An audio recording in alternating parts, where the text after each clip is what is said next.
Chapter 1. The Conscious Entity Within the Mind. After the events of the Cell Games, Earth gradually returned to a state of tranquility. The citizens slowly emerged from the shadows of fear cast by Cell, and life resumed its normal course. Mr. Satan was mistakenly hailed as the hero who saved the world, while the true champions, the Z Fighters, embarked on new chapters in their lives. With peace restored, Gohan began to pursue a scholarly path. Once one of the mightiest warriors on Earth, he found himself increasingly distracted by his studies, allowing his martial prowess to wane significantly.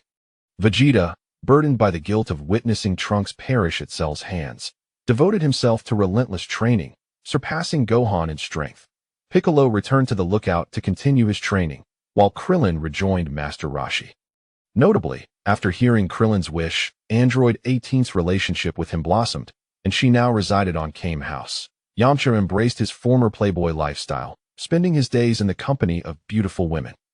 Tien and Kairatsa bid farewell to their friends and retreated to the mountains to hone their skills. Following their joint battle against Cell, Trunks experienced notable growth in both mindset and strength.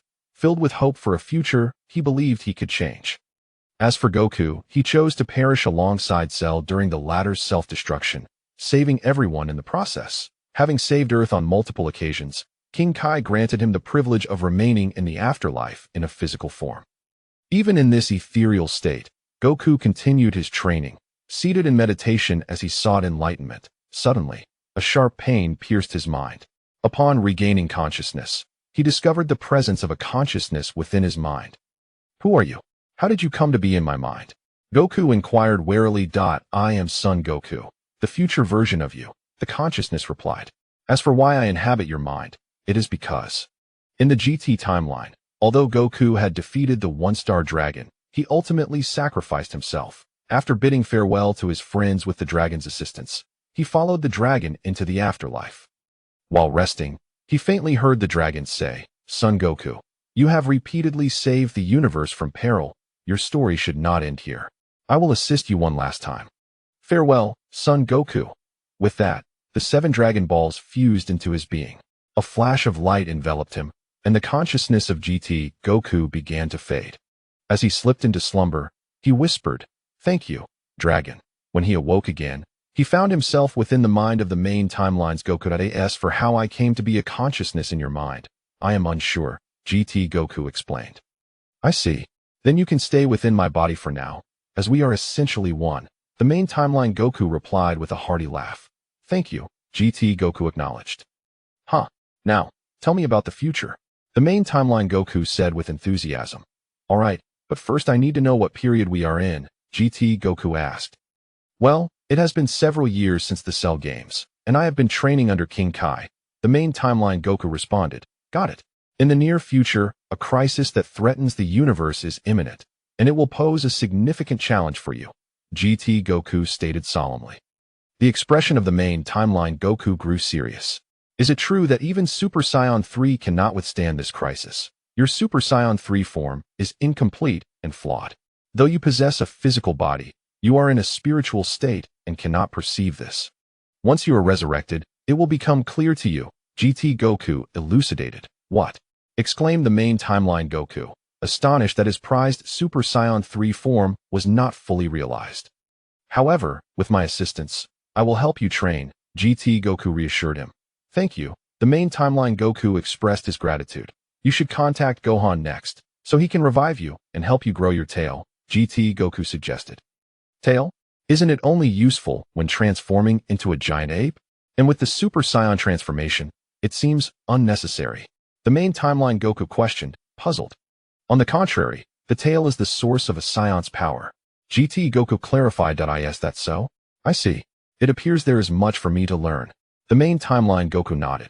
"And I never imagined such formidable enemies still existed. It excites me to think about it," the Main Timeline Goku said, brimming with enthusiasm. "Super Saiyan 3 is not the pinnacle for us Saiyans. We have no limits," GT Goku revealed. "What? Is there an even stronger transformation?" the Main Timeline Goku asked in disbelief. "Certainly, but for you, that is still far off. When the time comes, I will assist you," GT Goku said mysteriously.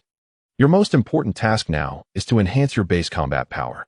All Saiyan transformations are built upon the enhancement of our normal strength, GT Goku reminded him.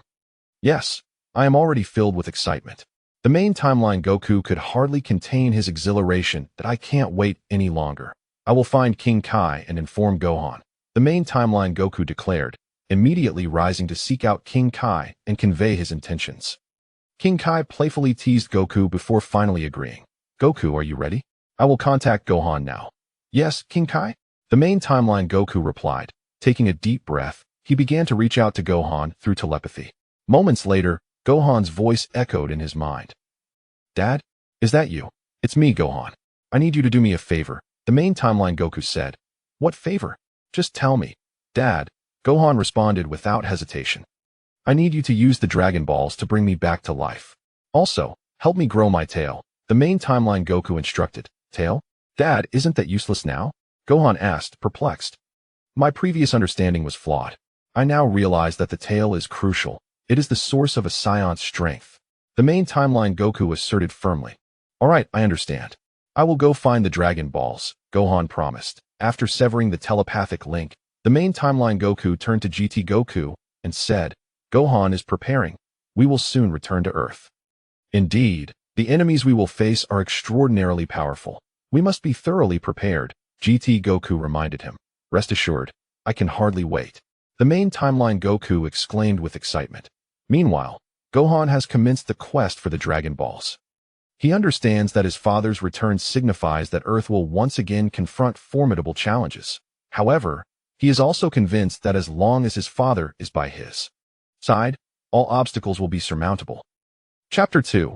Resurrection. Upon arriving in West City, son Gohan made a beeline for Bulma's laboratory.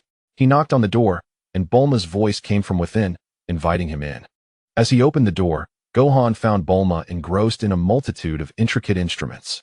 Hearing his footsteps, she looked up, her expression shifting to one of surprise upon recognizing him. Gohan, what brings you here? Bulma set down her tools and wiped the sweat from her brow. Aunt Bulma, I hope to borrow the Dragon Radar.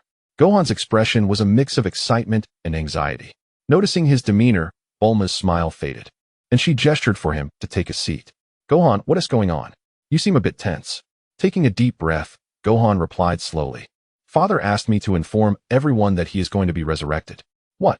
Bulma sprang to her feet, her eyes wide with disbelief. Goku is coming back. Is this true? Didn't he forbid us from bringing him back? Gohan nodded gravely. Yes, he is prepared to return. He also asked me to convey that a significant crisis may be approaching, and we must be ready. Bulma's brow furrowed, clearly taken aback and troubled by the news. After a moment of silence, she inquired, did Goku specify what kind of crisis? Gohan shook his head. He didn't elaborate, only indicating that this threat could jeopardize the entire Earth, and perhaps the universe. He hopes we can all enhance our powers swiftly to be prepared. Bulma inhaled deeply, striving to maintain her composure. She moved to a nearby cabinet, opened a drawer, and retrieved the familiar Dragon Radar. Here is the Dragon Radar. Take this and find the Dragon Balls as quickly as possible to bring Goku back. She handed the radar to Gohan, her tone resolute. No matter what happens next. With Goku here, we will surely overcome any challenges. Gohan accepted the radar and nodded. Thank you, Aunt Bulma. Bulma regarded Gohan with a flicker of uncertainty in her eyes. Gohan, did your father mention how he knows about this impending crisis on Earth? Gohan hesitated, stammering, I didn't ask him that. I was only focused on the fact that he is coming back. Bulma frowned slightly, but refrained from pressing further. She sighed softly and patted Gohan's shoulder. All right. If your father chooses not to share, there must be a reason. But do be cautious. Gohan nodded and turned to leave the laboratory. Bulma watched his retreating figure, a complex array of emotions flashing across her face. She picked up her communicator and swiftly contacted the others. Moments later, voices from Krillin, Tien, and Piccolo filled the communicator. Bulma relayed the news Gohan had brought, and everyone's expressions shifted to exhilaration. Goku is coming back. This is fantastic. Klin's voice carried a hint of excitement. But it soon shifted to concern. What exactly was this crisis he spoke of? Even Wukong found it quite troublesome, suggesting it was no trivial matter. Piccolo's voice, cold and resolute, interjected, regardless of the nature of this crisis, we must not underestimate it. Son's intuition has always been remarkably accurate. His words signify that we must swiftly enhance our strength. Tianjin Fan concurred. Indeed, we cannot afford to be idle. Henceforth, everyone must intensify their training and prepare for the worst. Amidst the fervent discussions, Vegeta's voice suddenly pierced through. That cockroach fellow always tends to exaggerate. And with me around, even if Cell were to resurrect, he wouldn't stand a chance against me. Bulma, glancing at Vegeta beside her, couldn't help but roll her eyes. Vegeta, can't you speak civilly? This concerns the safety of the entire planet. Vegeta scoffed. Bulma, spare me the lectures. That cockroach, I have long since surpassed him. Whatever crisis there is, it holds no significance for me. Though Vegeta spoke dismissively, Bulma understood that he was indeed concerned. After all, despite his pride, Vegeta would never flinch in the face of true peril. Meanwhile, Sun Wukong had utilized the Dragon Radar to locate all 7 Dragon Balls. He placed them on the ground, took a deep breath, and called out, "Arise, Shenron. Grant my wish." The sky darkened suddenly, heavy clouds gathered, and thunder rumbled ominously. With a deafening roar, the colossal form of Shenron emerged from the Dragon Balls, swirling majestically in the air. "Speak your wish. I can grant any desire." Shenron's deep voice resonated throughout the realm. Sun Wukong gazed up at Shenron, his expression resolute. "Shenron, I implore you to have the Grand Elder of New Namek resurrect Son Goku and restore his tail." Shenron's eyes glimmered with a crimson light, and after a brief moment, it slowly responded, "Your wish has been granted. You have 2 wishes remaining." "Thank you, Shenron. There is no need for the remaining wishes at this time." Sun Wukong expressed his gratitude, knowing that the remaining wishes could be utilized again in a few months when needed. "Farewell." As Shenron's voice faded, its form gradually dissipated, and the 7 Dragon Balls soared into the skies, scattering across the globe. Sun Wukong stood in place, watching the direction in which the Dragon Balls had flown, silently praying. "Father, I hope you return soon to guide us through this crisis." On New Namek, the Grand Elder received the news about the resurrection of Son Goku and wasted no time in commencing the revival process, restoring his tail as well. Meanwhile, far away on King Kai's planet, Son Goku suddenly felt a wave of lightness engulf his body. He looked down at his hands and noticed that the halo above his head had vanished and his tail had regrown. "It appears that Gohan has utilized the Dragon Balls to resurrect me." Sun Wukong smiled faintly, feeling the surging power within him. He closed his eyes, intently sensing the transformations occurring within his body. The return of his tail allowed his energy to flow more seamlessly, and the depletion of his stamina was nearly negligible. Excitement welled up within Sun Wukong. "Indeed, now that my tail has re-emerged, my strength has ascended to new heights. At present, I should be able to execute Super Saiyan 3 with even greater perfection." With this thought, Sun Wukong could not help but clench his fist, a glimmer of determination flashing in his eyes. "Next, I shall refine Super Saiyan 3 to its full power, and then endeavor to transcend to even higher forms. Only then can I adequately confront the impending crisis." Days later, Sun Wukong returned to Earth, making his way home without delay. At that moment, all the Z fighters had gathered at his residence. Having learned that Sun Wukong would return today, everyone had eagerly awaited this moment, and upon finally seeing him, their faces lit up with joy. "Wukong, you finally returned," Krillin exclaimed excitedly, rushing forward to pat Sun Wukong on the shoulder. "Haha, Krillin. It's been a long time."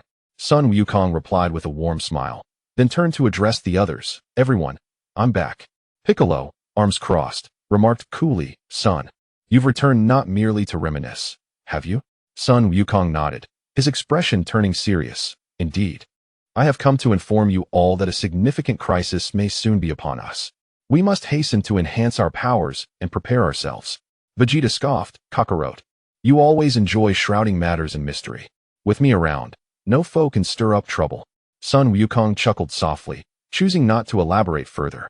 He understood that although Vegeta's words were sharp, he genuinely cared. At that moment, Sun Wukong stepped past the others and approached Chi-Chi, speaking earnestly. "Chi-Chi, I'm back. I'm sorry to have worried you." Upon hearing this, tears streamed down Chi-Chi's face, and Sun Wukong, taken aback by her sudden tears, hurried to comfort her. Just then, he noticed a small head peering out from behind Chi-Chi, staring at him in wonder. Even more astonishing was the fact that this little one bore an uncanny resemblance to himself, a miniature version of him, stirring a sense of anticipation within. Chi-Chi quickly pulled Goten forward. "Goten, Haven't you always wanted to meet your father? This is your dad, Chi-Chi said gently, looking at Goten. Initially shy and hesitant, Goten, encouraged by Chi-Chi's gaze, slowly approached Sun Wukong and spoke. Are you really my dad? Sun Wukong knelt down, gazing at Goten with warmth, extending a hand to gently ruffle his hair, and replied softly, I believe so, Goten. Receiving the affirmation from Sun Wukong, Sun Goten instinctively extended his hand, only to retract it almost immediately. Oblivious to this gesture, the carefree Sun Wukong remained unperturbed. However, Chi-Chi, observing Sun Goten's thoughts, crouched down and inquired, Goten, do you wish for your father to embrace you? Sun Goten remained silent, merely glancing at Sun Wukong.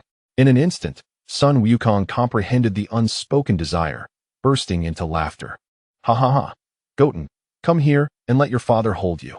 With that, he enveloped Sun Goten in his arms, who nestled comfortably against his father's chest. His legs entwined around Sun Wukong, as if fearing that the father he had just encountered might vanish if he were to let go. Witnessing this heartwarming scene, everyone shared a knowing smile. After a brief exchange of pleasantries, the group returned to their respective training grounds, commencing their rigorous preparations. As Sun Wukong observed their departing figures, he silently prayed, may we navigate through this crisis successfully. Chapter 3, Daily Life, standing atop the summit of Baozi Mountain. Sun Wukong gazed at the distant horizon where the sun gradually ascended. The golden rays bathed his face, illuminating his ever-confident smile. With his training complete, he could finally return home and reunite with his family. Though the time spent in training had been fulfilling, the longing for his loved ones had never waned. Taking a deep breath, he savored the gentle morning breeze against his cheeks before vanishing in an instant. Upon arriving at his doorstep, he found Chi-Chi standing in the yard, a basket of fresh vegetables in her hands, evidently just plucked from the garden. Though a hint of fatigue graced her features, her eyes shimmered with warmth. Sun Wukong's sudden appearance startled her for a moment, but soon her face blossomed into a radiant smile. Wukong, you finally returned. She set down the basket and hurried towards him, her eyes sparkling with excitement. Sun Wukong sheepishly scratched his head, a bashful smile forming. Indeed, my training has concluded, and I wish to come back and see you all. Chi-Chi playfully thumped his chest, her tone laced with mild reproach. You always do this. Training for months on end without a word. Do you have any idea how worried I was about you? Sun Wukong grasped her hand, his gaze filled with remorse. I'm sorry, Chi-Chi. I shall be more mindful in the future. At that moment, hurried footsteps echoed from within the house, and Sun Goten and Sun Gohan burst forth. Spotting his father, Sun Goten exuberantly shouted, Daddy, you're back.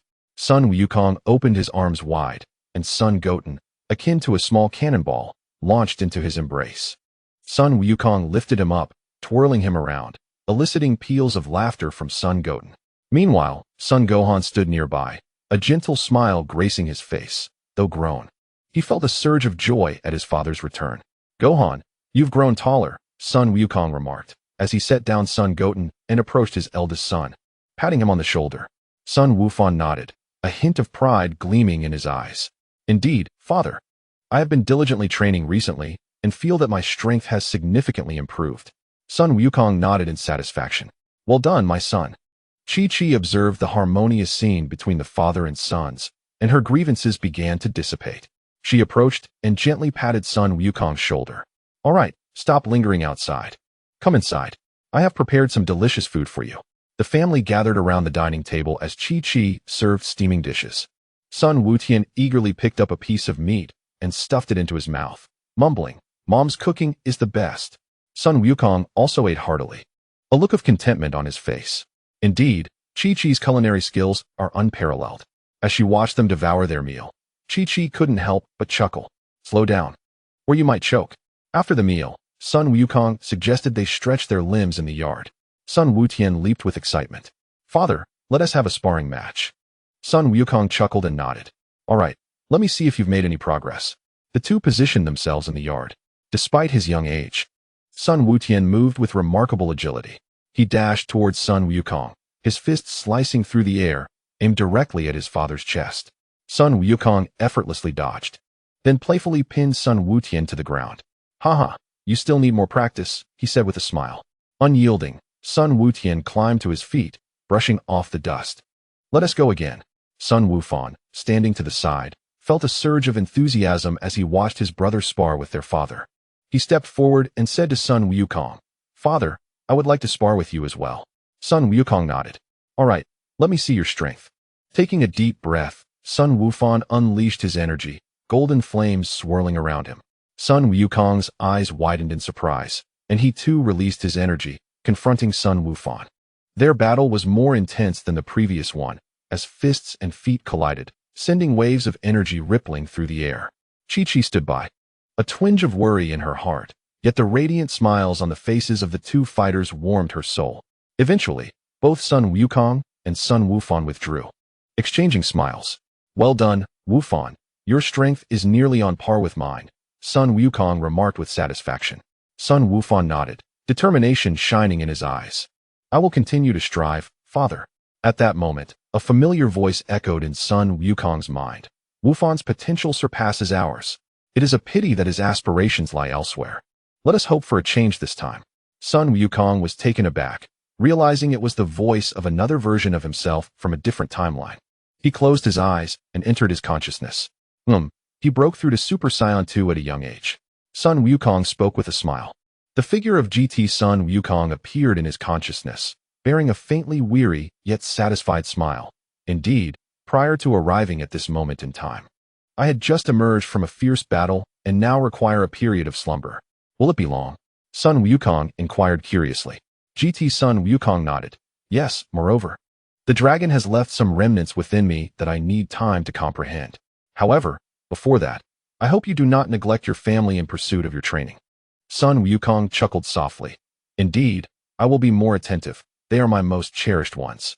A tender glimmer passed through GT Sun Wukong's eyes. "Yes, Chi-Chi, Gohan, Goten, and all our friends. They are the driving force behind our battles and our most precious treasures." Sun Wukong nodded in agreement. "Exactly, no matter the challenges I face. Just the thought of them fills me with strength." GT Sun Wukong smiled gently. "Thus, I hope you truly cherish them, regardless of what the future holds. Never forget the love and support your family offers you." Sun Wukong solemnly nodded. "I will." The figure of GT Sun Wukong began to fade gradually. "Well, I must now enter my slumber. Before I do, I shall share my memories with you. Perhaps they will prove beneficial." Sun Wukong felt a warm energy surging into his mind, the memories and insights of GT Sun Wukong. He closed his eyes, embracing this gift from another realm. When he opened his eyes again, GT Sun Wukong's figure had vanished. He took a deep breath, filled with gratitude and strength. "Thank you, another version of me," Sun Wukong whispered. Returning to the real world, Sun Wukong noticed Gohan and Goten gazing at him with puzzled expressions. "Dad, what's wrong?" Gohan asked. Sun Wukong smiled. "Oh, it's nothing, just reflecting on a few matters." Just then, Gohan suddenly recalled something and said to Sun Wukong, "By the way, Dad, I heard there's an upcoming martial arts tournament. Would you like to join me?" A spark of excitement flickered in Sun Wukong's eyes. "A martial arts tournament? Absolutely." Goten leaped up. "I want to go too." "I want to go?" Sun Wukong affectionately ruffled his hair. "All right, we shall go together." The news swiftly spread, and the Z warriors, upon learning that Sun Wukong and Gohan were participating in the tournament, eagerly prepared to join them.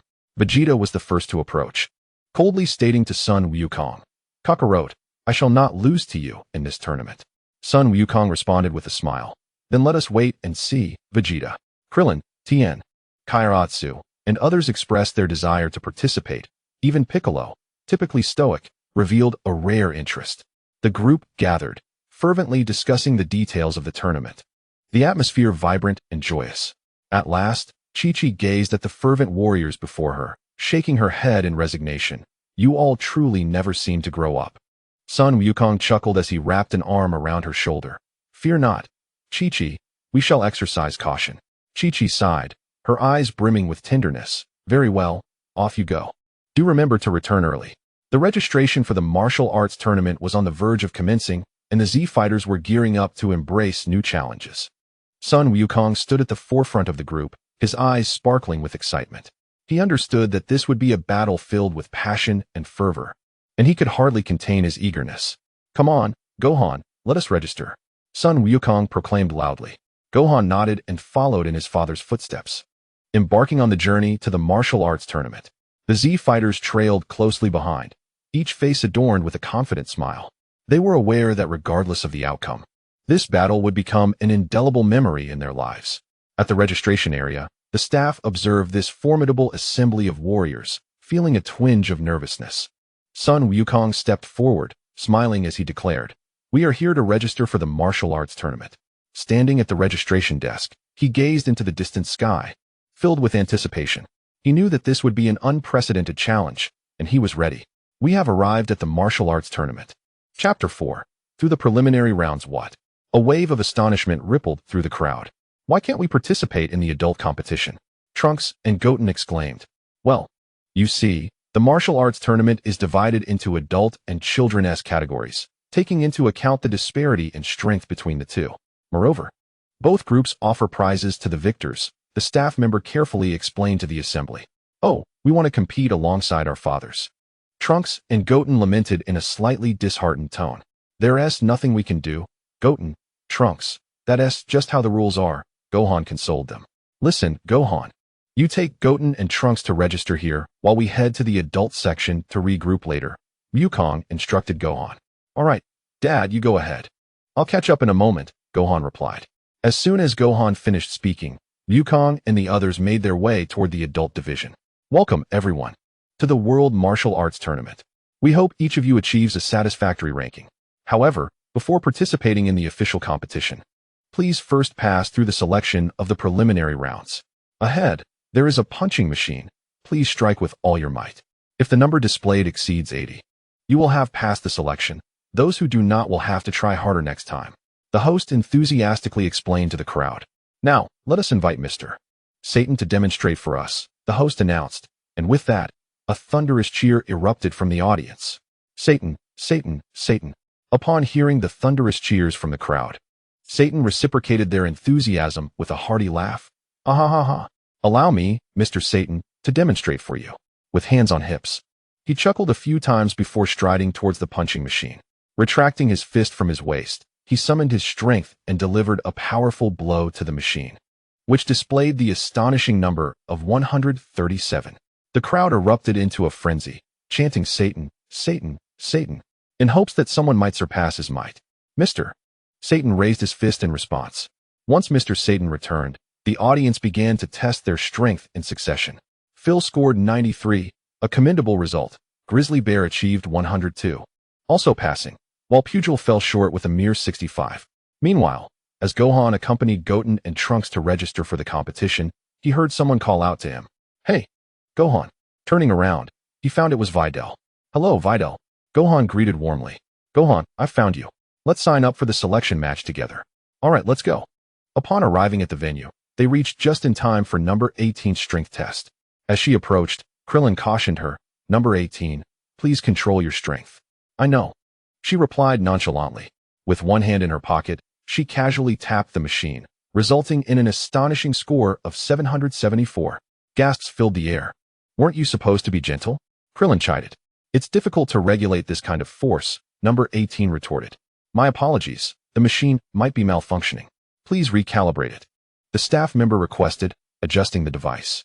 On the 18th, preparations were made for a power test once more.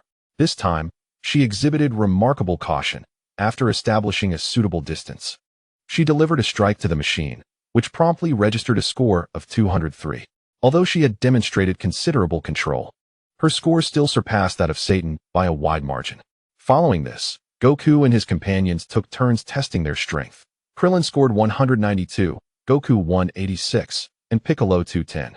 Upon witnessing their results, a staff member remarked, It seems the machine is indeed malfunctioning. Quickly, prepare another. At that moment, it was Vegeta's turn to test his strength.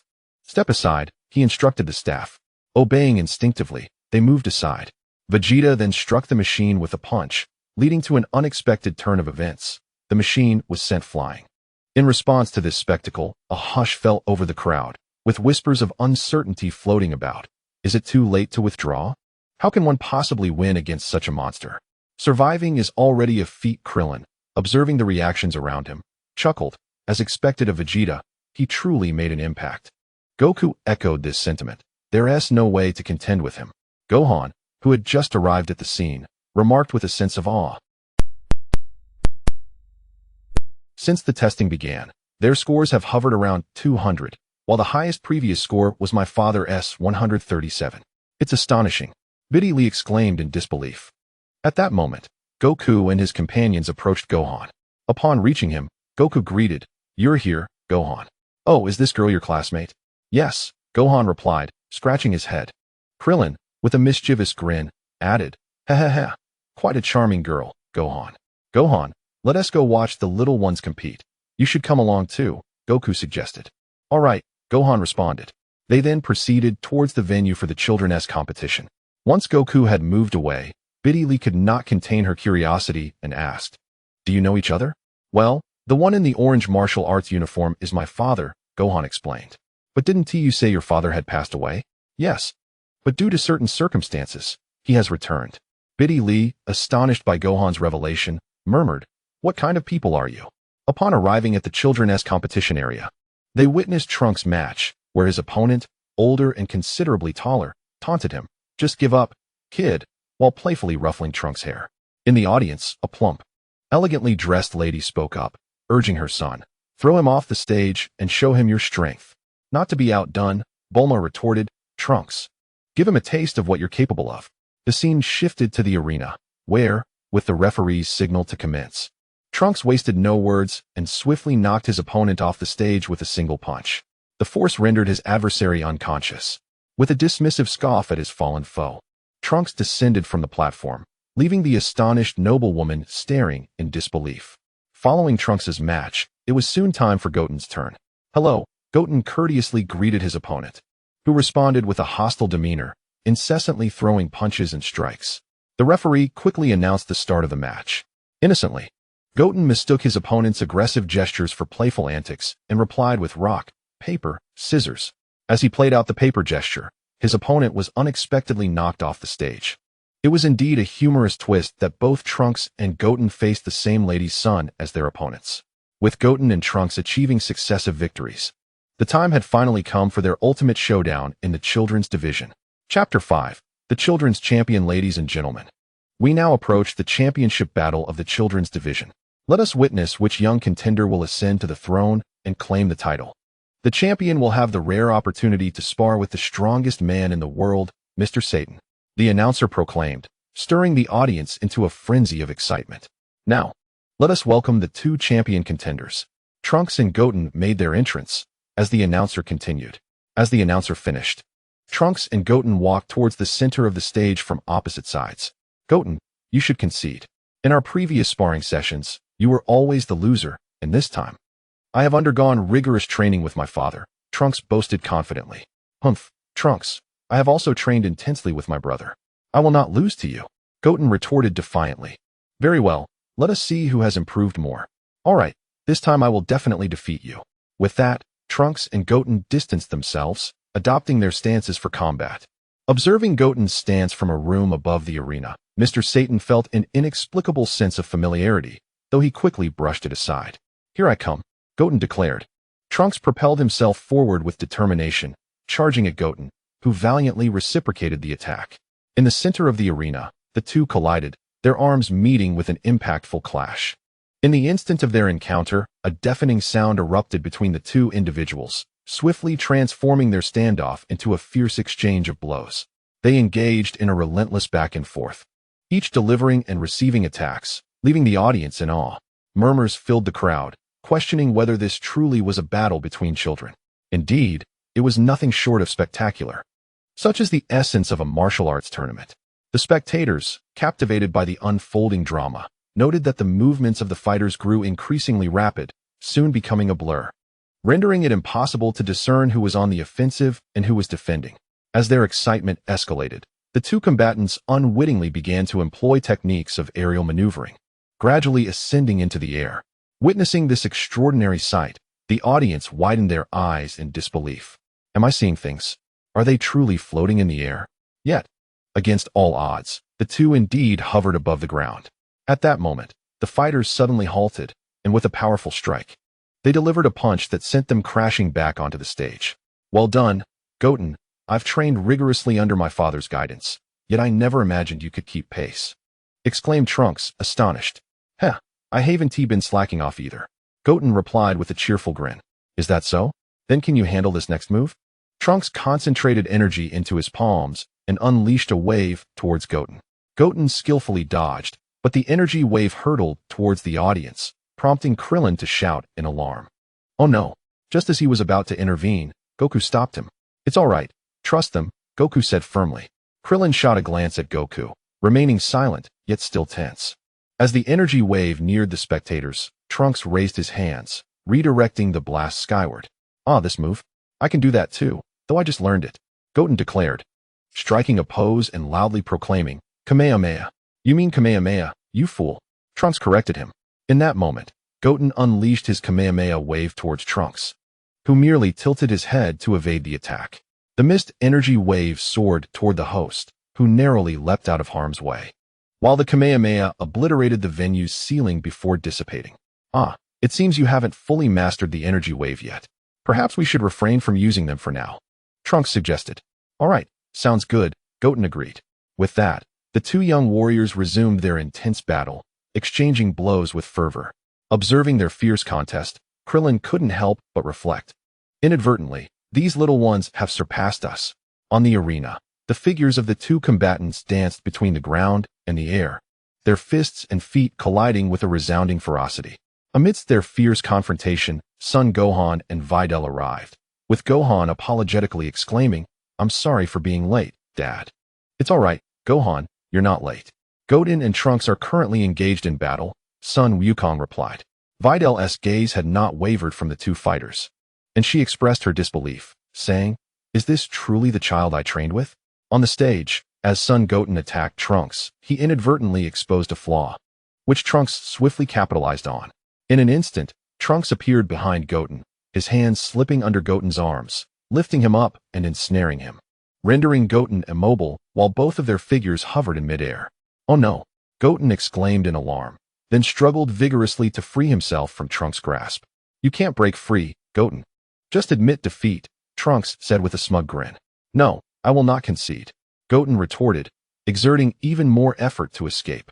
As Goten strained against Trunks' hold, Trunks too found himself compelled to apply even greater force to maintain his grip, both of them expending their utmost strength.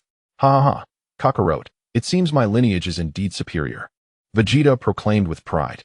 It appears so, Sun Wukong responded with a faint smile.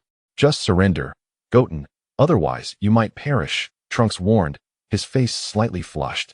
Goten faltered, his consciousness wavering. In that moment of tension, Goten clenched his fist and instantly transformed into a Super Saiyan, effortlessly breaking free from Trunks' hold. As he landed, he reverted to his normal state. Wow, I'm saved, Goten exclaimed in relief. Hey, Goten, that's cheating.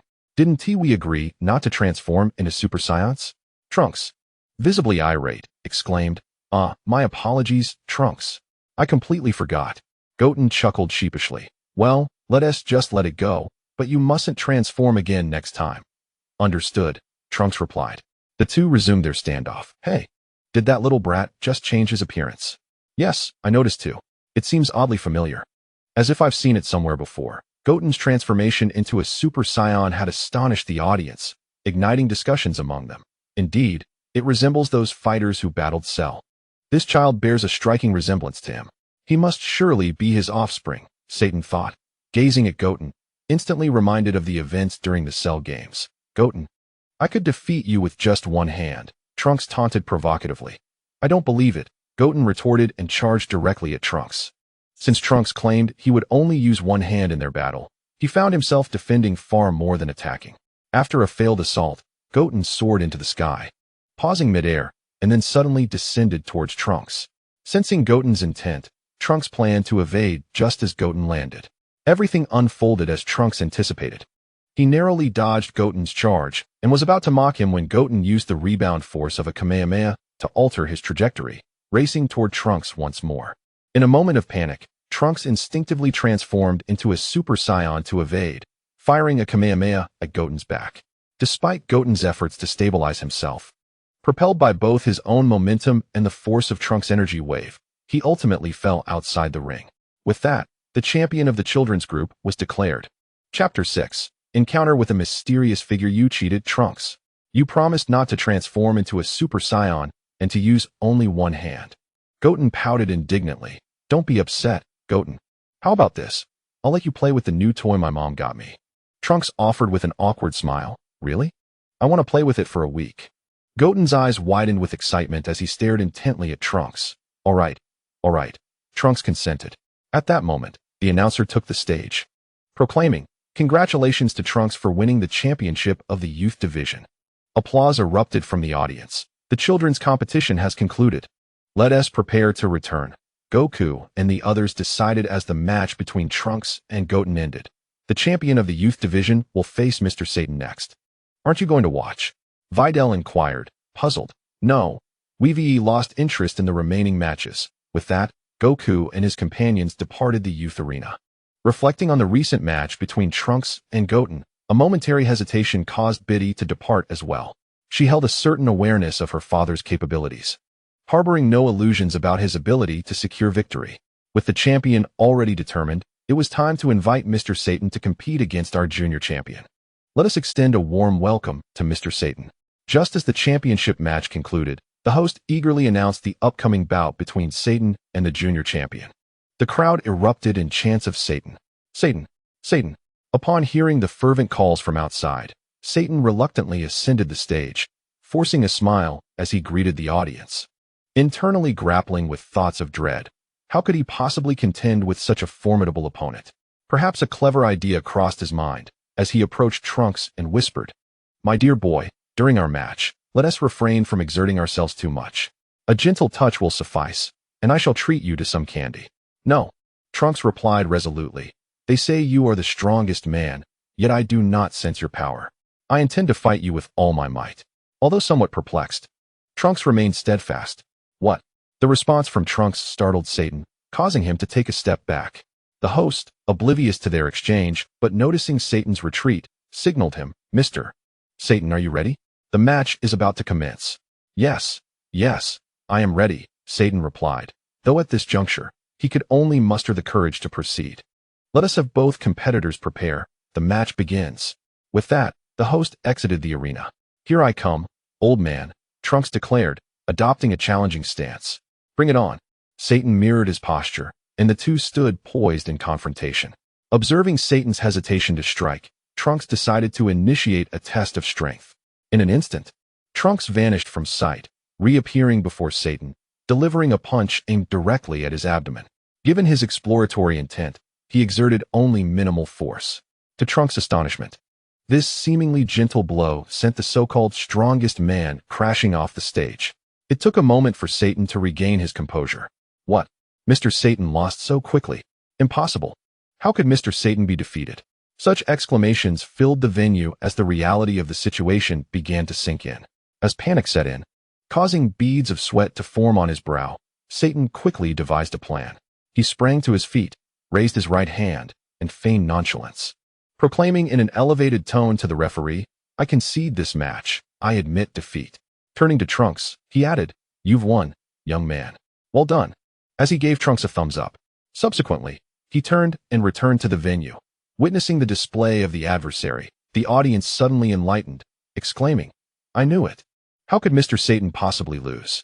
Clearly, he was merely accommodating the children's experience, feigning defeat in the competition. As these words were spoken, many around echoed in agreement. Meanwhile, the recently returned Mr. Satan, observing the absence of others, promptly clutched his abdomen and collapsed to the ground. What a heavy blow. I nearly perished. Yet, as expected of me, Mr. Satan, I managed to turn the tide of the situation. It appeared that Mr. Satan had overheard the audience's conversation outside. That wretched uncle. I clearly won. Why does it seem as if he triumphed? Tyankis muttered in frustration, yet the outcome was already sealed, leaving him powerless to alter it. The host timely ascended the stage to announce the results, congratulating Tyankis on his victory, while also expressing gratitude for Mr. Satan's participation. Applause erupted from the audience. Meanwhile, on their way to the adult competition, Goku and his companions encountered two mysteriously attired contestants. "Greetings.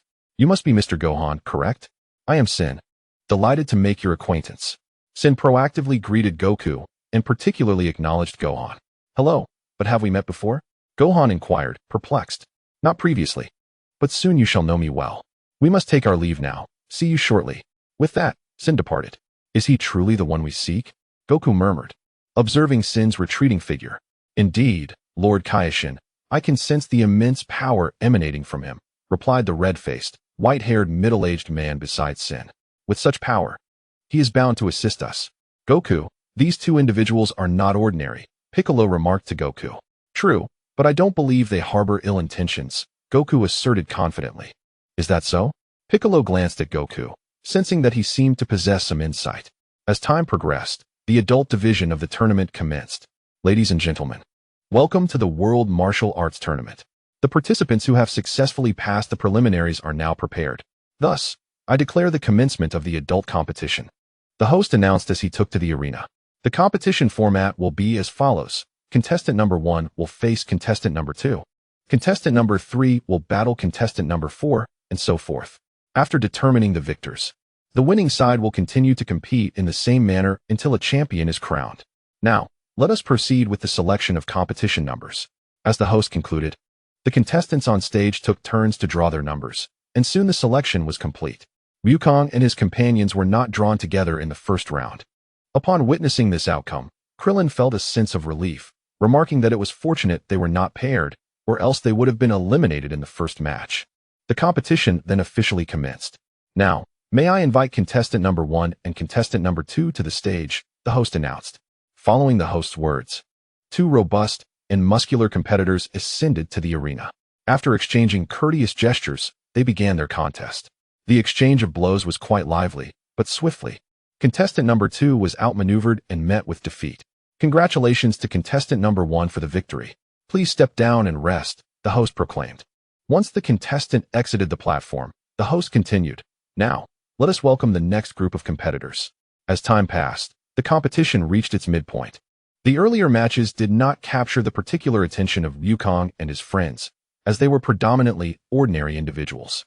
However, an intriguing contestant emerged, adorned with an M symbol on his forehead. The audience murmured that this individual had previously participated in a martial arts tournament, but had not fared well. Nevertheless, he had displayed remarkable strength this time around, leaving his opponents unable to land a single blow. The performances of these two contestants elicited gasps of astonishment from the crowd. Next, may I invite contestants number 45 and 46, the host announced. Ah, Gohan, it's my turn to compete. I'm heading up now, cheer for me, exclaimed Babidi, her spirit soaring. I will support you from below, Babidi, Gohan encouraged. With that, Babidi took to the arena, where another contestant with an M symbol on his forehead also appeared. As the match commenced, Babidi swiftly maneuvered, darting behind her opponent in the blink of an eye, delivering a kick to their back. Seizing the opportunity while her adversary staggered, she rapidly advanced to deliver a series of punches. Truly, Babidi showcased her prowess, and soon she emerged victorious. Observing this scene, Gohan felt exhilarated. Wait, her attacks seem ineffective, Piccolo interjected. What? Gohan exclaimed, turning his gaze to the arena. Indeed, Piccolo's observation proved accurate. On stage, Babidi took a step back, gathering her energy for a decisive strike aimed at her opponent's face.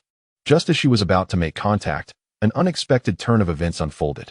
Her opponent swiftly seized her leg and executed a powerful throw, causing Babidi to spit blood. Yet, her adversary showed no intention of relenting, relentlessly assaulting her. Before long, Babidi could no longer stand. The opponent approached her, raising a foot to rest upon her head. Don't you dare die on me. It took me a while to find a plaything. Try to make me a little happier, the opponent taunted. You despicable fiend. I will defeat you, Babidi retorted defiantly. Is that so? I hope so, but you better not perish, or I shall be disqualified, the opponent scoffed. Beneath the arena, Sun Wukong observed the scene with a sense of indignation. How despicable, unforgivable. I shall eradicate you. As he uttered these words, Wukong involuntarily transformed into a Super Saiyan, his signature hair billowing with the change, as his scarf fluttered behind him. Better yield, Babidi, or you shall meet your demise, Wukong implored. I will not concede, Babidi retorted, her mind clouded, yet her spirit unyielding. Spopovich, cease your games and cast him from the arena before this escalates further, a fellow competitor, marked with an M on his forehead from a previous match, advised from the edge of the stage. Very well, Yamcha, I too have had my fill of this, Spopovich replied, promptly kicking Babidi from the platform. At that moment, the doctor, who had been awaiting by the arena's edge, rushed forward to whisk Babidi away to the emergency room. Dad, please fetch some senzu beans from Korin. Wukong implored urgently. Do not fret, Gohan. I shall retrieve them at once, son, Wukong assured, instantly teleporting to Korin's location. Meow, Wukong. It has been ages. You have finally returned. Korin greeted warmly upon recognizing Wukong. Indeed, it has been a while, but I come with urgency. I require several senzu beans. Wukong stated directly. Meow understood. Here are 4 newly cultivated beans. All for you, Korin generously offered. Ah, you have been a tremendous help. I shall bring you a gift upon my next visit. Wukong expressed his gratitude before teleporting back to Gohan's side, handing him a senzu bean. Here, Gohan. Take this and save her. Thank you, Dad, Gohan replied, rushing to find Babidi. Oh, my precious daughter, who has harmed you so? I shall avenge you. Hercule roared in fury. It was Spopovich, a staff member carefully informed him. Impossible. I am well aware of Spopovich's strength. He could never best my daughter, Hercule asserted confidently, revealing that he had once faced Spopovich in the previous martial arts tournament.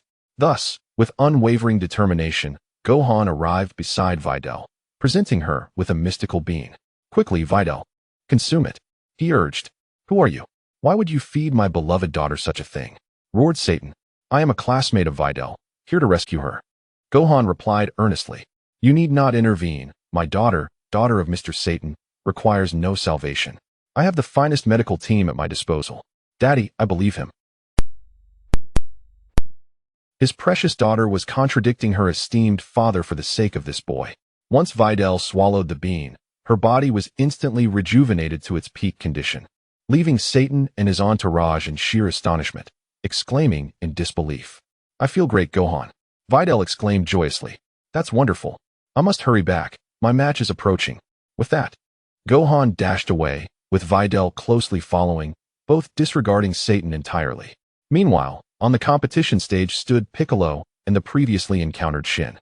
Piccolo appeared peculiar, causing Krillin to feel bewildered. The pressure on the stage was immense for Piccolo. He sensed an overwhelming force from his opponent, yet could not gauge their strength, leaving him breathless. Do you feel it? Shin pondered, reflecting on his past as Earth's former deity. I concede, Piccolo declared, unable to withstand the pressure. What? Krillin and the others were taken aback. Did Piccolo truly recognize his opponent's identity? Goku also contemplated the reasons behind Piccolo's concession. Contestant 48 wins. Please prepare the next group of contestants. The announcer proclaimed. What? How could this happen? The audience murmured in discontent. As contestants 49 and 50 were called, the latter swiftly entered the arena. After a moment of waiting, the announcer reiterated, Contestant 49, please enter. If you do not come forth, we will announce your forfeit. The crowd began to whisper among themselves. Seeing the commotion, Chi-Chi stood and declared loudly, Have patience. Soon you shall witness something extraordinary. Apologies for my tardiness. Gohan exclaimed as he reached the ring. Glad you made it. Quickly, take the stage. The announcer responded. With that, Gohan ascended to the arena. Isn't that Gohan? Someone remarked. Indeed, his distinctive hair makes him easily recognizable. But wasn't he incapable of martial arts? Well, since we are on stage to compete, let us wholeheartedly cheer for him. As Gohan stepped onto the arena, he was instantly recognized by 2 classmates in the audience. Go for it, Gohan, they encouraged. Upon hearing their voices, Gohan stiffened, realizing that his disguise had unknowingly fallen away. After waving to his classmates, he turned to face his opponent and said, I apologize for keeping you waiting. At that moment, standing on the stage beside the Supreme Kai was his attendant, Jebet. After Gohan had offered his apology, Jebet coldly commanded, transform into a Super Saiyan. Chapter 8. Supreme Kai what? How do you know about Super Saiyans? Gohan exclaimed in astonishment, subsequently questioning him. You need not concern yourself with how I know.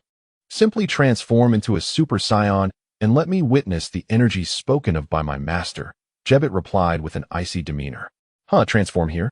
How is that even possible? Gohan rejected the notion. Why haven't they started yet? He wondered, visibly taken aback. Krillin, observing the arena, remarked. He wants Gohan to become a Super Saiyan. What's that? Krillin gasped. At that moment, Shin approached from behind the crowd and addressed everyone. I apologize. But we truly require the power within Mr. Gohan. Damn it. Who are you and how do you know all this? Krillin questioned sharply. Reluctantly, He is the Supreme Kai, who stands above the Grand Kai. Piccolo hurriedly interjected. What? What? The Lord of the Kais was met with astonishment as the crowd's hostility diminished, yet they remained perplexed, inquiring why Gohan was to transform into a Super Saiyan. I shall elucidate shortly, he promised, but first, after Mr. Gohan transforms, I implore you all to remain calm, regardless of what transpires. On the arena, Gohan was engulfed in turmoil until he heard Piccolo's call. Gohan. Upon turning to Piccolo, he saw him nod and, with a hint of resignation, remarked, It seems I must forsake my school life. In that case, allow me to reveal the Super Saiyan who transcends even the Super Saiyan itself. With Gohan's shout, the arena began to tremble, his energy intensifying, and the surroundings crackled with lightning. The tiles of the arena, influenced by this power, began to rise into the air. With a resounding roar, Gohan radiated a blinding light, compelling the onlookers to shut their eyes. When they reopened them, Gohan had undergone a remarkable transformation, sporting golden hair and azure eyes, surrounded by a tempest of electricity. The spectators felt a sense of familiarity, and suddenly one exclaimed, I remember. Mr. Satan had a similar crowd during his battle with Cell. More voices began to echo this realization. Indeed, I recall as well. How could this be? Gohan has transformed, exclaimed Videl, her eyes wide with astonishment. I have become a Super Saiyan, Gohan declared. Now let us commence. Following his transformation, Gohan's demeanor shifted slightly, adopting a playful tone. One cannot discern that this power originates from the underworld, Jebet murmured. Hey, look at this. Below the arena, Yamcha held a peculiar device, addressing Spopovich. Such a high level of energy. It must be the immense power we detected recently. Spopovich replied, excited. I shall control him, you collect the energy. With that, Yamcha dashed onto the arena. Gohan, preoccupied with Jebet, paid little heed to the sudden intruders and instinctively prepared to retaliate. Just then, the Lord of the Kais intervened, using divine power to restrain Gohan. In an instant, Gohan found himself captured by Yamcha and Spopovich, who swiftly inserted the energy collector into Gohan's body. The device rapidly siphoned Gohan's energy, and soon he could no longer maintain his Super Saiyan form. The unexpected turn of events left everyone in shock. Witnessing Gohan's predicament, Videl instinctively rushed onto the arena, only to be halted by Goku's grip on her shoulder.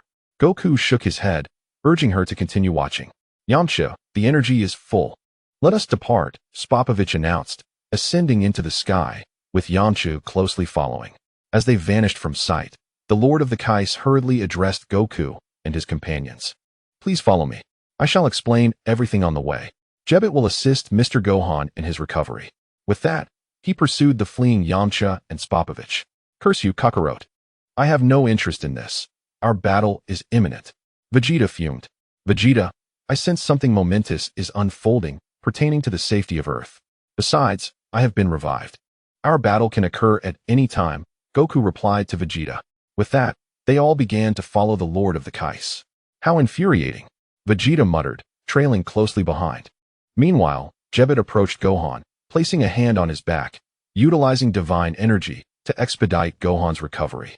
In no time, Gohan had returned to his former state. Seeing Gohan restored, Videl rushed to his side, asking, Are you all right, Gohan? Yes, I am fully recovered, Gohan affirmed. Just then, Jebet spoke. I shall take my leave first. You must follow promptly. With that, he soared towards the direction of the Lord of the Kais.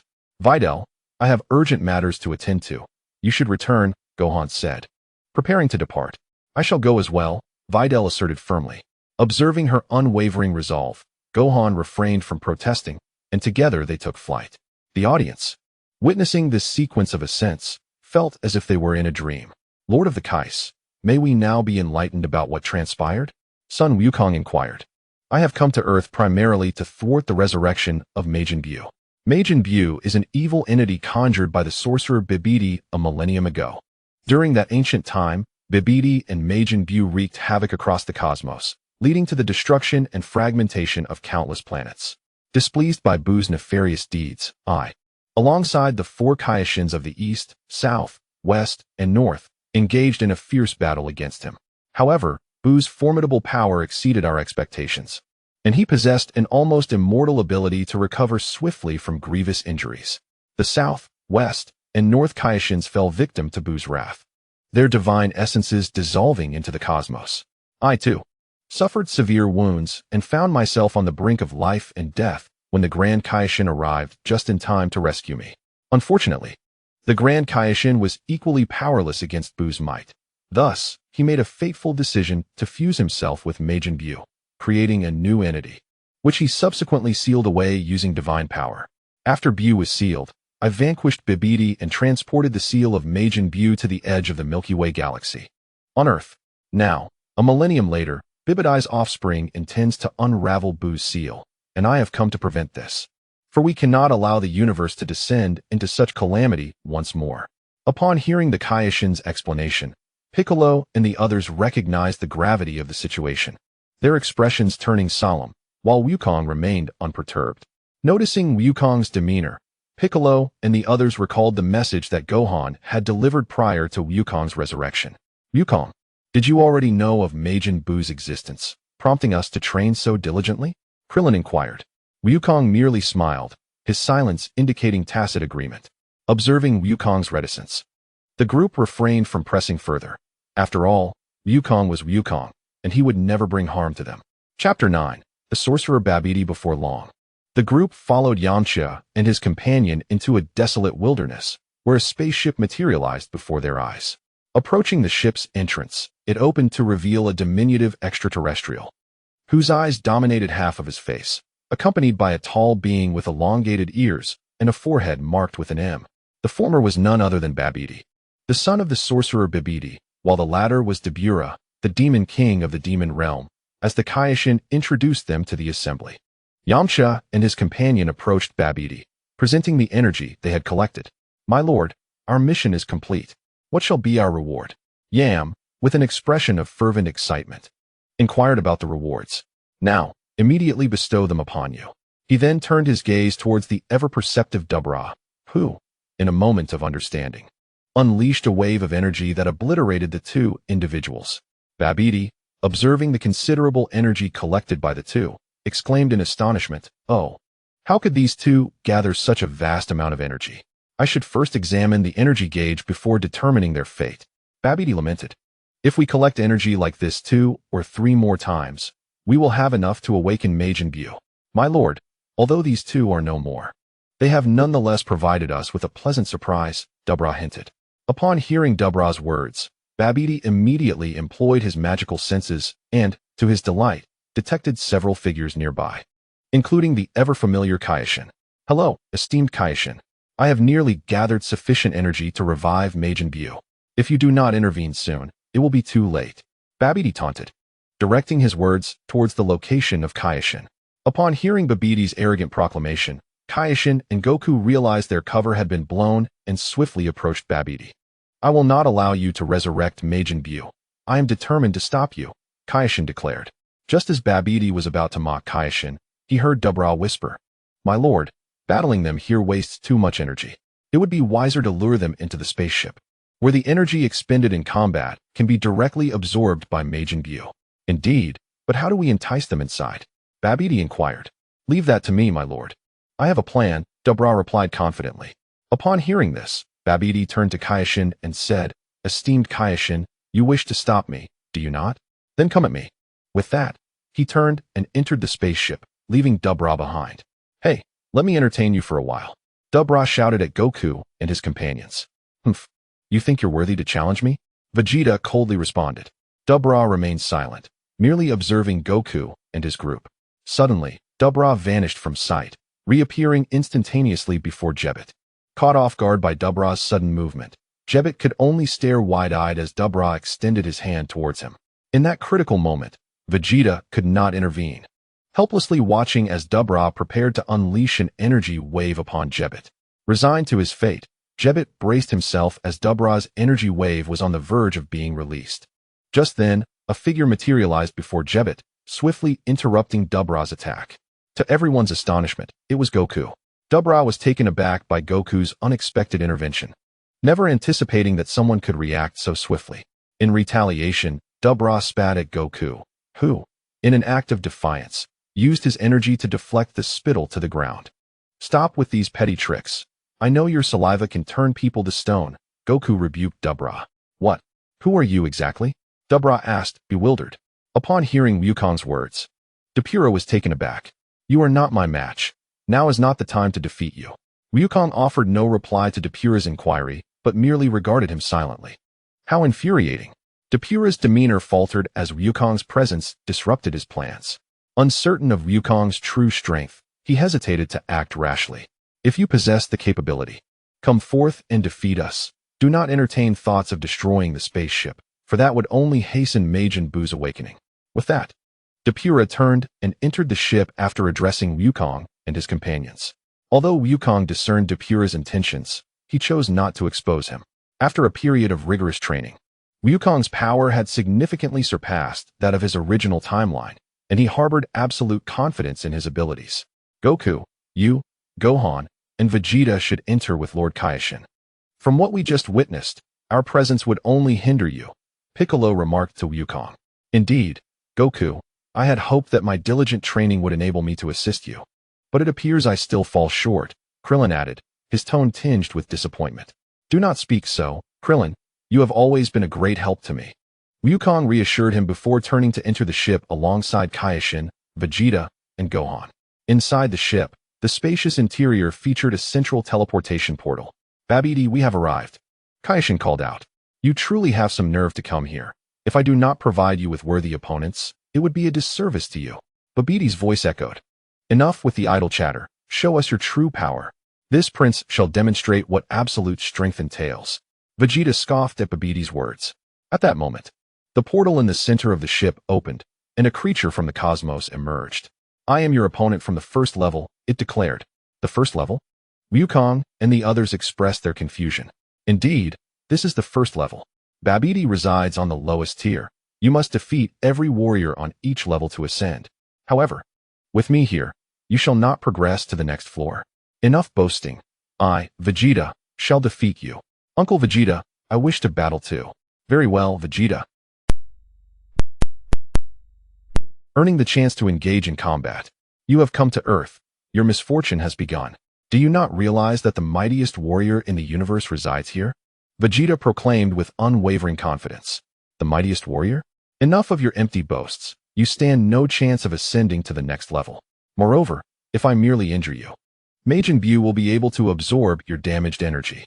Oh, then the solution is simply to avoid your attacks. Against someone of your caliber, transforming into a Super Saiyan is unnecessary. Even the Demon King Depura from earlier posed little threat. Upon hearing Vegeta's assertion, the Supreme Kai appeared skeptical and quickly turned to Goku for confirmation. Is what Mr. Vegeta said true? Indeed, if one transforms into a Super Saiyan, there is nothing to fear. 7 years ago, there was a foe named Cell, whose strength was comparable to his. Goku's words shattered the Supreme Kai's understanding. In his perception, beings from the lower realms were not particularly formidable. Yet, Goku and his companions had evidently transcended his expectations. Stop with the idle chatter. Prepare to meet your demise. With that, he charged at Vegeta, and as he approached, he unleashed a kick aimed at Vegeta. Vegeta raised his hand to block it. Seeing this, he combined punches and kicks, intensifying his onslaught. However, every attack was expertly deflected by Vegeta. What is the matter? Is that all you can muster? Chapter 10. The Beastly Warrior. Now it is my turn to strike. With that, he exerted force, sending him sprawling, and then landed a punch directly on his abdomen. Vegeta did not pursue further. After receiving Vegeta's blow, he took a considerable time to regain his footing. What? Are you unable to withstand a single punch? Damn it. He gritted his teeth. He is no match for this Vegeta. Allow me to assist him. Depura, what is Pui Pui's preferred battlefield? Babidi, feeling anxious, prepared to intervene. It is a place with high gravity. He has always lived on a planet with such conditions. Babidi gestured to Depura. Yes, I understand. Chanting incantations. Babidi altered the battlefield environment. The environment around them transformed, leaving Son Wukong astonished. It is the magic of Babidi, the Supreme Kai explained. Babidi possesses the power to alter the surroundings. It seems that Mr. Vegeta's performance has intensified the pressure on Babidi, compelling him to modify the battleground. This place replicates the gravity of my home planet. You Earthlings undoubtedly cannot endure it. You must be immobile now, for the gravity here is 10 times that of Earth. Exclaimed Pui Pui, his excitement palpable. 10 times? It feels utterly inconsequential to me, Vegeta scoffed, dismissing the challenge. Having trained under gravity exceeding 100 times that of Earth, he found this mere tenfold to be trivial. Humph, now you only speak bravado, Pui retorted, disbelieving Vegeta's words. I have tired of playing with a minor character like you. I shall end your life now. Vegeta, finding little interest in his opponent's lack of new tactics, prepared to conclude the fight. Stop with the grandiose claims. That line is better suited for me to say to you. Pui snapped, his irritation growing. Vegeta, uninterested in further conversation, swiftly moved before him and landed a powerful punch, sending Pui flying. How can you possibly remain unaffected? Pui's expression shifted dramatically. Vegeta did not respond. Instead, while Pui was still reeling, he pressed both hands against Pui's chest, a smile gracing his lips. Pui, drenched in cold sweat and caught off guard, could only watch as Vegeta released a powerful energy wave, obliterating him. With Pui's demise, a portal to the next level appeared on the ground ahead. Vegeta leaped through first, followed closely by Son Wukong. As Son Gohan descended, he called out to the astonished Supreme Kai.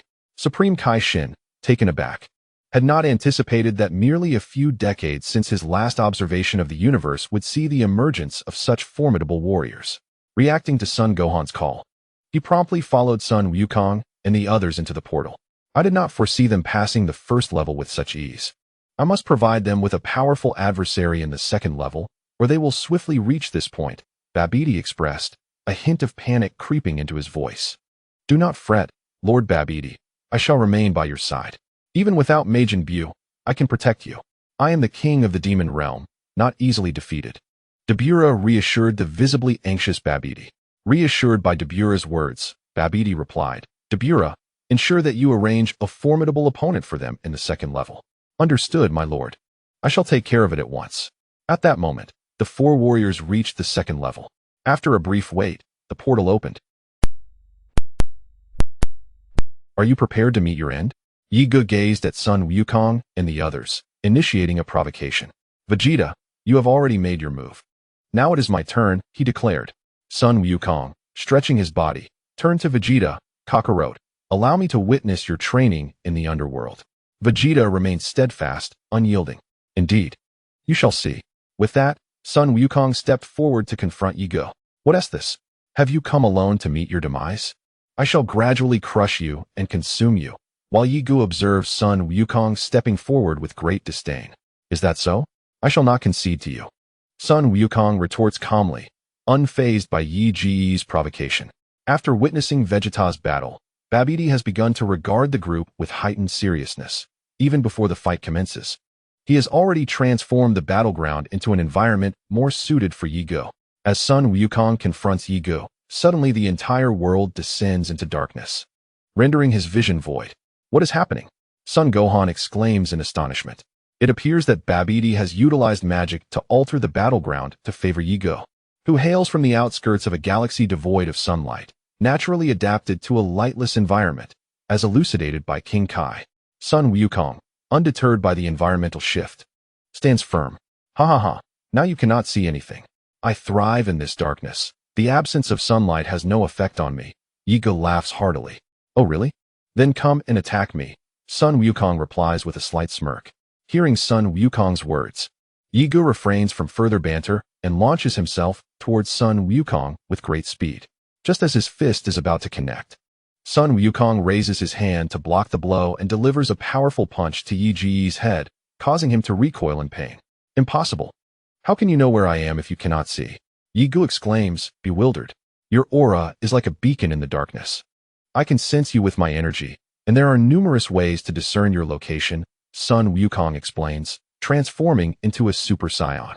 In that instant, the radiance emitted by his transformation illuminates the surroundings entirely, startling not only Yiga but also Babidi, who watches from the shadows. What is happening? Why has it suddenly become so bright? Babidi gasps in shock. Lord Babidi, it is merely that boy emitting light. The universe is home to numerous races with extraordinary abilities. It is nothing remarkable, Dabura dismisses nonchalantly. No, it is more than just light. Quickly, fetch the energy detector, the one that measures maximum power. Babidi commands, assigning his subordinates. Meanwhile, Yigu, initially startled by Sun Wukong's transformation, soon erupts into laughter. Ha ha ha, little one, do you not know that I feed on the energy of light? He proceeds to devour the luminous energy radiating from Sun Wukong's Super Saiyan form, and soon the surroundings grow dim once more. As expected, Sun Wukong murmurs, "Father, I will join you. Together we can prevail without transforming into Super Saiyans," Sun Gohan eagerly suggests.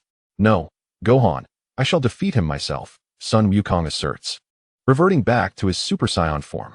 "Hey, if you have the ability, then try to consume this. Ha ha ha, such foolishness exists in the universe. I shall not refuse." Yigu continues to absorb the luminous energy emitted by Sun Wukong.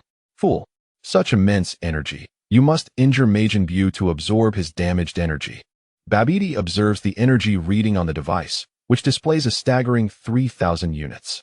200 units of energy is sufficient to obliterate stars.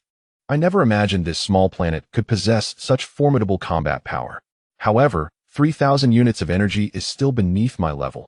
Dubra compares the energy reading to his own. On Yi Ji's end, as he persistently absorbs energy, his stomach and back begin to glow faintly, and beads of cold sweat form on his forehead. Yet, Sun Wukong's energy seems boundless, akin to an unfathomable abyss, compelling Yigu to grit his teeth and endure. Sun Wukong, observing Yi Ji's condition, bears a sly smile. "Prepare to receive the forthcoming energy," Sun Wukong bellows. Before Yigu can comprehend, a colossal surge of energy shoots towards his mouth. The moment the energy enters, it overwhelms Yigu, causing him to explode from the sheer magnitude. After releasing the energy, Sun Wukong swiftly reverts to his normal state. Yet the memory of his earlier power lingers in the minds of those present. "Father, that power was truly magnificent," Sun Gohan exclaims excitedly as he approaches Sun Wukong. "Indeed," Sun Wukong replies with a smile. "Curse Kakarot." Vegeta grinds his teeth in frustration. "Mr. Wukong, that power was astonishing. Is he truly an ordinary human?" The Supreme Kai was profoundly astonished. "No, it cannot be. How can such immense energy exist?" Babidi, gazing at the broken energy meter in his hand, recoiled in fear. The power of this being was so formidable that it shattered the device. "Even I could not achieve such a feat." Dubra was equally taken aback. "The door is open. Let us proceed to the next level." With that, Goku leaped down first, closely followed by Vegeta and the others. "Dubra, what shall we do? If they manage to pass through the third level, the next will surely reach us here." Babidi was in a state of panic. "My lord Babidi, there is no need for concern. I will hold them off at the third level. Even if their strength surpasses mine, victory is not solely determined by brute force. As the king of the demon realm, I am not so easily vanquished," Dubra assured Babidi with confidence. "Ah, Dubra." Babidi gazed at him with gratitude.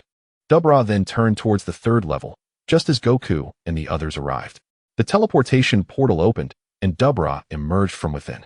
"This time, I shall be your adversary and will not allow you to disturb Lord Babidi," Dubra declared, fixing his gaze on Goku and his companions. "Dad, Uncle Vegeta, you've fought already. Now it's my turn. It's been ages since I've stretched my legs," Gohan exclaimed, addressing Goku and Vegeta. "Very well, Gohan. But do not underestimate him. Your opponent is not trivial," Goku responded. "Yes, I understand, Dad." Gohan then turned to face Dubra. "You shall contend with me. I will defeat you." With that declaration, Gohan transformed into a Super Saiyan.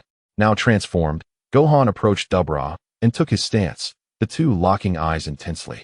Suddenly, both launched into action simultaneously, their movements a blur as they exchanged blows at lightning speed, engaging in hundreds of rounds of combat.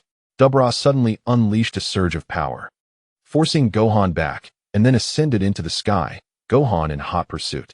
Ahead, Dubra abruptly turned, spitting at Gohan. "Watch out. Oh, Gohan, you fool. Kakarot had warned you." Vegeta's expression darkened. In the ensuing chaos, Gohan had no time to evade, raising his hand in defense. The moment his skin made contact with the saliva, he began to petrify. In a panic, Gohan hastily removed and discarded his gloves. Fortunately, having disguised himself earlier to conceal his identity, he was spared from greater trouble. Gohan was drenched in cold sweat. Although caught off guard, I assure you that such tactics will not work next time. I did not anticipate that this battle would conclude so swiftly. With that, the two of them charged at each other in midair, producing thunderous sounds that reverberated around them. As they descended to the ground, both bore varying degrees of injuries. However, it was evident that Son Gohan appeared more composed. Having warmed up, it is time to unleash our true strength. Very well, let us begin. With their fierce roars, their energies intensified. Son Gohan transformed into a Super Saiyan level 2, surrounded by crackling lightning, resembling his form when he vanquished Cell. Dabura, on the other hand, exhibited no physical change, yet his energy was drastically different from before. The two, now empowered, resumed their fierce combat. That's my brother's energy, but there's another presence, quite formidable. They must be engaged in battle. We must hasten, Goten, lest father and the others defeat the villains first. They swiftly accelerated towards the battlefield. Meanwhile, at the martial arts tournament, with Goku and the others absent, Android 18 undoubtedly secured second place. This was due to her cunningly extorting 1 million zenny from Satan during their fight, ensuring he retained his title of champion. Unsurprisingly, Satan, valuing his reputation, readily acquiesced to 18's demands. Thus, both parties got what they desired, and the battle concluded with 18 exiting the ring. The intensity of the battle between Son Gohan and Dabura escalated. Transformed into Super Saiyan 2, Gohan demonstrated a considerable strength advantage over Dabura. Nevertheless, Dabura's extensive combat experience kept the disparity between them minimal. Gohan had grown accustomed to a peaceful existence, often neglecting training. Despite harboring greater power, he struggled to manifest it, displaying a stark contrast to his performance against Cell. Vegeta, frustrated, remarked on Gohan's shortcomings. Goku wholeheartedly agreed with Vegeta, especially after absorbing memories from their fusion. He understood the formidable challenges that lay ahead. At that moment on the battlefield, Dabura unexpectedly turned his back to Gohan. Come at me if you dare. Gohan scanned for any peculiarities, but found none. Thus he soared towards Dabura. Just as Gohan neared him, Dabura abruptly pivoted, revealing a sword in his hand, and struck directly at Gohan. In a moment of urgency, Gohan dodged, yet the blade's light still severed a few strands of his hair. Dabura pressed his advantage, relentlessly attacking Gohan. With Dabura wielding the sword, Gohan could only evade, unable to mount an effective counterattack, and remained on the defensive. Vegeta, who had been waiting below for an extended period, grew increasingly impatient upon witnessing Gohan's performance. Gohan, step aside. I shall vanquish this foe. Vegeta bellowed fiercely. Upon hearing his commanding shout, the two combatants immediately ceased their engagement. Uncle Vegeta, do not be so hasty. We agreed that this is my opponent, Gohan replied. You possess a greater strength yet fail to harness it due to lack of training. The same was true during the battle with Cell.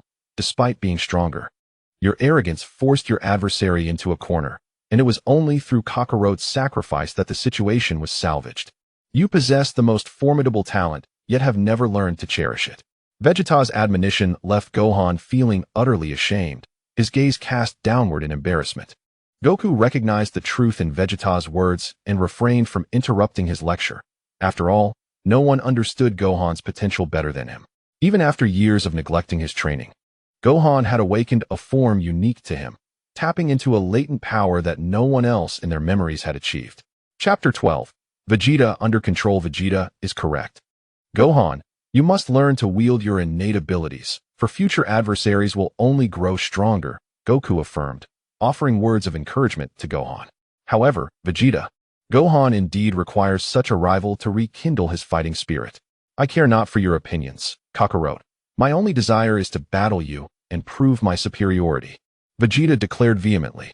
We have become exceedingly powerful, so much so that even the Kaioshin, who stands atop the universe, is insignificant in our eyes. As for this so-called king of the demon realm, he too is nothing to regard. Vegeta's fury laid bare his thoughts, suggesting that even the seemingly insurmountable Majin Buu was not to be feared. Is it truly so? Upon hearing Vegeta's words, the Supreme Kai turned to Goku in disbelief, seeking confirmation. Well, perhaps, Goku replied with a slight smile, then directed his gaze towards Vegeta.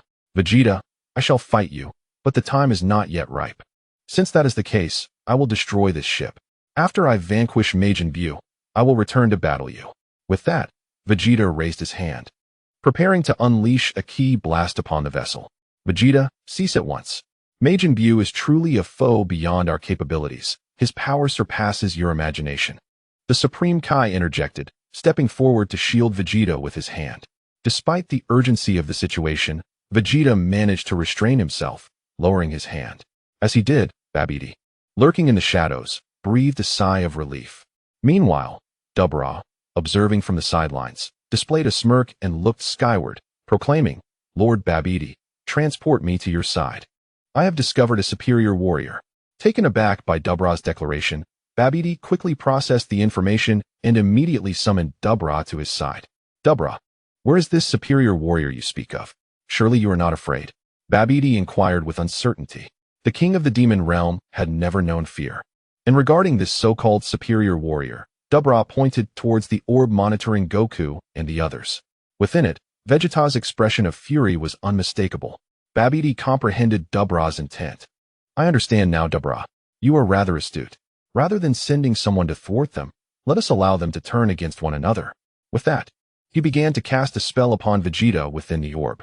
Suddenly, Vegeta clutched his head and bent over, energy surging violently around him as he emitted anguished cries. "It's begun. Please do not disappoint me," Goku silently mused at the sight. "Vegeta, what is happening to you?" exclaimed Goku. "Uncle Vegeta, are you alright?" The Supreme Kai and Gohan looked on anxiously at Vegeta. As all eyes were fixed upon him, Vegeta, still gripping his head, slowly ascended into the air. His cries of torment unabated. Ultimately, with a tremendous eruption of energy, he descended gently, lifting his head slowly. Upon witnessing Vegeta's condition, the expressions of the Supreme Kai and Gohan changed drastically. "Vegeta, have you fallen under Babidi's control?" The Supreme Kai gasped in astonishment as he realized that at this moment, an M symbol resembling that of Dabura had appeared on Vegeta's forehead. Observing this scene, Goku murmured, "Finally, it has come. Vegeta, quickly attack them." After Babidi seized control of Vegeta, he immediately commanded him. "I refuse." Vegeta cried out in anguish, clutching his head. Yet he resisted Babidi's commands and launched an attack towards Goku and his companions. Babidi was taken aback, not anticipating that someone under his control could defy his orders. He intensified his efforts to dominate Vegeta, who, in a bid to combat Babidi's influence, erupted with overflowing energy. "Do you think I am someone who would heed your commands? I am the prince of the Saiyans, and my pride surpasses all." Vegeta's muscles swelled as he shouted, unleashing a surge of power that finally expelled Babidi's voice from his mind. Babidi was rendered speechless by this turn of events, acknowledging that this individual was far too proud to succumb to his sorcery. "Kakarot, come fight me, or I shall kill them both." Vegeta taunted Goku. "All right, Vegeta. I shall fulfill your wish," Goku replied without hesitation, the situation unfolding just as he had anticipated. Meanwhile, the Supreme Kai, upon hearing the exchange between Goku and Vegeta, rushed to position himself between them, raising his hands in protest. "No, you two cannot engage in battle, for otherwise, Majin Buu will absorb your energies and revive." Observing from the sidelines, Gohan had been quietly watching since Vegeta was taken over, and upon hearing the conversation between Vegeta and Goku, he finally confirmed his suspicion. "Uncle Vegeta, you intentionally allowed Babidi to control you to fight Dad, didn't you?" "What? How could you do something so trivial as that?" "Fool." The Supreme Kai responded in exasperation. "Trivial?" In a fit of rage, Vegeta declared his boredom, unleashing an explosive surge of energy that caused the Supreme Kai to stagger backward. The plight of Majin Buu held no significance for him. The battle against Kakarot was of paramount importance. Prior to arriving on Earth, he had always been hailed as the prodigious Saiyan, yet ever since he encountered Kakarot, the once proud warrior had found himself saved by him on multiple occasions, a reality he could scarcely endure. Moreover, during his years on Earth, influenced by those around him, he had established a family and discovered a newfound gentleness within, occasionally even appreciating this way of life. However, as the proud prince of the Saiyans, his inner turmoil could not permit him to continue in this manner. Thus, he refrained from resisting Babidi's control, yearning instead to revert to the decisive warrior he once was, a being for whom honor surpassed all else. As he spoke, Vegeta's aura intensified with fury. Goku, though already aware of the unfolding events, felt a profound impact from Vegeta's words. "Come now, Vegeta, let us engage in a proper battle," he proclaimed, transforming into a Super Saiyan without hesitation. The Supreme Kai contemplated intervening, but, upon witnessing Goku's gaze, realized that the progression of events was beyond his control. I understand, the Supreme Kai conceded. Mr. Goku, I leave this to you. Mr. Gohan and I shall seek out Majin Buu. If we cannot prevent his revival, I will strike the ship. He must not be allowed to restore his full power. With that, the Supreme Kai turned to approach Gohan. At that moment, Goku addressed him, saying, "Do not worry, Supreme Kai. I will defeat the fiend." Though uncertain of Goku's confidence, the Supreme Kai chose to place his trust in him. Gohan, remember, when your anger rises, no one can stand against you. Reflect on the sensation you experienced during your battle with Cell. Gohan comprehended the essence of Goku's words. Meanwhile, Babidi, having overheard the Supreme Kai's remarks, grew apprehensive that the Supreme Kai might abandon all restraint, thus jeopardizing his scheme to resurrect Majin Buu. Consequently, he employed magic to transport Vegeta and Goku to the desolate plains, while simultaneously bringing the Supreme Kai and Gohan before him, for only Dabura, his subordinate, possessed the capability to confront Gohan and the Supreme Kai. Kakarot, I have awaited this day for an eternity. Let us engage in a battle without reservations. Vegeta, allow me to witness the fruits of your training. Chapter 13 Goku accepts the challenge. Kakarot, although I reluctantly acknowledge it, I must concede that you are a prodigy of martial arts. Despite my incessant training, I still find myself at a disparity compared to you. I realized this during your confrontation with Vegeta. The reason I have not resisted Babidi's control is twofold. First, I aspire to reclaim my former self, and second, I am reminded of the Earthlings who were manipulated during the Tournament of Power, whose strength underwent a dramatic transformation. As anticipated, my power has also surged significantly. I am now assured that I shall not be bested by you. Is that so, Vegeta? Then allow me to witness it. From the very beginning, I shall unleash the entirety of my strength, surpassing that of a Super Saiyan. With that, Goku transformed into Super Saiyan 2, his hair rising elegantly, a fringe cascading down his forehead, while lightning crackled around him, his energy erupting like a deluge. What immense energy! Kakarot. This force has far surpassed the level of Gohan during the Cell Saga, Vegeta exclaimed in admiration. Following this, Vegeta too unleashed his power, adopting the same form as Goku, embodying Super Saiyan 2. As Vegeta unleashed his full energy, he momentarily paused, then erupted into laughter. Ha ha ha. Witnessing this, Goku realized his gamble had paid off. Vegeta, while in the pinnacle state of Super Saiyan 2, was under Babidi's control. Due to the surge in his power, he had finally grazed the threshold of a breakthrough, ready to engage in a fierce battle to shatter that barrier. Come, Vegeta, it seems you require this confrontation.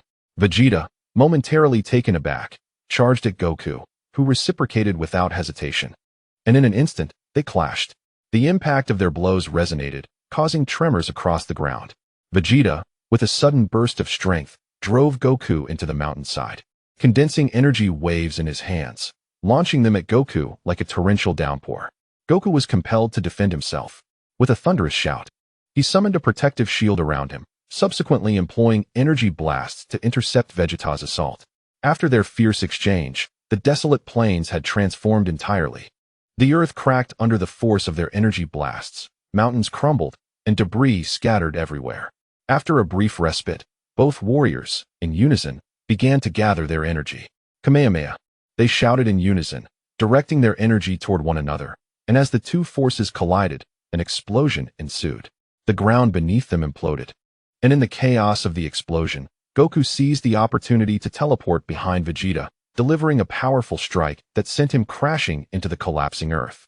Goku pursued, descending into the chasm. In the absence of sunlight, visibility was non-existent, and Goku had to rely solely on his senses to locate Vegeta. After being thrust into the ground, Vegeta swiftly regained his composure, masking his energy behind a rock.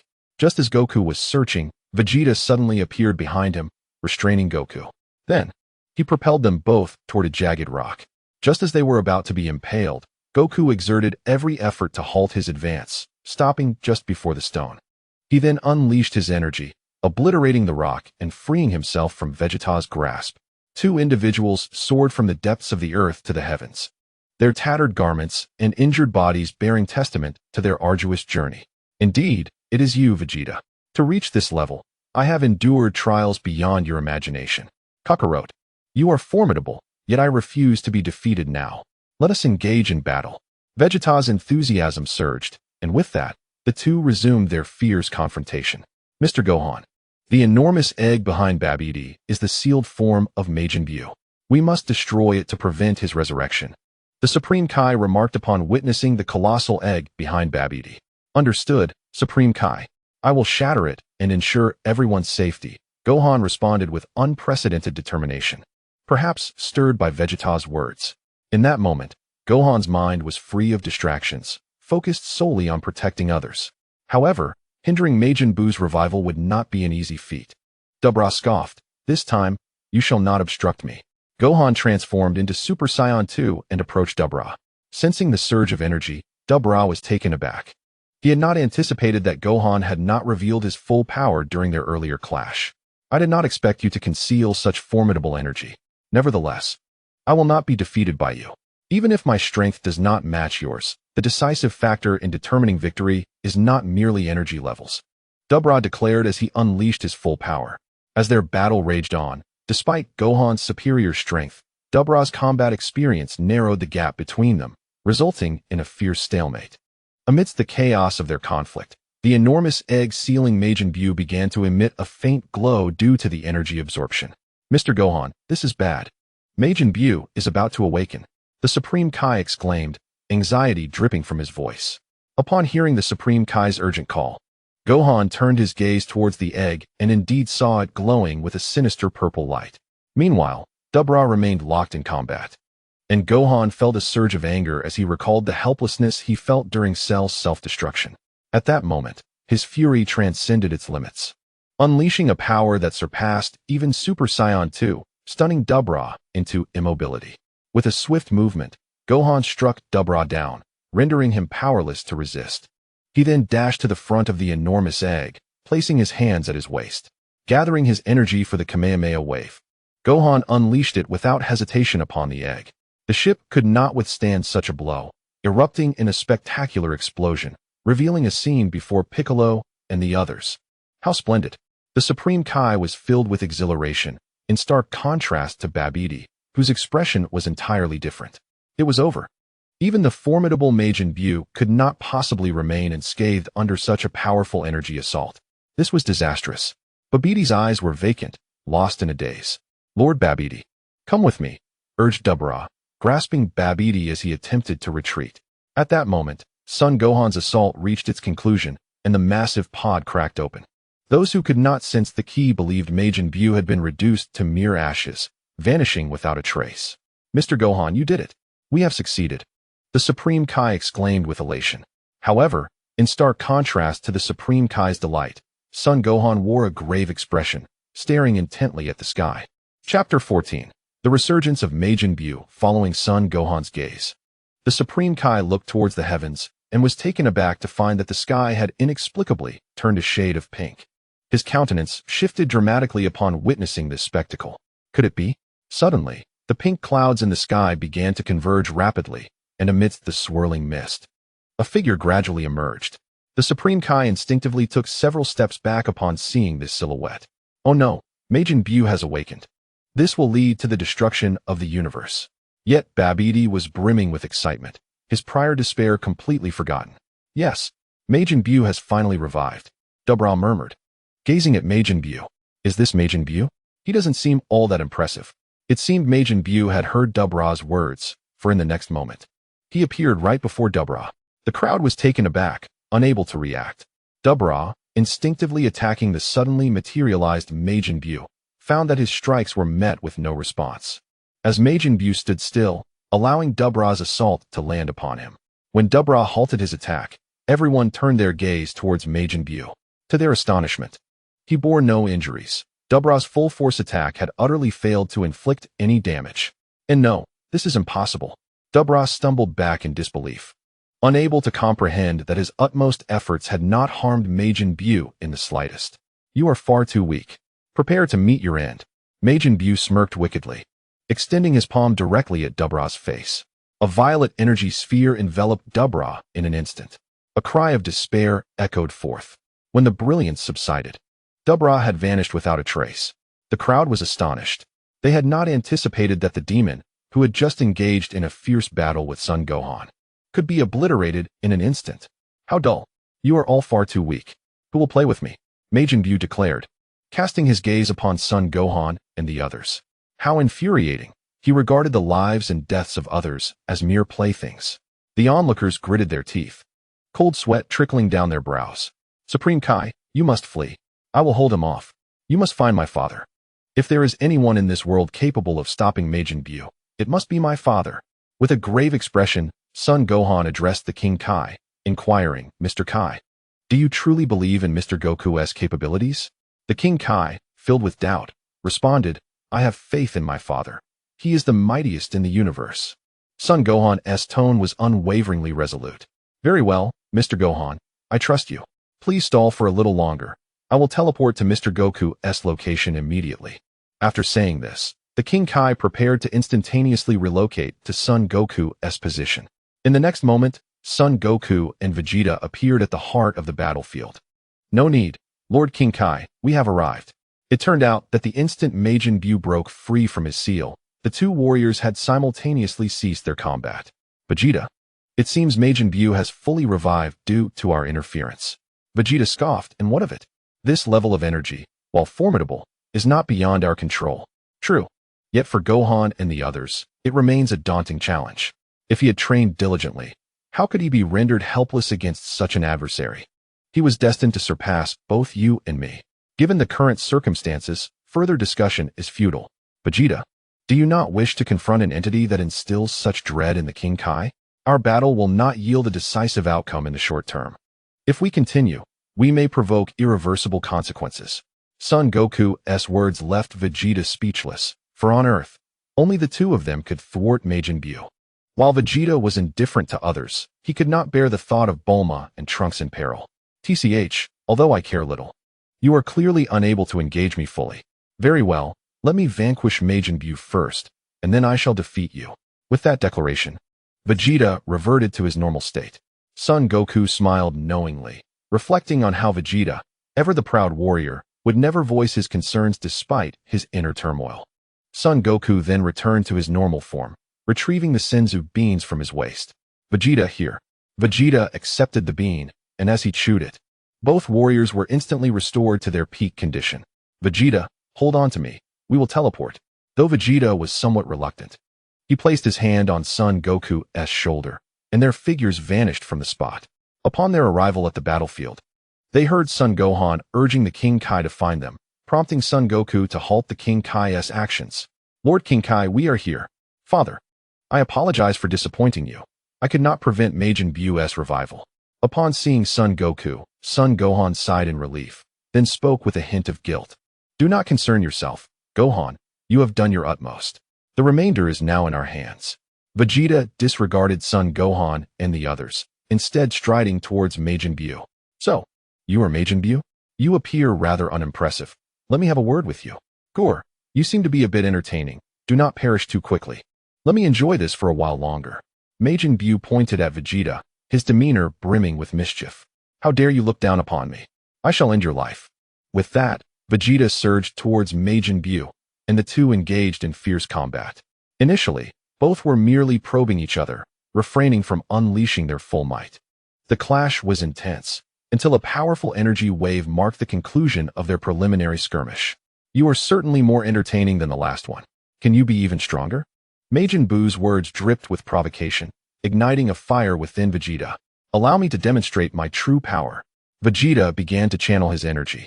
As he did, the aura surrounding him shifted from a white radiance to a brilliant yellow, his hair transforming correspondingly, while arcs of electricity danced around him. With a resounding shout, his energy stabilized, revealing Vegeta in his peak Super Saiyan 2 form, on the cusp of transcending to Super Saiyan 3, just awaiting the right moment to break through completely. This is all I possess. Now, let me witness your true strength. Majin Buu retorted, though you appear significantly stronger, it is still inconsequential. Such arrogance. Vegeta scoffed. Majin Buu then began to emanate his own aura, and it was evident that, in terms of raw power, he surpassed Vegeta. I anticipated your strength, but I did not foresee it reaching this magnitude. Vegeta's expression turned grave. Hearing this, Majin Buu swelled with pride, his nose elongating with arrogance. However, I shall not be defeated. Vegeta shouted as he charged at Majin Buu. Chapter 15. The Awakening of Vegeta Goten. That's my father's energy, along with an unfamiliar one.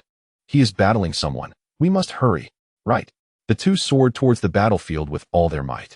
Meanwhile, the unleashed Vegeta was locked in combat with Majin Buu, their clash surpassing even his earlier fight with Goku. Each collision sent shockwaves that shattered mountains.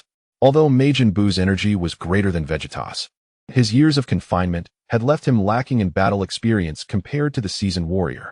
Seizing an opening during a momentary clash, Vegeta unleashed a powerful energy wave aimed at Majin Buu's abdomen. The attack pierced through. The onlookers erupted in joy. Yes, Uncle Vegeta has won. Gohan exclaimed with fervor. Incredible. Vegeta has succeeded. Krillin and the others celebrated, their spirits lifted. In stark contrast, Babidi's mood was one of despair. No, it can't be. Majin Buu has been defeated.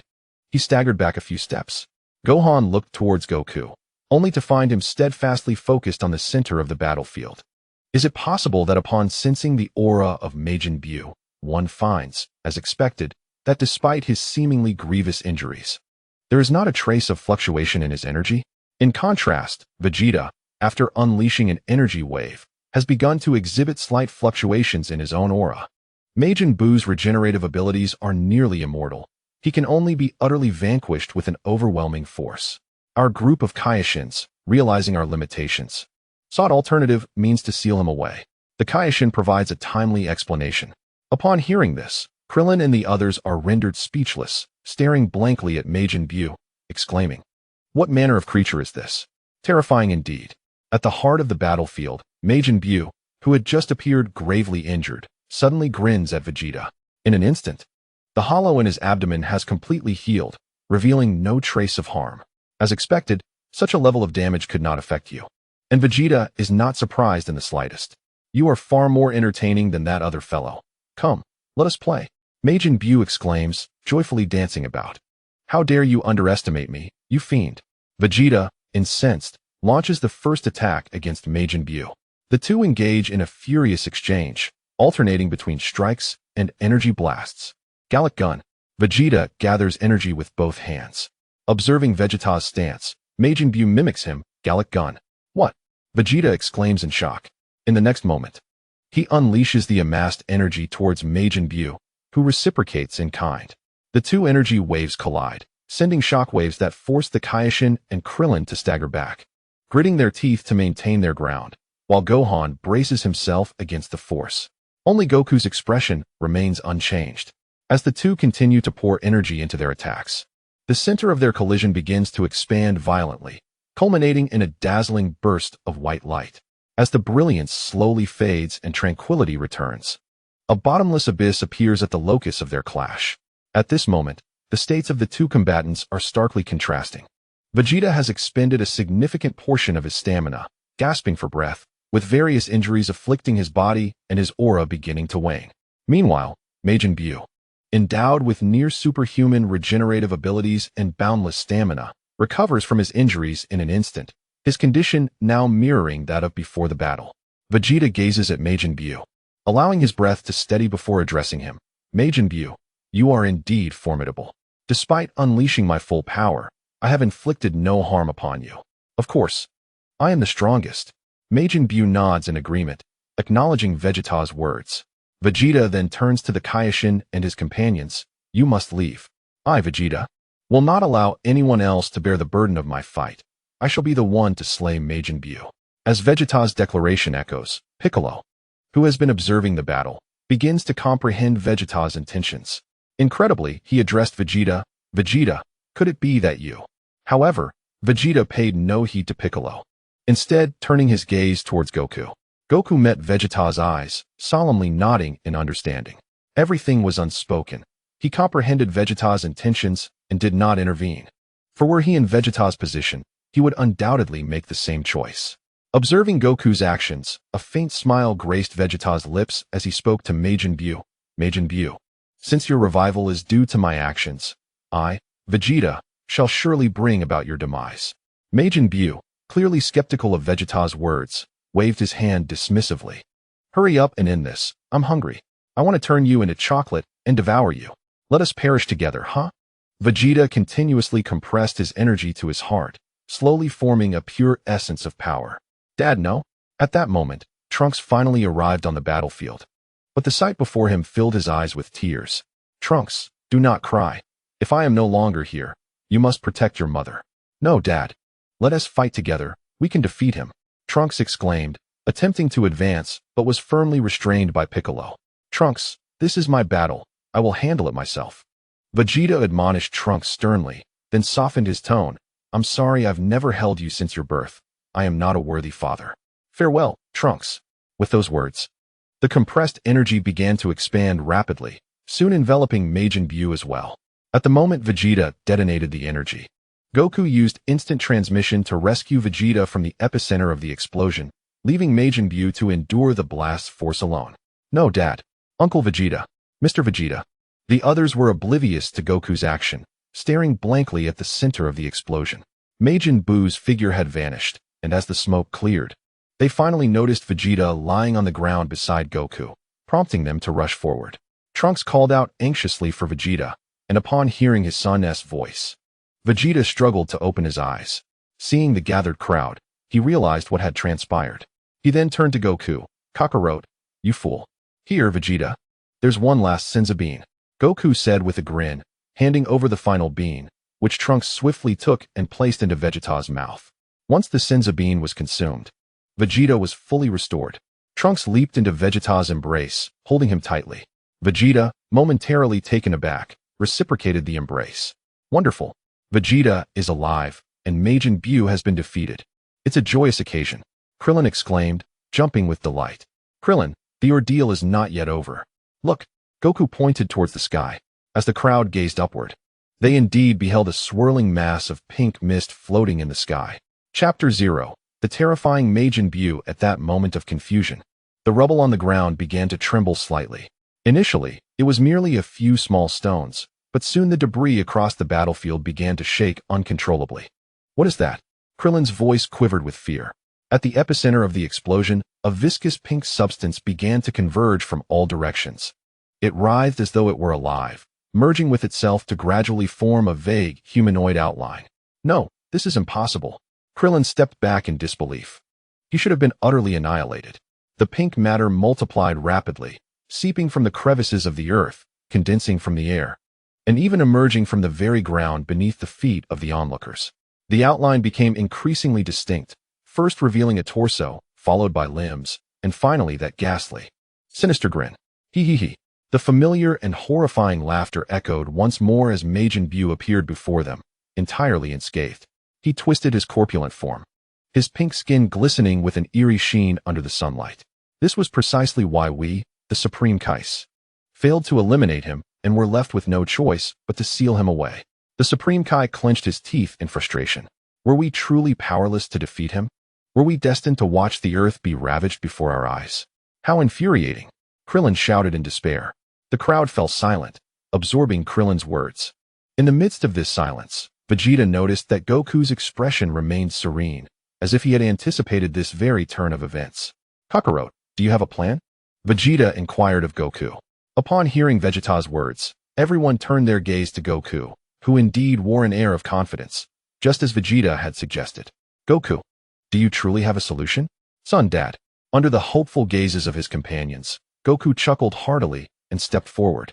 Haha, this situation hasn't surpassed my expectations. Really? Krillin exclaimed with elation, seeking confirmation from Goku once more. Yes, Krillin. Goku's words instilled a renewed sense of confidence among them, and their expressions began to relax. Just then, Majin Buu finally restored his form. Well, that was quite the attack, but it won't do anything to me. Majin Buu's restoration brought immense joy to Babidi, who had nearly been terrified to death when Buu was momentarily defeated. Fantastic. Majin Buu, truly a masterpiece of my father. Babidi couldn't contain his excitement, leaping with glee. His words drew the ire of the crowd. Had looks been lethal, Babidi would have been utterly obliterated. Hey, do you have anyone stronger? If not, I shall transform you all into chocolate and devour you. Majin Buu declared, licking his lips as he spoke. The words of Majin Buu instantly heightened everyone's vigilance, prompting them to adopt defensive stances. Just as they prepared for confrontation, Son Goku stepped forward with measured strides. Majin Buu, I shall be your opponent now. Are you indeed stronger than that so-called Vegeta? The mention of Vegeta caused veins to bulge on his forehead in irritation. How dare that wretched Majin Buu underestimate me? He exclaimed. Strength? You will find out once we engage. Son Goku continued. Truly, one should not judge by appearances, at first glance. One would never suspect that you possess such power, capable of pushing Vegeta to this extent. Upon hearing Son Goku's words, a proud expression spread across Majin Buu's face, his nose elongating noticeably, reminiscent of Pinocchio's. Then Son Goku shifted his tone, declaring, however, I shall not be defeated by you. Having said this, the two faced each other. Their gazes locked, while those around them held their breath, the atmosphere thickening with tension. At the martial arts tournament venue, the participants, having been astonished by the actions of Goku and his companions, gradually regained their composure, and the competition resumed. With Goku and the others having departed, the remaining contestant, number 18, moved through her opponents with the ease of a tiger among sheep, effortlessly advancing to the finals.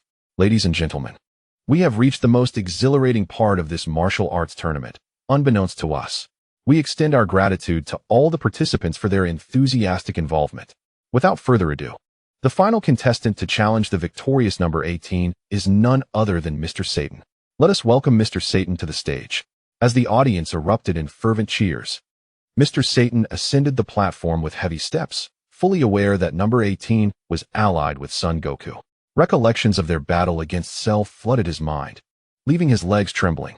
Despite his public assertions that those battles were mere illusions, he understood all too well that they were undeniably real.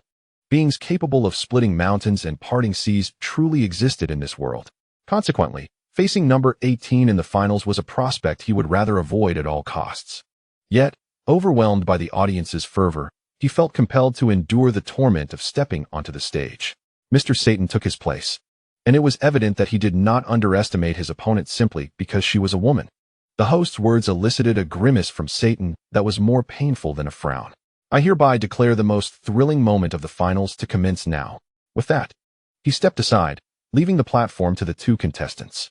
Fully aware of number 18's formidable prowess, Satan hesitated to approach her.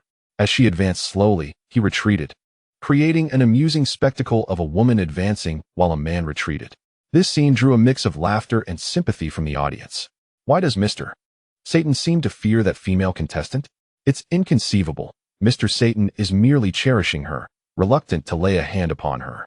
Ah, so it is, indeed, Mr. Satan lives up to his reputation as our idol. Satan. The atmosphere in the audience erupted instantaneously. Listening to the dialogues from the stands while casting a glance at Satan, number 18's beautiful eyes sparkled, a smile gracing her lips. Upon witnessing that smile, Satan felt a sudden jolt in his heart, instantly heightening his alertness. However, to number 18, his vigilance appeared trivial. With a swift motion, she seized him by the neck. Even a seasoned admirer of beauty like Satan felt his cheeks flush at such an embrace, for number 18's beauty is unparalleled in the Dragon Ball universe. Hey, shall we make a deal? What? Satan was taken aback, then quickly recovered, eagerly inquiring, what deal? You wouldn't want your supporters to be disheartened, would you? So, here's the proposition. If you give me 20 million, I shall concede the championship to you. What do you say? Satan was momentarily stunned. Hurry, tell me. Will you accept? As she exerted a slight pressure with her arms, he felt his face grow crimson from that mere effort. Let go, I accept, he exclaimed, feeling as though he had been revived, gasping for air. Since you've accepted, let us begin. Don't even think about deceiving me, or I shall end your life, she said, her expression darkening momentarily, a fleeting glimpse of menace that sent chills down Satan's spine. All right, unleash your full power and attack me. Upon hearing no. 18's words, Satan swallowed hard, then charged at her with all his might. The audience erupted in cheers as he commenced his assault. Is this truly your full strength? As Satan's punch landed on number 18, he felt nothing, prompting him to question himself. Yes. Her response made Satan blush, and he nodded slightly. Well, I truly overestimated you. Let me take the stage. With that, the moment Satan threw his next punch, she let out a dramatic scream, falling off the stage, marking a theatrical conclusion to the finals. Chapter 0. Surpassing the Super Saiyan second level made both contestants step to the center of the stage. I hereby declare the winner of this martial arts tournament to be Mr. Satan. With the championess announcement, the crowd erupted in cheers. Satan, Satan. Suddenly, the ground began to tremble violently. Buildings collapsed, equipment exploded, the earth cracked, and the sky transformed ominously. It was a scene reminiscent of an apocalypse. Oh my heavens! Help! Is this the end of the world? The venue was engulfed in chaos, filled with an atmosphere of terror. As Android 18 observed the unfolding scene, a sense of tension enveloped her. Could it be that all of this was instigated by Goku and his companions? It appeared that their adversaries were formidable. Krillin, wait for me. In the next moment, Android 18 soared into the sky, rapidly heading in the direction from which Goku and his group had departed. The catalyst for this series of events was indeed Goku, but it was not a battle that incited it. Rather, it was the eruption of his immense power. Just moments prior, Goku and Majin Buu faced each other, and a palpable tension filled the air. In an instant, the two combatants engaged in a fierce clash. Within mere moments, they had exchanged blows countless times, the sounds of their colliding fists and feet resonating throughout the realm. All eyes were riveted on the two fighters, not daring to exhibit a hint of complacency. In the sky, their confrontations sparked brilliant white flashes, the result of their supersonic collisions. Their figures danced amidst the clouds, which dissipated in their wake. Suddenly, Goku and Majin Buu distanced themselves from one another, their bodies unscathed, indicating that their strengths were evenly matched. Very well. Let us see how you handle this, Goku declared, as he began to gather energy in his hands, a blue aura coalescing between them. Kamehameha, he shouted, unleashing the energy towards Majin Buu, who retaliated with his own gathering of pink energy. The two forces clashed like twin dragons in the sky, neither yielding as they intertwined. The resulting shockwaves scattered the few clouds present. As their energies intensified, a dazzling white light erupted at the center of their collision. When the brilliance subsided, tranquility returned. The two warriors ceased their combat, their faces alight with exhilaration. Wow, you're quite interesting. I like you, Goku exclaimed. Haha, you're strong too. It's been a while since I've encountered such an intriguing opponent. My body is already buzzing with excitement. Observing their pause, Piccolo and the others understood that the true battle was about to commence. Warm-up's over. Let us showcase our true abilities, Goku urged, a playful smile gracing his lips. I hope what happens next doesn't frighten you, he added, lowering the tail that had been coiled around his waist.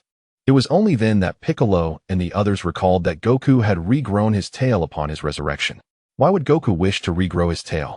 Wasn't it a weakness for him? Krillin pondered, fully aware that seizing Goku's tail would render him powerless. Sun Wukong has always been shrouded in mystery, perhaps with his own intentions. Piccolo, perplexed, finds himself wondering about it. That detestable Kakarot must have gained new insights into his training.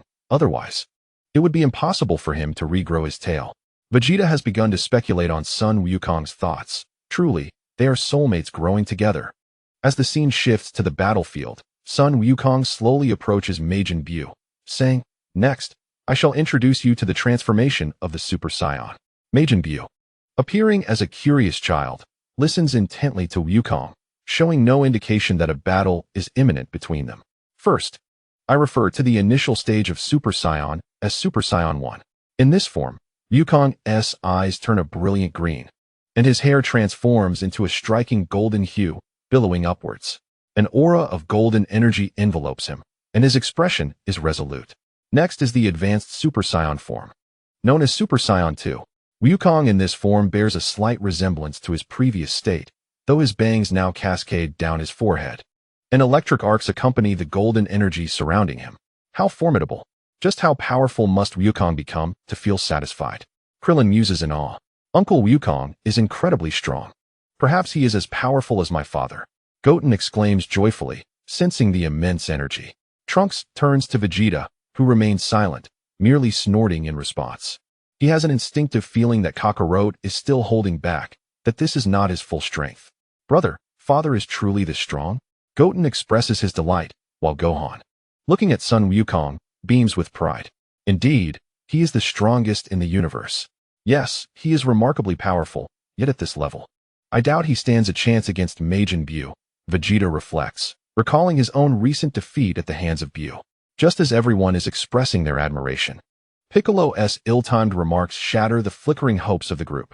Though Vegeta is irked by Piccolo's metaphorical comparison, he refrains from retorting, instead fixating on Wukong, pondering silently. Kakarot, allow me to witness the depths of your true strength. Majin Buu gazes at Wukong in this form and exclaims, I recognize this. That earlier Vegeta was like this too. And it amused me for a moment. At these words, Wukong's lips twitch in response, imagining how furious Vegeta would be if he heard Buu's comments. Finally, we reach the pinnacle of Super Saiyan transformations, Super Saiyan 3. This time, Wukong does not exhibit the ease of his previous forms. Veins bulge from his forehead as he clenches his fists at his sides, summoning every ounce of his power and unleashing a thunderous roar. Initially, Piccolo and the others find it hard to believe Wukong's declaration, as they consider Super Saiyan 2 to be immensely powerful. How could there be a breakthrough beyond that? However, as Wukong's roar reverberates, an even greater force erupts from him, causing the very heavens to change color. An apocalyptic scene unfolds. Far across the globe, the culinary delights of Tianjin rice and dumplings felt an overwhelming surge of energy, leaving them profoundly astonished. Is this the might of Goku? Such power, felt from the opposite end of the earth, seemed as palpable as if it were before them. Even Master Roshi, seldom removing his sunglasses, regarded Goku's direction with an unusually serious demeanor.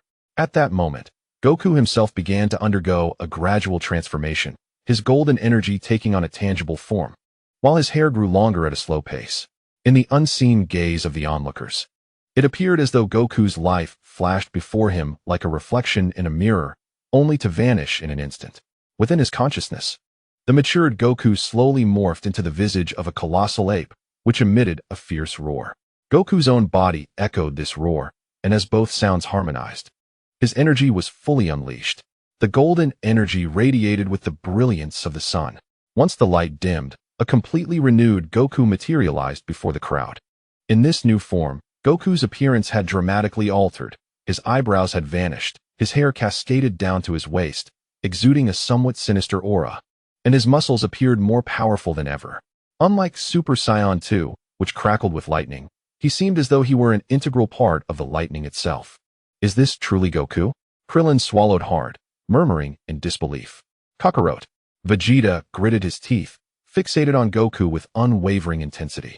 The others were similarly astonished, particularly the Supreme Kai, Shin, who could scarcely believe that such a being could emerge in just a few decades. This power was entirely unlike anything the mortal realm should possess. In the depths of the universe, unbeknownst to the crowd, a pair of closed eyes fluttered slightly before returning to tranquility. Chapter 0. A dramatic conclusion. I apologize for the wait. It's my first time in this form down here, and I'm still getting accustomed to it, Goku remarked, gazing at Majin Buu. It's not a big deal. You just look a bit fierce, Buu replied, tilting his pink head, his eyes squinting into slits while a peculiar smile graced his lips. Goku gently shook his head, a slight smile curling at the corners of his mouth. Buu, you have no idea what you're truly facing. Before his words could fully resonate, Goku's figure abruptly vanished from sight. Buu's eyes widened in shock, and before he could react, a powerful punch struck him squarely in the abdomen. His pink form curled up like a shrimp, and he was sent hurtling backward, crashing through 3 distant rocky peaks before finally halting. Coughing, Buu emerged from the rubble, dusting himself off, his smile replaced by a scowl. You hurt me. Goku stood less than 5 meters away, arms crossed. This is merely the beginning, Buu. Anger began to swell within Buu's small eyes as he suddenly opened his mouth wide, unleashing a torrent of pink energy waves. Goku did not even flinch. He merely raised a hand, and upon contact, the energy wave was deflected, soaring into the sky before exploding into a dazzling display of fireworks. Your attacks are far too direct, Buu, Goku remarked. In a true battle, such an approach will fail to strike your opponent. Silence, Buu shrieked, his body suddenly elongating, the right arm stretching like rubber, his fist aiming at Goku's nape from an uncanny angle. Without turning his head, Goku merely inclined his body slightly, allowing Buu's fist to graze past his golden hair. In that instant, Goku's elbow struck back with precision, landing squarely on the joint of Buu's extended arm. Arc! Buu cried out in pain, swiftly retracting his arm. His expression twisted into a more menacing grimace as steam began to erupt from the pores on his forehead. I shall transform you into chocolate. Is that so? Then come forth, if you can, Goku challenged, As Buu's form began to swell, muscles bulging, his size doubling, he lifted his enormous foot, bringing it down forcefully towards Goku's position. The ground buckled under the immense pressure, shockwaves radiating outward, stirring a cloud of dust. As the dust settled, Buu looked down to locate Goku, only to find the ground beneath him devoid of life. Up here, came Goku's voice from above. Buu glanced upward, discovering Goku suspended in an upside-down position directly overhead, a single finger lightly touching Buu's forehead. Kamehameha. A blue energy coalesced in Goku's palm, striking Buu's face at point-blank range. The tremendous force knocked Buu's considerable frame to the ground, the energy wave carving a trench hundreds of meters wide into the earth. As calm returned, Majin Buu lay in disarray amidst the ruins, while Son Goku hovered in the air, quietly observing the fallen foe. Hey Buu, such a level of power cannot possibly defeat you. Get up. As Goku's words echoed, the debris below began to tremble, and in the next instant, a burst of pink light shot skyward. When the radiance faded, Majin Buu stood before Son Goku, though the composure he once possessed had vanished, replaced by a frantic glare directed at Goku. What's wrong? Have you no other tricks up your sleeve? If this is all you can muster, it's rather dull. Goku taunted, eager to unveil the full extent of Buu's power. How dare you underestimate me? I shall end your life. Majin Buu seethed, fiercely pounding his chest, his already pink visage appearing even more pronounced. Subsequently, a white mist began to emanate from the openings atop Majin Buu's head, accumulating in greater density, gradually enveloping both Goku and Buu. Such trivial theatrics will not affect me, Goku remarked, unfazed, casually scanning the white smoke surrounding him.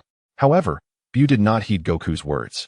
Instead, he stealthily advanced towards Goku under the cover of the white gas. You truly are stubborn. If that's the case, I shall strike until you relent. As the menacing attack from Majin Buu was about to strike Son Goku, he swiftly pivoted, extending his palm to seize Buu's fist. With his other hand clenched into a powerful punch, he struck Buu's face, sending him hurtling backward, the force contorting Buu's visage in an astonishing display. Now do you believe? Son Goku remarked with a confident smile, though in his Super Saiyan 3 form, the expression took on a rather sinister allure. Below, Piccolo and the others watched in stunned silence. While they were aware of Goku's prowess as a Super Saiyan 3, they had not anticipated such overwhelming might. Vegeta, who had risked his life without inflicting even a scratch on Buu, could only marvel at how utterly powerless Buu seemed against Goku's transformation. Incredible. Goku is truly phenomenal. Haha, I knew that as long as Goku is here, any foe can be vanquished. Krillin laughed heartily. Yes, Father has always stood before us, confronting formidable foes. Gohan added, his face reflecting deep admiration. Remarkable. Super Saiyan 3 is simply extraordinary. Trunks and Goten gazed at Goku, their eyes sparkling with wonder. Is Mr. Goku truly from the lower realm? King Kai Shun was left utterly speechless, murmuring to himself. Kakarot has surpassed me by such a margin, yet I refuse to concede defeat. As if recalling something, Vegeta's expression shifted from fury to calm contemplation. In the sky, Goku, poised for an attack, noted Buu's sudden stillness. What's the matter, Buu? Have you run out of tricks? If that's the case, I shall advance. With that, Goku prepared to strike. However, just as he was about to launch his assault, Buu, who had been seething with rage moments before, plopped down on the ground. This isn't fun anymore. I'm not fighting. I'm hungry. I want to eat. Ignoring the stunned reactions of those around him, he turned his head away, arms crossed. Bearing no resemblance to the being that had once wreaked havoc across the universe millennia ago. Witnessing Buu's antics, the crowd was taken aback, collapsing in shock. The atmosphere transformed dramatically, shifting from one of intense life and death conflict to that of a petulant child needing to be placated. Mr. Goku, quickly, take this opportunity to eliminate him. This way, Majin Buu will be utterly destroyed. King Kai Shun, more eager than anyone to eradicate Buu, was keenly aware of the sacrifices made by a Supreme Kai and 3 Kai in the battle against him, though uncertain of the unfolding events. Krillin and the others echoed King Kai Shun's urgency. Goku, however, did not respond to their pleas. Instead, he closed his eyes, contemplating deeply. When he finally reopened them, a resolution had formed within his heart. All right, I have decided how to deal with Majin Buu. Chapter 0. Arranging for Majin Buu Lord Kaishin. I regret to inform you that I cannot eliminate Majin Buu at this moment, Son Goku expressed apologetically to Kaioshin and others present. Why, Mr. Goku? Majin Buu has committed countless atrocities. He should have been vanquished long ago. Kaioshin was taken aback by Goku's decision and failed to grasp the significance of the phrase at this moment. Lord Kaioshin, have you not noticed that this Majin Buu is not as malevolent as you claim? Goku continued, adamantly. Mr. Goku, this may very well be a guise of Majin Buu. Kaioshin exclaimed, filled with agitation. That is not the case, Lord Kaioshin. I can sense that this Majin Buu is not the destructive fiend you describe. Goku asserted. I believe it is possible that Majin Buu has absorbed the benevolence of the Grand Kaioshin, which has tempered his inherent malevolence, resulting in the current form of Majin Buu, a being devoid of the concepts of good and evil, akin to a newborn infant. However, upon hearing Goku's words, Kaioshin began to waver. Encouraged by this, Goku continued, moreover, this might be precisely what the Grand Kaioshin desires. These words shattered the barriers within Kaioshin's heart. Perhaps he too pondered how the compassionate Grand Kaioshin could wish for slaughter to quell slaughter. Perhaps you are right, Mr. Goku. I have been blinded by hatred. How could the Grand Kaioshin desire such actions from me? In that fleeting moment, Kaioshin appeared somewhat forlorn, with Kaioshin's reluctance to oppose. The other Z fighters were even less inclined to oppose Goku's decision. Goku, we all trust you. Son, you have the right to do this. Indeed, Dad. Even the aloof Vegeta refrained from dissenting. The support from everyone warmed Goku's heart, causing a spontaneous smile to grace his lips. Thank you all. I have a premonition that Majin Buu will become our ally in the battles to come. Is that so? Since it's Goku who said it, it must come to pass. But Goku, where do you intend to place Majin Buu? Krillin inquired, puzzled. I will find someone to guide Majin Buu onto the right path. Who might that be? Master Roshi? Krillin envisioned a scenario where Majin Buu accompanied Master Roshi. Buu, look at how large this girl's chest is. I like it, hee. Ah, my goodness. How can a girl's body be so fair? I must inquire. Ahaha. Buu, let me show you how to transform into what is depicted in this picture. Hee. The thought of this scene sent a shiver down Krillin's spine. Rest assured, Krillin, I have the perfect candidate in mind. No one could be more suitable. Oh, son, I am quite curious as to who that might be. You all know him, the one from the Cell games, Mr. Satan. Oh, it's him. Although somewhat unreliable and a bit arrogant, he possesses a genuinely kind heart, making him a fitting candidate. When Piccolo recalled the Cell games, where everyone was engaged in battle, he remembered how this seemingly ordinary man, capable of being obliterated by even the slightest ripple, disregarded his own safety to throw Android 16 in front of Gohan, thus awakening his true potential. Otherwise, that day, everyone would have perished alongside Goku. Consequently, a decision regarding the whereabouts of Majin Buu was finally reached. Meanwhile, Android 18, on her way to the battlefield, arrived just as the conflict concluded. Krillin, what on earth is happening? And is that you, Goku? Android 18 was taken aback by Goku's appearance, for the transformation had not resulted in a dramatic change. At this moment, Goku retained the form of Super Saiyan 3. Ever since his tail had grown back, transforming into Super Saiyan 3 had ceased to be a burden. He could maintain this form effortlessly, as long as his energy was sufficient, similar to Super Saiyan 1 at full power. Yes, 18, it's me. This is the new Super Saiyan 3, Goku declared, reverting to his normal state. Krillin then recounted the events that had transpired to Android 18. Such a thing is truly astonishing. Goku approached Majin Buu with measured steps. Buu, let me take you somewhere. There are countless delicious treats awaiting you. He gestured dramatically, illustrating a grand circle with his hands. Really? Can I eat whatever I want and do whatever I please? Majin Buu's interest was piqued. Of course, and you can challenge us to a contest whenever you wish. But you must promise me not to cause any destruction or harm to others. All right, I agree. After careful consideration, Majin Buu acquiesced to Goku's request. Good, then follow me. Everyone, wait here for a moment. I shall return shortly. With that, he soared into the sky, heading towards the martial arts tournament site, with Majin Buu trailing closely behind. Hidden within the ruins of the battle, Babidi observed as Majin Buu, having been defeated by Goku, followed him into the sky. He realized that Majin Buu had escaped his control. Faced with the Z fighters, he dared not attempt to seal Majin Buu away. Just as he intended to slip away unnoticed, he accidentally knocked over some rubble. Oh no, as he had anticipated, Even such a minor sound did not escape the ears of those present. Babidi, the Supreme Kai shouted, recognizing him, and flew towards Babidi, having already gathered energy during his flight. Please, spare me, Supreme Kai. I would let you go, but if it weren't for Mr. Goku, the entire universe would be under your dominion. You are the least forgivable of all. Die. With that declaration, the energy surged directly towards Babidi. Although the Supreme Kai's power was not on par with Majin Buu's, eliminating Babidi would prove to be an effortless task. Thus, the confrontation reached its climax. The true culprit behind all this has finally been dealt with. Meanwhile, Sun Wukong, accompanied by Majin Buu, swiftly arrived at the venue.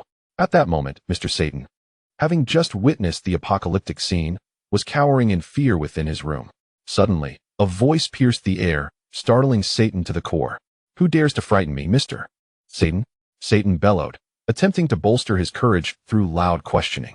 I am Sun Wukong. We met during the Cell Games. Sun Wukong introduced himself, revealing his presence alongside Majin Buu. The sudden appearance of the two figures caused Satan to retreat in alarm. However, as he focused on the newcomers, he instinctively shrank back. Recognizing Sun Wukong. Hello, Sun Wukong. May I inquire as to why you seek me? Satan mustered his courage to ask. Well, Sun Wukong briefly explained his purpose, also introducing the origins of Majin Buu. As Sun Wukong concluded, Satan's eyes widened in disbelief, swallowing hard. You mean to say you want this being, more terrifying than Cell, to remain by my side? Indeed, although Buu may appear fearsome, he would never harm anyone. I cannot trust leaving him with just anyone, so I beseech you. Sun Wukong pleaded with his hands clasped together.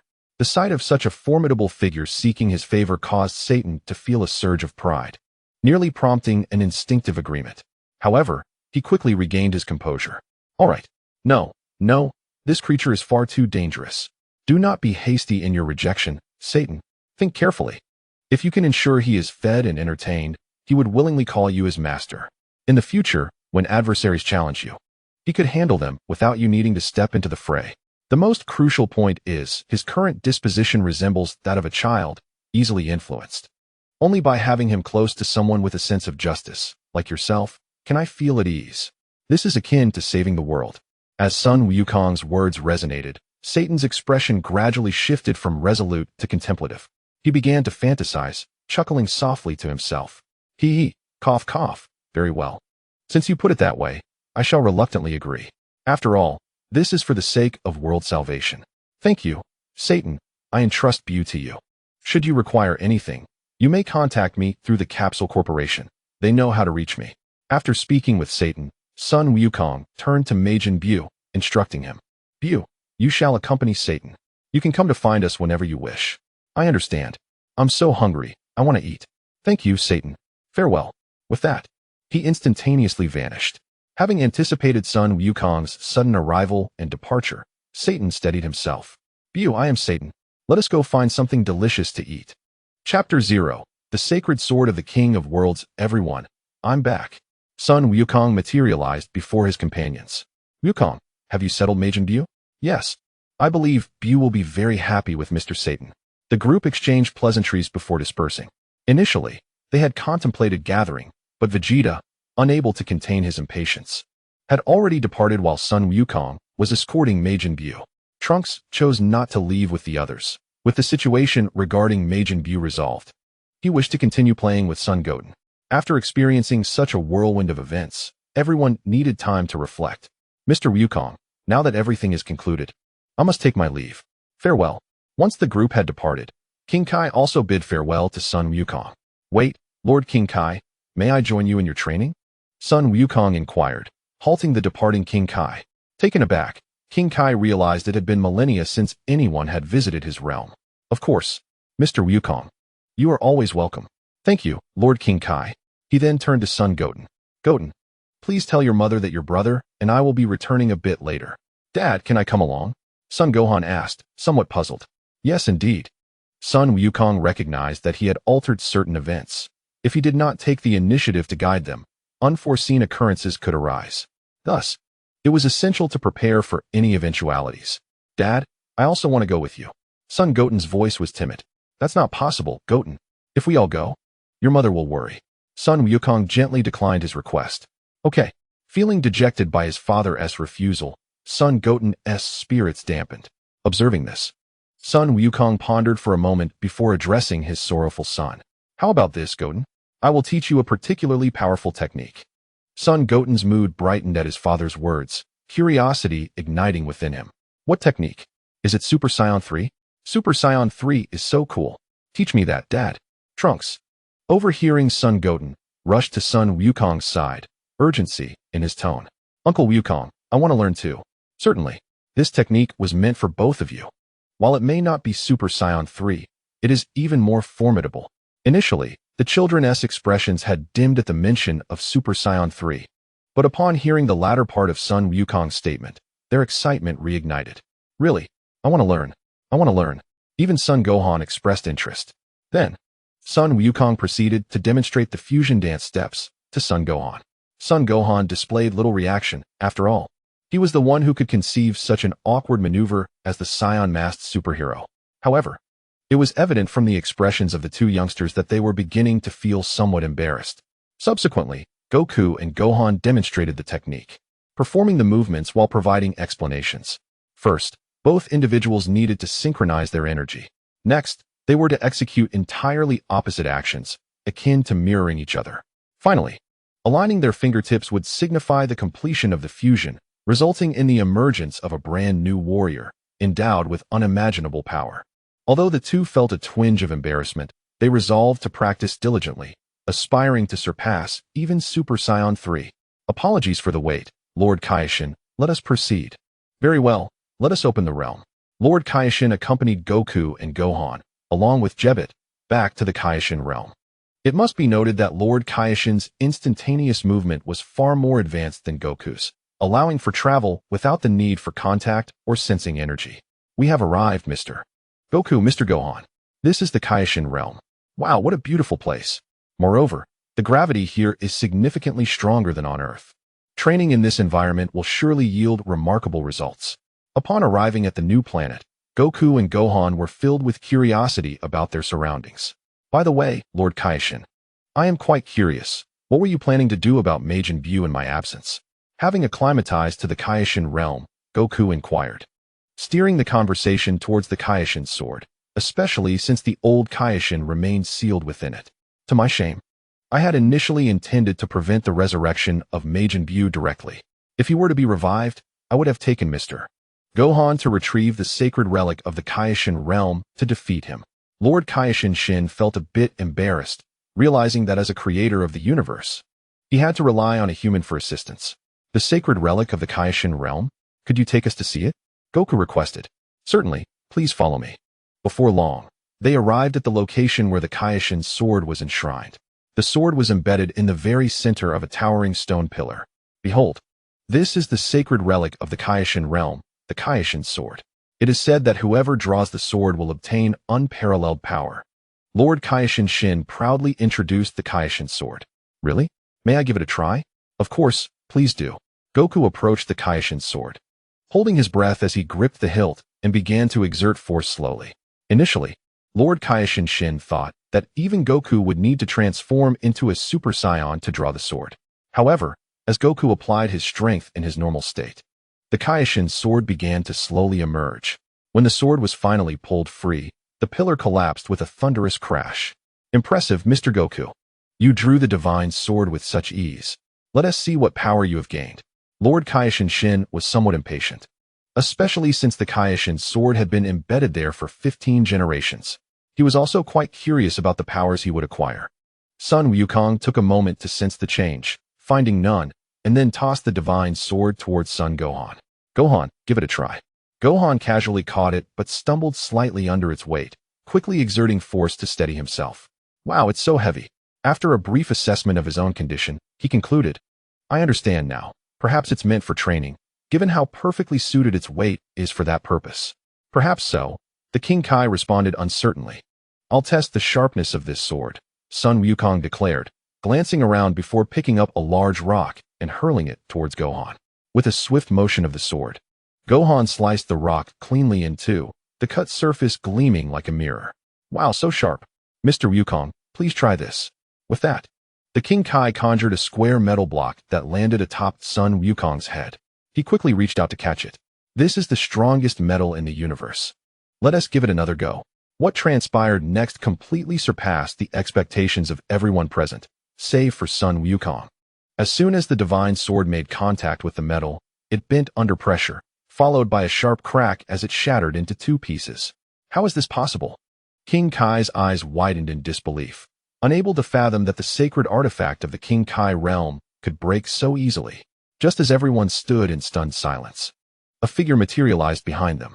Ahem, ahem, ahem. Chapter 0, The Old King Kai. What are you all doing? The sudden voice startled the group, sending chills down their spines. They quickly turned around to see an elderly figure standing before them, clad in the same attire as King Kai. Who are you? How did you come to the King Kai realm? King Kai sternly interrogated the unexpected arrival. Fool, if I am here, then I must be King Kai, albeit the one from 15 generations ago. The old King Kai gestured towards King Kai with a casual wave, speaking leisurely. 15 generations? Does that make you my ancestor? Indeed. Now, come forth and pay your respects to your ancestor. The old King Kai playfully tapped King Kai on the head. Yes, ancestor. King Kai and Jebet respectfully bowed in reverence. Sun Wukong and Sun Gohan quietly observed the scene. Ancestor, from where have you come? Also, I inadvertently broke the divine sword you left behind. I sincerely apologize. King Kai expressed his remorse with a deep bow. Upon hearing this, the previously composed old King Kai suddenly appeared quite agitated. Fool, that sword was unbreakable. How could I have emerged? I was sealed within it, and none of the previous King Kais could break it. It was later enshrined, driving me mad. So that was the case. However, there are indeed rumors circulating that drawing the God of the Universe sword can grant one immense power.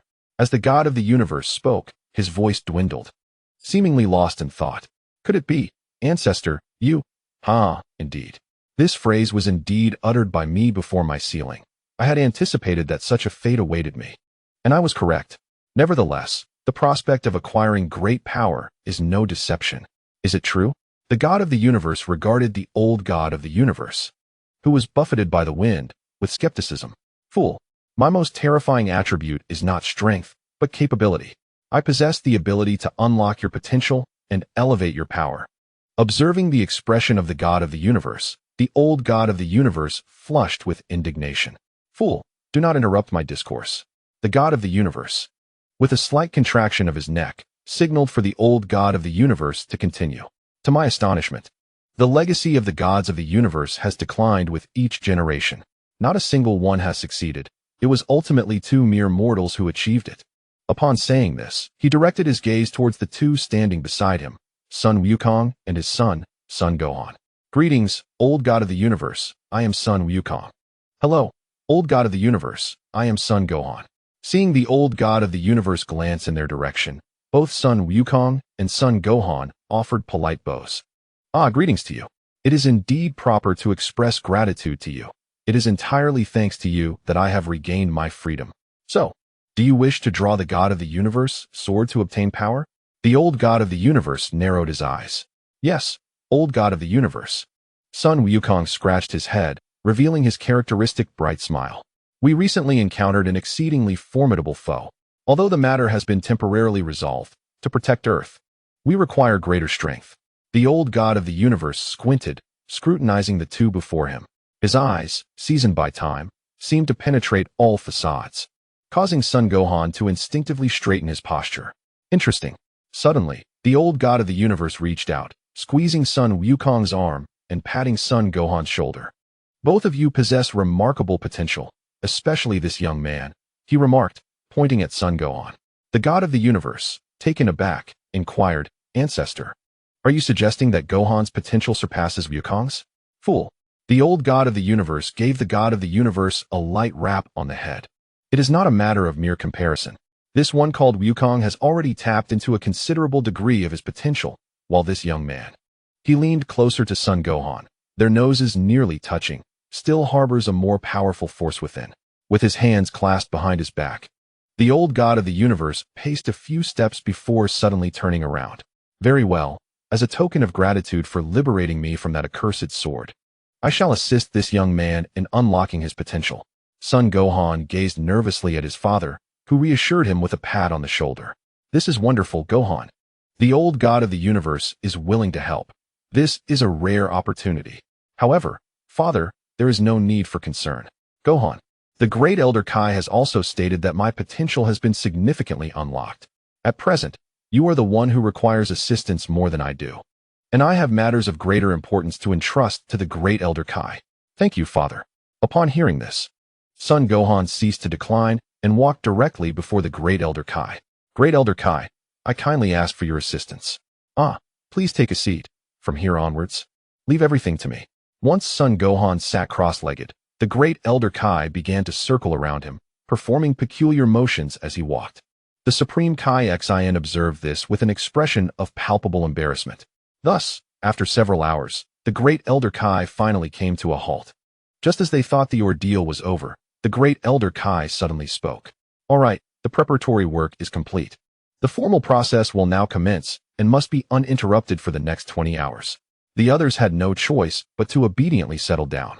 However, Supreme Kai Xian seemed to have something to inquire, glancing at the great Elder Kai, hesitating to speak. Go ahead, what is it you wish to ask? The great Elder Kai, noticing Xian's demeanor, replied somewhat irately. Old ancestor, I wish to know who it was that sealed you within the Z-Sword. After all, we Kai can teleport instantaneously. Unless one is willing to sacrifice their life, it is impossible for anyone to capture us. As soon as Xian's words fell, the great Elder Kai's expression grew grave, as if lost in a reverie. It was a being of the most terrifying nature in the universe, devoid of any sense of good or evil, acting solely on whims. At the time, we merely had a disagreement and retorted a couple of remarks, which resulted in us being sealed within the divine sword. The most terrifying?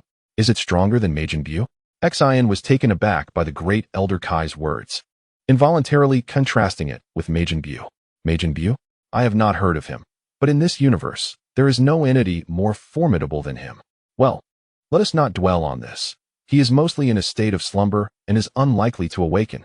Listening to the conversation between the two Kai, Sun Wukong felt a heavy weight in his heart. It seemed there were terrifying existences of which he was unaware. It was clear he needed to grow stronger. The atmosphere momentarily fell silent. Wutian, what did you say? Your father and brother went off with that Elder Kai? Chi questioned Sun Wutian with a look of fury.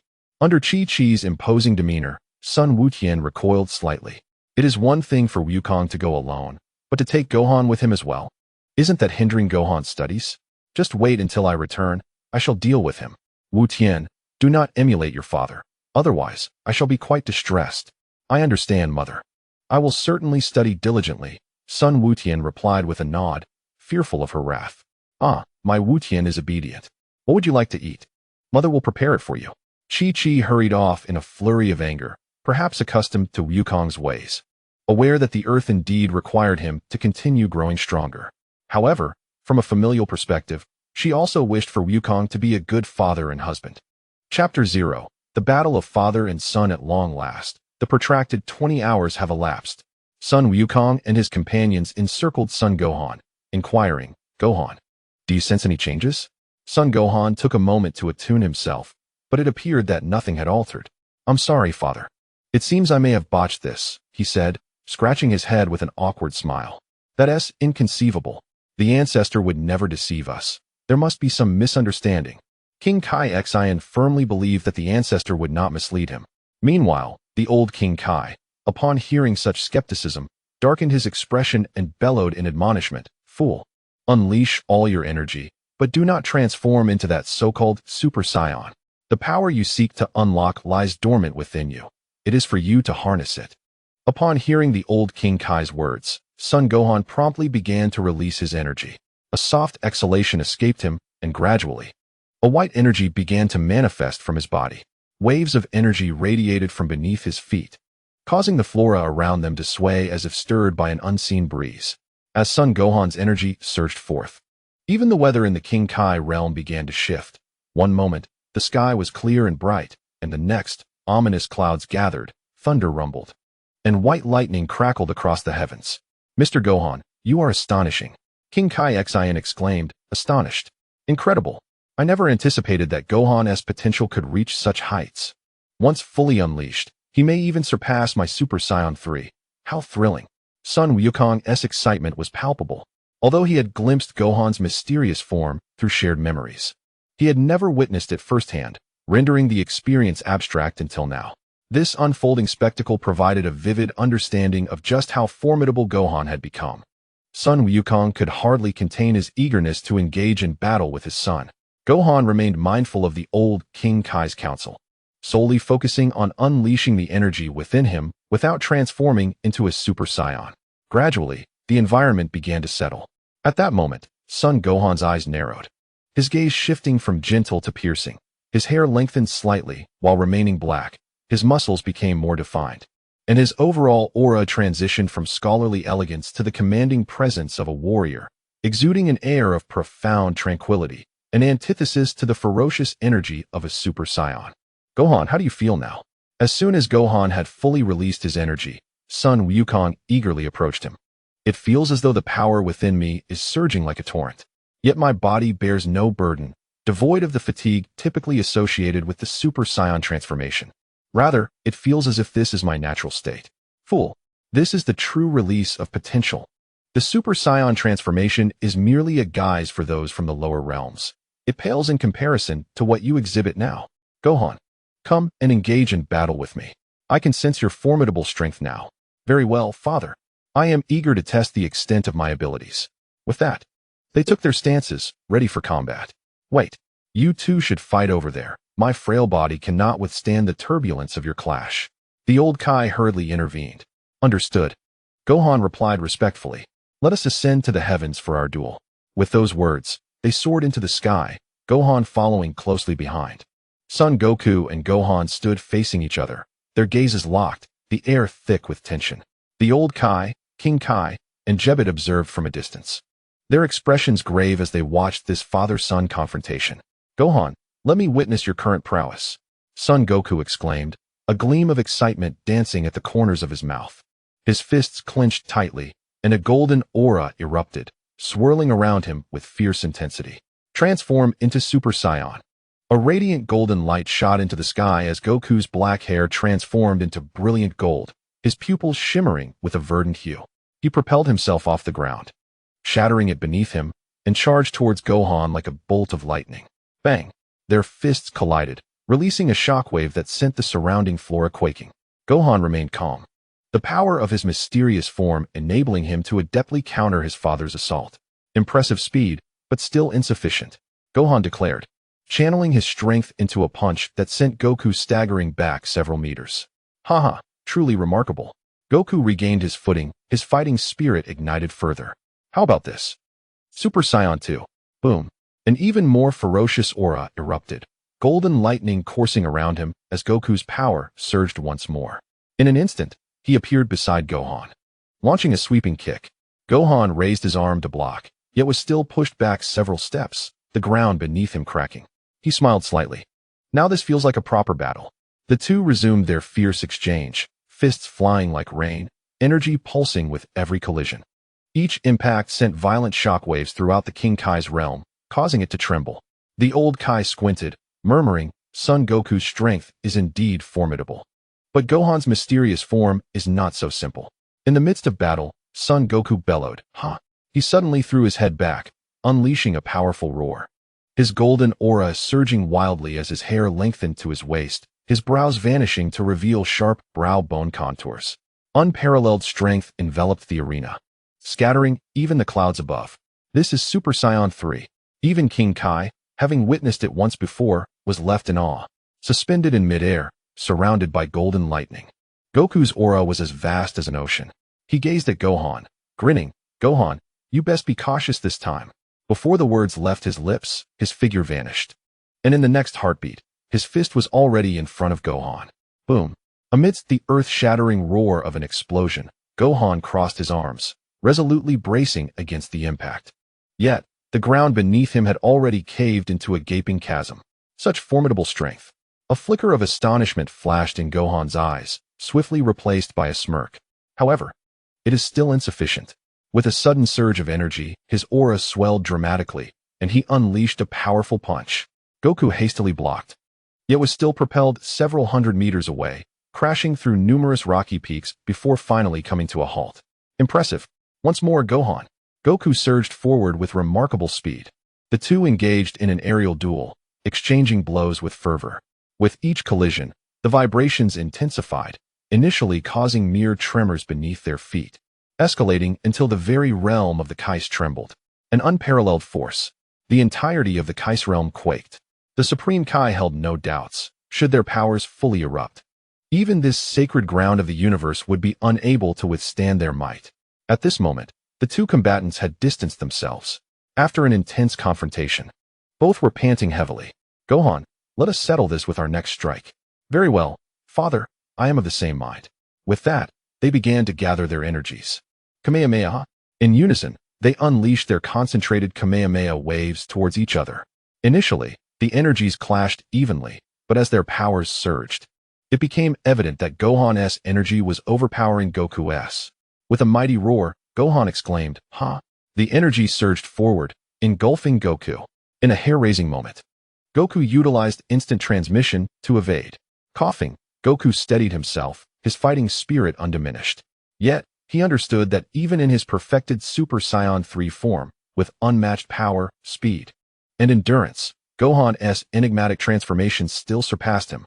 It appears that I am not your equal just yet. Goku relinquished his Super Saiyan 3 form, returning to his normal state, and broke into a hearty smile. Gohan, too, reined in his aura and approached, extending a hand to his father. Dad, you are already incredibly strong. The elder Kai stroked his beard, nodding in satisfaction. Gohan's mysterious form is indeed the epitome of power. Goku brushed off the dust from his attire, excitement sparkling in his eyes. Next time, I shall surpass you. Gohan smiled. Dad, I will not fall behind. The two exchanged knowing glances, laughter echoing between them, their unspoken bond palpable. The gentle breeze swept across the Kais realm, marking the conclusion of this father-son battle. With Goku's defeat, yet, the spirit of their combat shall never wane. Chapter 0. Vegeta's breakthrough. As Goku and Gohan descended to the ground, standing before the Elder Kai, Goku exclaimed, "Truly remarkable. Elder Kai, I endured considerable hardships to transform into a Super Saiyan. Yet I had no inkling that a mere enhancement of Gohan's potential would allow him to surpass me. Indeed, it is true. However, it is primarily due to Gohan's immense potential. Otherwise, even with my ability to unlock potential, I would not reach such a degree." As he spoke, his eyes darted towards the Supreme Kai Shin. Upon meeting the gaze of the ancestral figure, Shin's countenance flushed with embarrassment, aware that the old Kai was indirectly referencing him. "Great Elder Kai, your vast knowledge and experience compel me to seek your assistance. I wish to maintain my consciousness when I transform into a gorilla." The old Kai regarded Goku with a penetrating gaze, one that made him feel utterly transparent before the ancient deity. Nevertheless, the old Kai refrained from elaborating further. "Very well. I can ensnare your awareness within an illusion. However, this course of action carries considerable risks. Are you certain you wish to proceed?" "What risks, Great Elder Kai?" Gohan inquired urgently. The old Kai replied with measured calm. "If you cannot awaken your consciousness from the illusion, over time, you may find yourself trapped indefinitely, with no one capable of rescuing you. Furthermore, the illusion will morph according to your essence, beyond my control." "What? Father, you..." Gohan halted, observing the resolute determination in Goku's eyes. He understood that once Goku made up his mind, there would be no altering that decision. "Great Elder Kai, I implore you. I shall undoubtedly succeed," Goku proclaimed with unwavering confidence. "Very well, take a seat. The rest shall be entrusted to me." Goku settled into a meditative position as the old Kai approached him, gently placing a fingertip upon Goku's brow. A flash of golden light enveloped him, and Goku's eyes closed, his consciousness slipping into the realm of illusion. Standing quietly by, Gohan observed the unfolding events. He pondered why his father would take such a significant risk, feeling an unsettling notion that Goku was concealing something from them after his revival. Nonetheless, Gohan firmly believed that his father's silence was based on a well-considered plan. The only course left for him was to enhance his own strength. With that thought, Gohan moved aside to familiarize himself with his current abilities. On Earth, Vegeta had not exited the training chamber since his return. During his battle with Goku, he had grazed the barrier of breakthrough, and after clashing with Majin Buu, he felt that barrier was on the verge of shattering. Thus, He had devoted himself to finalizing his training. In this tranquil space, Vegeta sat cross-legged, deep within his consciousness. A sound akin to the shattering of an invisible barrier resonated from within his being. In the next moment, Vegeta's eyes flew open, and he rose, unleashing his power. Vegeta roared, his voice swelling with intensity, causing his energy to surge dramatically. Once again, Earth experienced a cataclysmic scene. Trunks, positioned closest to Vegeta, rushed to his father's side the instant he released his power. With wide eyes, the Z warriors across Earth witnessed Vegeta's transformation, their astonishment palpable. Has Vegeta also transcended to Super Saiyan 3? Piccolo clenched his teeth, turning to ascend to the other world, feeling a profound sense of dissatisfaction. Although there had been a gap in power during the Cell games, it was still bearable. Now, however, he found himself left far behind by both Goku and Vegeta. Following Goku, Vegeta has attained such strength. Jiaozi, we must strive harder in our training. Although we can no longer compare to Goku and the others, I yearn to discover my own potential. Tianjinhan gazed at Jiaozi with a sense of resolution. Master Roshi removed his sunglasses once more. This is indeed a tumultuous time for Earth, he mused, as he continued to recline on his deck chair, basking in the sun. In the Kaioshin realm, Gohan, who was familiarizing himself with his newfound power, halted upon sensing Vegeta's energy. Indeed, it is true. You Saiyans are truly an extraordinary race. The Supreme Kai was taken aback. After Goku and Gohan, yet another Saiyan, Vegeta, had achieved such formidable power. The Saiyan race is indeed terrifying. Thankfully, they have been nearly extinguished, otherwise, the entire universe would fall under their dominion. As the energy gradually settled, Vegeta stood proudly, having transformed into Super Saiyan 3. I have finally succeeded. Kakarot, you are not the only one who has transcended to Super Saiyan 3. Vegeta laughed heartily, having once again caught up to Goku's pace. Dad, you've become Super Saiyan 3 too. Wow, so cool. Trunks gazed at Vegeta with starry eyes. Witnessing Trunks' admiration, a subtle smile crept onto Vegeta's face. At that moment, Bulma arrived on the scene. Vegeta, upon seeing the desolation around them, she was about to scold him. But her words transformed upon witnessing Vegeta in his Super Saiyan 3 form. Vegeta, you look so impressive, she exclaimed, snapping a photo with her phone. Humph, women, Vegeta retorted, though his expression betrayed his pleasure at Bulma's words. Vegeta then began to explore the nuances of Super Saiyan 3, and as he calmed his mind, he realized the form's drawbacks.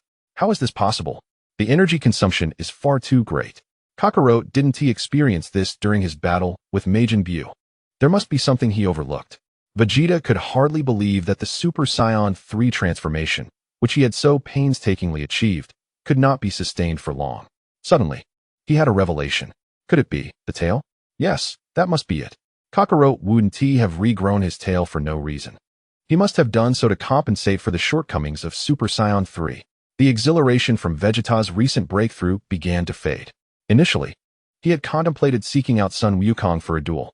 However, it appears that he must wait a while longer. How frustrating. It has scarcely been long since the wish was made on the Dragon Balls, and now he must endure a year's wait to make another wish. Must he resort to that method? Vegeta's expression fluctuated between joy and despair, his mind a tumult of thoughts. Bulma and Trunks observed Vegeta, who had just moments ago been elated, suddenly shift to a state of uncertainty, leaving them perplexed. At that moment, Vegeta seemed to have resolved upon a certain determination. Trunks, come with me. Vegeta's expression remained impassive as he soared toward the room, with Trunks closely following behind. Bulma was left standing there in frustration, stamping her foot and shouting angrily, Vegeta. Upon entering the room with Vegeta, Trunks looked at his father, whose face was devoid of expression, with trepidation. Dad, why did you call me? Vegeta's lips twitched slightly as he hesitated, finally speaking with a hint of embarrassment. Trunks, I wish to regrow my tail. I require your assistance. Chapter 0. A twist of fate. Regrow my tail? Father, why? Trunks gazed at Vegeta in confusion. Vegeta, unusually forthcoming, began to explain. The transformation into Super Saiyan 3 is formidable, yet our bodies possess flaws, leading to an imperfect transformation, with immense energy consumption, making it unsuitable for prolonged combat.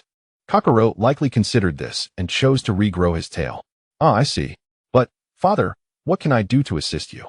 Trunks' realization dawned upon him. When I transformed into a Super Saiyan and attained a higher form, I sealed my tail using energy. Now, I must unseal it. Allowing the tail to grow naturally would take too long, and I cannot wait that long. I need you to pull it out for me. Dad, you cannot be serious. Pulling it out directly would be painful. Trunks thought Vegeta was jesting. Do I appear to be joking? Vegeta maintained a calm gaze upon Trunks.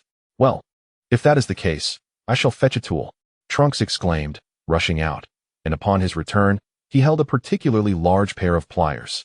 Vegeta turned, pausing momentarily before revealing his tail. Currently, only a small segment of Vegeta's tail was exposed, just enough for Trunks to grasp. Trunks, once the tail is extracted, remember to release your grip promptly. It must not be fully removed. Vegeta instructed, falling silent thereafter. Understood, Dad. I shall begin now, Trunks declared, gripping Vegeta's tail with the pliers and pulling back with all his might. As Trunks exerted his strength, Vegeta's face gradually reddened. Ugh! Trunks summoned all his energy to pull the tail out just a bit, but it was still far from sufficient. He transformed into a Super Saiyan and continued to apply force. Once the tail was nearly at an adequate length, Trunks released his grip. Vegeta's visage was drenched with perspiration, a testament to the agony he was enduring. Wonderful. Father, we have succeeded. With a semblance of relief, Vegeta's expression softened. Father, does this mean you can transform into the perfect Super Saiyan 3 now? Indeed. I can feel the changes within my body. This time it must work. Vegeta's spirit soared. What a pity. If only Uncle Goku hadn't gone to train with Lord Kaioshin, I would love to witness who is stronger between you and him. Trunks lamented the missed spectacle of a duel between the two mighty Super Saiyan 3s. Upon hearing Trunks' words, Vegeta seized upon a crucial detail. You mentioned that Kakarot has gone to train with Lord Kaioshin? That's right, and Brother Gohan has gone as well. By the way, Father, before Uncle Goku left, he taught Goten and me a particularly powerful technique. He claimed it surpasses Super Saiyan 3. Vegeta's countenance darkened. He had only caught the initial part of Trunks' statement and neglected the latter. Kakarot must have devised yet another training method. No, I must continue my training. I cannot allow myself to fall behind Kakarot. Without delay, Vegeta sought out Bulma, urging her to restore the gravity chamber. Once the chamber was repaired, Vegeta plunged into a new round of training. Meanwhile, Earth returned to a temporary tranquility. No one could predict how long this peace would endure. Since Majin Buu had been adopted by Mr. Satan, life had improved remarkably. Mr. Satan took him daily to savor a variety of culinary delights and explore different locales. Naturally, there were those who sought to challenge Mr. Satan, yet they were all swiftly dispatched by Majin Buu. Most of the defeated were left in admiration, though a few narrow-minded souls harbored resentment, waiting for an opportunity to strike. Buu had kept Goku's words close to his heart and refrained from harming them. Gradually, the fact that Buu was Mr. Satan's prized pupil became known, and his fame began to spread among the populace. Furthermore, Mr. Satan, regardless of the occasion, always had Buu by his side. Over time, unbeknownst to them, Mr. Satan had etched a profound impression upon Majin Buu's heart. Since Buu's inception, no one had treated him as kindly as Mr. Satan. Others had either viewed him as a mere tool or feared him enough to wish for his demise. Buu sensed that Mr. Satan regarded him as family, and in turn, he too came to see Mr. Satan as kin. Satan, family. It was Mr. Satan who illuminated the true meaning of family for him. Of course, Mr. Satan did not spend every moment in Buu's company to alleviate Buu's solitude. He specially acquired a small dog to keep him company. Buu adored this gift. When Mr. Satan was absent, Buu would embrace the little dog and soar through the skies, allowing the pup to experience the thrill of flight. On that day, the formidable Majin Buu strolled through the city with a little dog by his side. Passers-by greeted Buu with warmth, exclaiming, "Hello, Mr. Buu," to which he responded with a smile, "Greetings to you as well." He relished the joys of his current life. The little dog trotted ahead, sniffing the air, when it suddenly darted around a corner. Buu did not hasten to pursue. He frequently took the dog out, and the locals were well aware that it was his beloved companion, posing no threat to it. Upon turning the corner, the little dog halted, discovering a burly man standing there, holding food intended to lure dogs. Damn mutt, always trailing that person, begging for attention. It's nauseating. All because of you. My chance at fame has evaporated. If I can't deal with him, surely I can manage you. As he approached the little dog, perhaps sensing the man's malice, the dog bared its teeth and barked fiercely, "Woof, woof, woof." Damn it, You dare to resist? Infuriated by the dog's defiance, the man seized a nearby iron rod and swung it toward the little creature. With a yelp, the dog was unable to evade the blow, collapsing beneath the rod with a pained whimper. Now you'll think twice about barking at me. I initially just wanted to take you and sell you, but now you've brought this upon yourself. At the sound of the dog's cries, Buu initially thought little of it, but when he heard the anguished howl, his demeanor shifted instantly. He appeared beside the little dog in a flash. Upon seeing the barely conscious creature, an overwhelming fury shattered the confines of his rationality. How dare you harm it? In the next moment, a blast of energy obliterated the man, reducing him to dust without a trace of his wailing. In the absence of Satan, the little dog had been Buu's steadfast companion, his second family. Now, someone had dared to inflict harm upon it. Buu knelt and cradled the little dog, enveloping it in energy. Instantly, the ailing creature revived.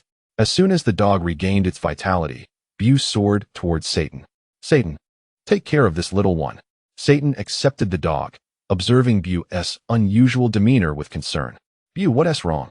Are you unwell? Come, let me take you to the hospital. At that moment, Buu's usual calm was absent. Veins bulged on his forehead, and his expression reflected profound anguish, as though he were struggling to suppress something within. Chapter 0. Majin Buu has split into two. I'm fine, Satan, no need to worry. I have something to attend to. I'll tell you when I return. With that, he turned to leave. Pausing briefly at the doorway, he slightly turned his head, casting a sidelong glance at Satan, silently resolving within himself, I will return. He then flew resolutely towards the wasteland. Watching Buu's departing figure, Satan felt an ominous premonition. Please be safe, Buu. By the way, that person mentioned you could find him at the Universal Capsule Company if anything came up. Satan hastily set down the small dog and rushed towards the Universal Capsule Company. Before long, he arrived at the establishment and, under the guidance of the reception staff, soon encountered Bulma. Satan, what brings you here? Bulma inquired with curiosity, noting the lack of prior interaction between them. Ms. Bulma, a person named Son Goku has sent me to seek your assistance, as he believes you can establish contact with him. Goku? What does he need? He is currently unavailable. Upon learning that Son Goku had instructed Satan to come, Bulma felt an ominous sense of foreboding. What? This is troubling. What should we do? Satan paced anxiously. Just tell me what the matter is. Even if Goku is not here, I can still reach out to others. Bulma's words momentarily stunned Satan, who then realized there were indeed others to consider, as they had been a group at the time. Well, you see, Buu has gone missing, and I noticed something was off when he left. I'm quite worried about him, and didn't he know where else to turn but to you? As Satan finished speaking, Bulma's expression shifted to one of alarm. What? Majin Buu is missing. After Trunks returned, he had informed Bulma of the dire situation, making her aware of Buu's terrifying nature. I understand now. There's no need for you to worry further, Bulma declared, signaling Satan to leave as she prepared to find Vegeta. Wait, Ms. Bulma. If it's possible, please do not harm Buu. I beg you. Satan bowed in earnest plea. Fine. I understand, but I cannot make any promises. Recognizing Satan's genuine concern for Buu, Bulma conceded to his request. Thank you. With that, Satan departed. Bulma gazed after him, surprised to find that this boastful individual possessed a sense of humanity, just as Goku had suggested. In the training chamber, Vegeta was engaged in honing his combat instincts using multiple attacking robots, relying solely on his speed to evade their assaults. Suddenly, Bulma's voice echoed through the room. Vegeta, something terrible has happened. You must come out immediately. The unexpected call startled Vegeta, and as the robots closed in on him, he instinctively waved his arm, disabling another robot. What is it? Vegeta asked coolly. Bulma, accustomed to Vegeta's demeanor, brushed it off. Majin Buu is missing. Satan mentioned he left in an unusual state. I'm worried something has gone awry. You need to investigate. Oh. Bulma's words piqued Vegeta's interest. He had not forgotten how Buu had toyed with him, and now an opportunity for revenge had arisen. A joyful expression gradually spread across his face. Ha! With Kakarot absent, I was concerned I would have no adversary. Majin Buu, you have brought this upon yourself. In the beginning, Sun Wukong's Super Saiyan 3 form could easily overpower Majin Buu, and he was confident he could do so once more. Do not concern yourself with this matter. Leave it to me. As soon as he finished speaking, Vegeta soared into the sky, racing towards Majin Buu's energy signature. Vegeta, ever impulsive, thought to himself, I must still inform Piccolo and the others. After explaining the situation to the Z fighters in detail, they all began making their way towards Majin Buu's location. Vegeta quickly located Majin Buu, who was curled up in agony atop a cliff, muttering to himself, I cannot allow you to emerge and harm Satan and the others. Just as Vegeta was perplexed, suspecting that Majin Buu was merely putting on an act, a raspy voice emanated from within Buu's body. Do not struggle. Once the balance of good and evil within you is disrupted, you can no longer prevent my emergence. Your power pales in comparison to mine. Allow me to emerge and absorb you. Ha ha ha. The chilling laughter sent shivers down one's spine, leaving Vegeta utterly baffled. This was a situation he had never encountered before, and his curiosity compelled him to refrain from attacking Majin Buu immediately. If I cannot prevent you from emerging, then I shall seal myself away, ensuring our eternal confinement. Ha ha ha. Do you truly believe your current strength is sufficient to accomplish that? In the next moment, a diminutive visage of Buu materialized upon the larger form, its features withered and eyes brimming with malevolence. No, this cannot be. Majin Buu concentrated all his might, attempting to absorb the slender Buu back into his body. At this juncture, do you still think you can hinder my emergence? Do not dream. The struggle of the slender Buu intensified, and Buu's form began to emit a blinding light, obscuring his figure. Just then, Piccolo and the others arrived on the scene. To be cautious, Piccolo had even brought Den from the other world. Vegeta, what is happening with Majin Buu? Vegeta did not respond, muttering to himself, TCH, meddlesome woman, before redirecting his attention back to Buu. Seeing that Vegeta remained silent, the others turned their gazes towards the luminous Buu. Once they beheld the scene clearly, their eyes widened in disbelief. How could this be possible?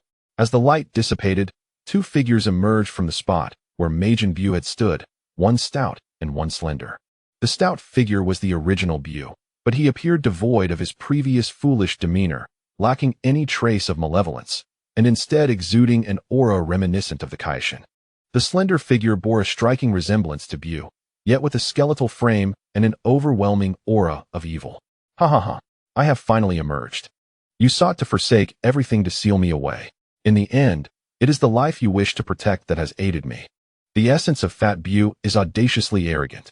Even if you emerge, I shall seal you away once more. Ha ha ha, do you truly believe you can accomplish that?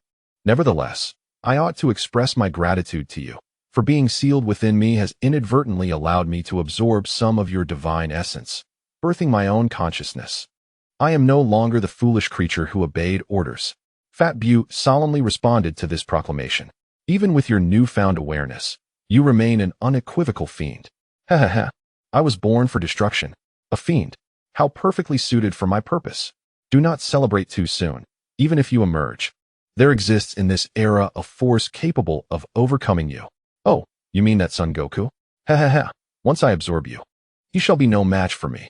The lean Buu grinned malevolently, showing no regard for Fat Buu's words. Then, shifting the conversation, he declared, but now I must sincerely thank you for granting me consciousness. To express my gratitude, I have decided to absorb you. What do you think of that? Great. King. God. Chapter 0. Evil Buu. Hey, did you hear what that lean Buu just said? Krillin swallowed hard, doubting his own ears and instinctively inquiring of the others. You heard correctly. He indeed referred to the rotund Buu as the Grand Kaishin. Piccolo also found it incredulous. But how can that be? The Grand Kaishin stated that he sealed Majin Buu at the cost of his own life. The Grand Kaishin has no reason to deceive us. Perhaps the Grand Kaishin did not deceive us. It is indeed possible that he has perished, and this is merely a remnant of his divine essence, which may dissipate entirely after this encounter. But how did he preserve his essence? It is possible that the Grand Kaishin's divine essence was too potent, and Buu, being a mindless entity, was merely formidable in physicality. Hence, the Grand Kaishin could retain his essence after sealing Buu. Subsequently, after thousands of years of slumber, Buu has continually absorbed the Grand Kaishin's divine power, augmenting himself. A balance of gains and losses. Now, the Grand Kaishin's essence flickers like a candle in the wind, poised to extinguish at any moment. Were it not for the awakening of evil Buu, perhaps the Grand Kaishin would never awaken again. Piccolo elucidated Krillin's query with his understanding. I see. Krillin realized with clarity. He fell silent, his expression tense as he gazed at Buu. Buu, with all my strength, I shall not allow you to succeed. Oh, if you can manage that, then come forth. With that, the Grand Kaishin seized control of Fat Buu's body, charging toward Evil Buu. Without hesitation, Evil Buu retaliated against the Grand Kaishin. As the two clashed, the heavens above Earth were shrouded in dark clouds, and the ground trembled violently under the immense force of their energy.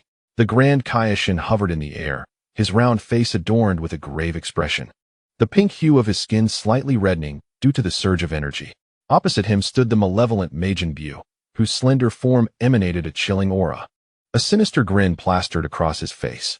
Suddenly, the Evil Buu lunged forth with lightning speed, delivering a powerful punch to the Grand Kaishin's abdomen. The impact forced the Grand Kaishin to bend over, but he swiftly roared in defiance, lifting his head with fury, and struck Buu with a fierce headbutt to his face.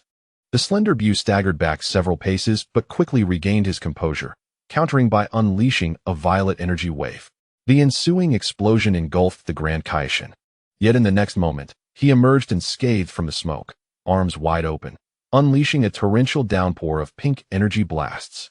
The slender Buu sneered, evading like a specter, while simultaneously conjuring a pitch-black annihilation sphere, thrusting it towards the pudgy Buu. The Grand Kaishin puffed his cheeks, inhaling deeply, and expelled a searing energy beam that collided with Buu's attack. The clash of these formidable forces ignited a cataclysmic explosion, the shockwave devastating the surrounding landscape for miles, causing mountains to crumble and rivers to evaporate. Amidst the dust, the slender Buu suddenly materialized behind the Grand Kaishin, delivering a swift chop. Ah! The Grand Kaishin cried out in pain, losing his balance and plummeting downwards, but he quickly twisted midair, landing a kick squarely on the slender Buu's chest. The slender Buu was sent flying but used the momentum to roll and stabilize himself, immediately retaliating with a barrage of energy needles. The Grand Kaishin was struck multiple times, yet he roared defiantly, his body swelling like a balloon, deflecting all the energy needles. He then opened his mouth wide, unleashing a massive energy cannon. The slender Buu, caught off guard, was hit squarely, his body exploding into fragments.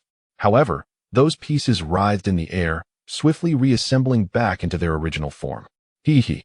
The slender Buu chuckled ominously, suddenly transforming into a pink blur, closing the distance to the pudgy Buu, his arms elongating like rubber, ensnaring him tightly. No. The Grand Kaishin struggled, but the slender Buu's strength was overwhelming, tightening the grip with each passing moment. More terrifyingly, the slender Buu's body began to soften, enveloping the pudgy Buu like a viscous liquid. Oh no, we must help the Grand Kaishin. Panic gripped the hearts of the onlookers, and they rushed to assist. Yet they were overly naive. Without Vegeta's presence, their powers would barely suffice to breach Majin Buu's energy shield. No. The Grand Kaishin's eyes widened in alarm. But it was too late. The slender Buu's body, resembling molten wax, completely enveloped him, ultimately contracting and solidifying. With a chilling sound, the slender Buu completed the absorption, his form transforming into a robust figure, muscles now more defined, eyes glinting with cunning and cruelty, a stark contrast to his previous skeletal appearance. Hee hee. I have grown stronger now. He grinned maliciously, his voice laced with the tone of Majin Buu, yet icy to the core. The earth lay in silence, with only remnants of energy crackling in the air, heralding the conclusion of this devouring. Ah, you are here to thwart me. After absorbing the Majin Buu manipulated by the Supreme Kai, the evil Buu cast his gaze towards Piccolo and the others. I advise you not to act recklessly, or Goku will surely not spare you. Krillin attempted to intimidate the evil Buu by invoking Goku's name. Goku? Even if he doesn't come looking for me, I shall seek him out. I intend to merge his power with my own. Hee hee. The evil Buu mused fancifully. Don't harbor such illusions. You are no match for Goku. Krillin glared at the evil Buu through gritted teeth. Is that so? Unfortunately, you shall not witness it. The evil Buu spoke to Krillin and his companions with ill intent. What are you planning? A sense of foreboding welled up in Krillin's heart upon hearing the evil Buu's words. Of course, I'm going to do this. Upon finishing his sentence, the antenna atop the evil Buu's head emitted a pink glow, shooting towards Krillin. Watch out, Krillin, dodge it. Piccolo urgently shouted at Krillin. It's too late. Krillin could not evade in time, forced to watch the energy strike him. Just as the situation grew dire, Vegeta, who had been watching from the sidelines, suddenly appeared before Krillin, unleashing a wave of energy to nullify the evil Buu's attack. "You're safe now. Thank you, Vegeta." Krillin sighed in relief as he thanked the suddenly appearing Vegeta. "Step back. Don't interfere." After saving Krillin, Vegeta brusquely ordered him to retreat. The others had grown accustomed to Vegeta's demeanor and paid it no mind. Upon hearing Vegeta's words, Krillin and the others distanced themselves from Vegeta and the evil Buu, clearing the battlefield for the two. "I remember you, Vegeta. You are no match for me. If you wish to live, bring Goku to me." The evil Buu looked at Vegeta with disdain, underestimating him entirely. Seeing the evil Buu's contempt, Vegeta chuckled instead of getting angry. "Ha. I am no longer the same as before. You are not my opponent now." Audacious words indeed. "I am curious as to what gives you such confidence, considering you could not even harm me with your self-destructive methods before." The evil Buu expressed a hint of curiosity. "Come and try, and you shall see. I will repay all the humiliation you have inflicted upon me." Vegeta beckoned towards the evil Buu with a playful expression. Chapter 0: Vegeta's Defeat. Supreme Kai's World. Gohan anxiously gazed at Goku, then inquired of the Elder Kai nearby. "Elder Kai, what has happened to my father? He has become deeply ensnared in an illusion, and we are powerless to assist him. Everything now hinges solely on his own resolve. The illusion will continuously shift based on the things that captivate his attention." Upon hearing this, Son Gohan found himself at a loss, left with no choice but to remain and await the outcome.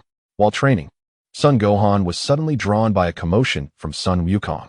He witnessed an eruption of power emanating from Sun Wukong, fluctuating in intensity, culminating in an unprecedented surge of energy. In the presence of this overwhelming aura, Son Gohan felt as insignificant as a drifting leaf upon the vast ocean. Fortunately, this formidable force arrived swiftly and departed just as quickly. Aside from a few present, no one else was aware of it. Sun Wukong's expression mirrored the fluctuating energy, alternating between joy, excitement, anxiety, fury, and ultimately settling into tranquility. None could fathom the true nature of what transpired within him. On Earth, the malevolent Buu glared at Vegeta with disdain, his annoyance palpable. "How dare you look down upon me? I shall transform you into chocolate and consume you." With that declaration, the evil Buu lunged toward Vegeta. As the fiend approached, Vegeta instantaneously transformed into Super Saiyan 2, raising his hand to intercept Buu's attack. Yet, Buu was undeterred. At the very moment Vegeta blocked the strike, he opened his mouth wide, unleashing a pink energy beam straight at him. Vegeta sidestepped, but Buu's arm unexpectedly elongated, seizing his neck and forcefully slamming him into the ground. The earth shattered, dust billowing into the air. A trickle of blood escaped from the corner of Vegeta's mouth. Yet his fighting spirit remained unyielding. Wiping the blood from his lips, he roared in fury, unleashing a more intense golden aura that shattered Buu's grasp.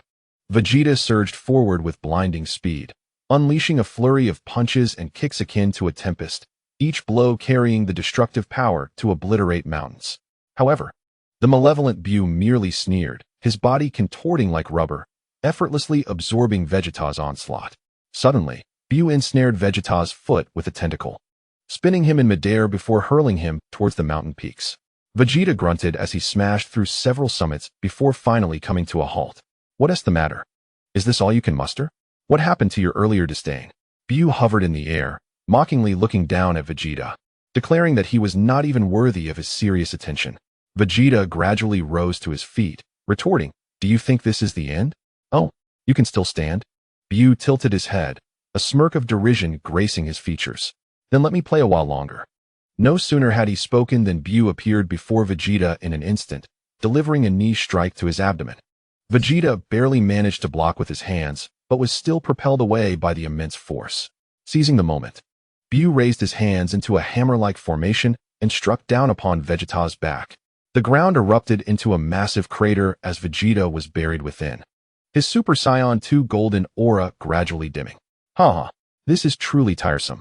Evil Buu gazed down at Vegeta in the deep pit, erupting into a hearty laugh. Vegeta ascended from the depths step by step, his demeanor shifting to one of grave seriousness. "I was merely jesting. Did you truly take me at my word? Now, allow me to unveil my true power." Suddenly, an unprecedented surge of energy erupted from within Vegeta.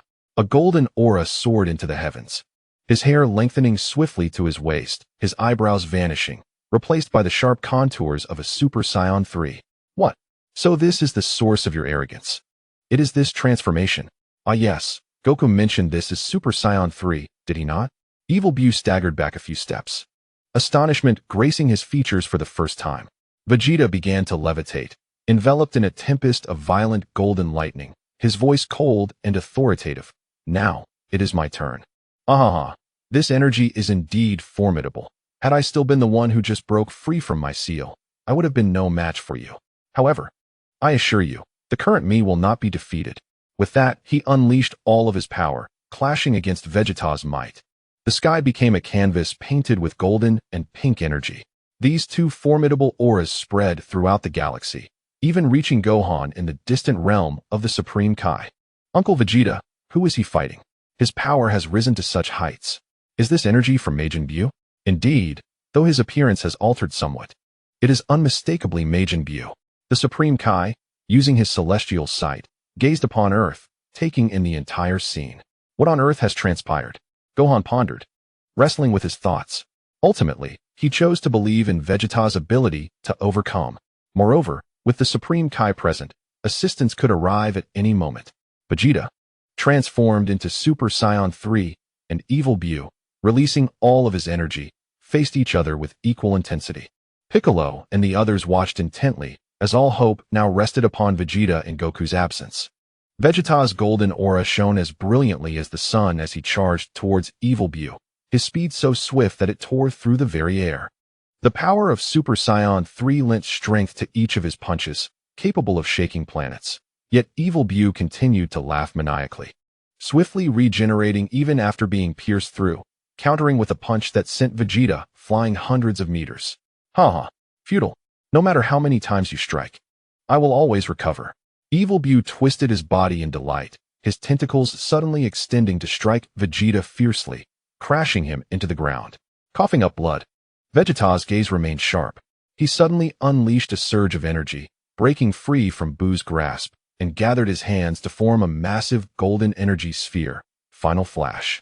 The blinding golden light instantly engulfed Evil Buu, and the ensuing explosion rippled across the battlefield, shattering the earth and coloring the sky in gold. Piccolo and the others shielded their eyes from the brilliance, their hearts filled with awe. Did we win? Krillin asked anxiously. As the smoke dissipated, the malevolent Majin Buu swiftly reassembled from the fragments, floating in the air unscathed. Indeed, Vegeta's pupils contracted, his breath becoming erratic. Even the boundless energy of the perfect form of Super Saiyan 3 could not be consumed indefinitely, whereas Buu's regenerative capabilities seemed inexhaustible. It is my turn. Majin Buu suddenly opened his wide maw, unleashing a robust pink energy blast. Vegeta grit his teeth to evade, but weakened as he was, his movements were a fraction slower, and his left arm was grazed, leaving it a mangled mess. Vegeta, Piccolo shouted, his heart racing with anxiety. He turned to Den, urging, Den, go assist Vegeta with healing. Den nodded and was about to advance when he was repelled by a wave of energy from Majin Buu. Do not interfere with our game. Buu sneered, continuing his relentless assault on Vegeta. The Saiyan was forced to retreat, his golden aura gradually dimming. He panted heavily, inwardly seething with rage. Why can't even Super Saiyan 3 defeat him?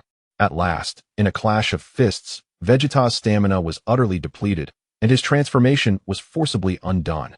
He knelt on one knee, sweat mingling with blood dripping down. Ha! Have you finally reached your limit? Majin Buu kicked Vegeta away and then stood on his back, his tone dripping with mockery. Where has your bravado gone? Vegeta clenched his fists tightly, his eyes filled with defiance. How could I lose to this fiend? It's over. Majin Buu grinned wickedly, gathering energy in his palm. To thank you for such delightful entertainment, I shall reward you with death. Piccolo and the others could do nothing but watch in despair as the scene unfolded. Stop. Suddenly, a commanding voice interrupted Majin Buu's actions. The onlookers turned to see Gohan and King Kai appearing in the sky. Gohan, Piccolo and the others exclaimed in delight. With Gohan here, Goku must have returned as well. This is wonderful. Gohan, where is Goku? He is the only one who can stop Majin Buu. Krillin inquired anxiously. My father is still training. It is just me who has come. The flicker of hope in Krillin's eyes extinguished immediately. In a moment of dire urgency, Gohan had requested King Kai to teleport him directly to the battlefield.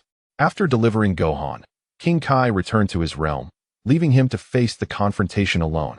Majin Buu regarded Gohan with narrowed eyes. "Who are you? Come to stop me as well?" "I am Gohan, the son of Goku," Gohan replied, gazing steadily at Majin Buu. "Though I am unaware of the events that transpired, your aura has indeed turned significantly malevolent." Gohan scrutinized Majin Buu closely.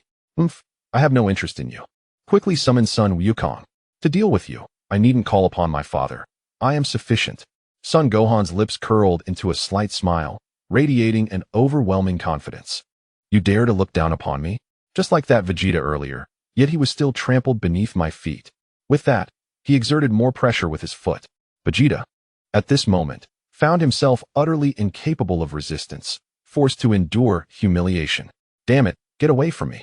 Suddenly, Son Gohan vanished from his position, reappearing in front of the malevolent Buu, delivering a powerful punch that sent Buu flying, before assisting Vegeta to his feet.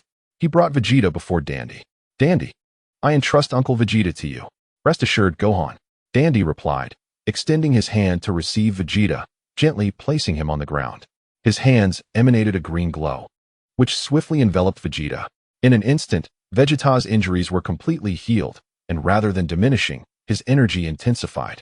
Vegeta stood up, uncharacteristically advising son Gohan, "Gohan, be cautious.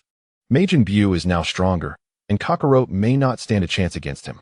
Taken aback by Vegeta's words, son Gohan quickly regained his composure, responding, "Don't worry, Uncle Vegeta. Majin Buu is no cause for concern." Vegeta merely scoffed, slightly irritated by Gohan's words, considering he had just suffered defeat at the hands of Majin Buu. The malevolent Buu began to sweat profusely.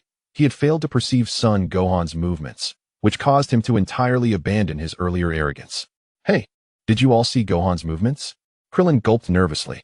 "I didn't see anything," Yamcha echoed. What exactly had Son done to Gohan? He now felt as if he had undergone a complete transformation. Piccolo was inwardly astonished. Son Goten and Trunks shook their heads in disbelief. Son Gohan approached the malevolent Buu. Although he was shorter, his presence utterly overpowered Buu. "Buu, unleash your full power. This time, I will not let you get away. You dare to underestimate me? How infuriating." Buu's energy began to swell, perhaps incited by son Gohan's disdain, his aura subtly rising. "Exactly. That is how it should be," son Gohan declared, no longer concealing his own energy, instantly transforming into a mysterious form. This aura left everyone stunned, their mouths agape. "Is this really Gohan?" Krillin's voice trembled with disbelief. This energy had completely surpassed that of son Goku. Piccolo was baffled, unable to fathom what Goku had done to elevate Gohan to such heights in such a short span. "Brother is so strong." Son Goten's face beamed with pride. The one most affected by this turn of events is undoubtedly Vegeta. His resentment towards being outperformed by Goku was already palpable, and now he finds himself surpassed by Gohan as well. Upon sensing Gohan's formidable aura, Majin Buu instinctively recoils a few steps, terror etched across his face. How could this be possible? The pupils of the malevolent Buu constrict slightly. Gohan's energy is as unfathomable as the vast cosmos, invoking a primal sense of dread within him. Yet, fury soon eclipses reason as he bellows, his muscles swelling with power, and charges at Gohan with ferocity. "Die!" Buu's fist, imbued with destructive force, hurtles towards Gohan's face. However, Gohan merely shifts slightly to the side, allowing Buu's fist to graze past his hair without even brushing the hem of his clothing. "Too slow," Gohan remarks coolly, swiftly delivering a powerful elbow strike to Buu's back. With a resounding thud, Buu is propelled into the ground like a cannonball, causing the earth to crack and dust to billow into the air. "Damn it!" Buu rises from the crater, his expression twisted with rage. With a sudden roar, he opens his mouth wide, unleashing a robust pink energy wave. Destruction Beam. The energy wave warps the air as it carves a deep trench in the ground. Yet, Gohan simply raises a hand, conjuring a barrier of energy before him. Boom. Buu's energy wave collides with the barrier, only to be forcefully rebounded back at him, striking him directly. Buu is sent hurtling backward by his own attack, tumbling through the air before precariously regaining his balance. "Is that all you've got?" Gohan shakes his head, a hint of disappointment in his tone. It seems my father has overestimated you. Buu, consumed by rage, suddenly splits into dozens of clones, surrounding Gohan from all directions. Now let's see how you evade this. All the Buus cackle in unison, initiating their assault. A slight smirk appears on Gohan's lips as his form becomes a blur. Whoosh, whoosh, whoosh. His speed reaches its zenith, leaving a multitude of afterimages in the air. Buu's clones are caught off guard, each one exploding upon impact. Boom, boom, boom. The sound of explosions echoes continuously, and within mere seconds, every clone vanishes, leaving only the original Buu standing in stunned silence. And no, it's impossible. Buu's voice trembles with disbelief. Gohan descends slowly, his gaze icy. The game is over. He raises his hand, gathering a brilliant golden energy sphere in his palm. Its destructive power warping the very fabric of space around it. Kamehameha. In sheer terror, Buu's eyes widen as the threat of death compels him to flee. Yet his body feels as though it is anchored to the spot, paralyzed. Just as Gohan is about to unleash his attack. Wait, brother. Goten suddenly shouts.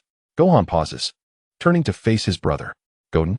Goten and Trunks rush over, their eyes shimmering with excitement. Let us confront him. We, too, yearn for battle. Trunks clenched his fists, eager to test our newfound ability to fuse. Gohan raised an eyebrow, a light chuckle escaping him. Very well, I shall leave it to you. He withdrew the concentrated energy and stepped aside. Upon witnessing this, Buu let out a sigh of relief, but soon his face twisted into a menacing grin. Humph. Two little brats dare to challenge me? A fool's errand. Goten and Trunks exchange glances, simultaneously assuming the fusion stance. Fusion. Amidst a dazzling radiance, their figures melded into one, giving birth to a brand new warrior. Chapter 0. Gotenks, behold my grand entrance. Goten and Trunks had combined into an entirely new entity. Humph, just two children, even fused. They pose no significant threat. Buu dismissed the fusion with contempt. Now that you are prepared, brace yourselves for demise. Buu feigned an assault. Wait. The fused warrior suddenly spoke, halting Buu's advance. What? Are you frightened? A smirk curled at the corners of Buu's mouth. How could I possibly be afraid? But since you each have a name, I shall bestow upon myself a splendid name. The onlookers exchanged incredulous glances, pondering whether this was the appropriate moment for such musings. I have it. The fused warrior closed his eyes in contemplation, then abruptly opened them wide. Since I am the fusion of Goten and Trunks, I shall be called Gotenks. Yes, it is decided. Gotenks was pleased with his name. Come forth, Buu, and witness how Gotenks shall vanquish you. Gotenks assumed a combat stance. Such audacity. The two ceased their banter and engaged in fierce combat. The battle was imminent. Buu launched the first attack, his pink form hurtling toward Gotenks like a cannonball. Fists enveloped in a tempest of energy aimed directly at his face. Too slow. Gotenks leaned back with ease, evading the strike and sweeping his leg.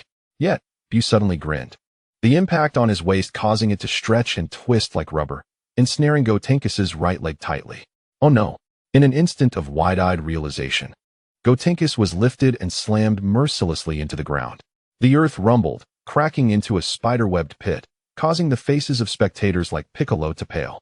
Is this all you can do? Gotenks unleashed a surge of energy, soaring from the crevice. I was merely jesting. Do not celebrate too soon. Gotenks gazed at Buu with a playful expression. Such bravado. Who cannot boast?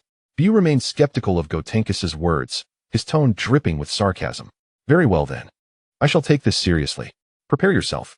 Gotenks transformed into a Super Saiyan, his aura vast like the ocean, unfathomable. How do you fare now? Are you terrified? Gotenks gazed triumphantly at Majin Buu, who could no longer muster a smile. He was utterly astonished that the combined strength of two children could reach such extraordinary heights. Remarkable. Simply remarkable. His energy had already surpassed that of Buu. Krillin shouted with excitement, unable to believe the fusion's power. Piccolo found it equally incredible. Indeed, as Goku had foretold, the two had merged into an unimaginable warrior. Gohan, too, was taken aback, for the strength of the fusion was truly overwhelming. However, Vegeta could not share in the joy, as he had thought that upon transforming into a Super Saiyan 3, he had left everyone far behind, only to find himself the weakest of all. How infuriating! I, the prince of all Saiyans, have become the weakest. His teeth were grinding in frustration. Meanwhile, Buu clenched his teeth and remained motionless. What is he doing? Why doesn't he attack? If he doesn't come at me, then I shall go to him. Gotenks taunted, fixating his gaze on Buu. Since he refused to advance, Gotenks suddenly grinned widely, crossing his arms over his chest. Then, let you experience my ghostly assault. Taking a deep breath, he expelled several transparent, ghost-like versions of himself, emitting eerie wails as they encircled Buu. What on earth are these? Buu swung a fist at the apparitions, but the moment he made contact, they exploded. A pain scream erupted from Buu amidst the smoke. Ha ha, they explode upon contact. Gotenks laughed heartily, while Piccolo and the others grimaced. Truly, it was a child's tactic. After sustaining damage, Buu refrained from direct contact, yet he underestimated the ghosts. Seeing that Buu had ceased his assault, they charged at him. Buu's expression shifted dramatically as he evaded their approach, but he was unprepared for their tactical maneuvers. Some pursued him from behind, while others encircled him from various angles. He had no choice but to rely on the terrain to shake them off. Just as he thought he had distanced himself from the ghosts, he saw one beckoning to him from the front. With no time to react, a ghost unleashed a ki blast straight at him. He could only hastily defend himself as the ghosts seized the opportunity, colliding into Buu one after another. Explosions erupted, shrouding the area in thick smoke. When the haze cleared, Buu appeared in a disheveled state, with half his body obliterated, only his upper half remaining afloat. Ha ha, what do you think of my technique, the great Gotenks? Buu's face contorted with rage, and in an instant, he restored his form. You dare to mock me like this? With that, he charged at Gotenks. Gotenks shed his playful demeanor and retaliated, both warriors clashing once more in the skies, where the remnants of their battle reverberated through the air, scattering the clouds above. The two individuals were continuously shifting positions in the sky. As Gotenks delivered a powerful punch to Buu's face, the latter plummeted to the ground. Enraged, Buu transformed into a spherical shape and charged at Gotenks, who adeptly maneuvered to evade the impending collision. Eventually, Gotenks, growing somewhat exasperated, decided to brace himself with both hands crossed over his chest to block Buu's assault. He then kicked Buu into the air, where the latter struggled to regain his form.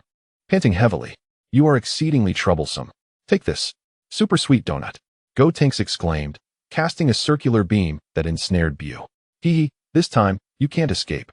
Gotenks puffed out his chest and wiped his nose with a mischievous grin. Buu struggled futilely against the binding energy. Stop wasting your effort. This ring directly restricts your body. Even if you transform, it will be of no use. Accept your fate, Gotenks declared with a serious expression, gathering energy in his hands. Kamehameha. Buu's face paled in horror. Before he could utter another word, Gotenks unleashed his energy upon him. The force engulfed Buu, shattering his form into countless fragments that scattered across the ground. Observing this, Piccolo hastily instructed Krillin and the others to eliminate the debris to prevent Buu's resurrection. However, Piccolo's thoughts were somewhat naive. Before they could dispose of the remnants, Buu had already reformed. Ha ha ha, futile. If you cannot eliminate me in one fell swoop, even a small piece of me can lead to a complete revival. Buu laughed heartily. Having previously feared Gotenks' attack would obliterate him entirely, clearly, he had worried for naught. Buu's presence captivated everyone's attention, and no one noticed a fragment of flesh quietly lying in the rift behind Gotenks. Oh, since this power cannot vanquish you, let us try this, Gotenks remarked, a playful glint in his eyes, and then released his full power. With the surge of energy, the very fabric of reality shifted, the mountains trembled, and the earth quaked. A dazzling beam of light shot towards the heavens. As the brilliance faded, Super Saiyan 3 Gotenks emerged. Chapter 0. Gotenks has been absorbed. Impossible. Buu faltered, instinctively retreating a few steps. This power was capable of annihilating him completely. What do you think? Can Lord Gotenks' energy eliminate you? Gotenks asked, hands on his hips, gazing at Buu with pride. You fool. Why didn't you use this power sooner? You made us worry. Piccolo gritted his teeth while glaring at Gotenks. Don't fret, Piccolo. I merely wish to have some fun. Gotenks replied nonchalantly, arms outstretched. You idiot. Piccolo's forehead throbbed with tension, but he chose not to respond further. It is well known that Saiyans tend to be prideful, yet this trait is even more pronounced in those who are fused. Buu gazed at the crowd with a sense of despair, never expecting that after surviving for millennia in the hands of various Supreme Kais, he would meet his demise here. He was unwilling to accept such a fate. Gotenks, refusing to prolong the game any further, began to gather energy in his hands, the intense concentration causing the surrounding debris to tremble. Among the fragments, one particularly pink piece stood out. However, the overwhelming majority of the group paid it little heed. Buu, upon noticing this fragment, was momentarily taken aback. His expression swiftly morphed from despair to elation, causing Gotenks, who was poised to attack, to hesitate for a brief moment. In that fleeting instant, Buu manipulated the piece of flesh to rapidly expand, enveloping Gotenks. Unbeknownst to Gotenks, who was facing away from the scene, the others were thrown into a state of alarm. Gohan rushed forward, but he was too late to intervene. By the time Gotenks realized what was happening, it was already too late to resist. Gohan and the others could only watch helplessly as the mass of flesh engulfed Gotenks, merging him into Buu's form. After absorbing Gotenks, Buu underwent yet another transformation. His original attire was now covered by Gotenks' clothing. Ha ha ha. This fool had an opportunity and did not seize it. Then, I shall gladly accept this power. Gotenks Buu laughed heartily. He had not anticipated that a seemingly grim situation would turn in his favor, granting him immense power. He then turned his gaze toward Gohan and the others, particularly focusing on Gohan. Gohan, why not attack me now? Gotenks Buu's tone dripped with mockery. Gohan gritted his teeth, cautiously observing the transformed Gotenks Buu. Having absorbed Gotenks, Buu's strength had now far surpassed his own. He regretted not eliminating Buu earlier, which had led to this dire predicament. Since none of you are attacking, allow me to speak. If you do not strike, then I shall. Gotenks Buu taunted the group, noticing their inaction. Initially, I intended to turn you all into chocolate and devour you, but now I have a better idea. I will absorb all of you, making you a part of my power. Upon hearing this, Gohan could no longer contain himself and launched an attack on Gotenks Buu. Gohan unleashed the full extent of his mysterious form, directly confronting Gotenks Buu. Vegeta, unwilling to be outdone, transformed into Super Saiyan 3 and pursued relentlessly. Piccolo and the others, recognizing the vast disparity in strength, could only stand by and watch. In such a battle, their presence would only serve to complicate matters. Ha, ha, ha. Gotenks Buu's laughter resonated like thunder across the shattered earth, as he reveled in his newly acquired form, his pink skin adorned with Gotenks' signature vest and pants. The antennae atop his head quivering with each booming laugh. The silvery aura surrounding Gohan blazed fiercely, his mysterious form fully unleashed, with flames of fury burning in his eyes. Vegeta, let us strike together. Humph, don't slow me down, kid. Vegeta retorted with a scoff, his golden hair cascading to his waist. The energy fluctuations of his Super Saiyan form causing the air around him to tremble. The two charged towards Gotenks Buu, moving so swiftly that they left afterimages in the sky. Gohan was the first to attack, his right fist gathering immense energy as it aimed directly at Buu's face. Yet, just as the punch was about to land, Gotenks Buu's figure suddenly vanished. Too slow. A mocking voice echoed from behind Gohan. Before he could turn, a tremendous force struck his back, sending him crashing to the ground. Seizing the opportunity, Vegeta gathered energy in his hands. Final flash. A blinding wave of energy shot towards Gotenks Buu. However, Buu merely smirked, effortlessly waving a hand to conjure a pink barrier that easily absorbed the planet-destroying attack. Is that all you've got, Vegeta? Gotenks Buu tilted his head, amusement dancing in his eyes. Vegeta's forehead bulged with veins. You bastard. In an instant, he appeared before Gotenks Buu, launching a flurry of punches and kicks like a raging storm. Each strike was capable of shattering mountains, yet Gotenks Buu dodged with ease. Left, right, above. Buu taunted while evading, as Vegeta's every attack missed its mark. Gohan burst forth from the rubble, a trace of blood at the corner of his mouth. Uncle Vegeta, we need to coordinate. Don't order me around. Vegeta snapped, yet he slightly slowed his assault, granting Gohan an opportunity. Understanding the cue, Gohan gathered energy at his waist. Kamehameha, a powerful wave of energy shot towards Gotenks Buu, forcing him to retreat a few steps. Vegeta seized the moment and delivered a heavy punch to Buu's abdomen. We did it, Piccolo shouted from a distance. However, their joy was short-lived as Gotenks Buu's struck body suddenly stretched like rubber and then rebounded violently, sending Vegeta flying. What a splendid cooperation, Gotenks Buu remarked, patting the spot that had been hit, which bore no trace of injury. But such an attack barely tickles. Gohan and Vegeta steadied themselves in midair, exchanging a glance that reflected their shared shock. Their strongest attack had proved utterly ineffective. Allow me to teach you what true combat is. Gotenks Buu suddenly began to separate parts of his own flesh. The detached pieces morphed into dozens of miniature versions of Gotenks Buu, instantly surrounding the two warriors. Each one emanated an equally formidable aura. Damn it! Vegeta gritted his teeth, swiftly adopting a defensive stance. Gotenks and Buu launched their attacks simultaneously, assailing from all directions. Gohan and Vegeta stood back to back, desperately resisting the onslaught that surged like a tidal wave. Even with their immense power, they soon found themselves at a disadvantage against such a multitude of formidable foes. Bang! Gohan was struck in the chest by a heavy fist, spitting out a mouthful of blood. Vegeta fared no better. His body was riddled with injuries. Game time is over. Gotenks and Buu fused into Gotenks Buu, who materialized before Gohan, conjuring a dazzling sphere of energy in his right hand. How about this? The energy sphere detonated at close range, engulfing Gohan entirely. Amidst the blinding light, Gohan's figure plummeted like a kite with severed strings. Gohan! Piccolo cried out from the ground, wishing to rush to his aid, but was held back by Krillin. Don't go over there. We can't intervene in a battle of this caliber. Pain and helplessness filled Krillin's eyes. Seizing the moment while Buu attacked Gohan, Vegeta raised his hands high above his head. Gallic Gun!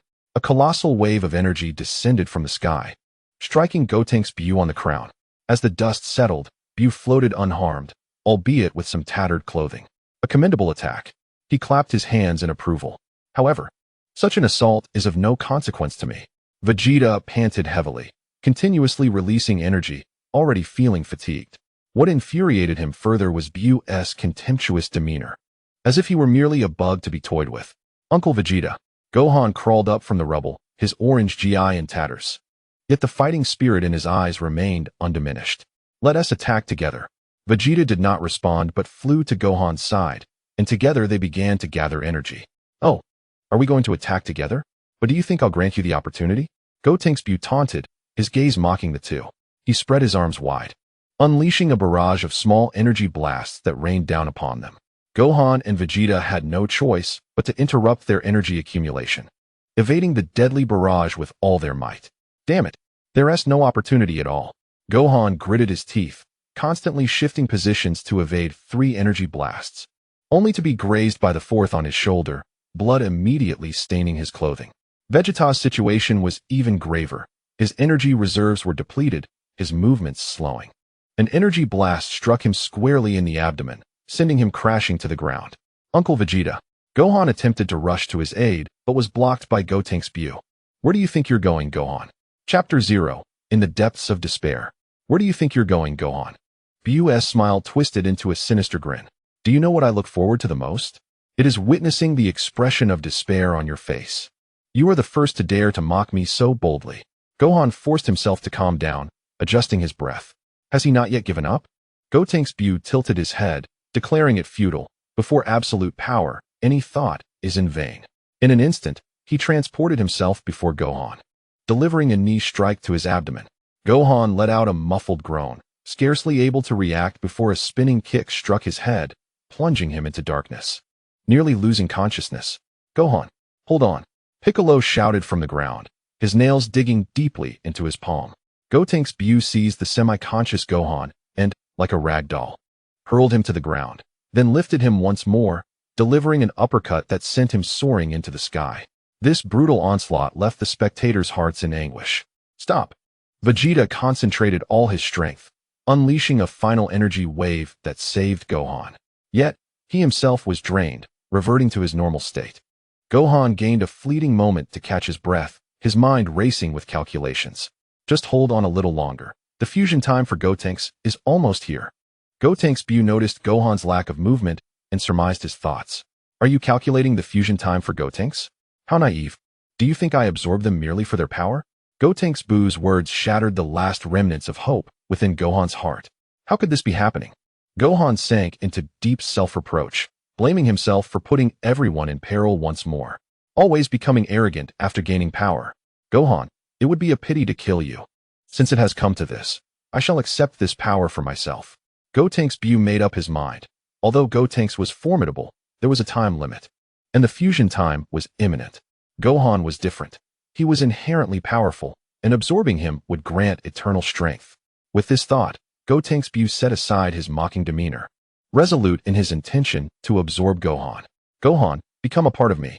With that, he opened his body, ready to assimilate Gohan. Gohan, still lost in self-reproach, was taken aback by Gotenks Buu's sudden aggression.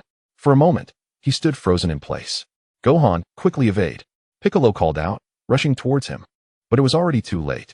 Just as Gohan was about to be enveloped, the recently knocked down Vegeta collided with him, substituting himself for Gohan. No, Uncle Vegeta.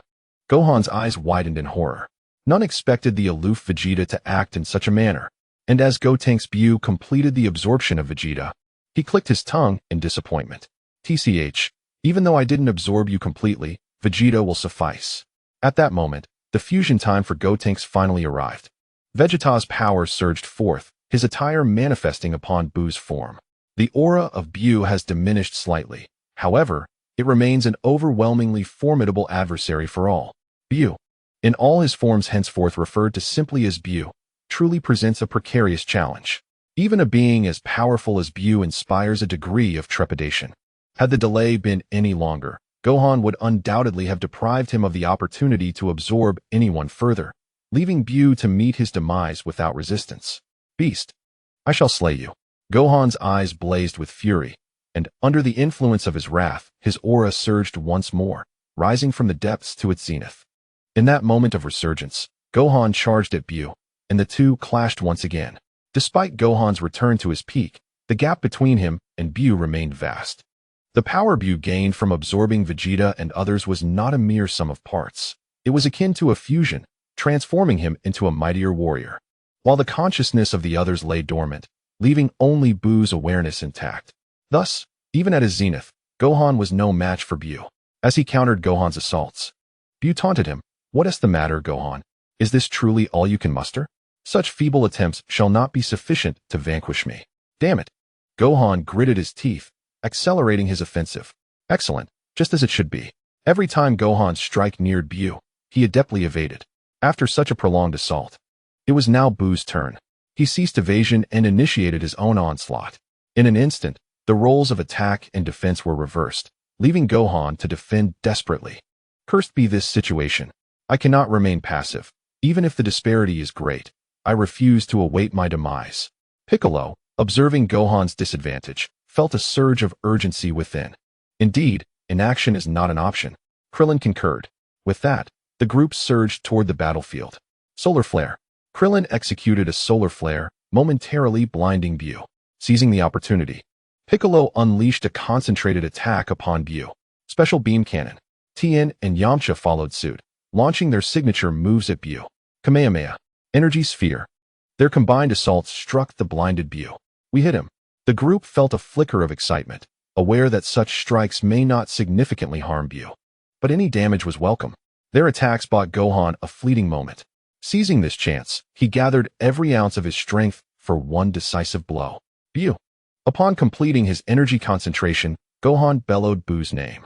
Instinctively, Buu turned to face him. In that instant, Kamehameha, Gohan unleashed his attack toward Buu. A surge of blue energy surged towards Buu. With no time to evade, Buu clenched his teeth and summoned every bit of strength to withstand it. Ah! Ha! Sun Wukong exclaimed, unleashing all his power. Majin Buu countered with an even greater force. A brilliant flash of light illuminated the scene, and then silence enveloped everything. The onlookers quickly turned their gaze towards Majin Buu's position, where he stood, panting heavily. How could this be? Is there truly no way to vanquish him? Despair engulfed everyone, with Krillin kneeling on the ground in utter hopelessness. Following his attack, Sun Wukong also sank to one knee, supporting himself with one hand on the ground, gasping for breath. Completely devoid of combat strength. You few have truly provoked my wrath this time. I shall make you suffer before I absorb you. Only then can I alleviate my hatred. Majin Buu glared ominously at the group. Sun Wukong strained to lift his head, his eyes filled with unwillingness, his heart heavy with despair. Is there really no way to defeat him? What should I do? Father. Just as everyone succumbed to despair, awaiting death, a familiar voice echoed through the air. Wukong. It is not yet time to give up. Chapter 0. In a critical moment, Goku arrives. In the Kaioshin realm, Kaioshin Shin observed the battlefield through a crystal ball. At first, he was elated to witness Sun Wukong triumphing over Majin Buu with overwhelming strength. But his excitement waned as he saw the foolishness of the fighters allowing Buu to grow stronger until no one could stand against him. Fools. Saiyans are truly foolish. They could have resolved this battle directly, yet they chose to toy with Buu, leading to this dire situation. Kaioshin Shin was in a frenzy, his face etched with frustration. Stop. You're making me dizzy. The elder Kaioshin remained calm, unfazed. Elder, why are you so unperturbed? If Mr. Wukong loses, no one will be able to confront Buu. Kaioshin Shin queried in confusion. Look at your anxious demeanor. It hardly reflects the dignity of a Kaioshin. The elder rebuked. However, before Kaioshin Shin could respond, he was interrupted by the elder. Rest assured, he has likely anticipated this situation. You need not worry. Leave it to him. The elder's gaze fell upon Goku, who was deep in meditation, his expression profound. Mr. Wukong? But he hasn't awakened yet. Kaioshin Shin exclaimed, surprised. Instead of fretting over the battlefield, you should pray for his swift awakening. Just then, without completing his sentence, they noticed Goku's tranquil aura suddenly shifting. In the next moment, Goku abruptly opened his eyes. And within his deep gaze, Kaioshin Shin seemed to glimpse a fleeting red figure. Then, Goku's expression normalized, a broad smile adorning his face as he looked at them. Rising from the ground, he expressed his gratitude to the elder. Thank you, Elder Kaioshin. The elder replied, narrowing his eyes as he scrutinized Goku closely. It appears that you have achieved what you desired. Indeed, Sun Wukong chuckled, scratching his head. At that moment, Jebit, who had been intently observing the battlefield, suddenly pointed at the crystal ball and exclaimed loudly, "Oh no! Vegeta has been absorbed by Buu." His words drew the attention of everyone to the crystal ball. It seems this mess requires your intervention. The old Kai looked at Sun Wukong and said, All right, I shall take my leave. Farewell. With his fingers resting on his forehead, he sensed Buu's formidable aura and instantly teleported to the battlefield. After Sun Wukong departed, Kaioshin turned to the old Kai and inquired, Elder, can Mr. Wukong truly handle Buu? Rest assured, he is far more capable than you perceive, the old Kai replied mysteriously. On the battlefield, witnessing the despair in Gohan's eyes, Sun Wukong swiftly appeared before him, extending a hand and speaking, Gohan, it is not yet time to surrender. The sudden voice reignited hope within the hearts of those present. Following the sound, they beheld Sun Wukong standing before Gohan, a broad smile upon his face, one hand outstretched toward him. Gohan grasped his hand and rose to his feet, prompting the others to hastily approach Sun Wukong. Wukong, truly, you always arrive at the most critical moments. Krillin wiped away tears of excitement. Haha, Krillin. There's no need to worry. Sun Wukong laughed heartily. Wherever Sun Wukong is, hope invariably flourishes. Father, have you completed your training? Buu has grown significantly stronger than before. All because of me, even Uncle Vegeta. Gohan's voice trailed off as he bowed his head, filled with guilt. Sun Wukong comforted him, patting Gohan's shoulder. Gohan, you have done exceedingly well. Leave the rest to me. With that, Sun Wukong turned to face Buu, stepping forward steadily. Buu, it is now time for me to engage you in battle. Buu crossed his arms, gazing proudly at the advancing Sun Wukong. Wukong, you have finally arrived. I ought to thank you. Had you not shown mercy, I would have been utterly obliterated. Do not thank me. My intentions are not for your sake. Sun Wukong waved his hand dismissively. Buu, momentarily taken aback, then grinned maliciously. Regardless, I still must express my gratitude. To show my appreciation, I shall make you a part of me. Sun Wukong paid no heed to Buu's words, his confident declarations provoking Buu. Only if you can manage it.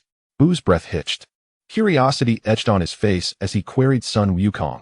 In my recollection, your strength seemed inferior to Gohan's. I am intrigued. What is the source of your unwavering confidence? Indeed, I was so before, but now, you shall find out. Sun Wukong's lips curled into a subtle smirk. The two individuals simultaneously suppressed their expressions, gazing silently at one another. This sudden stillness heightened the atmosphere, rendering it even more tense. Majin Buu abruptly spoke, suggesting, transform into Super Saiyan 3. That way, you can stay and play with me a little longer. You will see. With that, Goku transformed into a Super Saiyan first, and the battle was imminent. The two adversaries vanished from their positions, only to reappear mid-air, engaged in combat.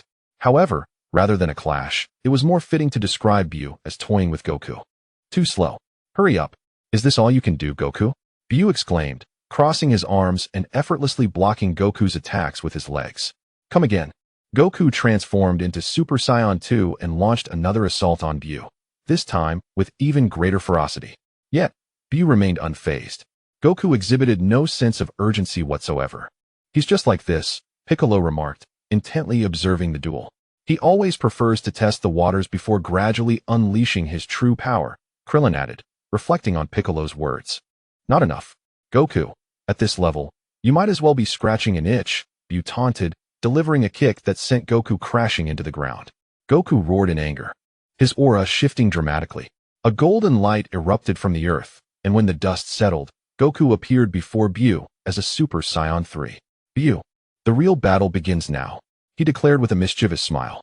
Sensing Goku's newfound energy, Buu's demeanor grew serious. Impressive, Goku, in just a few days.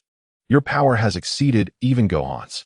The others on the ground were equally astonished by this overwhelming aura, shocked at Goku's Super Saiyan 3 strength. Gohan gaped, wondering what his father had experienced in the illusion. This energy was incomparable to what it had been before. The scene shifted back to the two fighters. Buu's expression gradually returned to calm, a smile emerging. Indeed, you've grown significantly stronger. But if this is all you've got, it won't be enough to defeat me. Is that so? You'll find out in battle. Goku beckoned to Buu with a playful gesture, his eyes gleaming with mischief. Feeling the disdain in Goku's demeanor, Buu's expression darkened. Prepare to die, Goku. Come at me, Buu. Chapter 0. The Birth of Super Saiyan 4. Two energies, one gold and one red, clashed continuously in the air. Upon closer inspection, it was Goku and Buu. Their speed had long surpassed the limits of human perception. Among the spectators, only Gohan's gaze could keep pace with their movements. Others could only witness the shockwaves generated by their collisions. Gohan, can you see their movements clearly? Krillin gazed intently at Gohan, who was fixated on the battle unfolding above. This is acceptable. Gohan nodded in agreement. But what is the situation now? Krillin inquired, his voice tinged with anxiety. Gohan's eyes darted between the two combatants in the sky. Father and Buu are evenly matched. Buu possesses slightly greater strength, yet my father's combat experience surpasses all.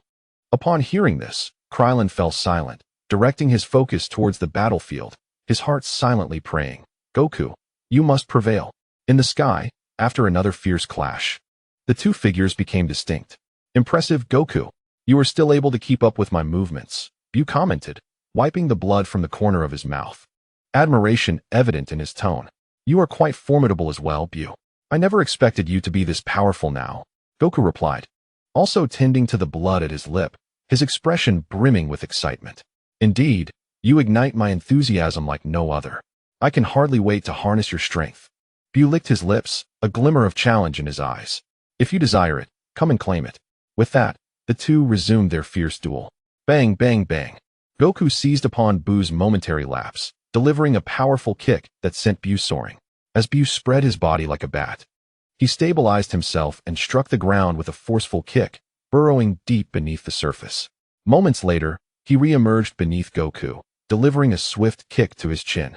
Goku was sent reeling backward but quickly regained his footing in midair, charging once more at Buu. The intensity of their combat escalated. Flashes of lightning illuminating the space between their fists and feet. Goku executed a headbutt that forced Buu to retreat, seizing the opportunity to grasp Buu's tendrils atop his head, spinning him around with vigor. Before he could hurl Buu away, the tendrils elongated and ensnared Goku's neck, causing him to momentarily falter in his movements. Buu capitalized on this, reversing their positions and spinning Goku several times before launching him directly into a mountain. With a resounding shout, Goku thrust both hands against the mountain, splitting it asunder. What an exhilarating battle! King Kai observed the fierce exchange with awe. The nearby spectators, including Gohan, experienced the tremors of their conflict more acutely. Fortunately, their powers are counteracting each other. Otherwise, the Earth would have been obliterated. Gohan sighed with relief, grateful that his family and friends remained safe on their home planet. Ha ha ha, what a thrill, Goku. This is true combat. Buu laughed heartily. Indeed, Buu, you speak the truth.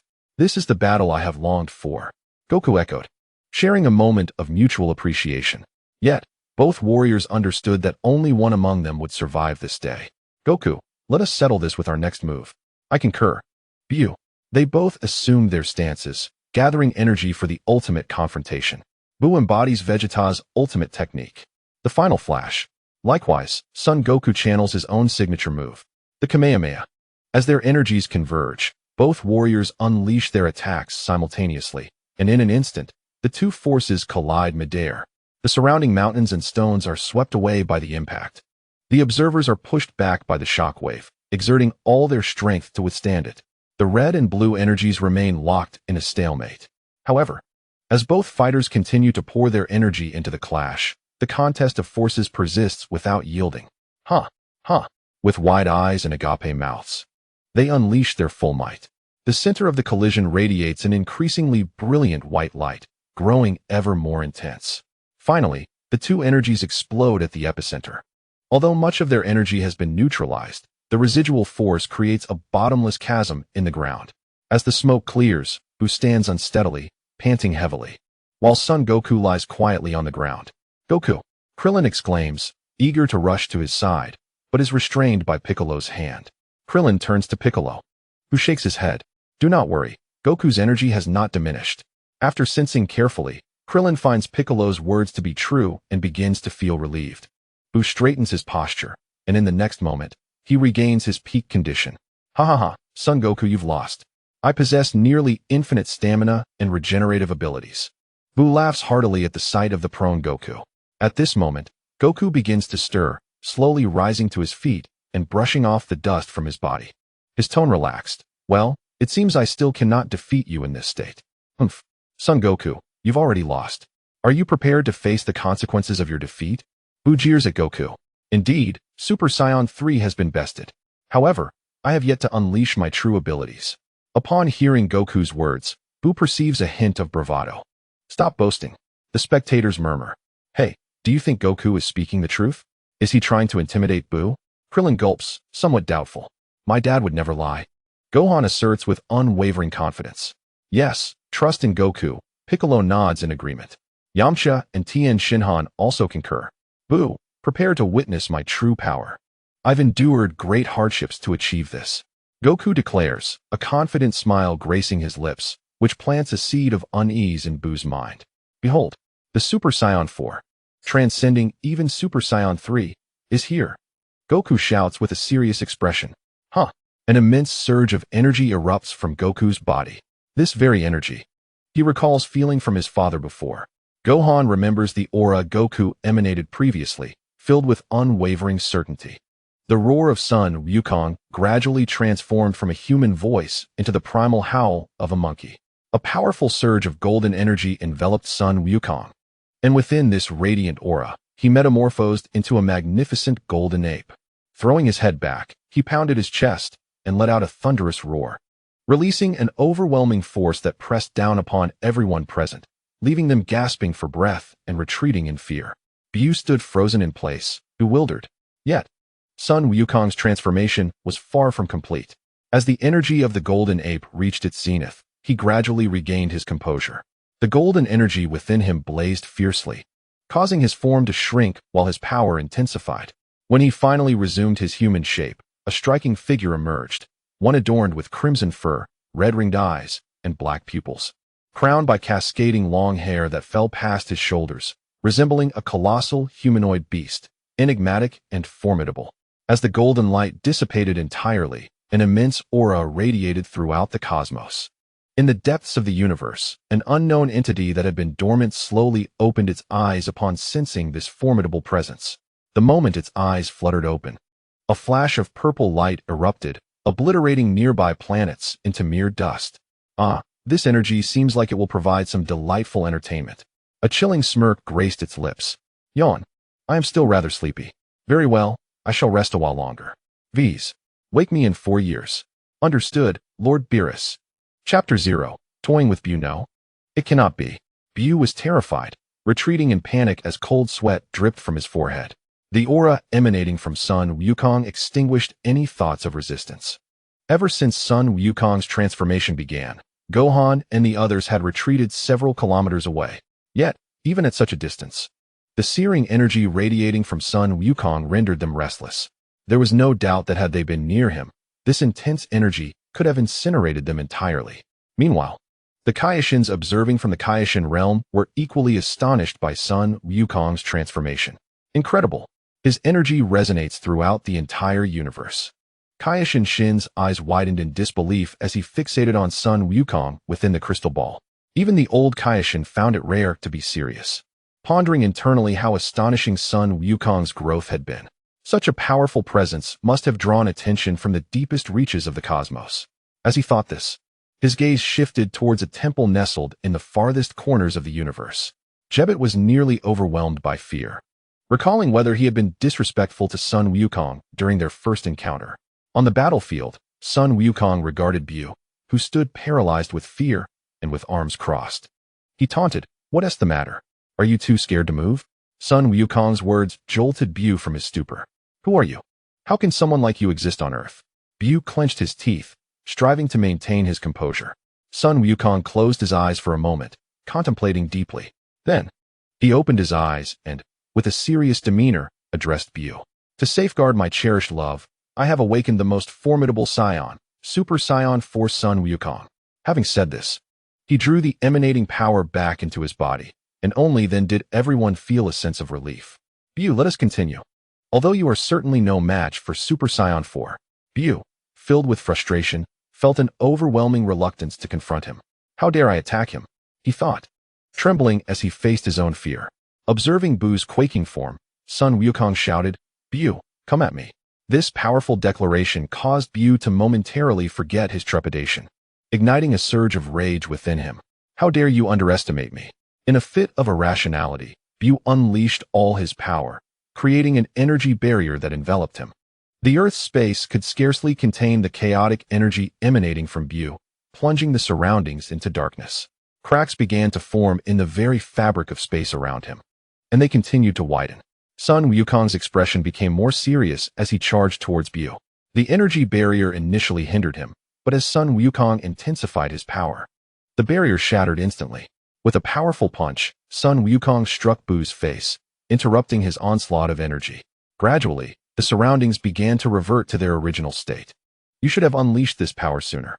After halting Buu's rampage, Sun Wukong's expression returned to one of playful amusement. "Do you have any more tricks up your sleeve? Let us continue." As he spoke, he lowered his guard, allowing his hands to hang naturally by his sides. "Attack me however you wish." Buu, seeing Sun Wukong's nonchalant posture, momentarily forgot the disparity between them and charged at him in anger. True to his word, Sun Wukong allowed Buu's attacks to land upon him without any defense or evasion. Buu unleashed a barrage of energy waves, striking Sun Wukong relentlessly. "Excellent, keep going." Sun Wukong's words dripped with sarcasm in Buu's ears, spurring him to intensify his energy. As Buu finally ceased his assault, the ground was shrouded in dust. When the haze cleared, Sun Wukong stood unscathed, much to Buu's disbelief. "How is this possible?" Buu questioned, unable to fathom that even with their vast difference in power, he had inflicted no harm. "Why have you stopped? Continue.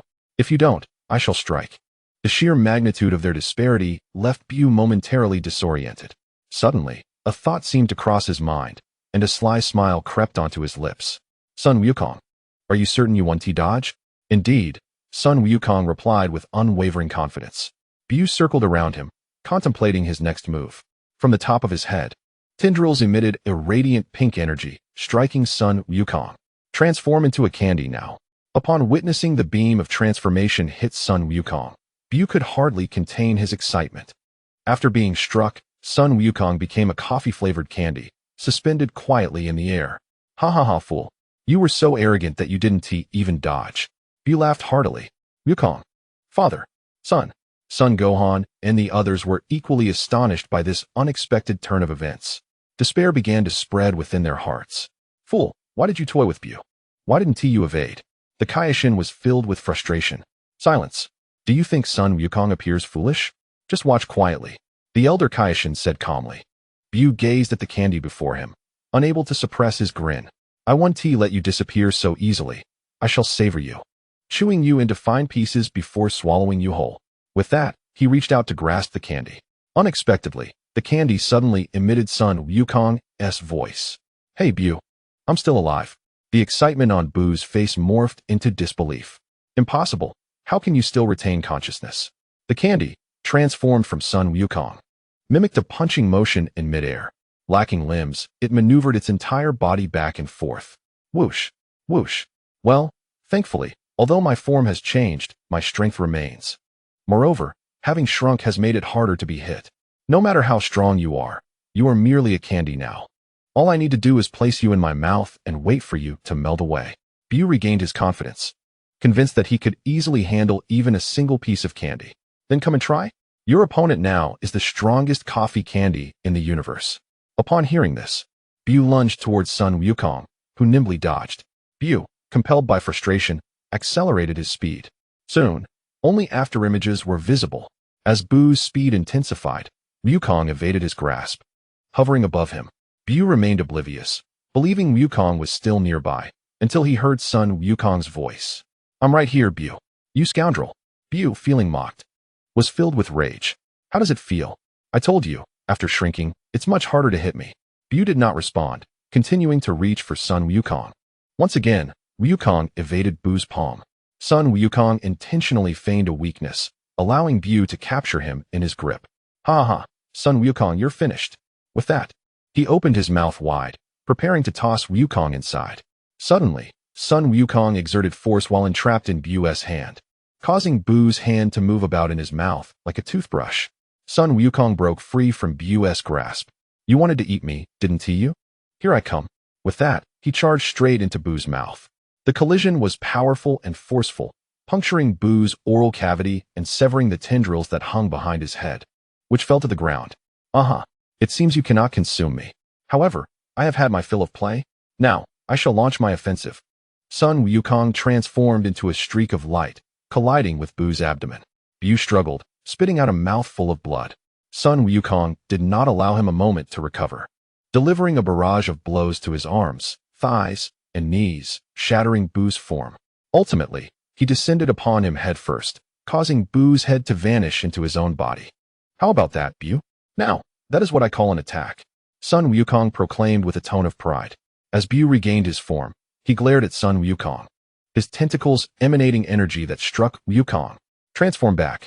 Sun Wukong, back in his original form, clenched his fist. Though becoming candy was not without its perks, having limbs was far more convenient. Chapter 0. Exterminate Majin Buu. Buu, do you have any tricks left? If not, prepare to meet your demise. Buu sensed that Sun Wukong was not jesting. He truly intended to kill him. Suddenly, Sun Wukong extended his hands towards Buu, startling him. Buu, I shall count to 10. After 10, I will utterly obliterate you. With that, he began to count. 10, 9, 8. Observing that Buu had yet to make a move, Sun Wukong contemplated. Has he not noticed the severed tentacle I deliberately knocked off? 5. Buu, in a state of panic, scanned for an escape route. But Sun Wukong's aura was so potent that it filled the cosmos. Where could he possibly flee? Suddenly, he spotted the severed tentacle behind Sun Wukong and prepared to make a last-ditch effort. Sensing Buu's intent, Sun Wukong felt a sense of relief. He finally noticed. His counting continued unabated. 3, 2. Just before the final number fell, Buu manipulated the severed tentacle to envelop Sun Wukong from behind. In that instant, as he was encased, Sun Wukong smirked, crossing his arms and releasing his aura, a protective barrier. He shielded himself from all external substances, thwarting Buu's assimilation powers. This time, Buu, let us see if you can escape death. Buu waited in growing trepidation, observing that his form remained unchanged, a sense of unease creeping in. He hastily examined his own body. It's over. Even Wukong has been absorbed. This time, Earth is doomed. Krillin, unable to bear the weight of despair, collapsed onto the ground. Gohan approached to console him. Uncle Krillin, do not fret. I believe Father did this on purpose. Really? Krillin perked up at the words. Yes, indeed. Trust in Father. He must have his own strategy. Remembering Sun Wukong's smile before absorption, he felt a profound certainty. In the realm of the Kaioshin, the Kaioshin had made the same blunder as Krillin, receiving a stern reprimand from the elder Kaioshin.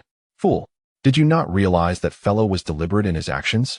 The Kaioshin of the future has fallen to such depths. Truly a lamentable state. The old Kai shook his head in disappointment, while the Kaioshin lowered his gaze in shame. Inside Buu's body, after Son Goku was absorbed, he was shrunk to an infinitesimal size. However, thanks to the protective barrier, he was not assimilated by Buu. The miniature Son Goku flitted about within Buu's form, seemingly in search of something. Buu, splitting off a part of himself from within, immediately spotted the flying Goku. How infuriating! Who is this fellow? How can he evade me like this? Buu exclaimed, suddenly appearing before Son Goku, who halted in his tracks. Son Goku, I never expected you to remain unassimilated. Nevertheless, this is my domain. You shall not stir up any trouble here. Upon hearing this, a cold smile crept across Son Goku's face. Buu, you underestimate me. This is precisely my intention. As for my power, you have gravely misjudged me. If you doubt it, then come and test it. With that, Son Goku resumed his search. Buu glared at Son Goku with gritted teeth, perhaps haunted by the lingering impression left by Goku. After a moment of contemplation, he refrained from attacking and continued to follow Goku. Before long, Son Goku reached his destination deep within Buu's consciousness, where he discovered several individuals who had been assimilated. Realizing the gravity of the situation, Buu launched a direct assault on Son Goku. Stop! This time, Son Goku did not hold back. With a single strike, he shattered Buu into fragments. Not wasting any time, he approached and freed Vegeta and the others from their restraints, softly calling out to Vegeta, "Vegeta, wake up." Perhaps drawn by the voice of his dear friend, Vegeta slowly opened his eyes. Seeing him awake, Son Goku smiled knowingly. Vegeta pushed away Son Goku's support, scrutinizing his transformed state. Kakarot, what have you become? Ha ha, Vegeta. This is the mightiest Super Saiyan 4. What? Vegeta's eyes widened in disbelief. He had just broken through to Super Saiyan 3, believing he had finally caught up with Goku, only to find himself left far behind once more. Vegeta, take Goten and Trunks with you. I still have one more person to save. Vegeta did not respond, but readily took hold of the unconscious Goten and Trunks. Son Goku moved to the other side and, as expected, spotted the bound fat Buu. Just as he approached to free him, the previously dispersed Buu suddenly reappeared to intervene. Please don't touch him, or I won't be myself anymore. Son Goku understood his plea, yet he owed fat Buu his survival thus far and was unwilling to relent. With a firm tug, he grasped fat Buu. The moment fat Buu was freed, Buu opened his mouth wide and melted into the ground. Following this, Buu's body began to tremble violently. Vegeta hastily urged Son Wukong to lead Goten and Trunks in his wake. As he gazed upon the crimson silhouette ahead, a wave of memories washed over him. From the first invasion of Earth, when he was bested by you, I thought you would end my life. To my astonishment, you chose to spare me, a wretched soul. As if you foresaw that I would one day exhibit a trace of humanity akin to today. Later, on Namek. Witnessing your transformation into a Super Saiyan as you triumphed over Frieza ignited an overwhelming fury within me, propelling me to finally surpass the limits of Super Saiyan myself. Kakarot, I am on the verge of eclipsing you. However, during our battle with the androids, having emerged from the hyperbolic time chamber, I found you had once again left me in your dust. When Cell self-destructed, you chose to sacrifice yourself to save us. As the Prince of the Saiyans, I found it humiliating to rely on you for salvation.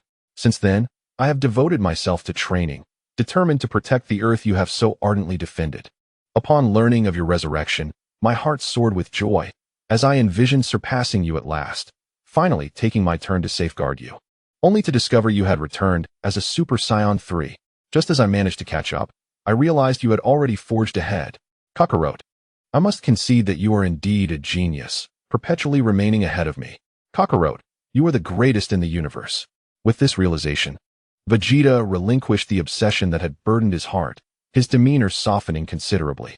Before long, Son Wukong came to a halt. Vegeta, now I shall pave the way. He hurled fat Buu towards Vegeta, gathering energy in his hands as he directed a powerful energy wave towards the opening atop Buu's head. In an instant, the aperture was breached. Vegeta, hurry and follow. The moment they soared through the opening, their forms returned to normal. Son Wukong instructed Vegeta to regroup with Gohan and the others while he remained behind to observe the transforming Buu. Buu finally ceased his metamorphosis, his form shrinking slightly. But it was his eyes that left the most profound impression, void of any consciousness. Only an abyss of malevolence lingered. Buu surveyed his surroundings, instinctively preparing to obliterate this beautiful planet, energy coalescing in his hands. Just as he was about to unleash it upon Earth, Sun Wukong's voice rang out, interrupting him. Buu. Instinctively, Buu turned to see Sun Wukong had already amassed a tremendous amount of energy. Kamehameha, enveloped in blue energy. Buu had no opportunity to resist as Sun Wukong unleashed his full might, utterly annihilating him. All fell silent. At long last, the turmoil brought by Buu had come to a close. Chapter 0. The birthday banquet. It has been 4 years since the evil Buu was vanquished, and in that time, an unanticipated tranquility has graced the land. The Z warriors had not gathered for 4 years. On this day, Bulma reached out to everyone via telephone. Invite everyone to attend her birthday celebration. It's also a wonderful opportunity for everyone to gather together. Everyone readily agreed and assured they would arrive punctually. After Bulma informed everyone, she commenced preparations for the birthday party. Once Bulma had arranged everything, she noticed Vegeta striding past her. Vegeta, in just a few days, we will be celebrating the birthday of your beautiful and gracious wife. What gift do you intend to present me? Bulma's words caused Vegeta to pause momentarily. Boring. I couldn't care less about such matters, he retorted, resuming his walk. Vegeta, how could you treat your beautiful wife this way? Bulma exclaimed, her fists raised above her head in indignation. What infuriated her further was that Vegeta, after his remark, paid her no heed and continued his solitary march. Vegeta, you must attend on my birthday, or I shall never forgive you. Moreover, I have already contacted everyone. They will all be there. This declaration finally compelled Vegeta to halt. Turning to face Bulma, will Kakarot be attending as well? He inquired, displaying an interest solely in whether Goku would come. Yes, I have already reached out to Goku. Bulma sighed, accustomed to Vegeta's consistent demeanor. I will be there, Vegeta replied, turning away to continue on his path. A ripple of emotion stirred within him. Despite his reluctance to compare himself to Kakarot, he was still curious about his strength after 4 years. Time slipped by as swiftly as a fleeting dream. And soon it was Bulma's birthday. In their eagerness to see one another, everyone arrived at Bulma's residence well ahead of time, save for one individual, Gohan. Is Goku not coming with you? Bulma queried, glancing around in search of Goku. Aunt Bulma, Dad will be arriving a bit later. He asked me to convey his apologies. Gohan replied, somewhat sheepishly. Honestly, he's always the last to arrive. Well, what can one expect from Goku? Bulma lamented, covering her face in exasperation, yet she said no more. Having grown accustomed to Goku's tardiness. Gohan, you all chat for a while. I have a few matters to attend to, so enjoy yourselves. Bulma winked at Gohan. Yes, Aunt Bulma. Gohan responded, slightly bashful. After exchanging greetings with everyone, Bulma busied herself with other tasks. Truly, Bulma is extravagant. For her birthday, she has even rented such a grand cruise ship as the venue. Krillin remarked in awe. Fool, Bulma's family is the wealthiest in the world. Number 18 chimed in, echoing Krillin's sentiment. Indeed, and there will be a raffle. I must give it a try, she declared, abandoning Krillin to join Chi-Chi and Videl. Since the defeat of Buu, Videl and Gohan had also solidified their relationship. At long last, they have officially come together. The scene is bustling with excitement atop the towering peak of Baozi Mountain. Sun Wukong is seated in meditation, having dedicated himself to rigorous training over the past 4 years without a moment's respite. All in preparation for the impending crisis etched in his memory. Suddenly, the previously serene atmosphere undergoes a dramatic transformation. The clouds drifting in the sky begin to coalesce into a swirling vortex, expanding from an initial radius of 100 meters to eventually encompass thousands, even tens of thousands of meters, centering around Sun Wukong. At this moment, he slowly opens his tightly shut eyes, a flash of golden light illuminating the scene. As a powerful aura erupts, dispersing the vortex above him and restoring everything to its original state. With a sigh of relief, he realizes he has finally reached the pinnacle of his strength. Now, he possesses the power to contend with the formidable Super One-Star Dragon. And there are still a few years left. There is still time. Unexpectedly, he has relived future events in the King Kai's realm. But perhaps this misfortune has brought him a blessing in disguise, allowing him to fully grasp the essence of Super Saiyan 4. As of today, Sun Wukong has managed to alleviate half of the burden in his heart. Oh no, today seems to be Bulma's birthday. I'm late again. Bulma is going to lecture me. Sun Wukong suddenly slaps his forehead with a rueful smile and, placing a finger to his temple, instantaneously teleports to the birthday celebration. Hey, everyone, how's it going? His sudden voice startles Krillin, who is in the midst of conversation. Wukong, you're late again. You're the last one to arrive. Krillin, regaining his composure, smiles, albeit with a hint of complaint. Upon seeing Sun Wukong, everyone gathers around him. I'm so sorry. I lost track of time while training. Sun Wukong sheepishly scratches his head. We've all gotten used to it by now. Krillin shrugs, a touch of resignation in his demeanor. Wukong, how strong do you need to be satisfied? Yamcha muses. Indeed. When we first met, we were evenly matched rivals, but now you've left us far behind. Tien Shinhan reminisces about the past. Just then, feeling Sun Wukong's powerful aura, Vegeta approaches, scrutinizing him closely. To Vegeta, Sun Wukong exudes an enigmatic presence even while simply standing still. Kakarot, it seems you have not slacked off in these 4 years. Of course, and you've done well. To Vegeta, Sun Wukong acknowledges, having sensed Vegeta's changes as well. Humph, I am the prince of the Saiyans. How could I ever lag behind? Vegeta retorts with his trademark pride, unwilling to fall short despite his internal resolve not to compete with Sun Wukong. Wukong, upon seeing him, Chi-Chi rushes over. Wukong, how could you be late to such an important occasion as Bulma's birthday? Upon witnessing the fury etched upon Kiki's countenance, Sun Wukong couldn't help but chuckle awkwardly. Kiki, please do not be upset. I am here now. Bulma, who had accompanied him, offered her words of comfort. Oh come now, Kiki. We have all grown accustomed to Wukong's ways. As long as he shows up, that is what truly matters.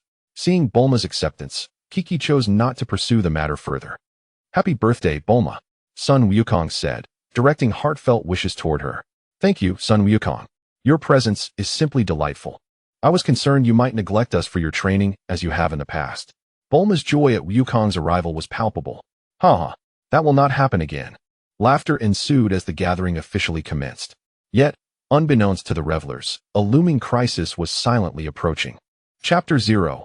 Lord Beerus the Destroyer in a temple deep within the cosmos. A voice resonated. Oh dear, the 4 years have elapsed. Lord Beerus declared as he made his way to a palace filled with alarms. In the center of this grand hall lay a creature resembling a hairless cat, sprawled across a bed in a slumberous state. Lord Beerus, you instructed me to awaken you. Do not hold it against me. He chuckled ominously. With a flick of his wrist, a scepter materialized in his grasp. In the next instant, the crystal-tipped staff came crashing down upon the sleeping deity. A resounding thud echoed through the chamber, followed by a furious bellow. Whis, who permitted you to treat the universe's most esteemed destroyer in such a manner? Speak your justification, or face annihilation. Lord Beerus emanated a terrifying purple energy, gazing at Whis with a stormy expression. Whimper, my Lord Beerus. You did instruct me to awaken you after 4 years. Whis feigned sorrow, wiping away imaginary tears. Despite knowing his act, Lord Beerus found himself at a loss against Whis's antics. Very well, prepare my bath water. I shall freshen up first, he sighed, waving his hand in resignation. Yes, my Lord Beerus, Whis replied, promptly attending to the task. In the Kaioshin realm, upon Lord Beerus's awakening, the previously serene old Kaioshin abruptly stood, his expression transformed. Eyes intently fixed on the depths of the universe. He has awakened. The Kaioshin of the universe, confused, gazed at the old Kaioshin. Ancestor, whom do you speak of? The old Kaioshin looked at him with disappointment. Did you not sense it? Extend your consciousness towards the universe. Complying with the old Kaioshin's directive, the Kaioshin of the universe reached out with his awareness. In the next moment, he exclaimed, No, it cannot be. How can there exist such a divine presence in the cosmos? This aura is suffused with cruelty, destruction, and annihilation, utterly contrary to our own. The Supreme Kai-Shin widened his eyes in disbelief as cold sweat trickled down his forehead. Foolishness. The legacy of the Supreme Kai has not even been passed down within the divine hierarchy. It seems I must thoroughly educate you. He continued, We Supreme Kais are creators of the universe.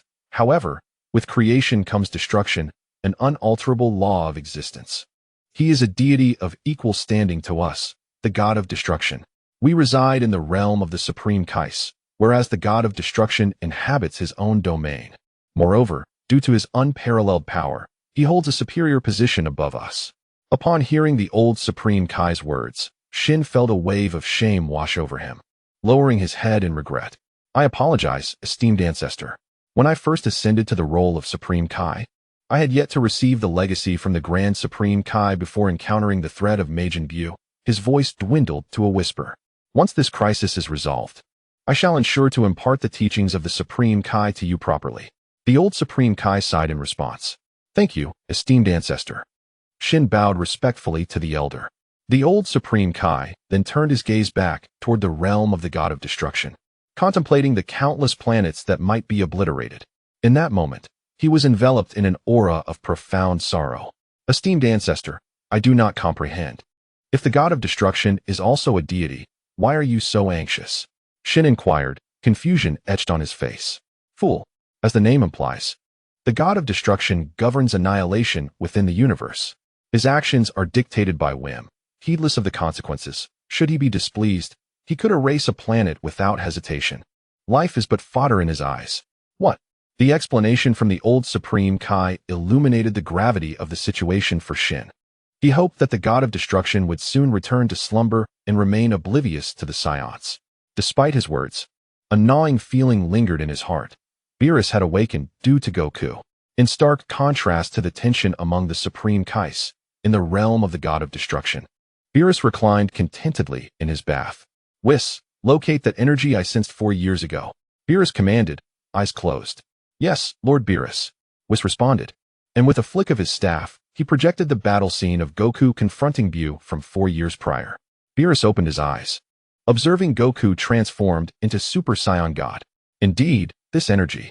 I never anticipated that a human could reach such heights after all these years. Fascinating, Whis.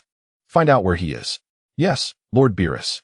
Whis glanced at his staff, and slowly a star system materialized within it, followed by the Milky Way, the solar system. And finally, Earth. I found him, Lord Beerus. He is currently on a planet called Earth, within the jurisdiction of North Kai. North Kai? Whis. How long will it take to reach North Kai? 23 minutes, Lord Beerus. In just 23 minutes, one could watch an entire episode of an animated series. Alas, Whis. Prepare some sustenance for our journey. Once you are ready, we shall depart. Yes, Lord Beerus. With that, Whis set off to make the necessary preparations. The God of Destruction, Beerus, continued to recline in his bath, pondering aloud. Is there a connection between Super Saiyan and Super Saiyan God? The formidable opponents from his dreams surfaced in his mind. Lord Beerus, we are ready to depart. Very well, but do return swiftly, so I may resume my slumber. With a yawn, the God of Destruction, Beerus, exited his palace, approached Whis, and placed a hand upon him. The two deities transformed into a radiant rainbow and surged into the fabric of space, vanishing from the realm of destruction.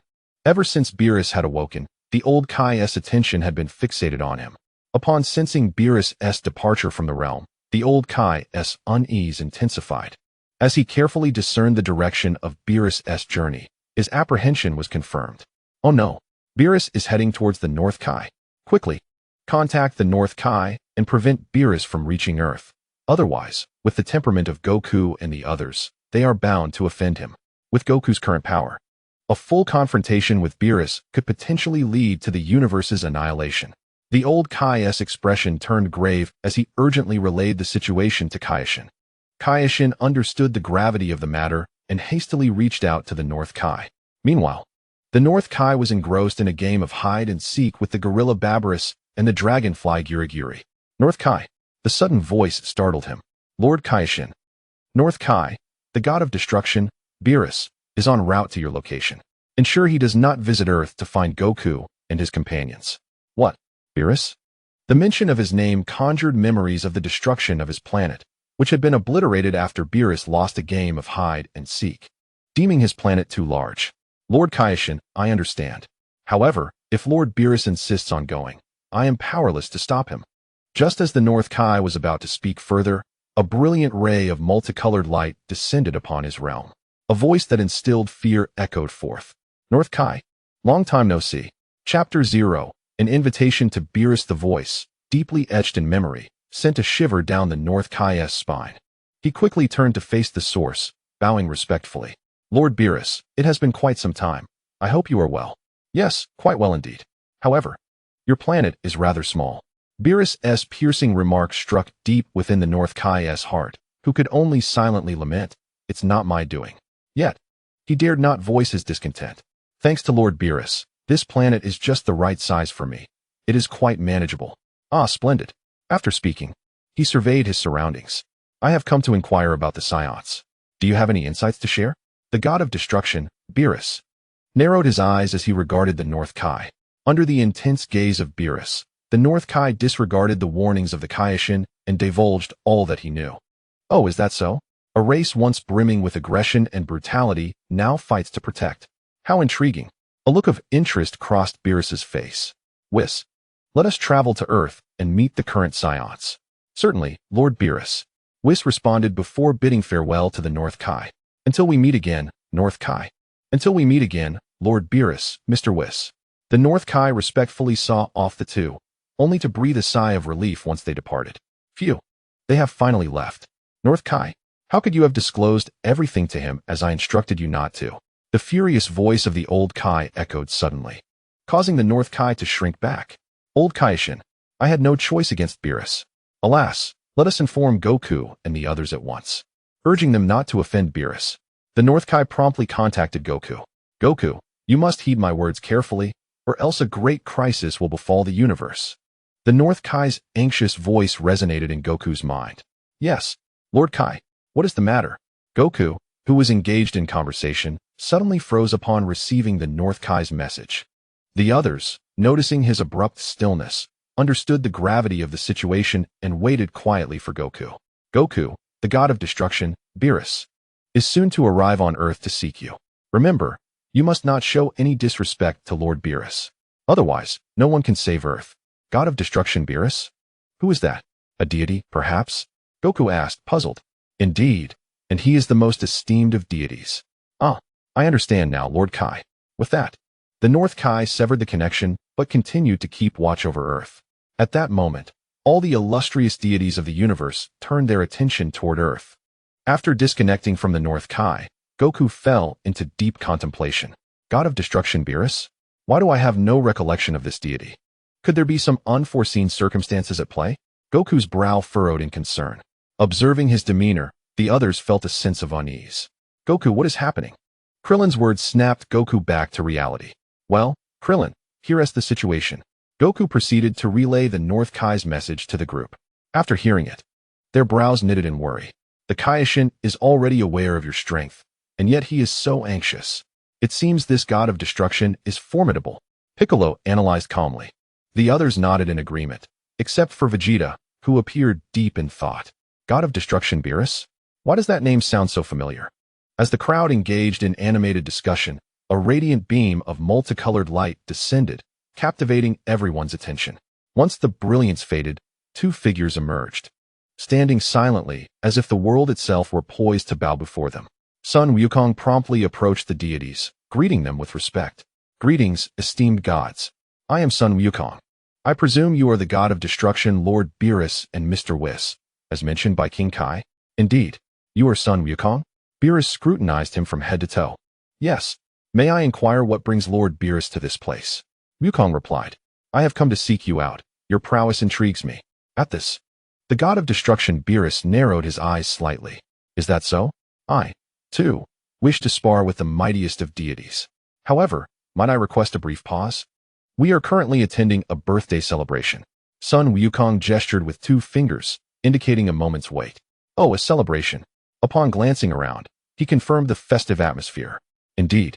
I would like to invite you both to join the festivities." "Ah, I see. My apologies for the oversight.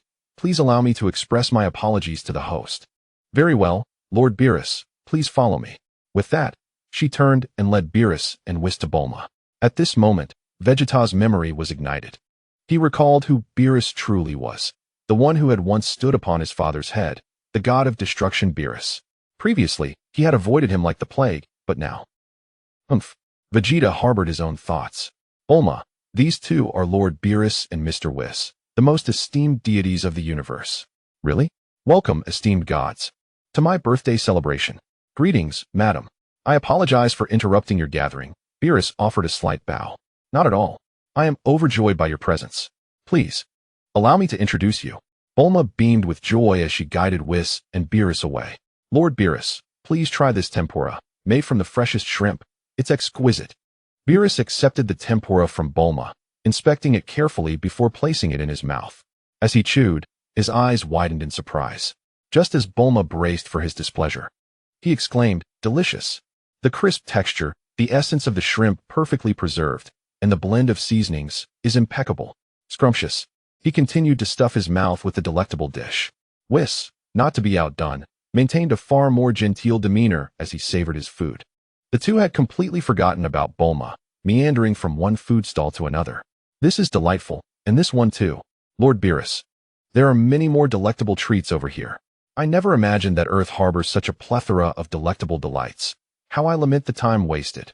Reflecting on it, I cannot help but feel a sense of regret akin to that of Beerus. What have I consumed over the years? None of it compares to the offerings of Earth. Lord Beerus, there is a pudding over there that appears to be quite delicious. Have you had the pleasure of tasting it? Truly. Pray take me there. Whis guided Beerus to a seat before the enticing pudding. Might I kindly request one of those puddings? Beerus inquired politely. No, this is mine. Came the retort from none other than Buu. After being rescued by Goku, he returned to Satan's side, who has maintained contact with Goku and his companions ever since. Buu, do share some with this gentleman. You cannot hoard it all for yourself. No, I claimed it first. As he spoke, he licked the pudding clean with his tongue. This act thoroughly incensed Beerus, whose countenance darkened instantly, and the destructive energy emanating from him surged skyward. Mortal, you have provoked my wrath. Chapter 0, Super Saiyan 4 Vegeta's defeat. The commotion drew the attention of the onlookers. Lord Beerus, I implore you to temper your anger. Goku stepped forward, but his words were abruptly interrupted by Beerus's piercing gaze. Buu stood defiantly, facing Beerus. Upon observing Buu's stance, a cold smirk crept across Beerus's lips. Sensing the danger, Buu initiated the assault, launching a barrage of punches aimed at Beerus's face. Yet, Beerus remained unmoved, his form unwavering. Buu's relentless onslaught continued. But Beerus effortlessly grasped Buu's fist and, with a swift motion, hurled him overhead. I am a god of great magnanimity. Yet there exists one transgression I cannot abide, a lack of due respect and disregard for others. With that, he sent Buu flying, merely flicking him aside, resulting in a catastrophic shattering of Buu's form. Once restored, Buu charged at Beerus once more, but Beerus soared into the air, delivering a simple kick that sent Buu crashing into the sea. Incredible! Buu has been so easily vanquished. This outcome astonished everyone present. While they were aware of Beerus's formidable strength, they had not anticipated such overwhelming power. Goku, I have exhausted my patience. You face two choices. Engage me in combat. And should you prevail, I shall spare this planet, or I shall obliterate it at this very moment. As he spoke, an energy sphere materialized in his hand. Goku felt an instinctual dread. That energy sphere must not touch the ground, for it would spell doom for Earth. Lord Beerus, Goku's plea was interrupted by Vegeta's voice. Hey, Beerus, do not revel too much in your victory over Buu. Vegeta, the Prince of the Saiyans, shall confront you. Vegeta ascended into the air, positioning himself before Beerus. Oh, how intriguing. So it is you, Vegeta. You possess far more grit than your father. He was once prostrated at my feet, pleading for mercy. The arrival of Vegeta piqued Beerus's interest, prompting him to retract the energy sphere in his hand, ready to engage in a playful bout. Beerus declared, Today, I shall repay you for the humiliation inflicted upon my father. Come forth, let me witness your prowess. Beerus beckoned Vegeta with a casual flick of his finger. Vegeta transformed into a Super Saiyan. Continue. If this is all you can muster, it will not suffice. This was merely the beginning. He ascended to Super Saiyan 2. Keep going. You have indeed grown stronger, yet it remains futile. Vegeta then transitioned into Super Saiyan 3. Now this is intriguing. Vegeta paused. What is the matter? Can you not maintain your transformation? Though you are somewhat interesting now, it is still merely that. I hope you do not falter. A confident smile graced Vegeta's lips. Next came the mightiest form, Super Saiyan 4. As he spoke, the latent power deep within him surged forth, radiating from his body. A colossal force enveloped the surroundings, causing Beerus to adopt a more serious demeanor. Vegeta's physique began to metamorphose, shrouded in golden energy, obscuring him from view. The onlookers could only sense the escalation of Vegeta's aura. Once the energy dissipated, a transformed Vegeta emerged, adorned with crimson fur, ebony hair, and scarlet eyes. Who would have thought that Vegeta had also attained Super Saiyan 4? Krillin struggled to withstand the overwhelming energy, and in the next moment, the entire cruise ship was enveloped in a radiant light. Everyone on board exhaled in relief, no longer feeling the oppressive force. They turned to see Whis, standing beside Beerus, intervening. "Thank you, Lord Whis." Although a conflict with Beerus had ensued, it was Whis who shielded them, and thus, courtesy was in order. "No need for thanks. Now, please continue to introduce me to delectable dishes." Whis smiled, seemingly unperturbed by the impending battle. "Is it any wonder you are so confident? It appears this energy bolsters your resolve," Beerus remarked, clapping his hands with an amused expression. "So, Beerus, are you not frightened?" Vegeta retorted with a proud grin. "Vegeta, while you are indeed formidable now, there are few in the universe who can rival you." Beerus's tone shifted, his expression darkening. "However, you have misunderstood one critical point. The god of destruction is truly fearsome. Come on, Beerus." Vegeta charged at him first, delivering a punch directly to Beerus's face, sending him flying. He swiftly pursued the airborne Beerus, landing a blow to his abdomen that plunged him into the depths of the sea. Vegeta's hands began to gather energy waves, directing them towards Beerus, who lay submerged. As the energy struck, the surrounding seawater rapidly retreated, gradually revealing a landmass. The cruise ship was rocked by the surging sea, seemingly on the brink of capsizing. The passengers aboard struggled to maintain their footing, tumbling and sliding in the direction of the vessel's sway. The tumultuous motion interrupted Whis' enjoyment of his culinary delights, and in a flash of brilliance, the ship stabilized. No longer disturbed by external forces, Vegeta halted his actions as the sea ceased its tumult and rapidly filled the exposed land. "Lord Beerus, surely you possess more than this." Vegeta's words seemed to reach Beerus. Slowly rising from the water's surface, Beerus showed no signs of injury from Vegeta's earlier attack. "A commendable effort, Vegeta, but regrettably futile," Beerus remarked with an impassive expression. "Enough with the bravado. Since you've initiated an assault, it is now your turn to experience the wrath of a god of destruction." In an instant, Beerus vanished from sight, reappearing at Vegeta's position, sending him hurtling away without warning. How is this possible? Vegeta thought, unable to sense the energy of Beerus's attack. Wiping away the blood trickling from the corner of his mouth, he realized that Beerus's simple strike had breached his defenses. "Humph. Come again." Vegeta charged at Beerus. The two transformed into streaks of light, clashing repeatedly in the air. Seeing the intensity of the battle, Whis used his staff to project their figures into the sky. Despite the appearance of a fierce confrontation, it was evident that Vegeta was being relentlessly overwhelmed by Beerus, who was merely toying with him. Suddenly, Beerus unleashed his power, delivering a kick that sent Vegeta crashing to the ground, shaking the earth itself. "Vegeta, should you withstand this energy, you shall earn my respect. However, should you fail, the earth will meet its end." A purple energy sphere, the size of an egg, materialized in Beerus's hand and was hurled towards Vegeta. "Don't underestimate me, you fiend." Vegeta unleashed his ultimate attack, the final flash, directing his energy towards Beerus's energy sphere. To the untrained eye, Beerus's sphere appeared vastly superior, yet the reality was quite the opposite. At the moment of collision, Vegeta's energy was swiftly disintegrated. What? Witnessing this, Vegeta pushed himself further, barely managing to slow the descent of Beerus's energy. Vegeta released all his energy, creating a blinding light at the point of collision. As the brilliance faded, both energies dissipated, leaving Vegeta on his knees, gasping for breath, while Beerus casually inspected his ear, casting a nonchalant gaze at the kneeling warrior. "Impressive. You were able to withstand my attack. You may take pride in that. How can the disparity be so vast? This is impossible. As a reward for your perseverance, I bestow upon you these." A sinister smile crept across Beerus's face as a multitude of energy spheres appeared behind him, filling the sky. Witnessing this scene, Vegeta's face reflected an expression of despair. Is this truly the end? Such reluctance. With a mere wave of Beerus's hand, energy cascaded toward Vegeta. Humph. To perish at the hands of a god of destruction is, in itself, a form of pride. In your words, that is my favorite sentiment. As a reward, I shall grant you a swift end. Vegeta slowly closed his eyes. In that critical moment, a A surge of blue energy erupted from behind him, colliding with Beerus's energy. Chapter 0, Breaking Boundaries. Vegeta turned to see Goku, transformed into Super Saiyan 4, standing behind him. Kakarot, who permitted you to intervene? This is unforgivable. Vegeta glared at Goku with fury. Vegeta, the chasm between you and Lord Beerus is insurmountable. Allow me to handle this. Goku did not respond directly, yet his tone was undeniably resolute. How infuriating. Vegeta discerned Goku's determination and pivoted back toward the cruise ship.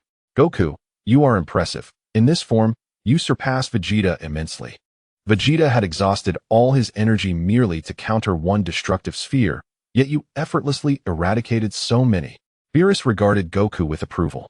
To receive Lord Beerus's praise is an honor. However, I will not permit Lord Beerus to annihilate Earth. How intriguing. Then come, attempt to thwart me. Should you fail, Earth shall be utterly obliterated. Beerus's excitement was palpable, as Goku's strength piqued his interest. Here I come, Lord Beerus. Goku launched himself at Beerus with a velocity imperceptible to the naked eye. Beerus's purple figure traced an afterimage in the void, effortlessly evading Goku's initial assault. A playful smile danced on his lips, yet his eyes glimmered with seriousness. Not bad, Goku. Beerus's voice resonated from all directions, but it was still far from sufficient. Goku's black pupils dilated in instinctive response as he raised his arms to cross defensively over his chest. Almost simultaneously, Beerus's fist collided with his guard. In a deafening explosion, Goku was sent hurtling back hundreds of meters, his feet carving two fiery trails in the air. Goku steadied himself midair, swiftly conjuring a brilliant energy sphere, the Kamehameha. The azure torrent of energy tore through space, racing toward Beerus. The god of destruction neither dodged nor flinched, merely lifting a hand with ease. How amusing. He spread his fingers, effortlessly capturing the planet-destroying energy wave, then crushed it as though it were a fragile glass orb. Energy shards scattered, illuminating Goku's astonished visage. Suddenly, Beerus's figure vanished, reappearing behind Goku. Too slow. Beerus's voice was chillingly close. Sun Wukong barely had time to sidestep when Beerus's hand struck down with a knife-like precision. Even though he managed to evade a fatal blow, the impact left half of his body tingling with numbness. Seizing the momentum, he spun around, his tail whipping through the air like a steel whip aimed at Beerus's face. Oh, Beerus, momentarily taken aback, leaned back just in time to narrowly escape the tail strike. Almost forgetting that Wukong possessed such a skill, the two figures transformed in the sky into streams of gold and purple light, each collision sending tremors through the very fabric of space. Below, the ocean surged violently, towering waves reaching heights of 1,000 meters, while the clouds above were utterly torn apart. Sun Wukong, indeed, you merit my greater strength. Beerus suddenly halted, his purple aura swelling dramatically. His speed escalated to a level that almost rendered him invisible to Wukong's eyes. In that instant, Sun Wukong looked up sharply, only to find Beerus's knee crashing heavily into his abdomen. Blood erupted from his mouth as he plummeted towards the sea like a meteor. The water beneath him evaporated, creating a vast void before impact. At the last moment, Wukong adjusted his position, his feet landing on the rocky seabed, the immense force causing the earth to tremble. But this is not the end. Wukong roared as he soared skyward, golden flames now laced with threads of crimson. Beerus squinted, intrigued. Evolving in battle, are we? Their fists collided in midair, resulting in a spherical shockwave that dispersed the ocean water within a 100-mile radius, exposing the uneven seafloor. Sun Wukong's arm muscles quivered violently, yet he refused to yield. To compel me to utilize 30% of my strength, you have every right to feel proud. Beerus's tone shifted to one of gravity. The space around them began to warp, and Wukong felt the pressure mounting dramatically. His bones creaked under the strain, yet the fire of battle in his eyes burned ever brighter. Is this the true power of a god of destruction? He thought, gritting his teeth, with blood seeping from the corners of his mouth. Indeed formidable, but not yet finished. In a sudden move, he retracted his strength, narrowly evading Beerus's pursuit while swiftly forming hand seals. For Wukong's, 3 clones emerged simultaneously, attacking Beerus from different angles. Beerus chuckled lightly, just a trivial technique. He flickered, and in an instant, the 3 clones were obliterated. However, the real Sun Wukong had fully charged his energy. Kamehameha wave, times 10. This energy wave manifested in a vibrant blend of red and blue, far more powerful than before. Beerus finally displayed a serious expression, crossing his arms in defense. The torrent of energy propelled Beerus backward into space, leaving a brilliant trail of light against the night sky. On Earth, onlookers gasped in astonishment at the spectacle. Have we succeeded? Sun Wukong panted, his aura beginning to flicker erratically. Yet, in the abyss of space, a purple point of light expanded rapidly. A commendable attack. The voice of Beerus was eerily calm, allowing me to unleash 50% of my strength. Goku felt a wave of suffocation. Beerus appeared unscathed, his clothing merely slightly tattered, while Goku himself was nearing his limits. Kakarot. Vegeta's voice suddenly echoed from the cruise ship. If you lose, I will never forgive you. Goku turned to see Vegeta standing on the deck, fists clenched tightly. In the distance, Chi-Chi, Gohan, Bulma, Krillin, and Trunks, all those he held dear, watched the battle with anxious expressions. Goku closed his eyes, feeling the Saiyan blood within him begin to boil. A certain boundary seemed to be shattered, and his energy began to undergo a qualitative transformation. Beerus hovered in the air, observing with keen interest. Is he about to break through again? The Saiyans are indeed a fascinating race. No, this is the aura of a deity, albeit faint, but unmistakable. Goku's aura transitioned from a golden hue to a deep crimson, his hair also shifting to a fiery red. His physique slightly expanded, exuding a more imposing presence. Upon reopening his eyes, his black pupils had transformed into a brilliant gold. Is this the limit-breaking transcendence beyond Super Saiyan 4's full power? Goku felt the surge of newfound strength within him. Lord Beerus, let us continue. The true battle has only just begun. Beerus smiled, the first genuine smile he had shown since arriving on Earth. Very well, Goku. Show me how much fun you can provide. The two charged at each other once more, and this time, their collision tore through space, creating dark dimensional rifts that flickered in and out around them. The battle had just reached its climax. Chapter 0, the final battle with the God of Destruction. Lord Beerus, Earth cannot contain our fight. Let us battle among the cosmos. With that, Goku soared into space, with Beerus following closely behind. In his boundary-breaking state, Goku could now maneuver in the cosmic expanse for a brief period. With their current powers, even a casual clash could shatter stars. Thus, they left Earth, preparing for their final showdown in the vastness of space. Beerus glanced around, excitement radiating from him. This scene is just as I envisioned in my dreams. Goku, make me truly exhilarated. You won't be disappointed, Lord Beerus. With that, the two charged at each other, their fists colliding with a force that sent ripples radiating from the center of their clash, expanding throughout the universe. The farther from the two they traveled, the greater the impact. Some planets were reduced to mere dust. The old Supreme Kai, witnessing this ripple, lost all semblance of composure. This is it. Their power is too immense. The cosmic space cannot endure the collision of their strength. Ancestors, what is this? The Supreme Kai Shun had never encountered such a phenomenon before, and his curiosity was piqued.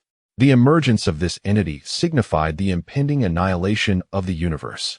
With the combined might of the two, they could withstand each other's blows at most 3 times. What?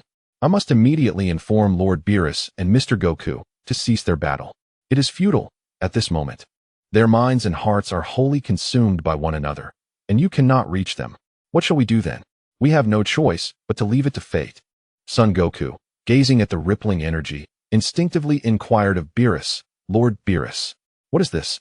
Beerus took a moment to elucidate the situation. What? If our clash leads to countless lives being lost, I cannot stand idly by. This is truly troublesome. Beerus observed that Son Goku was unable to fully immerse himself in the fight. With a resigned sigh, he invoked his technique, the godly barrier, centered around Beerus. This barrier completely isolated the area of their battle. This barrier shall not shatter unless your power exceeds mine, allowing you to fight without concern now. Thank you, Lord Beerus. Son Goku expressed his heartfelt gratitude. No need for thanks. Let us commence the battle. It has been an age since I felt such exhilaration. A hint of excitement crept onto Beerus's lips. Without further ado, Son Goku unleashed all his might. Crimson and golden flames intertwined, burning with the intensity of a star. He stood resolute in the void, his scarlet hair dancing wildly in the energy storm, his golden eyes radiating divinity. In the state of Super Saiyan 4, his musculature became even more defined, his aura profound as an infinite galaxy. Every strand of energy contained the terrifying power to shatter celestial bodies. Beerus, arms crossed, was enveloped in a violet destructive energy, a playful smirk gracing his lips. "Oh, is this truly the extent of your strength?" Son Goku grinned, tightening his fist, the knuckles crackling audibly. "Lord Beerus, do not regret challenging me seriously." Boom. As the words left his mouth, both figures vanished simultaneously. In the next instant, the cosmos erupted. At the moment their fists collided, the godly barrier trembled violently, energy ripples spreading outward like a tsunami, as if the entire seventh universe quaked under the impact. "Huh!" Son Goku roared, his fists moving at blinding speed, each strike potent enough to obliterate stars. Beerus, with a subtle upward curve of his lips, retaliated with equal velocity, their battle tracing countless afterimages across the cosmos, energy storms raging and space warping. Bang, bang, bang. The sound of their fists and feet clashing resounded like thunder as Son Goku executed a sweeping kick and Beerus raised his hand to block, countering with a powerful elbow strike aimed straight at Goku's chest. "Ugh," Son Goku grunted, his form recoiling, yet he swiftly adjusted his stance and charged once more. Once more. A glimmer of excitement flickered in Beerus's eyes. How intriguing. The silhouettes of the two combatants clashed once more, as Beerus ensnared Goku's neck with his tail, rendering him breathless. Instinctively, Goku opened his mouth and bit down on Beerus's tail, causing the god of destruction to release him in pain. How despicable. To resort to biting. Beerus could scarcely believe that anyone would engage in such tactics during battle. "Ha ha ha, but it works." Goku laughed heartily, unfazed. "Humph, you are quite the amusing fellow." "Ha ha." Beerus joined in the laughter. In the next moment, both warriors ceased their mirth and charged at one another, their figures intertwined wildly in the cosmos, fists slicing through the vacuum, while the reverberations of their energy collisions echoed within the divine barrier, resembling the simultaneous eruption of countless supernovae. Kamehameha tenfold. Goku gathered unprecedented energy in his hands, the golden energy wave enveloped in crimson lightning, its power surpassing any previous attempt. Beerus's gaze sharpened. He finally took the battle seriously, gathering destructive energy in his palm to meet Goku head-on. Destruction. The two forces collided, and for a moment, the universe seemed to stand still. Then, a tremendous roar erupted. The space within the divine barrier collapsed entirely, an energy storm ravaging the surroundings, time itself appearing to warp. Gritting his teeth, Goku tensed every muscle. The potency of the Kamehameha still on the rise. Not enough. His pupils constricted sharply, the Saiyan blood within him boiling. As the golden aura transformed into a frenzied mix of crimson and gold, his strength surging once more. Beerus's eyes flickered with surprise. "Oh, you can grow stronger?" HAA. The power of the Kamehameha doubled in an instant, forcing Beerus's destructive energy back. Yet, he smirked coldly, raising his other hand slowly. However, the game is about to end. Destruction, obliteration. Boom. The purple destructive energy rapidly consumed the Kamehameha. Goku's eyes widened in disbelief before he could react. The cataclysmic force had completely engulfed him. His body was hurled against the edge of the divine barrier, his Super Saiyan 4 form forcibly dissipating, leaving him battered and breathless. Beerus descended slowly before him, looking down with disdain. "Goku, you have indeed entertained me. However, mortals can never surpass the gods." Goku trembled as he propped himself up, blood trickling from the corner of his mouth, his eyes filled with unwillingness. "Am I still unable to win?" His fist struck weakly against the void, despair washing over him like a tidal wave. "Everyone, I'm sorry. I still couldn't defeat Lord Beerus. To save the Earth." Goku's heart brimmed with guilt. "Don't give up. It's not time for despair yet." Chapter 0. The Warm-Up Battle of GT Goku. Hearing this voice, the once despairing gaze of Son Wukong suddenly ignited with hope. "You have awakened." "Yes, I have fully recovered. After years of slumber." GT's Son Wukong finally stirs in this moment of desperation. "Your world appears to be vastly different from mine. This deity is entirely unheard of in my realm. Lord Beerus is formidable, so formidable that I see no chance of defeating him. Do you have a plan? I can attempt it, but I require your assistance." "What must I do?" "Next, I intend to completely take over this body. You must temporarily relinquish control. Trust me wholeheartedly." "Haha, no problem. We are, after all, one and the same." With that, Sun Wukong surrendered control of the body, and in the next instant, GT Sun Wukong seized command. As GT Sun Wukong took over, the injuries sustained began to heal, and in a flash, he was entirely restored. The transformation of his aura was nothing short of revolutionary. Sun Wukong's presence had previously been aggressive, his immense energy radiating outward, and his gaze filled with hostility. However, upon GT Sun Wukong's takeover, his essence became calm and composed. His eyes serene. Lord Beerus, witnessing the instantaneous transformation of Sun Wukong and sensing the energy he exuded, fell into a darkened silence. His gaze, eerily tranquil, revealed that in this moment, he truly embodied the essence of a god of destruction. Who are you? I am Sun Wukong. You do not belong to this timeline. How did you arrive in this realm? It was the dragon god who brought me here. I awakened in this place. Initially, I believed I had merely returned to the past, but it seems this is a different dimension altogether. Regardless of who brought you here, traversing time is a grave offense. Are you prepared for the consequences? Almighty God of destruction, coming to this timeline was not my intention. Please grant me a chance to remain. A benevolent deity such as yourself surely would offer an opportunity to one who unknowingly transgresses. Silver-tongued. As you say, if I do not grant you a chance, it would reflect poorly on my character. Very well, I shall give you an opportunity. Prove your worth to me and earn my approval. And I shall spare you this time. Upon hearing Beerus' words, GT Sun Wukong understood that this was his sole opportunity to remain here. He clenched his fists, feeling the strength of this body. Subsequently, he engaged in an internal dialogue with the Sun Wukong from the alternate dimension. You've done remarkably well. In such a brief time, you've harnessed my former power. This will allow me to perform even better. Now, observe my battle with the god of destruction. It will greatly benefit you. The alternate dimension Sun Wukong responded with excitement. I am ready. This is my first time witnessing myself in battle from within my own body. How exhilarating. Lord of destruction, I am prepared. Let us begin. GT Sun Wukong faced Beerus in the form of Super Saiyan 4, ready to transcend his limits. Oh, is that all? Moments ago, Sun Wukong in this form suffered a dismal defeat. Beerus, observing the self-assured GT Sun Wukong, pondered the source of his confidence. For now, let it be as it is. Underestimated indeed. Beerus flashed a toothy grin, enveloped in his destructive energy, in stark contrast to the calm demeanor of GT Sun Wukong. Whis observed the unfolding battle with narrowed eyes. The consciousness of beings from alternate dimensions was palpable. Before he could react, he momentarily paused, then regarded the battlefield with profound interest. How intriguing. Let me witness the reason for your attention. Within the barrier, GT Sun Wukong engaged in combat with the god of destruction, Beerus. Both warriors had transcended to the Super Saiyan 4 form. While the time-traveling Sun Wukong was easily bested by Beerus, GT Sun Wukong managed to exchange blows with him. GT Sun Wukong's movements were more streamlined, devoid of superfluous actions. Each strike was a precise hit. In a fleeting moment, the two appeared evenly matched.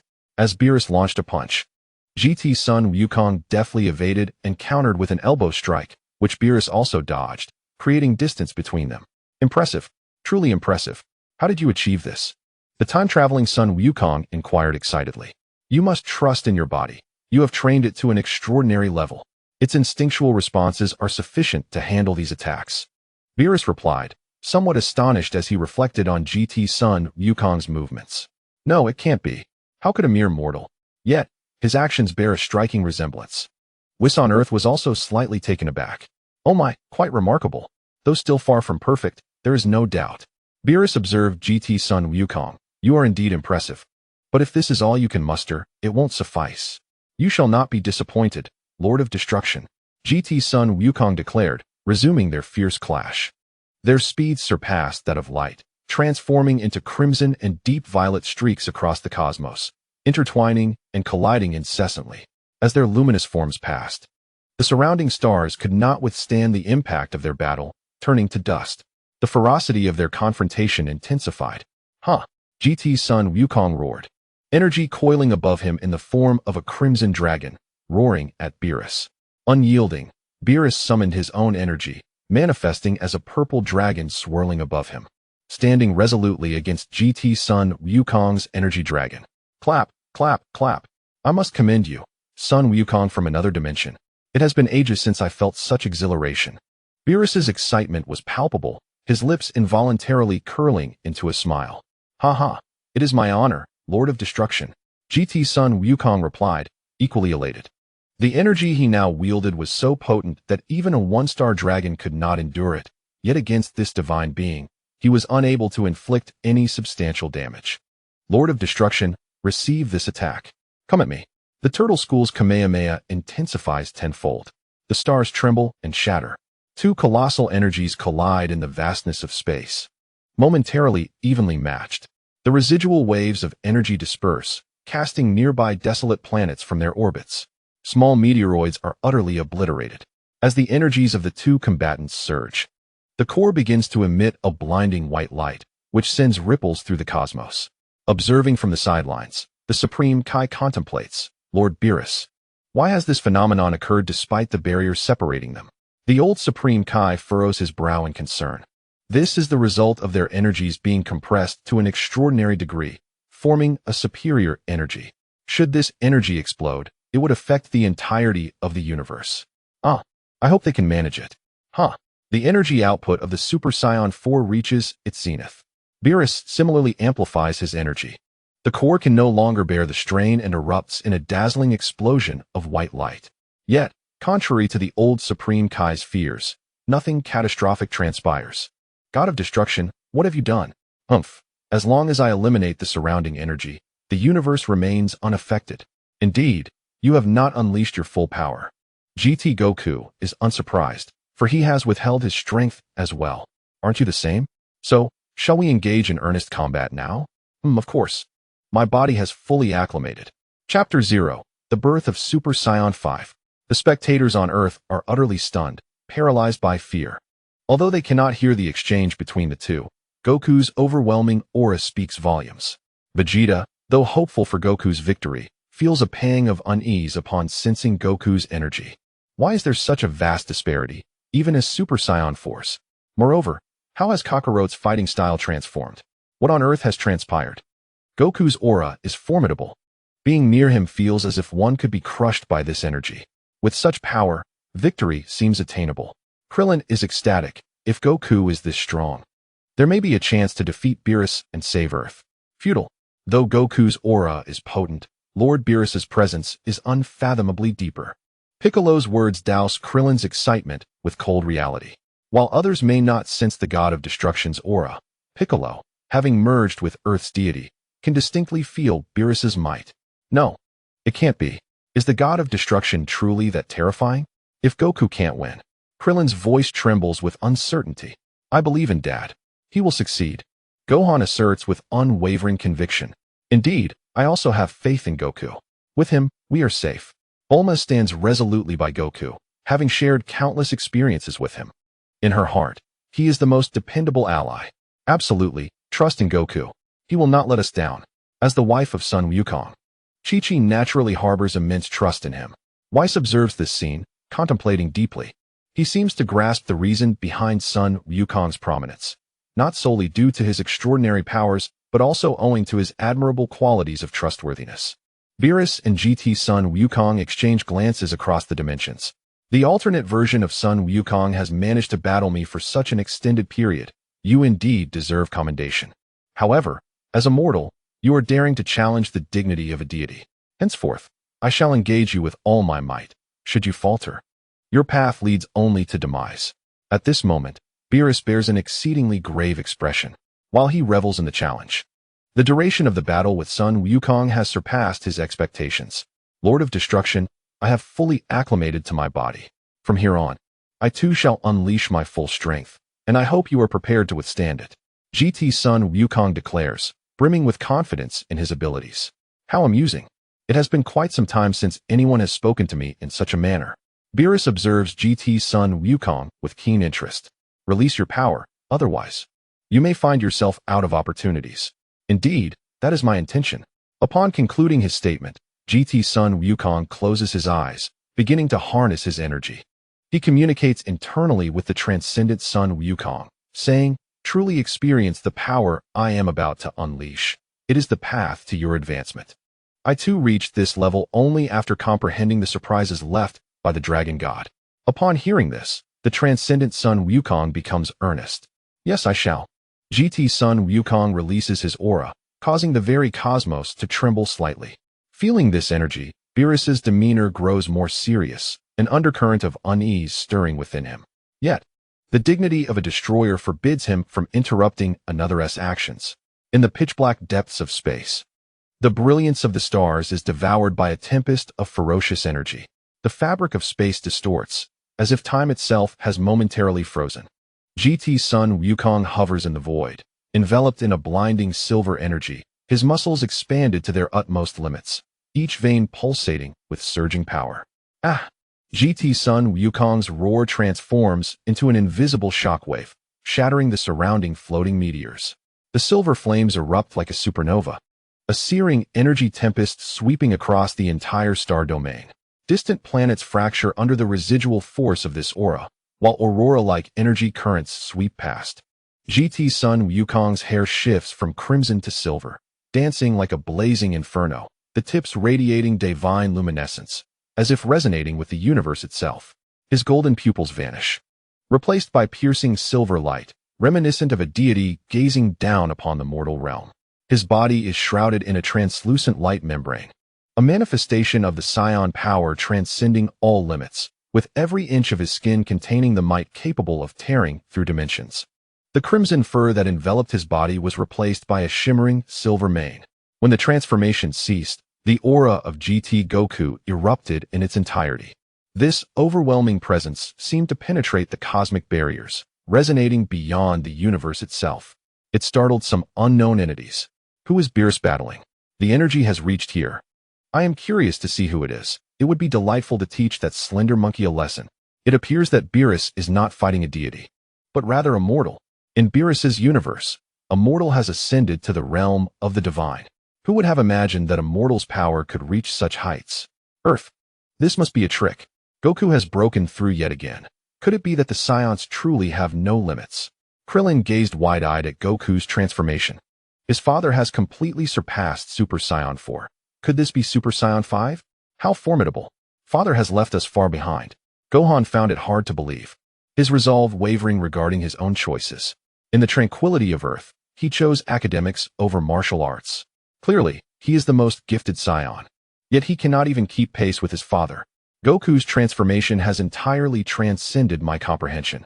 Piccolo stared in astonishment at Goku's metamorphosis. Vegeta said nothing. Yet his clenched fist spoke volumes. With the surge of energy, the divine barrier crafted by Beerus developed tiny fissures. Gradually, the barrier began to mend. Thus, Super Saiyan 5 Goku was born. How do you find it, Lord of Destruction? This is my utmost power. Super Saiyan 5. Beerus had been intently observing GT Goku's transformation, his expression shifting from casual ease to solemnity, ultimately leaving his mouth agape. Upon hearing GT Goku's inquiry, Beerus hastily regained his divine composure. Quite impressive. I did not anticipate such a vast leap in your power. You have now ascended to the realm of the divine. Should your dimensional mastery elevate to the divine level, you shall directly ascend to godhood, a complete transformation of life essence. Moreover, you would become an unconstrained and powerful deity.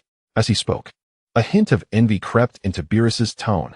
Perhaps, but for now, let us engage in a proper battle. This is my first time assuming this form, and I am delighted to have you, a formidable opponent, Lord of Destruction. Though I am reluctant to admit it, it seems this fight will not conclude easily. Chapter 0. The Mysterious Arrival.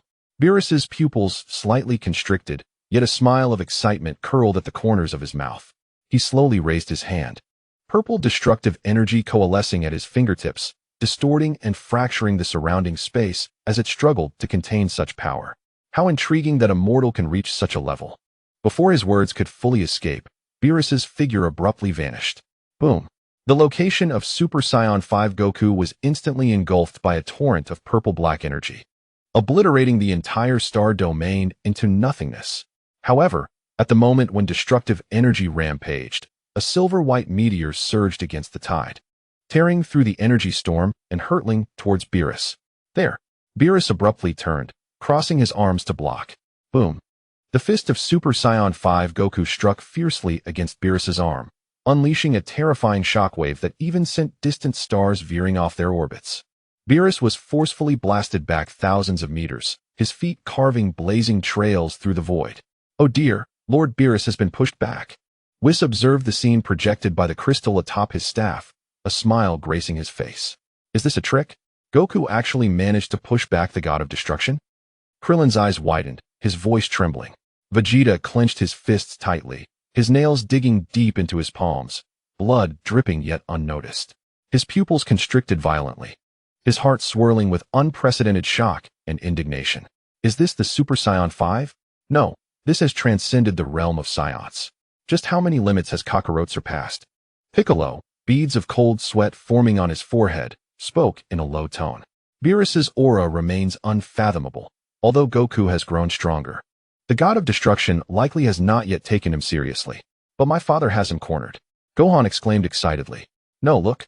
Beerus steadied himself, slowly lifting his head, a proud smile spreading across his lips. Excellent, truly excellent. From an alternate dimension, Goku, aside from those gods of destruction, you are the first one to make me serious. Boom. Beerus's aura erupted suddenly, as if the entire universe were gripped by an unseen hand, all stars dimming in that instant. His form was enveloped in a profound, deep purple energy, his pupils narrowing to thin slits, resembling the true god of destruction descending. Allow me to show you what a true god of destruction is. He raised his hand, palm aimed at Goku. Destruction. No energy blasts, no shockwaves. Merely a casually uttered pair of words, and the entire space where Goku resided instantaneously shattered. Reality itself was erased, transforming into a pitch-black void. Goku. The crowd on Earth cried out in terror. Yet whoosh. A silver-white figure surged forth from the void, Super Saiyan 5 Goku. His entire being entwined in a dragon-like flow of energy, forcefully breaking free from the laws of destruction. What? For the first time, Beerus displayed a look of astonishment. God of destruction, your destruction is ineffective against me. Goku grinned, the silver energy flickering with the faint outlines of 7 Dragon Balls. Only laws can contend against laws.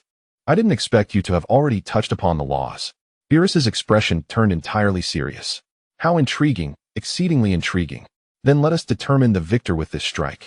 He clasped his hands together, a pitch-black energy sphere coalescing in his palm, the ultimate destructive energy capable of annihilating the entire universe. Sun Wukong took a deep breath, channeling all his energy into his right arm. The silvery energy surged wildly, ultimately transforming into a colossal dragon that traversed the galaxy, a manifestation of ultimate destruction. The dragon fist erupted. 2 forces that transcended dimensions clashed, rumbling thunderously. Beerus's divine barrier shattered completely, vanishing without a trace. At that moment, the universe fell into a profound silence, only to be engulfed by an endless radiance. When the light finally receded, only 2 figures stood resolutely at the center of the battlefield. Beerus's god of destruction attire lay tattered as he panted lightly. The silvery hair of Super Saiyan God Goku gradually faded, returning to its normal state, exhaustion evident upon him, yet he remained standing, a satisfied smile gracing his lips. Although reluctant to admit it, the alternate dimensions Goku had earned my acknowledgement. Thank you, Lord of Destruction. Ha. The 2 exchanged glances and burst into laughter. Just as they lowered their guard, preparing to return to Earth, a flash of sword light cut through the air. A colossal rift appeared above the universe. A figure emerged slowly from within. As the figure stepped out, the entire cosmos was subdued by its power, rendering all immobile. To think such a barren world still harbors such desolation. The laws are incomplete, and spiritual energy is absent. Furthermore, the space is so fragile. After uttering these words, the figure gazed at Beerus and Goku. An innovative approach to cultivation. It can replace spiritual energy within the body, worthy of further exploration. With that, the figure extended its hand, preparing to seize Beerus and Goku. Under the weight of the figure's pressure, the 2 could scarcely speak, gritting their teeth in endurance. Just as the enormous hand was about to grasp them, a mysterious voice resonated from the heavens. Intruder, you have crossed the boundary. Oh, to find a powerful being in such a desolate world is intriguing. Allow me to engage with you. With that, the figure vanished in an instant. As the pressure dissipated, the 2 gasped for breath. Lord of Destruction, who was that person? How could they be so formidable? Before Beerus could respond, the voice echoed again. Impossible. Even if you kill me, it will be of no use. Since I can find this place, others can too. You need not concern yourself with that. Prepare to perish. One day, you too shall follow in my footsteps. The voice faded. The rift in the sky closed, replaced by a blue portal. A figure adorned with a divine halo emerged. The Grand Minister. Upon seeing the arrival, Beerus hurriedly bowed. This matter is not yet for you to know. With a wave of his right hand, the Grand Minister erased the memories of this event from all beings within the universe, including Whis. Once the memories were obliterated, he turned toward the light portal. Just before stepping through, he cast a glance at Sun Wukong. Strive to grow. The portal vanished, restoring everything to its original state. As if nothing had ever transpired. Has it come to an end? Klin sat on the ground, drenched in cold sweat. After a prolonged silence, Vegeta gritted his teeth and roared, Kakarot, you have unveiled the infinite potential of the Saiyan race. Therefore, I shall surpass you. I will transcend Super Saiyan 5. Gohan, Trunks, and Piccolo gazed at the sky, their hearts stirred with profound emotion. Father truly fought to a standstill against the god of destruction. Bulma exhaled deeply, smiling. Indeed, Son Goku always creates miracles. Chi-Chi wiped away her tears of joy and proudly exclaimed, of course, he is my husband, Son Goku. Chapter 0, a respite after the final battle. GT Son Goku looked at Beerus. Lord of Destruction, let us return. Everyone has been worried for quite some time. Let us go. The two returned from the cosmic expanse to Earth. The crisis has now been averted.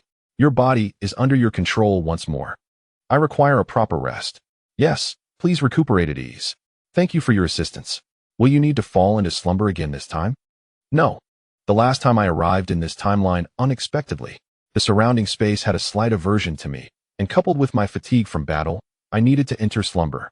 Just now, the aversion from the surrounding space has suddenly dissipated. I believe it is due to the acknowledgement of this Lord of Destruction. Phew. That is good to hear.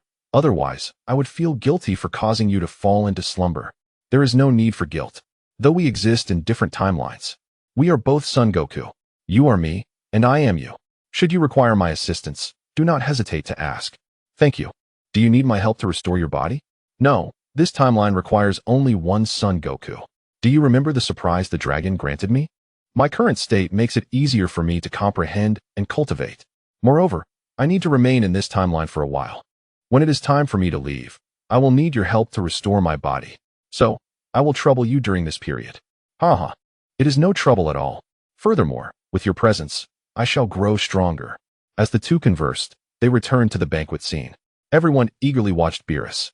Clearing his throat, Beerus' authoritative voice resonated among the crowd. Although certain actions have displeased me, I am a magnanimous deity. I shall overlook you and your planet this time. Should there be a next time, I will undoubtedly bring destruction upon you. Emphasizing the word destruction, Beerus intensified his tone. Surely not. We would never dare. The crowd hastily assured, their faces paling. Satisfied that his intimidation had taken effect, Beerus nodded approvingly. Bulma approached Beerus, Lord Beerus, to express our apologies. We sincerely invite you to continue attending my birthday banquet. Very well, in light of these delicious offerings, I shall forgive you. As Beerus bowed his head in contemplation, he raised it to behold the myriad of delectable dishes at the banquet, unable to suppress a drool. He reluctantly acquiesced. Lord Beerus, there are many delightful treats over here. Vados called out to him, still chewing on something. Vados, you scoundrel! How dare you indulge yourself while I was engaged in battle? Beerus glared at Vados with evident ire. Ho ho ho! My dear Lord Beerus, fret not over such trivial matters. I have saved plenty for you. Vados remarked, patting the food beside him. Beerus, licking his lips, eagerly joined the fray against the food. Observing Beerus wholly engrossed in the feast, everyone finally breathed a sigh of relief. Kakarot, your stance during the battle with Beerus was akin to Super Saiyan 5. Vegeta inquired, albeit with a tone of certainty. Indeed, though I have yet to master it. Goku candidly admitted, deliberately omitting any mention of GT Goku. As GT Goku once said, one timeline only needs one Goku. Although this was confirmed, hearing it from Goku's lips still struck a blow to Vegeta, who sulked to the side. Serious and resolute, Gohan approached Goku, his tone unprecedentedly firm. Father, I ask for your guidance in the future. I have resolved to resume my martial arts training. The appearance of Lord Beerus has made me realize that there are still many formidable unknowns in this world. I cannot rely solely on you. I am the son of Goku, and shall not bring shame to that name. Gohan was prepared for the challenge, fully capable of advancing in both martial arts and studies. Gohan, you have always been my pride. You fought alongside us since you were very young. At your age, I was nowhere near your level, Goku said, patting Gohan's shoulder with a look of satisfaction. Dad, big brother, I too wish to grow stronger. Goten chimed in, eager to join the conversation.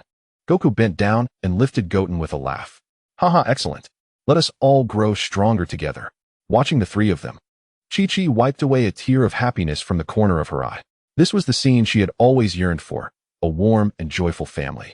Bulma approached and gently patted Chi-Chi's shoulder in comfort, understanding her feelings, as both their husbands were Saiyans. After several rounds of drinks and a variety of dishes, the banquet was a resounding success, with all guests thoroughly enjoying themselves. Beerus and Vados bid farewell to the gathering. Ms. Bulma, thank you for your gracious invitation. I shall cherish this banquet in my memory. Vados politely expressed his gratitude. It is my pleasure. As for any minor incidents, I hope Lord Beerus will not take them to heart. You are always welcome to come and enjoy our culinary offerings. Indeed, I do not mind at all. I am quite satisfied. With one hand resting on his belly and the other gesturing dismissively, Beerus nonchalantly declared, "This is a token of my appreciation. Please accept it." Bulma presented a wrapped box to Whis. "What is it?" Beerus inquired with a hint of curiosity. "It consists of some delicacies I've prepared for you to savor." "Oh, how thoughtful of you." "Accept it, Whis." "Yes, Lord Beerus." With a flash of his scepter, the package was absorbed into its depths. "Hey, Goku." Beerus suddenly turned to face him. "Yes, Lord Beerus, what is it?" Goku approached eagerly. "Focus on becoming stronger. This world is not as simple as you perceive." Beerus narrowed his eyes, imparting the gravity of his words. "Wait, are you implying there are even more powerful beings?" Goku's expression lit up with excitement. His Saiyan warrior spirit ignited. Beerus chose not to respond, instead directing his attention back to Whis. "Whis, let us depart." "Very well, farewell everyone. And thank you once again for your hospitality." With that, he transformed into a spectrum of colors and vanished into the void. After flying for a while, Whis suddenly spoke up. "Lord Beerus, this outing was quite enjoyable. Indeed, especially that alternate universe Goku. It's been ages since I've had such fun. Did you truly exert your full strength?"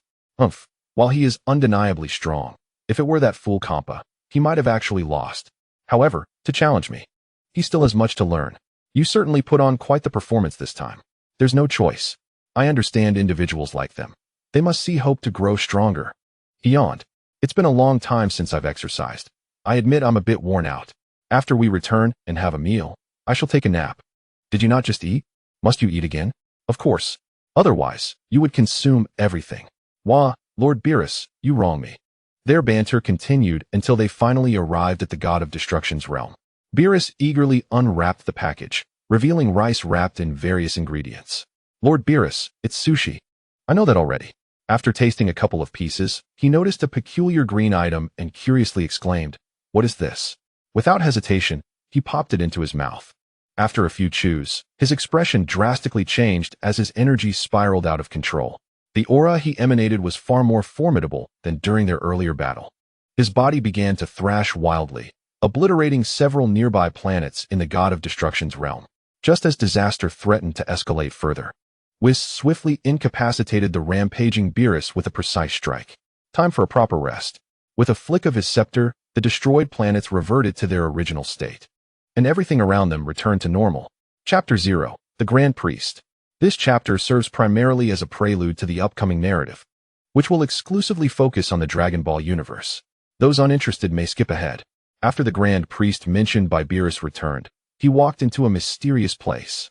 Several enigmatic stone statues stood here, each uniquely shaped, exuding an aura of unassailable majesty despite being mere sculptures. Arranged around them, they formed a perfect circle. The Grand Priest stepped into the center. "Finally, some outsiders have discovered the realm left by our master. It seems our tranquil days are drawing to a close." Suddenly, one of the monkey-shaped statues emitted a voice. "Fear not.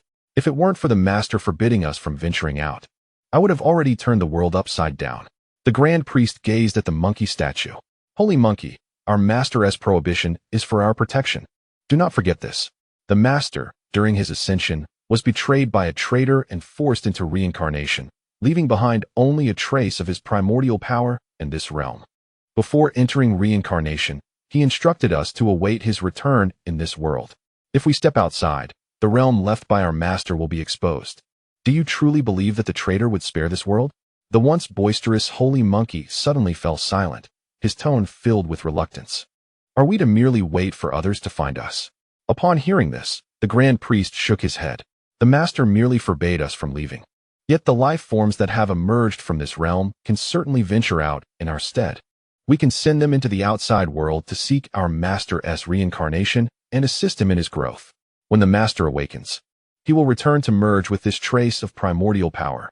At that time, he shall undoubtedly take the final step and utterly eradicate that traitor. Mentioning the traitor stirred a flicker of anger on the Grand Priest's otherwise calm face. While he despised the traitor's character, one could not deny that he was the closest to the Master's essence. After so long, one wonders if he has transcended the Master by now. At this point, the holy monkey's voice grew somber. There's no need for concern. The final step is not easily overcome. Otherwise, the Master would not have spent countless years attempting to break through. Oh, so even the fearless holy monkey has moments of trepidation? A somewhat provocative voice emerged from the dragon-shaped sculpture. Old Mudfish, don't presume everyone is as timid as you. I am merely adhering to the Master's orders. The holy monkey's voice brimmed with disdain. Enough, Dragon Shao, holy monkey, every time you speak, you bicker. The Grand Priest interjected, preventing them from continuing their quarrel. Or else nothing would be accomplished today. I intend to cultivate an individual from the derived universes to seek our Master. Humph. Are you referring to those universes ruled by mere little creatures? The most potent among them are those small animals, but they are still far from sufficient. The holy monkey's voice was filled with scorn. Or perhaps you wish to seek within those blue-skinned little dolls you created. You insolent monkey. Do not interrupt the Grand Priest. If he has spoken, he surely has a candidate in mind. Interrupt him again, and I shall burn you alive. A melodic voice emanated from the phoenix-shaped statue. Little Phoenix, I merely inquired. Please do not take offense. Do not take offense. The sacred ape's demeanor towards this voice was markedly different, imbued with an air of obsequiousness. He engaged in a contest with Long Shao, where neither could best the other, for both possessed formidable physical strength. However, this ancestral figure was an entirely different matter. Her indomitable flames scorched not only the flesh, but also the consciousness and soul. A sensation one would only wish to experience once. Haha, it seems that Feng Yuan can indeed keep you in check. Long Zhao's voice resonated with a hint of schadenfreude. Continue laughing, and you too shall be consumed by flames. His laughter was abruptly silenced, and a profound stillness enveloped the air. High Priest, please continue. Feng Yuan gestured for the High Priest to proceed. This scene elicited a chuckle from the High Priest. Behold this. With a wave of his right hand, an image of Sun Wukong battling Beerus was projected into the void. Isn't this the only one among those creatures who can hold his own? Though he is not without flaws, in his universe, none could rival him. The sacred ape gazed at Sun Wukong with curiosity. Indeed, although they exist in different dimensions, it is undeniably within his jurisdiction. The High Priest nodded at the sacred ape. What? You do not intend to nurture this little cat, do you? The sacred ape's voice rose a pitch. Indeed, that was the case millions of years ago, which is why I placed my most exceptional offspring by his side to guide him. However, upon becoming the strongest in his universe, he grew complacent in his training. The High Priest shook his head, somewhat regretful. Not him. Could it be that human who is even inferior to him? The sacred ape's voice grew louder. Enough of this noise, be silent. Feng Yuan commanded sharply, prompting the sacred ape to cease at once. Indeed, though he still has much to learn, his character and innate talent are worthy of trust. Upon hearing the High Priest's words, the others scrutinized Sun Wukong more closely, and only then did they recognize the nuances. High Priest, this little fellow's talent is indeed intriguing. Even in this fractured universe, approaching the strongest beings is no simple feat remarkably. He achieved this in just a few decades. Even Feng Yuan, who had encountered countless prodigies, was somewhat astonished. I can now comprehend your intentions to nurture him. The sacred ape seemed intrigued as well. What are your plans, High Priest? Will you provide him resources and impart your teachings? Long Shao inquired. eager to understand the High Priest's intentions. No, I shall not offer him any assistance. On the contrary, I will expose him to various battles. As for his training methods, he has already found his own opportunities. Oh, is there anyone in this world who can rival our legacy? The three were incredulous that anyone in this realm could compare to them. Certainly, there are those too, though my strength may not compare to yours.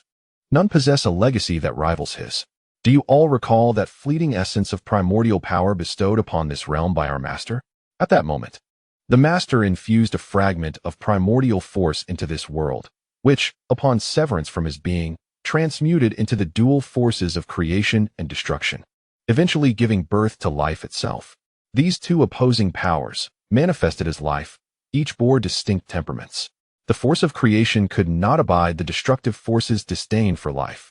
The ensuing conflict between these two entities arose from their shared origin. Neither could impose their will upon the other, nor could they alter one another.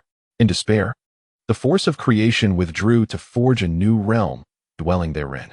Yet remnants of power from the cataclysmic battle lingered, transforming into life forms that persisted within this universe. Sun Wukong is the inheritor of this residual power. Once he fully comprehends it, I shall guide him to embrace the complete legacy. The Grand Priest articulated the history with a single breath, and the three understood. If it were him, indeed, there would be no need for our legacy, as it is born from the Master's primordial essence. Fear not, my friends. Entrust this to me, and soon we shall be free. Grand Priest, we appreciate your efforts. We shall return to slumber, for this world cannot contain all of us. When the one you choose reaches the point of being able to step forth, come find us again. Upon finishing his words, his voice faded into silence. The Grand Priest glanced at the other silent statues before turning to depart. It was then he beheld the full grandeur of the place, a colossal palace towering amidst the stars, encircled by 18 luminous clouds, ever spinning, of which 6 had dimmed. Chapter 0, Vegeta's Choice. Grand Priest, have you gone to inspect those statues again? Inquired a small child with a rainbow-colored visage. Yes, my Lord Zeno. The Grand Priest replied with utmost reverence. I do not favor them. They always ignore me, the Lord Zeno expressed with a hint of displeasure. My lord, they bear their own burdens. I implore your understanding. Ah, very well, very well. Come play with me. Let us engage in a game of marbles. Yes, my Lord Zeno. 2 figures, one tall and one short, slowly entered a uniquely designed palace, which from the outside resembled the character for universe. On Earth, after the banquet concluded, Vegeta plunged into a frenzied regimen of training, aspiring to one day match Sun Wukong's prowess. One day, after completing his training, Vegeta returned home, battered and torn. Upon entering, he encountered Bulma, accompanied by Whis, laughing and chatting as they passed by. He immediately stepped forward to intercept them, confronting them directly. Bulma, how could you be with him? Bulma suddenly leaned toward Vegeta, a playful smile gracing her face. Vegeta, are you feeling jealous seeing your beautiful wife with someone else? I couldn't care less about such matters. With that response, Bulma was infuriated. Whis, when did you arrive on Earth? Where's Beerus? I wish to engage him in battle. Whis assessed Vegeta with a discerning gaze before responding. Mr. Vegeta, while it is true that you have indeed grown significantly stronger, relying solely on this will never allow you to catch up to that Saiyan named Goku. What? Vegeta's voice escalated. Sensing Vegeta's rising agitation, Bulma quickly intervened, pulling him aside. Vegeta, do not cause a ruckus. I still wish to cultivate a good rapport with Whis for our future benefit. The god of destruction is capricious. Who knows when he might decide to annihilate the earth? With that, she left Vegeta standing there, returning to Whis' side as they continued their stroll. Contemplating, Vegeta realized that anyone in the company of the god of destruction must possess formidable strength, if not equal to Beerus himself. He resolved to launch a surprise attack on Whis. However, as he turned to strike, he discovered that Whis exhibited no vulnerabilities, leaving him at a loss for how to proceed. Suddenly, he inquired loudly, Whis, who exactly are you? You cannot merely be Beerus' servant. Ah, I never stated that. Whis replied in a calm tone, I am Master Beerus' teacher. This revelation left both Vegeta and Bulma wide-eyed in astonishment. After a moment of regaining composure, Bulma's enthusiasm toward Whis intensified, while Vegeta, setting aside his pride, approached Whis, bowing his head in sincerity. Mr. Whis, please instruct me in my training. I wish to grow stronger and surpass Kakarot. Oh dear, Mr. Vegeta, Has no one ever told you that such behavior is rather impolite? Furthermore, I must accompany Ms. Bulma to indulge in some delectable cuisine. Please step aside.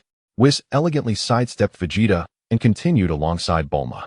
I know of culinary delights that even Bulma is unaware of. With this statement, Whis halted in his tracks, leading to Vegeta guiding him to seek out exquisite food. Vegeta escorted Whis and Bulma to a renowned restaurant from the Dragon Kingdom, famed for its Kung Pao chicken, attracting many eager patrons.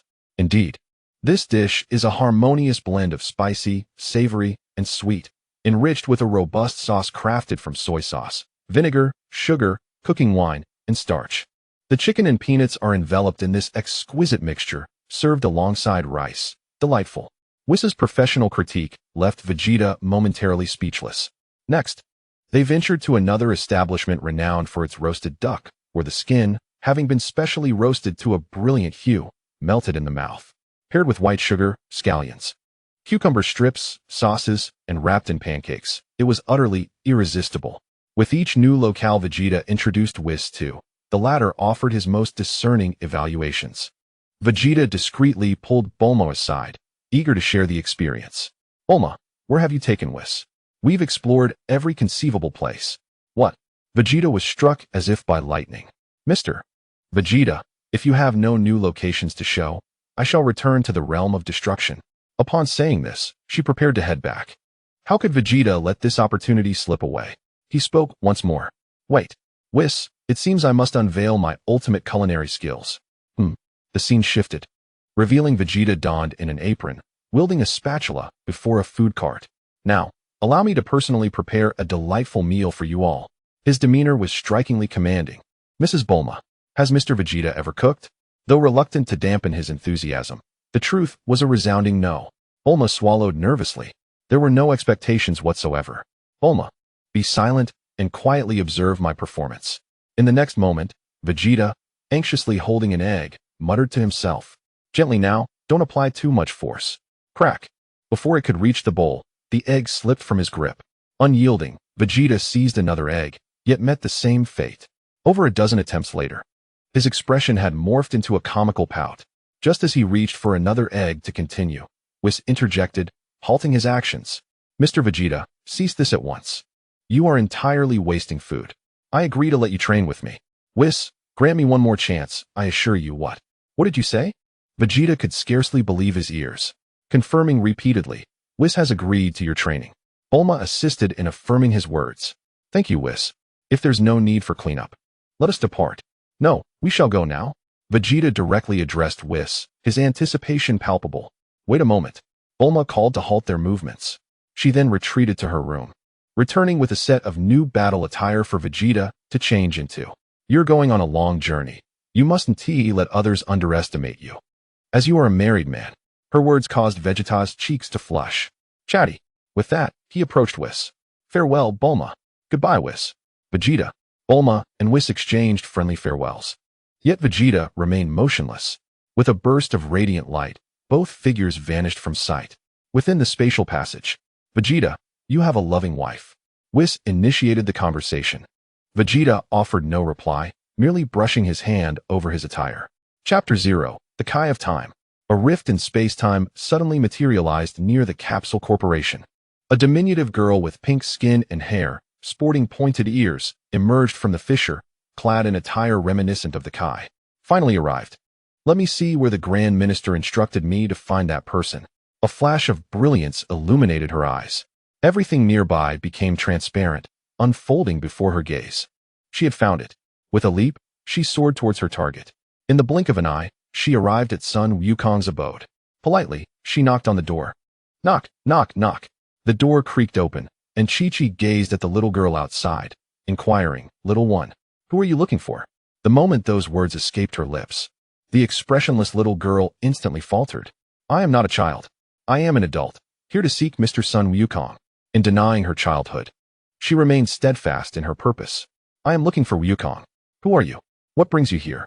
Upon hearing that she sought Sun Wukong, Chi-Chi's demeanor grew serious, laced with a hint of reluctance. In her heart, she cherished the tranquil days she had just spent with Wukong, unwilling to disrupt this rare moment of warmth and peace. Chi-Chi, who is outside? Sun Wukong strolled over, yawning. Having the rare chance to relax, he had enjoyed a good sleep. I do not know. It's someone here for you. Wukong, Chi-Chi said, stepping aside for Sun Wukong. In matters of great importance, Chi-Chi had always supported Wukong. Who are you? Do we know each other? What is it that you seek from me? Before the little girl could respond, Sun Wukong bombarded her with 3 questions. Only after his inquiries did the little girl find her moment to speak. I am Cronoa, the Kai of Time. I sincerely apologize for the intrusion. But the matter is indeed urgent. I have come to request your strength. There are some malevolent beings wreaking havoc throughout the universe due to their immense power. Some of them are even affecting other timelines. I am gathering righteous warriors from various timelines to apprehend them. Therefore, I implore you to assist me. With that, she bowed deeply. No, Wukong, having finally settled into some peace, protested. Aren't there gods of destruction to handle those villains? Chi-Chi interjected, placing her hand before Wukong. Her expression one of unwillingness. Those beings are cunning. They leave before the gods of destruction can act. They never confront them directly. Moreover, the gods of destruction are unique. Only the primary timeline possesses such entities, while other parallel timelines lack their existence. The Kai of Time wore a troubled expression. If she could, she would prefer not to roam around seeking powerful warriors to contend with those beings. However, before Chi-Chi could say more, she was interrupted by Sun Wukong. Chi-Chi, there are people in different timelines suffering. Since I am aware of it, I cannot remain idle. Sun Wukong gazed earnestly at Chi-Chi, hoping to gain her consent. But Wukong, you have only just found stability. She began, her eyes brimming with tears as she looked at Sun Wukong with concern. It's all right, Chi-Chi, for I am Sun Wukong. He placed his hands on her shoulders, offering her comfort. Indeed, you are Wukong, always someone we can trust. Kind-hearted Wukong. How could you possibly turn a blind eye to those in distress? It is precisely for this reason that I hold such affection for you. Chi-Chi raised her hand to wipe away the tears at the corners of her eyes, her face breaking into a proud smile. Go forth, Wukong, and capture all those evildoers. Spare not a single one. Then return safely. I shall prepare a feast for you. Chi-Chi clenched her right fist in encouragement for Sun Wukong. Thank you, Chi-Chi. I solemnly vow to apprehend all the villains and return safely. Sun Wukong pledged earnestly.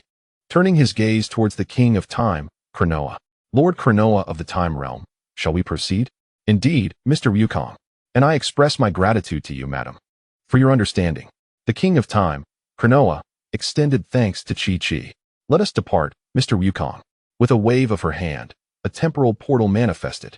Cronoa stepped forward into the passage, followed closely by Sun Wukong, who waved to Chi-Chi as he walked. Rest assured, Chi-Chi, I shall return promptly. Stay safe, Wukong. Be sure to eat well. Chi-Chi bid farewell to Wukong with tears in her eyes. Though her heart was heavy with reluctance, she respected his choice. Once Cronoa and Sun Wukong entered the temporal portal, it vanished. Chi-Chi gazed longingly at the direction from which Sun Wukong had disappeared until Son Gohan and Videl arrived. Mother, what are you looking at? Son Gohan's voice jolted Chi-Chi from her reverie. Wukong has left again. Father has departed? Where has he gone? Chi-Chi recounted the arrival of the King of Time to Son Gohan. Such a thing exists. Son Gohan was taken aback, astonished at the multitude of unknown entities in the universe. Mother, Father is incredibly strong. He can even hold his own against a god of destruction. He will be just fine. Videl stepped forward, linking arms with Chi-Chi to offer comfort. Of course, he is my Wukong. Chi-Chi beamed with pride at this declaration. Now, let us set aside this topic. What brings you both here so suddenly? As soon as Chi-Chi finished her question, Son Gohan bashfully scratched his head and chuckled, while Videl appeared equally shy. Why are you grinning like fools? Speak up. Chi-Chi immediately discerned Son Gohan's hesitation. Mother, I would like you to stay with us for a while. Videl is expecting, and I'm unsure how to care for her. Really? Chi-Chi exclaimed in surprise, then turned to Videl, seeking confirmation. Videl shyly nodded. How wonderful. I shall accompany you at once. Let me tell you, when it comes to pregnancy, I am the most experienced. I raised Gohan and Goten single-handedly. Chi-Chi chattered excitedly with Videl. Son Gohan observed the warm scene, his gaze drifting into the distance. Father, do not worry. I will take good care of Mother and Goten. Moreover, I will protect the Earth. In this moment, Gohan's gaze was resolutely unwavering. Within the temporal passage, Goku curiously surveyed the corridor, which was not shrouded in darkness, but rather enveloped by flowing, resplendent streams of light. Countless delicate points of illumination twinkled like stars, tracing meandering paths through the void, as if myriad threads of time were intricately woven together. The walls of the passage were not solid but composed of translucent ripples. Goku, intrigued, reached out to touch the luminous energy points, only to be swiftly halted by the Kaishin of time. Stop! Do not touch those energy flows. They are manifestations of temporal energy, and the instant you make contact, you will be torn apart. Even a being as powerful as a god of destruction would not dare to attempt such a thing. Upon hearing this, Goku quickly withdrew his finger. That was close. Thank you, Kaishin of time. No need for thanks. Within the temporal passage, you must exercise utmost caution, otherwise, even I cannot save you. All right, we are about to arrive. To prevent you from being rejected by time itself, I must first grant you a temporal patrol identity. This will allow you to engage in battle across various timelines without hindrance. For your convenience, I will temporarily bestow upon you the ability to traverse time. I shall reclaim it once this matter is resolved. With a flourish of his hand, Kuranoa draped Goku in the attire of a temporal patrol. A token materialized in Goku's hand. This token contains my power. You need only activate it to embark on your temporal journey. Once the thread in this timeline is neutralized, I will assign you a new task. I still need to search for other warriors. As they spoke, the Kaishin of time led Goku out of the spatial passage, the exit revealing itself on Earth. Such an ominous presence. It is immensely powerful. Gohan's energy, along with Vegeta, is engaged in combat against that malevolent force. I leave this to you, Mr. Goku. Rest assured, Lord Kuranoa, I shall stop him. With that, he rushed toward the site of the battle. As he ventured forth, Kuranoa murmured softly, I truly do not understand. Why has the Grand Minister tasked me with bringing him to confront formidable entities across time? Yet, it has indeed proven to be quite helpful. Chapter 0. The crisis from another dimension approaches. Lord Ezer. Ahead lies Earth, the planet where the Saiyan who defeated King Frieza resides. An alien clad in battle attire reported respectfully to an entity radiating an aura of malevolence. Humph, my pitiful father. Defeated by a wild monkey. What a disgrace. The kneeling figures dared not respond, only listening as the voice continued. Proceed. Accelerate towards Earth. On Earth, Gohan had been feeling a persistent sense of unease over the past few days. Suddenly, it seemed he sensed something. He raised his head to the sky, his brow furrowed, and soared into the air. Simultaneously, numerous beams of light manifested on Earth, converging upon a single location. Is this Earth? The environment is quite pleasant. It would make a fine grave. Ezer descended from his spaceship, inhaling the fresh air of the atmosphere. The words that escaped one's lips were chilling. Oh, have you arrived? Swiftly, several figures descended before Azel. It was none other than Sun Wukong, Vegeta, and their companions. Who are you? What brings you to Earth? Inquired Son Gohan.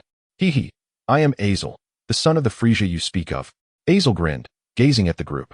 You have come to Earth to avenge Frieza. Humph, I am not so dull. How could a member of the Frost Demon lineage lose to a filthy monkey? I merely seek to battle formidable opponents, and incidentally, to settle the score with my father. Azel's gaze swept across the faces of the assembly.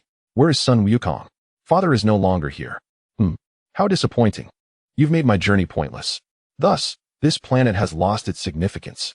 With that, he raised his right hand, gathering a sphere of energy capable of annihilating the planet. Stop. Son Gohan transformed into a Super Saiyan, charging towards Azel. Yet, Azel merely held on to the energy he had condensed, effortlessly suppressing Gohan with a single hand. Is this all you've got? Truly uninspiring. A blast of energy sent Gohan reeling. As he prepared to advance, he was halted by Vegeta's command. Gohan, step back. He is mine. With that, Vegeta transformed into Super Saiyan 3, moving with such speed that he appeared as a mere flash of lightning. He launched himself at Azel with the ferocity of a thunderstorm.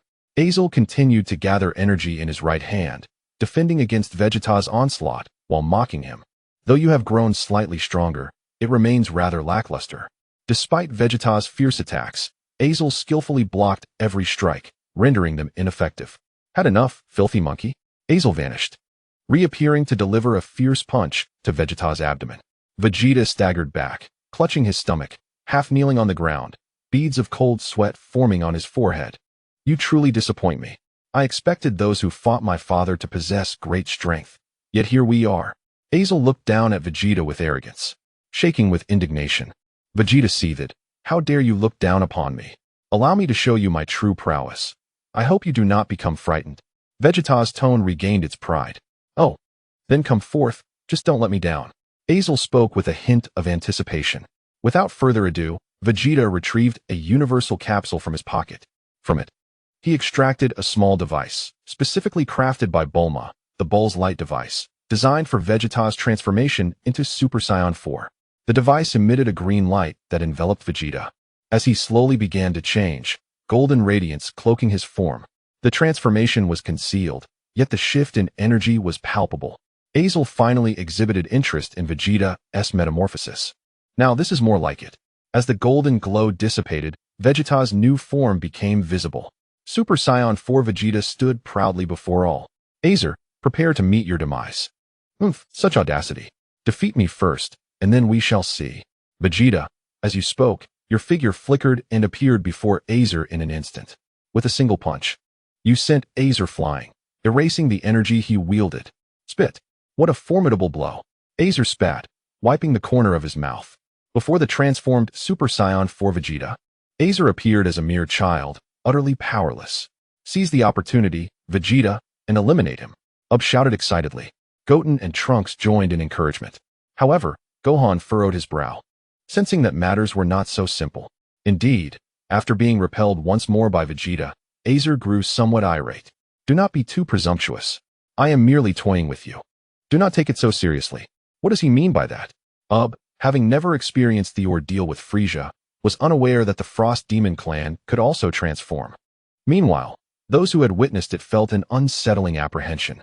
Vegeta, quickly, take this chance to vanquish him. Krillin was particularly agitated, for it was Frieza's death that had awakened Goku into becoming a Super Saiyan. Enough chatter. I wish to see just how strong you truly are. No matter your strength, you could never defeat a Super Saiyan 4. Azer laughed mockingly. Azer's appearance began to shift. He grew taller, his spikes becoming sharper. The release of his aura prompted a tempestuous change in the weather, unleashing a fierce wind that made it difficult for everyone to open their eyes. His power surged exponentially. How is this possible? Just a single transformation, and he has become this formidable. Upon completing his transformation, Azer introduced himself to the crowd. Our Frost Demon clan. The longer we slumber in our thawing period, the greater our potential and strength. My pitiful father slept for merely 5 years, while I have slumbered for 50. What? The crowd suddenly felt that matters had exceeded their expectations. Initially, Frieza's power had increased exponentially after several transformations. If Azer's potential surpasses Frieza's, then his strength post-transformation will be even greater. More crucially, in his first form, Azer's power already eclipsed that of Super Saiyan 3 Vegeta. The crowd gazed gravely at Azer. Now in his second form, empty boasts. I do not believe you. If you possess the capability, come and defeat me. Though he proclaimed this, Vegeta's expression was grave. I know you, Vegeta, once a mere dog under my father's command. What? Now that you possess some strength, you fail to recognize reality. Azer's words struck a painful chord with Vegeta. Spare me the details. I once endured humiliation solely to seek vengeance. I only wished to find the opportunity to slay Frieza. Vegeta defended himself. Ho. Is that so? Azer mocked with a sneer. Sharp-tongued. Let me see if your strength is as formidable as your words. With that, he charged directly at Azer, delivering a punch aimed straight at Azer's chest. Azer crossed his arms in a defensive manner before his chest. Vegeta's fist struck Azer's forearms, the immense force propelling Azer backward for 1,000 meters. Not bad, keep it up. Azer's eerie laughter echoed, his tone laden with mockery that resonated in Vegeta's ears. How dare you underestimate me? Chapter 0, United in Battle. Vegeta charged towards Azer once more, but this time, Azer did not remain stationary. Instead, he soared towards Vegeta, and their speeds were so swift that only flashes of red and white light could be seen colliding and separating in the sky. This fierce battle drew the attention of deities across the cosmos. In the Kaioshin realm, the Elder Kai glanced at the Supreme Kai. Can Vegeta defeat Azer? The Elder Kai shot a glare at the Supreme Kai Shin. How should I know? All we can do is hope he emerges victorious. After Goku sacrificed himself to defeat the one-star dragon, Earth can only rely on them now. Upon hearing Goku's name, a trustworthy figure materialized in Shin's mind.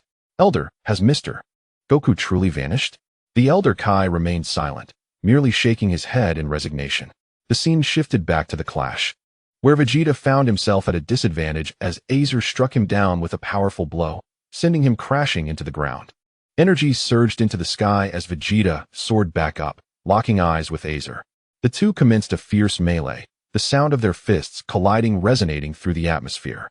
With a series of strikes and counters, the battle was at a stalemate until Azer abruptly spun, sweeping his tail towards Vegeta's head. Vegeta ducked to evade, flipping and retaliating with his own tail, only for Azer to narrowly dodge. Seizing the opportunity, Vegeta unleashed an energy wave towards Azer. But Azer deflected it with a wave of his hand, sending it crashing to the ground. Instantly, the earth trembled violently, creating a massive crater where the energy wave had landed. Clapping his hands, Azer regarded Vegeta with a smirk. Vegeta, I must commend you. It's impressive that you've managed to contend with my second form for this long. To date, I've yet to encounter such resistance in the universe. Vegeta crossed his arms defiantly. You simply Haven T-faced me earlier. Otherwise, you would have been defeated long ago. Huh. I hope you can maintain that confidence. With that, Azer pointed a finger skyward, gathering a devastating energy capable of annihilating planets at his fingertip. As the energy coalesced, it grew larger, ultimately forming a colossal sphere approximately 100 meters in diameter. Vegeta, let us see if you can withstand this. Planetary Destruction Sphere. With a sweeping motion, Azer hurled the energy sphere directly at Vegeta. Vegeta concentrated his energy, preparing his own attack. Ultimate Flash. He launched his energy beam at Azer's sphere, and for a moment, the two forces remained locked in a fierce struggle. Humph. With a disdainful snort, Azer's energy sphere began to press down on Vegeta. Yaya, Vegeta roared, unleashing all his power as the energy sphere gradually began to shift back towards Azer's direction. Vegeta, is this truly your utmost power? Ace, too, unleashed his full strength. Without a hint of uncertainty, the energy sphere collided with Vegeta, resulting in a tremendous explosion. In a moment of desperation, Vegeta formed a shield of energy around himself.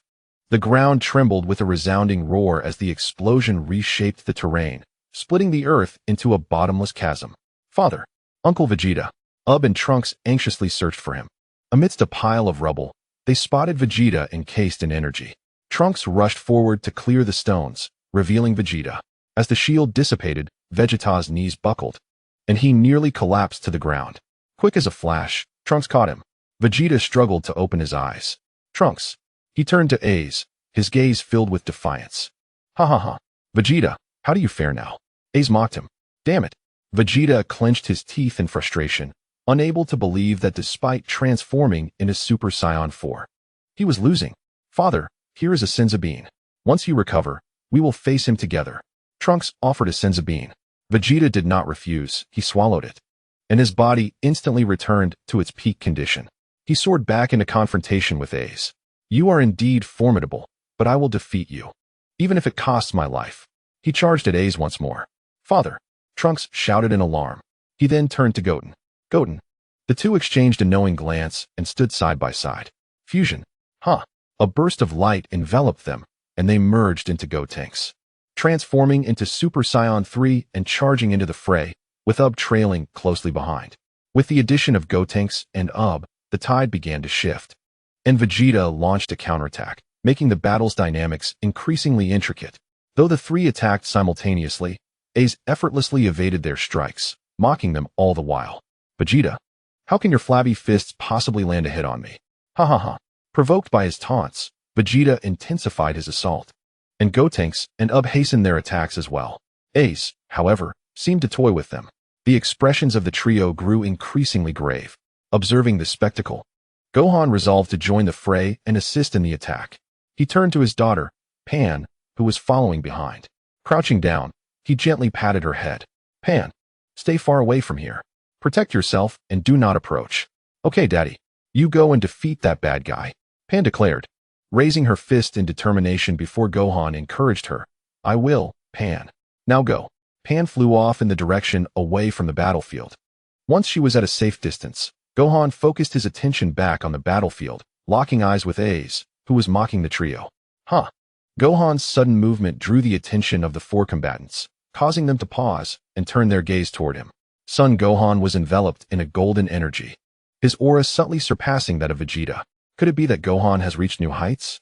Gotenks swallowed hard, gazing at Gohan's transformation, while Azel's lips curled into a faint smile. How intriguing. At that moment, the energy surrounding Gohan dissipated, revealing Super Saiyan 4 Gohan before the astonished crowd. Wow, Dad looks so cool, exclaimed Xiaofang, her eyes sparkling at the sight of Gohan's transformation. Vegeta's expression softened slightly, reflecting an inner thought. Indeed, only you have the potential to keep pace with us and even surpass us. In a flash, Gohan appeared beside Vegeta. Uncle Vegeta, let us attack together. You have not disappointed me, Gohan, replied Vegeta, as they charged toward Azel in unison. With the arrival of Super Saiyan 4 Gohan, Azel's demeanor became serious. He flicked his wrist, a cold smirk on his face. Now this is getting interesting, but do you really think this will be enough to defeat me? Enough talk. Vegeta roared, launching himself forward, his fists crackling like thunder toward Azel's face. Azel evaded with a swift turn, countering with an elbow strike aimed at Vegeta's chest, only to be intercepted by Gohan, who kicked it away in an instant. Uncle Vegeta, coordinate with me, Gohan shouted, channeling a brilliant blue energy in his palms. Unleashing the Kamehameha wave, Azel's pupils constricted as he quickly retreated, crossing his arms defensively to absorb the impact. Nonetheless, the force of the blast pushed him back several thousand meters, carving deep trenches into the ground. Now's our chance. Gotenks and seized the opportunity. Flanking Azel from either side, Gotenks clasped his hands together, gathering an immense energy sphere for the Super Ghost Kamikaze attack. Countless ghostly energy blasts surged forth, cutting off Azel's escape. Meanwhile, clenched his fists, engulfed in crimson flames, launching a spiraling energy beam straight for Azel's heart. Humph! Azel scoffed, unleashing a dark purple energy barrier that deflected the ghostly blasts and the energy wave. However, in that fleeting moment of defense, Vegeta had circled behind him, charging his right fist with destructive energy. The final flash. A thunderous explosion engulfed Azel, clouds of dust soaring into the sky. Have we succeeded? Nervously watched the center of the dust cloud. Yet, in the next instant, a shadow erupted from the chaos. Azel emerged, surrounded by raging energy, a trickle of blood at the corner of his mouth. You bastards! You've thoroughly enraged me. Chapter 0. Danger. Xiaofang. Azel wiped the blood from his lips, his gaze growing darker. Since I awakened, you are the first to bring me such humiliation. I will kill everyone connected to you, plunging you into endless suffering. And then I shall crush you, piece by piece. Do you think we will grant you another opportunity to grow stronger? Son Gohan observed the furious Azer with a calm demeanor. Humph, do you believe you can hinder me? With that, he commenced his ultimate transformation. As this formidable aura manifested, it weighed heavily upon the hearts of those present, akin to a boulder. This is bad. We must stop him. Son Gohan and his companions launched a collective assault against Azer. However, the ensuing events revealed their naive overestimation of their own capabilities. Their combined attack failed to even breach the energy shield enveloping Azer. The four retreated to a distance, their expressions grave as they beheld Azer's ongoing transformation. The sinister aura continued to expand, rapidly enveloping the entire planet and radiating outward toward the galaxy. Ancestors, what should we do? This Azer is even more terrifying than a one-star dragon. The Supreme Kai paced anxiously. I could present the Patera earrings to Mr. Gohan. If Mr. Gohan and Mr. Vegeta merge, victory is assured. A flicker of hope ignited in his eyes as he spoke. Don't be foolish. Azer would never allow them to fuse. The old Supreme Kai doused his optimism with cold water. Must we merely stand by and observe? The Supreme Kai murmured despondently, his gaze fixed on the battlefield, placing his faith in them. Azer's transformation reached its culmination. Sharp spikes jutted backward, enveloped by a layer of armor-like substance, and his physique elongated further. Vegeta, Gohan, and you too, prepare to face my vengeance. The moment those words escaped his lips, it felt as though the very air had frozen, the atmosphere thickening to a suffocating degree. The malignant aura solidified the air itself. Azer hovered in midair, his spiny protrusions quivering slightly. He slowly raised his right hand, palm upward, conjuring a dark purple energy sphere that distorted the surrounding space with eerie ripples. Who shall be the first? Azer's voice echoed as if from the depths of hell, laced with a chilling resonance. A bead of cold sweat trickled down Son Gohan's forehead. He had never before encountered such unadulterated malice. We cannot allow him to strike first. Everyone together. The four figures unleashed their most potent energies simultaneously. Son Gohan and Vegeta maximized the power of Super Saiyan 4, their scorching auras seemingly igniting the very air around them. Gotenks maintained his Super Saiyan 3 form, his golden hair cascading to his waist, surrounded by crackling lightning. Transformed into his Majin form, his skin taking on a pale pink hue. Ultimate Flash. Kamehameha. Super Ghost Kamikaze Attack. Ki Blast. For torrents of energy capable of annihilating galaxies surged toward Azer. Yet, in the face of this cataclysmic onslaught, Azer merely smirked with disdain. The radiant energy collision illuminated the entire Earth, the shockwave scattering the clouds within a 100-mile radius. Yet, as the brilliance faded, Azer remained suspended in place, untouched by even the slightest harm. Before him hovered a translucent dark purple energy shield, flawless and unblemished. How could this be? Vegeta's pupils constricted sharply. The game time had concluded. Aze abruptly vanished from sight. OOB. Be careful. Gohan's warning barely escaped his lips when Aze materialized behind OOB. OOB had no time to turn around. Aze's hand had already pierced through his chest. The first. Aze withdrew his arm, and OOB coughed up a copious amount of blood, plummeting like a severed kite. OOB. Gotenks roared as he rushed forward, unleashing a barrage of energy blasts with both hands. Aze stood unfazed, allowing the energy blasts to explode against him, leaving no trace upon his armor. A fusion warrior is nothing significant. In an instant, Aze seized Gotenks by the face and slammed him violently into the ground. The earth fractured, forming a massive crater with a diameter of a kilometer. Gotenks' golden aura flickered before he was forced to revert from his fused state, collapsing into two unconscious youths, Trunks and Goten. Vegeta's fists trembled, not from fear, but from fury. Bastard. The aura of Super Saiyan 4 surged, and Vegeta charged at Aze at speeds surpassing light. The two engaged in a fierce aerial clash, the shockwaves from their strikes leveling the surrounding mountains. Too slow. Aze suddenly accelerated, delivering a crushing elbow strike to Vegeta's back. The sound of a shattered spine was unmistakable as Vegeta spat blood, uncontrollably plummeting downward. Uncle Vegeta. Gohan timely caught him, but Aze's energy blast was already in pursuit. In a moment of desperation, Gohan erected a protective shield, only to be hurled thousands of meters away by the explosive force. Amidst the smoke and dust, Gohan knelt on one knee, cradling the unconscious Vegeta. Gently laying Vegeta on the ground, he rose once more, his eyes ablaze with resolute fire. It's just you left, Gohan. Aze slowly descended to a distance of 10 meters before him. Let me see how long you can endure. Gohan gradually stood, his golden aura blazing around him. Yet it appeared feeble compared to Aze's nearly tangible malevolent presence. His garments were tattered, and the blood trickling from his mouth had yet to dry. Aze. Gohan's voice was low yet firm. Even if I stand alone, I will not allow you to succeed. Aze scoffed, a glimmer of mockery flashing in his eyes. What a laughable resolve.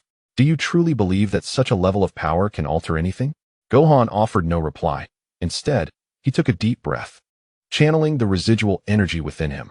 His muscles swelled subtly, and amidst the golden aura, wisps of crimson began to intertwine. This was the ultimate state of Super Saiyan 4, and he was endeavoring to forcibly transcend his limits. Huh! Gohan roared, his aura surging dramatically, causing the debris around him to levitate. His hair sharpened, his pupils constricted, and all his strength coalesced to a singular point. Oh, quite interesting, Aze remarked, arching an eyebrow, yet remaining utterly unperturbed. In an instant, Gohan's figure vanished, reappearing before Aze, his fist slicing through the air with a force aimed directly at Aze's face. Aze tilted his head slightly, effortlessly evading the blow, yet Gohan's onslaught did not relent. His fists and feet descended like a tempest, each strike imbued with the power capable of obliterating planets. Futile. Aze's voice was frigid as he raised a hand to block, retaliating with a punch that struck Gohan's abdomen. Gohan grunted, his body bending like a bow, but he gritted his teeth against the searing pain. Seizing Aze's arm and thrusting his knee violently towards Aze's chin, Aze staggered back slightly, a flicker of surprise crossing his eyes. Seizing the opportunity, Gohan brought his hands together, coalescing a brilliant energy sphere. Kamehameha. The cerulean energy torrent erupted at close range, engulfing A's entirely.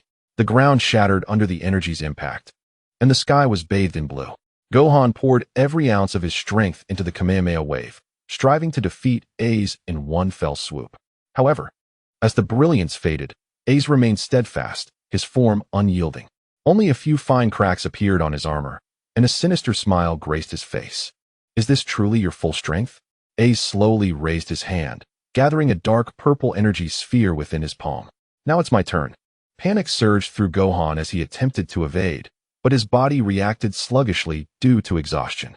The energy sphere detonated against his chest, the violent impact launching him away, crashing through several mountains before he finally came to a halt. Lying amidst the ruins, his consciousness began to blur. His body had reached its limits, and the Super Saiyan 4 state could no longer be sustained. The golden aura gradually dissipated, reverting him to his ordinary form. Ace descended beside him, towering over him with a disdainful gaze. What a disappointing conclusion. I had hoped you would provide me with more enjoyment. Gohan struggled to lift his head, his eyes filled with defiance. What do you truly desire, Ace? Destruction, vengeance, and, of course, a bit of amusement. Ace raised his foot, pressing it against Gohan's chest with slight pressure. But now, the game must come to an end. Gohan. A faint voice echoed from afar. It was Vegeta, struggling to rise. But his injuries rendered him incapable of movement. As Sun Wukong closed his eyes, images of his family and friends flashed through his mind. I'm sorry, everyone. Beneath A's, a devastating energy gathered, poised to deliver the final blow to Sun Wukong. Suddenly, a surge of energy struck A's from behind. Stop. Let go of my father. It was Xiaofang, who, witnessing Sun Wukong's defeat, rushed over in haste. Oh, Sun Wukong, is she your daughter? A's lips curled into a cruel smile upon seeing Xiaofang. Hearing A's question, Sun Wukong's pupils constricted. Ace, what are you planning? Sun Wukong, if I were to kill your daughter right in front of you, what would you do? No. Ace, if you dare harm Xiaofang, I will not let you off. Ho ho ho. Then you shall not be able to spare me. With that, a beam of energy shot toward the approaching Xiaofang. Sun Wukong's eyes widened in horror. No. Just as the energy was about to strike Xiaofang, a figure suddenly appeared before her, intercepting the attack. Wow. That was close. Thankfully, I arrived just in time. Chapter 0. Confrontation with A's. Chapter Declaration. It is assumed that this timeline is a continuation of the GT timeline. As the crowd recognized the rescuer of Xiaofang, disbelief washed over their faces. Kakarot. Dad. Master Wukong. Uncle Wukong. Sun Wukong smiled at them. No, it's impossible. Kakarot is definitely dead. Who are you? Vegeta furiously questioned the person who bore an uncanny resemblance to Sun Wukong. I am Sun Wukong, albeit from a different timeline. The King of Time sent us to assist you. How dare you harm Xiaofang? Unforgivable. The energy in this timeline feels so familiar. Sun Wukong mused, slightly taken aback. Familiar? Could this be your original timeline? It's possible. What luck. The first timeline we arrive at is yours. It seems that after the defeat of the one-star dragon, formidable foes have emerged once more. Should I transfer my body to you? Not for now. They are doing exceedingly well. It appears that after my demise, they did not slack in their training. Indeed, the energy of Wukong in this timeline is quite potent. I shall observe for now. If necessary, we will exchange bodies. All right. With that, Sun Wukong directed his attention to the few present on the scene, then turned to Ace. You are the one causing havoc in this timeline. Your energy is indeed formidable. Ace squinted at the suddenly appeared Sun Wukong. Sun Wukong, you're supposed to be dead, but it matters not. Even if you have returned, it will only lead to your demise once more. Though surprised, Ace still regarded Sun Wukong with disdain. Sun Wukong, hearing this, revealed a confident smile. Is that so? Then let us see if you can prove it. After gathering the energy within, this time there was no intention to test the waters. He directly transformed into the Super Saiyan 4, breaking through his limits. This Kakarot is surprisingly powerful. He is even stronger than he was when facing the one-star dragon. Vegeta clenched his teeth. Is this a new form of Super Saiyan 4? Gohan murmured in astonishment. Incredible. This Master Goku is truly formidable. Perhaps there is hope. Ub's eyes lit up, rekindling his hopes. Oh, how intriguing. Goku, it seems you surpassed Vegeta and the others by far. Ace felt the surge of power at the corner of his mouth, slightly piqued his interest. A breakthrough beyond Super Saiyan 4. How about that? Goku looked at Ace with a confident smile. Indeed. However, at this level, you are still far from being able to contend with me. Ace managed to compliment. Yet he remained dismissive. We shall see. With that, he prepared to attack. Goku's figure vanished in an instant, leaving only a crimson afterimage in the air. Ace's pupils narrowed. Instinctively, he sidestepped, as a fierce punch grazed his cheek, leaving a stinging wind in its wake. Impressive speed. Ace scoffed coldly, retaliating with an elbow strike aimed at Goku's back. However, Goku seemed to anticipate this, twisting his body in midair, his legs whipping out like whips, delivering a powerful kick to Ace's abdomen. Bang! A dull thud echoed as Ace was knocked back several steps, but quickly regained his footing. He glanced down at his slightly reddened abdomen, a flicker of surprise in his eyes. Your strength exceeds my expectations. It appears you are far more interesting than that waste. Vegeta is not weak. Goku landed and assumed a combat stance, his gaze sharp as a blade. He simply has yet to discover how to defeat you. Humph. Enough with the chatter. Ace suddenly erupted, his aura surging, causing the ground beneath him to crack instantly. He transformed into a stream of purple-black light, rushing towards Goku. As fists and feet rained down like a torrential storm, Goku did not yield, crossing his arms to block, with each collision generating visible ripples of energy. Their figures intertwined rapidly in the air, the muffled sounds of fists meeting flesh and the explosive roars of energy clashing reverberating throughout the battlefield, shaking the entire arena. Too fast.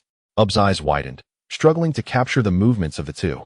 Is this the power of my father from another timeline? Gohan clenched his fists, feeling a mix of shock and exhilaration. Vegeta fixated on the battle, his teeth grinding audibly. What on earth has Kakarot experienced? How has he become this strong? Boom. After an intense exchange of punches, both retreated simultaneously. Goku panted slightly, yet a confident smile still graced his lips. Has the warm-up concluded? It's time to get serious. Ace shook his somewhat numb wrist, sneering, as you wish. As his voice fell, a tempestuous aura enveloped him, with dark lightning flickering amidst the swirling violet flames. In an instant, his speed surged, and a powerful punch was hurled directly at Sun Wukong's face. Swiftly, Sun Wukong tilted his head to evade. But Azel's fist unexpectedly changed direction and struck his shoulder with tremendous force. A grunt escaped Sun Wukong's lips as his body was uncontrollably sent flying, crashing through several hills before he finally managed to halt. Grandpa! Xiao Fong exclaimed in alarm. Master Wukong! Dad! Both Ubu and Gohan grew tense. Amidst the rising dust, Sun Wukong slowly rose to his feet, brushing off the dirt from his shoulder, his gaze unwavering. That punch was powerful, yet still far from enough. He erupted with energy, golden flames mingling with crimson energy, unleashing the full might of the Super Saiyan 4's boundaries. The two clashed once more, the intensity of their battle escalating. Sun Wukong employed ingenious fighting techniques, at times repelling Azel with energy blasts, and at other times closing in to grapple, seeking an opening. However, Azel's strength appeared inexhaustible, each attack amplifying the pressure on Sun Wukong. What's wrong? Is this your limit? Azel taunted, suddenly seizing upon a chink in Sun Wukong's defense. A knee strike connected with his abdomen, immediately followed by a spinning kick that sent him soaring into the sky. Ugh! Sun Wukong spat blood as his body tumbled through the air. Azel pressed the advantage, conjuring a colossal energy sphere in his hands. This ends now. Star annihilation. The energy orb howled as it surged toward Sun Wukong, threatening to engulf him. In a moment of dire urgency, Sun Wukong steadied himself, palms together. Kamehameha. A brilliant blue beam collided with the purple energy sphere, causing the very heavens to dim. Boom. The explosive shockwave radiated outward, forcing spectators to shield their eyes. As the dust settled, Sun Wukong knelt on one knee, his battle attire in tatters, his energy clearly disordered. Azel descended slowly, looking down upon him with a condescending demeanor. To have lasted this long is indeed commendable. However, the game is about to conclude. He raised his hand, coalescing a pitch-black energy sphere in his palm, its destructive power warping the very fabric of space around them. Sun Wukong staggered to his feet. Heh, indeed, in my current state, I am no match for you. Let me take over. Wait, I still wish to try again. Oh, so you imply you possess hidden strength? Azel's tone dripped with mockery as the energy dissipated from his hand, crossing his arms. I'll grant you a chance. Unleash everything you have, otherwise, there will be no opportunity left. Sun Wukong steadied his stance and closed his eyes, once more summoning the latent energy within him. Abruptly, he opened his eyes wide, flames seemingly igniting within their depths. This energy, haha?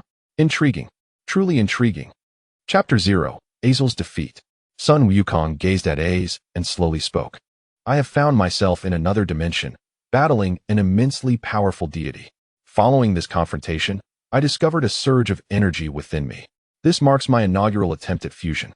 Should I fail, I risk being consumed by this very power. However, I possess an unwavering conviction that I shall succeed. With that declaration, he summoned the additional energy within him, striving to merge it with the state of Super Saiyan 4's ultimate breakthrough. The veins on his forehead throbbed, his eyes widened, and his shout pierced the heavens. As the energies within him harmonized, the entire earth began to be enveloped in golden clouds. In an instant, it felt as though an eternity had elapsed for those witnessing the spectacle. Oh heavens, is this the dawn of the apocalypse? At that moment, life on earth descended into despair. Ancestors, this Mr. Wukong emanates an aura. The Kaioshin, with eyes wide open, stared at the earth. The aura of a deity. Indeed, just then, an ancient hymn resonated throughout the universe, as if celebrating the birth of a divine being. The divine hymn. This Wukong's essence was ascending towards the realm of the gods. Even the seasoned Kaioshin was left astounded.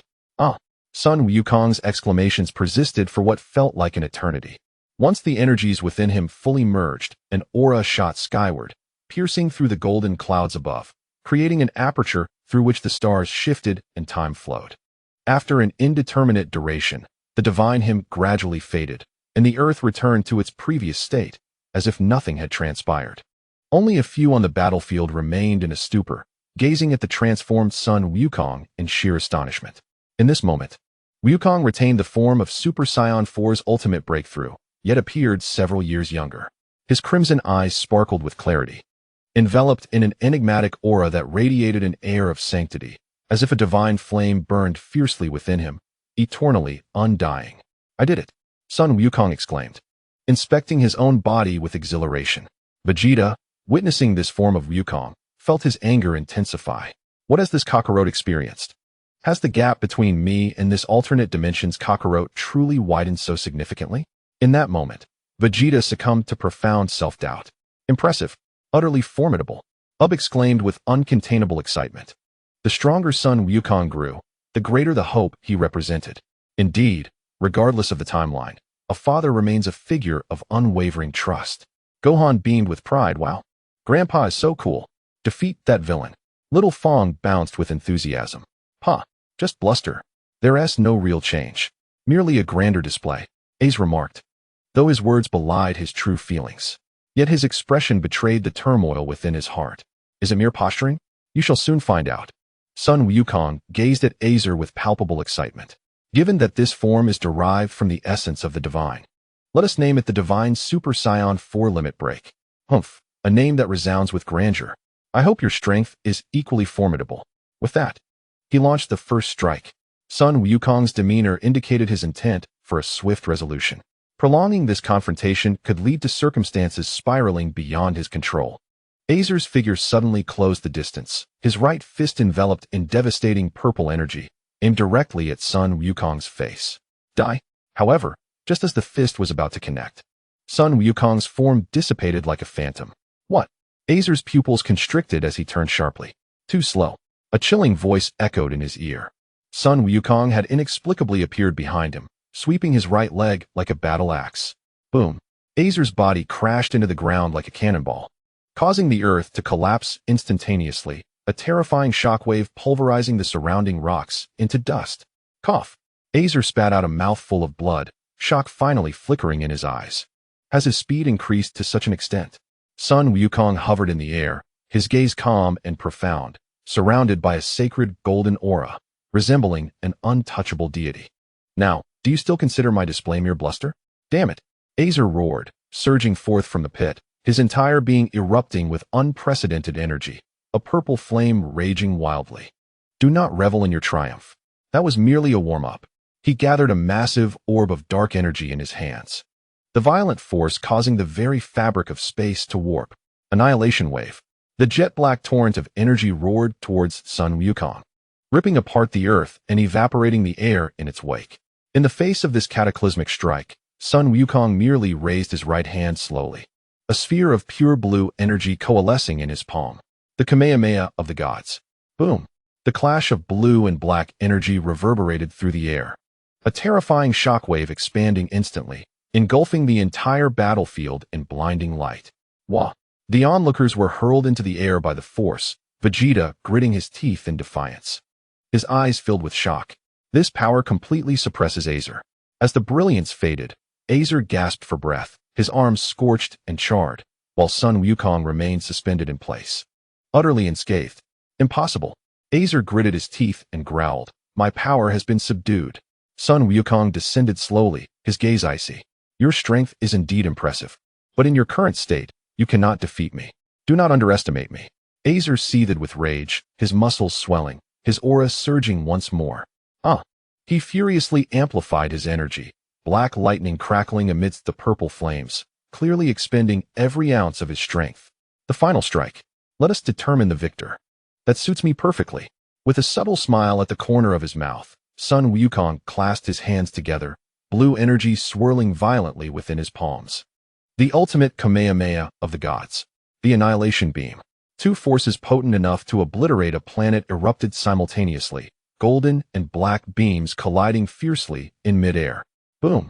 A terrifying explosion engulfed the heavens and the earth, laying waste to the entire battlefield. A's dark energy was gradually consumed by the golden Kamehameha, his arms beginning to shatter, blood spraying forth. No, this cannot be. How could I possibly lose? It is over. Sun Wukong's gaze sharpened as he unleashed his full strength. The golden beam entirely devoured A's, the destructive energy surging skyward, piercing through the clouds. A's cries echoed throughout the cosmos until they slowly faded into silence. The battle concluded. The battlefield returned to tranquility, with only the gentle breeze rustling over the scorched earth. Vegeta stood frozen, his fists clenched. Kakarot truly emerged victorious. Son Gohan exhibited a relieved smile. Indeed, a father is forever the strongest. Little Fong jumped up in excitement. Grandpa is so cool. Sun Wukong gradually descended, the golden aura around him dissipating, as he took a deep breath and revealed a familiar smile, finally resolved. However, just as everyone believed all was finished, a chilling voice suddenly reverberated from the void. Hee. Truly spectacular. Everyone instantly became alert. Who's there? Sun Wukong shot his gaze upwards, his eyes ablaze with intensity. A vague shadow materialized low, sinister laughter resonating above the battlefield. The onlookers beheld a figure clad in a black robe, its aura completely concealed, hovering in the air, left hand gripping the severed limbs of Ace. Sun Wukong. Indeed, no matter the time or space, you remain an irksome presence. Die. An unimaginable power emanated from the cloaked figure, and in the next moment, an energy surged toward the crowd. I am coming. You cannot withstand this energy. All right. In an instant, they exchanged control of their bodies. GT Sun Wukong transformed into Super Saiyan 5, standing protectively before the others. With a single strike, he nullified the energy aimed at them. Interesting. Fascinating. How can those people allow someone like you to exist? Since you have mastered this power, I shall permit you to live a while longer. With that, he waved his right hand, and a rift in time and space appeared. He vanished into it. Upon entering, the rift closed instantaneously. Stop. Don't go. GT Sun Wukong activated the time emblem left by the Kaishin of time. A time portal emerged, and he pursued relentlessly. Yet, just before entering the portal, he cast a deep glance at Son Gohan. Chapter 0. The Saiyan King of Another Dimension. Father. That gaze is undoubtedly father's. It cannot be mistaken. As Son Gohan reminisced about the unwavering gaze of Sun Wukong as he entered the temporal portal, his tone was resolute. Gohan, you assert that this Sun Wukong is Kakarot? How could that be possible? Vegeta expressed his incredulity. Sun Wukong vanished before our very eyes, perishing, though the circumstances remained enigmatic. Gohan was certain that the initial figure was indeed his father from an alternate timeline. However, The one who subsequently saved them all with overwhelming power was undeniably his father. Gohan possessed unwavering confidence in his judgment. What is the true nature of Kakarot? Vegeta pondered, recalling the figure that stood before them in their moment of peril. Ancestors. For a fleeting moment, I believe I sensed Mr. Wukong's aura. What does this mean? The Supreme Kai of the universe wore an expression of disbelief. I am uncertain. The Elder Kai shook his head, a rare flicker of doubt crossing his wise gaze. Pursuing the mysterious figure, Sun Wukong emerged in a new realm, greeted by an entirely alien environment, starkly different from Earth. Damn it, he managed to escape. No haste. We shall find him eventually. This planet's conditions are dreadful. I have no idea where I am. Before him lay a desolate landscape, devoid of sunlight, illuminated solely by the shimmering stars, with no signs of life in sight. Upon closer inspection, he detected faint traces of life energy ahead.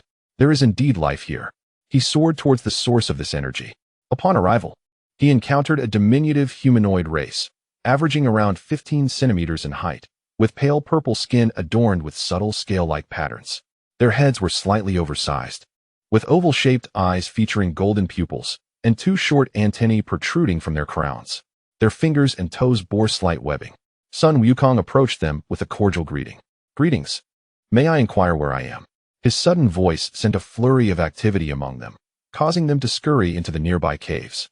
This reaction left Sun Wukong perplexed. At that moment, an elder alien approached him. Greetings. I am Carl, the chief of the Catter race. Please disregard their behavior. They were not always so skittish. Alas, this planet hosts no other life forms. You must be an outsider. The self-proclaimed leader of the Catter race regarded Sun Wukong with curiosity. Indeed, I am Sun Wukong.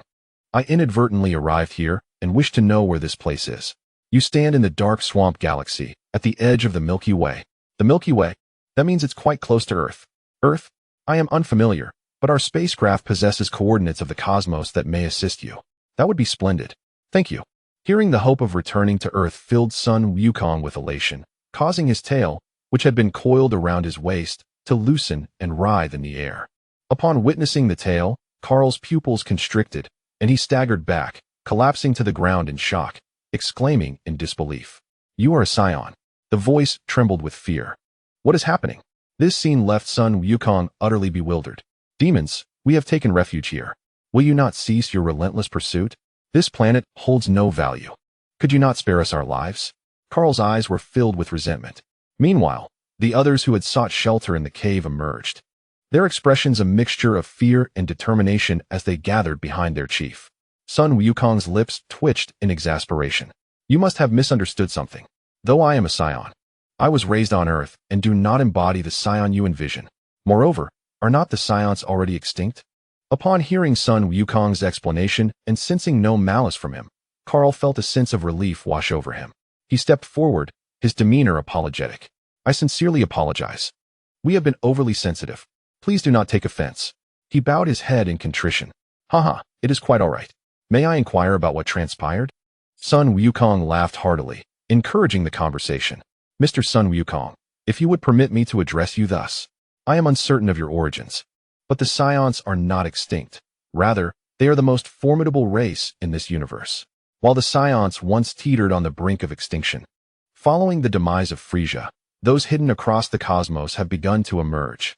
Until the arrival of the Saiyan King, the resurgence of the Saiyans has accelerated at the speed of light, establishing them as the mightiest race in the universe.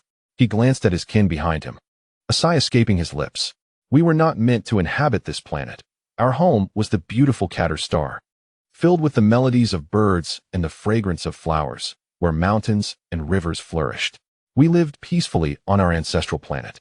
As he spoke, his gaze drifted into memories, a smile involuntarily gracing his lips. One fateful day, a spaceship descended from the heavens. From that moment on, our nightmare began. His body trembled as he recounted the tale, his eyes brimming with bitterness. Those Saiyans claimed our planet was of great worth, demanding we relinquish our ancestral home. Naturally, we refused, and they resorted to violence, slaughtering our kin. Lacking the strength to defend ourselves, we were ultimately forced to flee here, struggling to survive. Tears welled in his eyes as he wiped the corners of them away. Moreover, many planets have already been ravaged by the Saiyans, resulting in countless lives extinguished. Upon hearing this, Sun Wukong felt a surge of empathy welling within him, his fists clenched tightly. Is there truly no one who stands against them? Alas, how could there be no resistance? Countless volunteers have perished in their quest to oppose them. There was a slight pause as he cast a glance at Sun Wukong. The latter felt inexplicably puzzled by this look.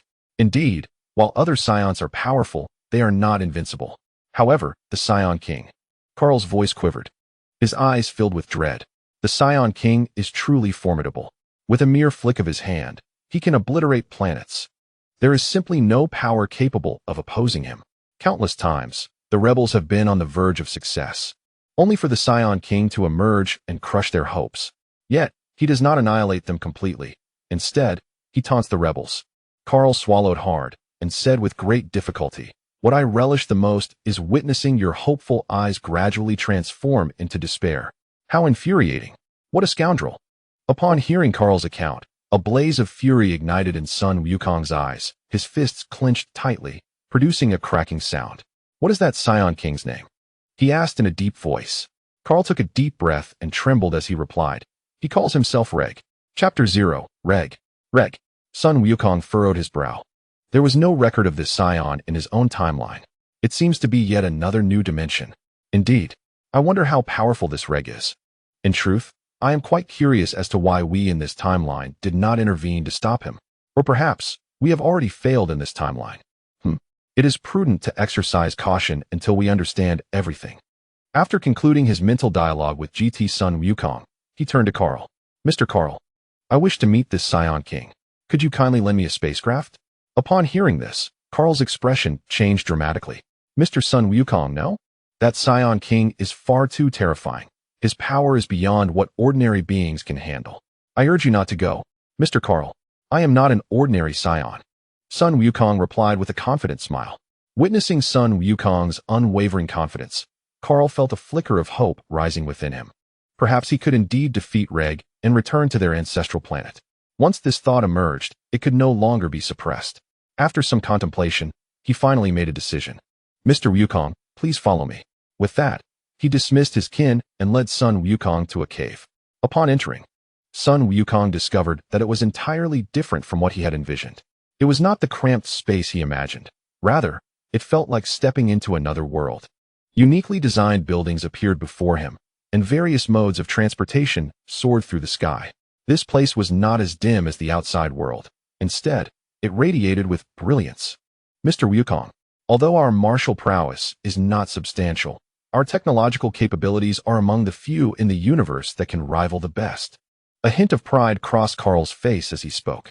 As they conversed, they entered a building brimming with futuristic technology and stopped before a spacecraft. "Mr. Wukong, this is our most advanced spacecraft." Sun Wukong gazed at the vessel before him, its streamlined design exuding elegance. "Thank you. This is a tremendous help," he exclaimed with a hearty laugh. "No need for thanks. It is our duty." Moreover, taking a deep breath, he solemnly declared, "We sincerely hope you can triumph over King Reg. Only then shall we have the opportunity to return to our ancestral star. Indeed, you shall return to your ancestral star." Sun Wukong's expression was gravely serious. Gurgle. Sun Wukong's stomach emitted a loud growl, shattering the solemn atmosphere. But before we proceed, could I trouble you for something to eat? I am on the brink of starvation."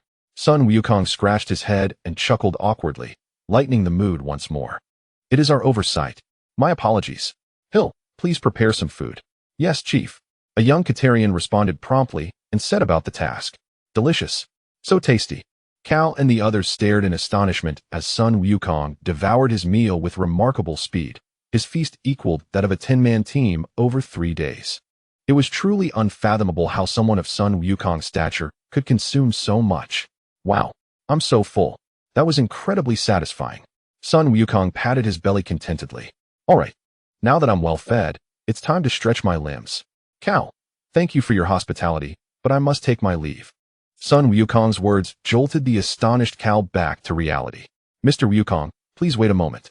Cal's plea halted Sun Wukong, who was preparing to exit. "Is there anything else? Mr. Wukong, can you pilot a spaceship?" This question momentarily left Sun Wukong dumbfounded. He scratched his head. "I should be able to." His tone was imbued with uncertainty. Cal turned to Hill. Hill, accompany Mr. Wukong. Ensure he reaches the Saiyan planet safely. Then, he looked back at son Wukong. Mr. Wukong, please allow Hill to accompany you. He is our finest young talent. Thank you. Rest assured, I will keep Hill safe. Son Wukong replied. Then I entrust this to you, Mr. Wukong. Cal bowed solemnly. And the tribespeople behind him similarly lowered their heads in respect. Leave it to me. Son Wukong grinned brightly and leaped onto the spaceship, with Hill following closely. Deftly activating the control panel. Inside the spaceship, as the roar of the engines filled the air, the vessel slowly ascended. Hill gripped the control stick nervously while son Wukong curiously gazed around. This spaceship is impressive. It's even faster than the one Bulma built. Son Wukong exclaimed excitedly. Bulma? Hill turned his head in confusion. Is she a friend of Mr. Wukong? Yes. She is a friend from my home on Earth and a brilliant scientist. Son Wukong explained with a smile. Earth, Hill whispered, a glimmer of longing in his eyes. It must be a beautiful planet. Indeed, if the opportunity arises, I shall take you to see it. Son Wukong patted Hill on the shoulder. The journey proceeded in silence, with Hill skillfully maneuvering the spaceship smoothly through the cosmos. Suddenly, the ship's alarm blared. Warning, high-energy reaction detected approaching. A cold, mechanical voice announced. What is happening? Hill's complexion changed dramatically as his fingers flew across the control panel. It appears we have guests. Son Wukong rose, his gaze sharp as he peered out the porthole. A massive beam of energy surged toward the ship. There is no escaping it. Hill cried in despair. Do not fear. In an instant, son Wukong teleported to the top of the vessel, gathering energy in his hands to form a sphere. He forcefully propelled the energy ball, colliding with the incoming beam. Boom. The shockwave from the explosion violently shook the ship, but they narrowly evaded a fatal strike. Remarkable. Hill stared in astonishment. Just a piece of cake. Son Wukong returned to the cabin, but it seems our adversary is not inclined to let us go. Indeed, a massive, pitch-black warship loomed ahead, its cannons glowing ominously once more. It is King Reg's patrol squad. Hill uttered in terror. Humph, just the warm-up I needed. Son Wukong cracked his neck, the fire of battle igniting in his eyes. He soared out of the ship, hovering in the vastness of space. Taking a deep breath, a white aura enveloped him. Against such cannon fodder, there is no need to transform into a Super Saiyan. The warship's barrage rained down, but son Wukong effortlessly evaded with a swift motion. He clasped his hands together, summoning a colossal energy sphere. Kamehameha. The blue energy wave howled forth, instantly piercing through the entire warship. Rumble. The vessel erupted into a fiery ball in the cosmos, its debris scattering into the void. It's done. Hill could scarcely believe his eyes. Son Wukong returned to the ship. Let us proceed, Hill. Yes. Hill nodded excitedly, resetting the course. Within a grand palace on planet Saiyan, King Reg sat upon his throne, suddenly opening his eyes. How intriguing. Someone dares to destroy my warship. Chapter 0. The Fury of Battle. I hope this visitor brings me some amusement. With that, he closed his eyes once more, not taking the incident to heart. Meanwhile, Hill, having re-established the flight path, cast a glance at the meditative son Wukong, his heart swelling with excitement. Chief, perhaps this time there truly is hope. His prior hesitations had been inadvertently filled with the radiant glow of hope. After a period of travel, having navigated through a field of stellar debris, they finally arrived at the new Saiyan planet, Reg Star. As the ship landed, it stirred up a cloud of dust. As the smoke dissipated, the ship's hatch slowly opened, and son Wukong stepped down from the vessel. Taking a deep breath of fresh air, I stretched my body and exclaimed, "Ah, how delightful." I called out to Hill, who was still aboard the spaceship. "Come down quickly." "Yes, Mr. Goku." Hill leapt from the ship, only to feel the weight of the gravity pull him down, nearly causing him to stumble. This gravity is quite heavy. Once he regained his footing, a towering palace loomed before him. He surveyed the surroundings, which were desolate, dominated by rocky terrain, with scarce greenery and a harsh environment. It was evident that this was a planet inhabited by Saiyans, reflecting their own brutal nature. At that moment, he recalled that Goku was also a Saiyan and cast a cautious glance in his direction. "Do not concern yourself. It is as it is," Goku replied nonchalantly, his words easing Hill's anxiety. "Mr. Goku, shall we proceed to find King Reg?" "No need. Just stay put. They are already here." It turned out that upon entering Reg's planet, they had already been detected by a patrol team, which was now approaching. Who are you to trespass on our Saiyan planet? One of the patrol members demanded. I am Son Goku, a Saiyan myself. I have come to see King Reg. Goku stepped forward, revealing his tail from his waist to the patrol team. Upon learning that Goku was a Saiyan, the patrol's tones softened considerably. Since you are a Saiyan, follow me. I will take you to meet King Reg. With that, the patrol led Goku and Hill towards the towering palace. Shortly thereafter, they arrived at the palace entrance, where a patrol member went to announce their presence. Please wait here. Moments later, the patrol member emerged from the palace. You may enter. King Reg wishes to see you. Turning, he gestured for them to follow him inside. Before long, a tall and imposing figure, exuding a powerful aura, was seated upon the throne. King Reg, he announced. The foreign Saiyan has arrived. King Reg opened his eyes, an invisible pressure filling the palace, causing everyone else to kneel, except for Goku, who stood upright, meeting Reg's gaze. Kakarot, you have returned. Reg observed Goku with keen interest. No, wait, you're not from this world. His tone was resolute. You know me. Indeed, I am not from this timeline, but hail from another. Goku responded, somewhat surprised. Of course I know you. In this world, you perished at my hands. Reg replied with a cruel smile. I had been pondering why the version of me in this timeline did not come to thwart you. Now it is abundantly clear. Goku maintained a calm demeanor, as he had suspected this all along. Who are you? There is no record of you in my timeline. Goku inquired with curiosity. Humph. It seems that the version of me from that timeline did not survive. Reg, with a hint of disdain in his tone, announces. I am the eldest son of King Vegeta, the brother of Vegeta himself. What? Goku exclaims, utterly astonished, having never heard of Vegeta having a brother. From the moment I was born, my battle power reached an astounding 50,000, surpassing that of my father. Fearing that I might pose a threat to his throne, he banished me to the universe. Fortunately, I was destined to survive. The very essence of my survival has been to train relentlessly for revenge. Once I become powerful enough, I intended to confront my father, only to find out that he was slain by that wretched Frieza. Thus, I am left with no choice but to seek out my dear brother. Pausing for a moment, he continues, to my surprise, my brother has proven to be quite formidable, having attained the form of Super Saiyan 4. Eventually, I shall engage you both in battle. After vanquishing you, I will commence my conquest of the universe. You went to Earth to find Vegeta. Goku's tone turns serious as he questions Reg. Indeed, it is truly a beautiful planet, but alas. Reg shakes his head regretfully. What have you done to Earth? Where are our families? Goku's energy begins to stir, his voice laced with uncontainable fury. Naturally, I have turned it into a splendid memory, a beautiful firework in my mind. As for your family, Reg smirks mockingly. You scoundrel. Unforgivable.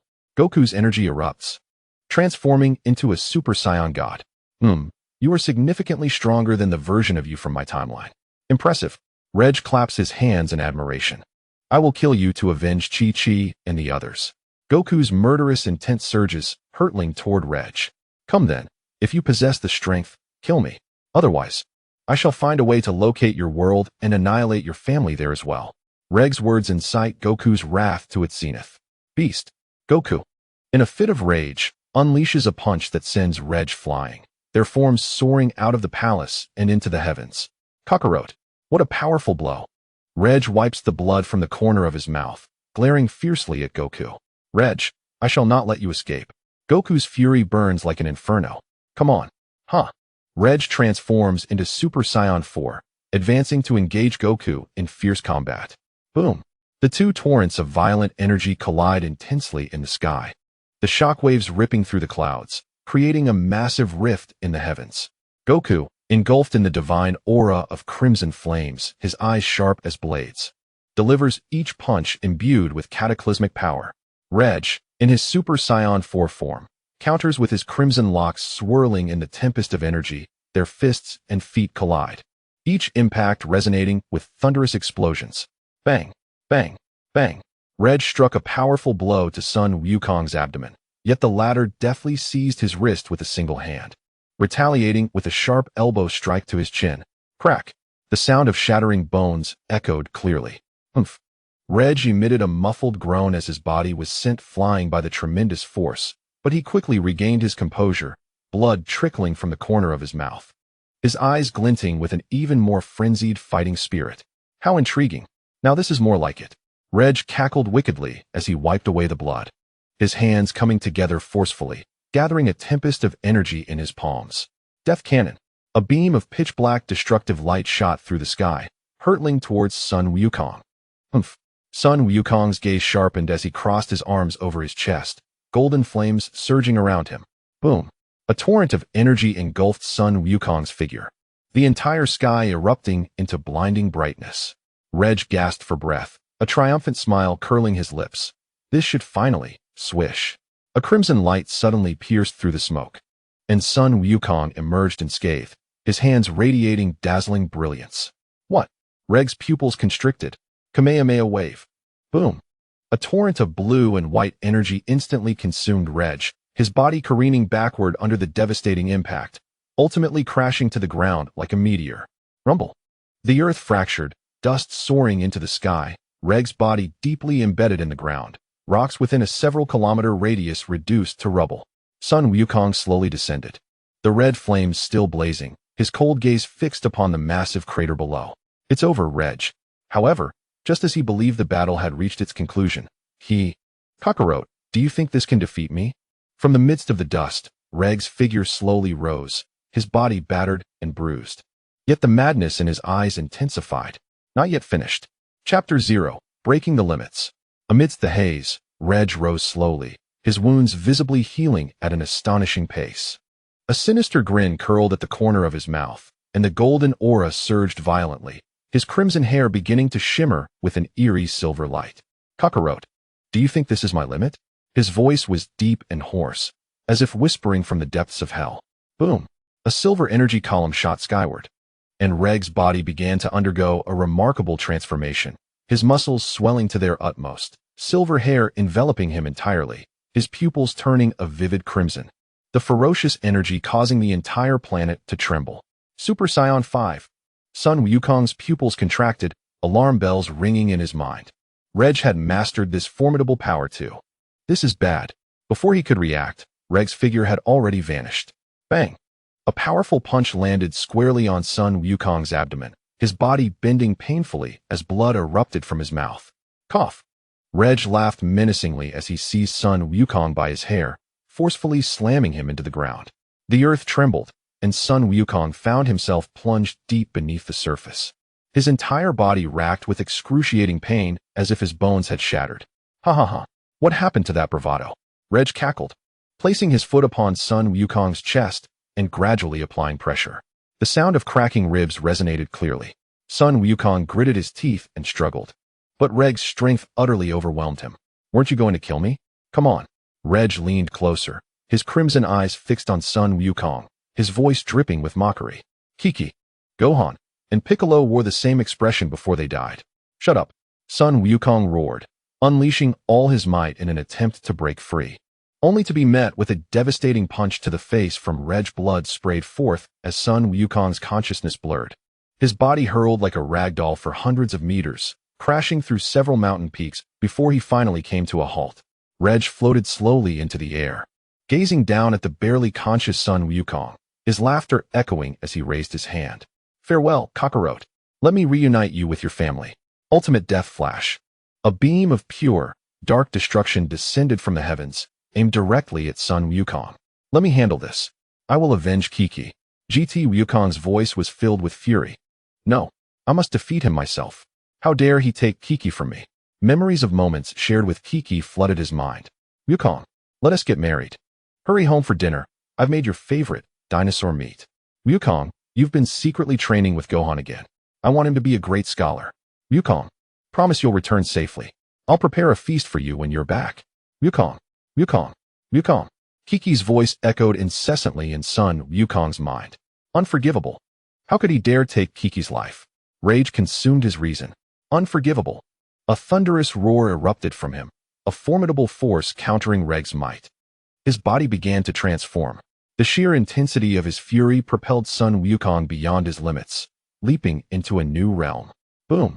In an explosive outburst of energy, silver flames engulfed Sun Wukong, his once red hair gradually shifting to a shimmering silver, muscles refining, and his pupils turning crimson. A wave of power more potent than Reg's surged forth, enveloping the entire planet. This is impossible. Reg staggered back in shock. How can you have reached this realm? For Kiki, for all the lives you have taken, I will defeat you. Sun Wukong's voice was deep and laced with murderous intent. It was the first time he had ever felt such fury. Humph. Even if you have become a Super Saiyan 5, so what? Reg quickly resumed his sinister grin, declaring, I will make you aware of the chasm that lies between us. With a thunderous boom, both figures vanished from sight, and in the next heartbeat, the sky erupted with countless sparks of energy. Their speed was so unfathomable that the naked eye could scarcely perceive them. Only fleeting glimpses of silver trails intertwining and colliding in the air. Die! Reg suddenly materialized behind Sun Wukong, his fists raining down like a torrential storm. Ugh! Sun Wukong barely managed to defend himself, yet several powerful blows struck his chest with immense force. Gritting his teeth, he retaliated, delivering an uppercut that sent Reg soaring into the heavens. Kamehameha. Sun Wukong rapidly gathered energy with both hands, unleashing a blue-white energy wave that surged towards the clouds. Futile. Reg crossed his arms, forcefully cleaving the energy wave in two. However, in the very moment the energy dispersed, Sun Wukong had already flashed before him. Bang! Bang! Bang! 3 consecutive heavy punches struck Reg's face, culminating in a fierce kick that propelled him downwards. Reg plummeted to the ground like a meteor, creating a massive crater with a diameter of 1,000 meters. But that was not the end. Sun Wukong raised his hands high, conjuring a colossal energy sphere, Super Kamehameha. Preposterous. Reg leaped from the pit, forming a black energy sphere of his own, Death Ball. The 2 cataclysmic energies collided in the air, a blinding radiance causing the very planet to tremble. The shockwave of the explosion flattened the surrounding landscape for hundreds of miles. As the dust settled, both combatants floated in the air, battered and bruised. Coughing, Reg spat out blood, astonished that Sun Wukong had pushed him to such extremes. Your crimes are unforgivable. Sun Wukong wiped the blood from the corner of his mouth. Ha! Let us see who falls first. Reg suddenly surged forward, his hands becoming mere shadows as he attacked Sun Wukong. Unflinching, Sun Wukong met his assault with his own fists. Their punches collided at speeds surpassing light, each impact warping the fabric of space. Blood splattered from their bodies, yet neither retreated. This is the final strike. Sun Wukong seized Reg's arm, executing a shoulder throw that slammed him into the ground, the immense force momentarily dazing Reg. By the time he regained his senses, Sun Wukong had amassed an unprecedented surge of energy in his hands. Kamehameha times 10. No. Reg, in a frantic attempt to defend, realized it was too late. The radiant torrent of energy engulfed him entirely, his body beginning to disintegrate within the pure energy. Reg let out his final, anguished cry. I refuse to accept this. How could I lose too? As the brilliance faded, Reg's figure had completely vanished, leaving behind an unfathomable pit. Sun Wukong gently descended, his silver aura gradually dissipating. He knelt upon the ground, tears finally streaming down his face. Chi-Chi, I have avenged you. From a distance, Hill trembled as he emerged from behind the cover, gazing at the ravaged battlefield, murmuring, is this the true power of the Saiyans? Chapter 0, The Ultimate One-Star Dragon. Hill cautiously approached Sun Wukong. Mr. Wukong, has King Reg been completely annihilated? He swallowed nervously, his eyes fixed on Sun Wukong. Sun Wukong composed himself and spoke slowly. Indeed. You can return to your ancestral planet now. Though he had already surmised this, receiving confirmation from Sun Wukong brought Hill to tears of joy. This is wonderful. We can finally return to our ancestral planet. Seeing Hill's elation, Sun Wukong felt a sense of relief. Hill, the matters here have been resolved, and I must take my leave. Mr. Wukong, where are you going? I heard what King Reg said earlier. I came to this timeline in pursuit of an enemy. Initially, I intended to see my family in this timeline, but now I have a mission to fulfill. I must go to other timelines to assist those in need, like you. Please convey my farewell to Carl. Thank you, Mr. Wukong. Hill bowed in gratitude. Yes, farewell, Hill. At that moment, a new mission from the Time King was bestowed upon Sun Wukong.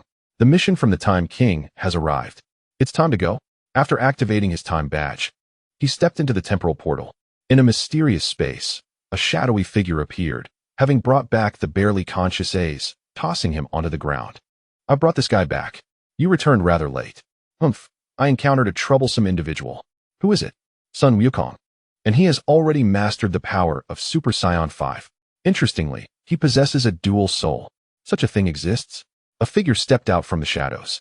Upon closer inspection, it bore an uncanny resemblance to Sun Wukong, except for a fiery mark on his forehead. The mysterious figure looked at Ace, who lay on the ground. This fellow's potential far exceeds that of Frieza and his ilk. With some training, he could be of great use to us. We need to expedite our plans. The appearance of this Sun Wukong gives me an unsettling premonition. Humph, your courage has waned. I shall hasten my pace. With that, he turned and vanished into the darkness. May all go smoothly, the cloaked figure silently prayed. In the skies above Earth, a portal materialized, and Sun Wukong emerged. This oppressive atmosphere. This timeline is rife with despair and fear. Let me first ascertain what has transpired. Sun Wukong closed his eyes, sensing the life force around him. Found it.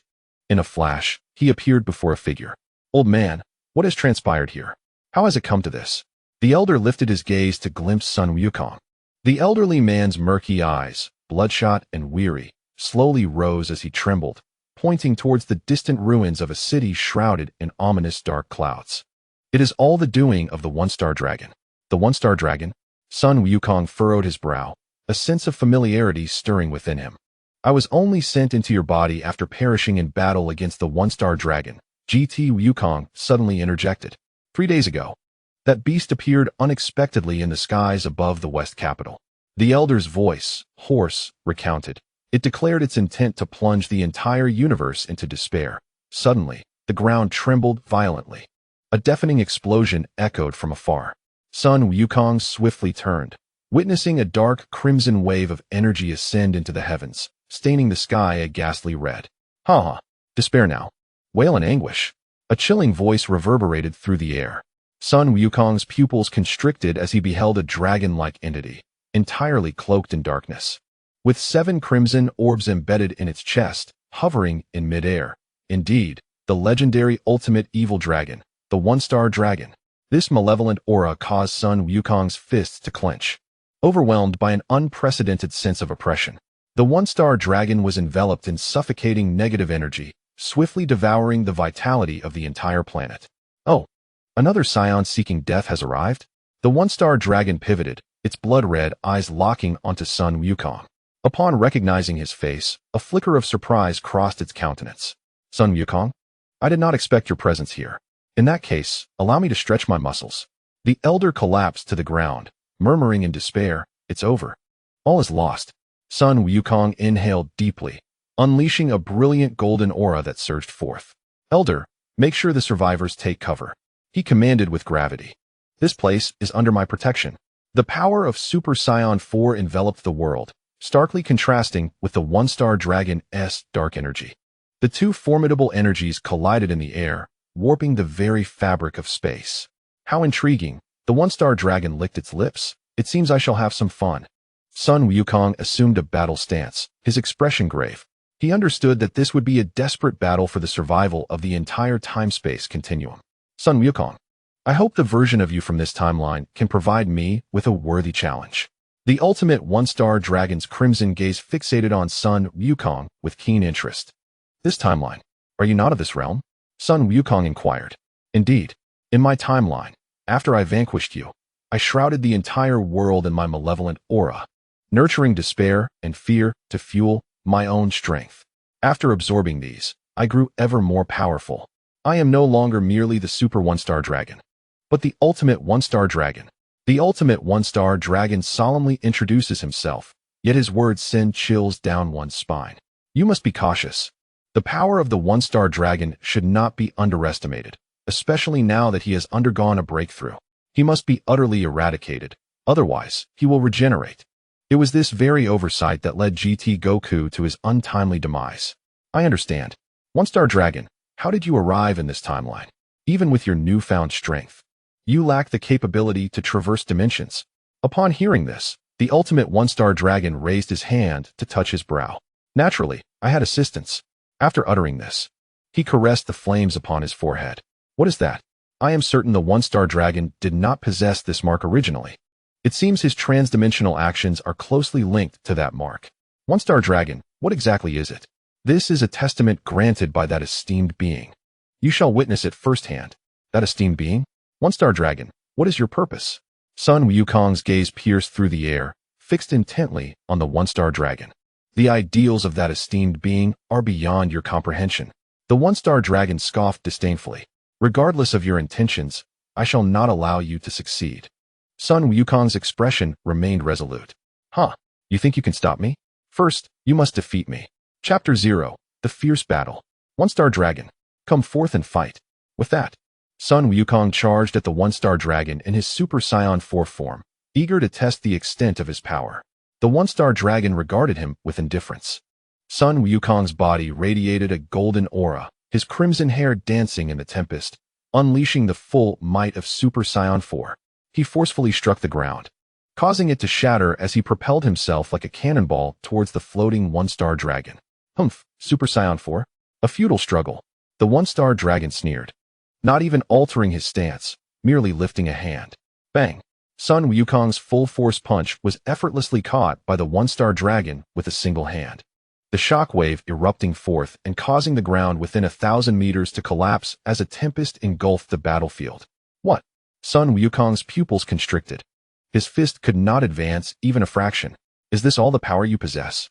A glimmer of disdain flickered in the one-star dragon's eyes as he suddenly reversed his grip, seizing Sun Wukong's wrist and violently slamming him into the ground. Boom. The earth was gouged out, creating a massive pit, with dust soaring into the sky. Sun Wukong gritted his teeth, leaping back to his feet. A trickle of blood escaping from the corner of his mouth. This guy's strength has surpassed his previous limits. He wiped the blood away, his expression grave. What is the matter? Can you not maintain your footing? The one-star dragon descended slowly, each step sending tremors through the earth. Your Super Saiyan 4 is but an ant before me. Then how about this? Sun Wukong grinned widely, his fists clenched tightly. Boom. The golden flames surged abruptly, intertwined with a radiant crimson glow. The divine essence blazed fiercely within, and the brilliance in the pupils sharpened further. The boundaries of the divine realm had been transcended. Oh. The one-star dragon narrowed his eyes slightly. This was becoming intriguing. Now, let us see what unfolds. In an instant, Sun Wukong vanished, reappearing before the one-star dragon, delivering a powerful punch. Boom. This time, the one-star dragon was propelled back several hundred meters, his feet carving deep furrows into the ground. He steadied himself and glanced down at his chest, where the armor bore faint cracks. Excellent. Now this feels substantial. The one-star dragon let out a savage grin, suddenly unleashing a counterattack, striking back at Sun Wukong with a fist. Boom. Their fists collided, a terrifying shockwave sweeping outward, causing the ground within a radius of thousands of meters to collapse instantly. The earth beneath their feet sank dramatically, forming a colossal crater. Huh! Sun Wukong roared, his punching speed increasing, each strike imbued with the power to devastate continents. The one-star dragon, equally resolute, matched him as their figures blurred in the air, each collision igniting earth-shattering explosions. Kamehameha. Seizing the moment, Sun Wukong gathered a more potent azure energy wave than ever before. Futile. The one-star dragon waved a hand, effortlessly deflecting the Kamehameha.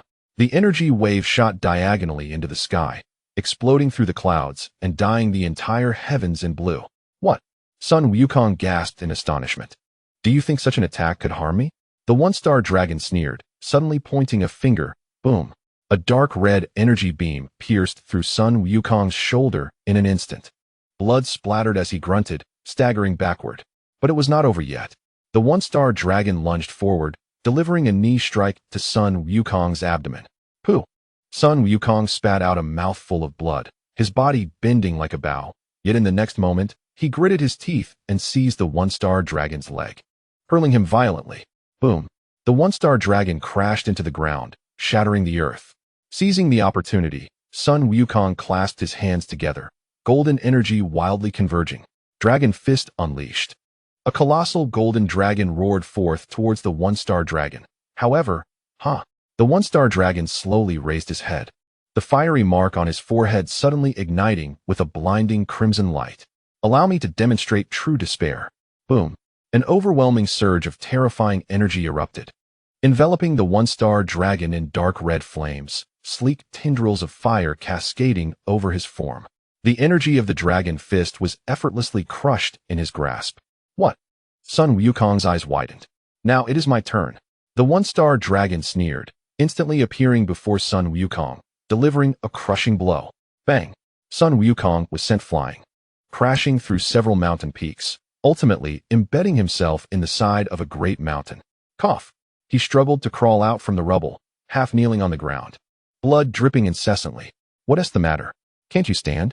The one-star dragon slowly descended, casting a condescending gaze upon him. Ah, it's not over yet. Sun Wukong wiped the blood from the corner of his mouth, his fighting spirit undiminished. Oh, still wish to resist? The one-star dragon raised his hand, dark red energy beginning to converge. Then let me see how long you can endure. Haha, one-star dragon, you are not the only one who has gained new power. Sun Wukong steadied his breath, gradually rising to his feet. Allow me to showcase my newfound strength. Sun Wukong stood tall, blood trickling from his mouth. Yet his eyes burned with an unprecedented fighting spirit. He took a deep breath, the Saiyan blood within him beginning to boil. The golden aura suddenly contracted, and then, boom! A silvery beam of light shot into the sky, piercing through the clouds.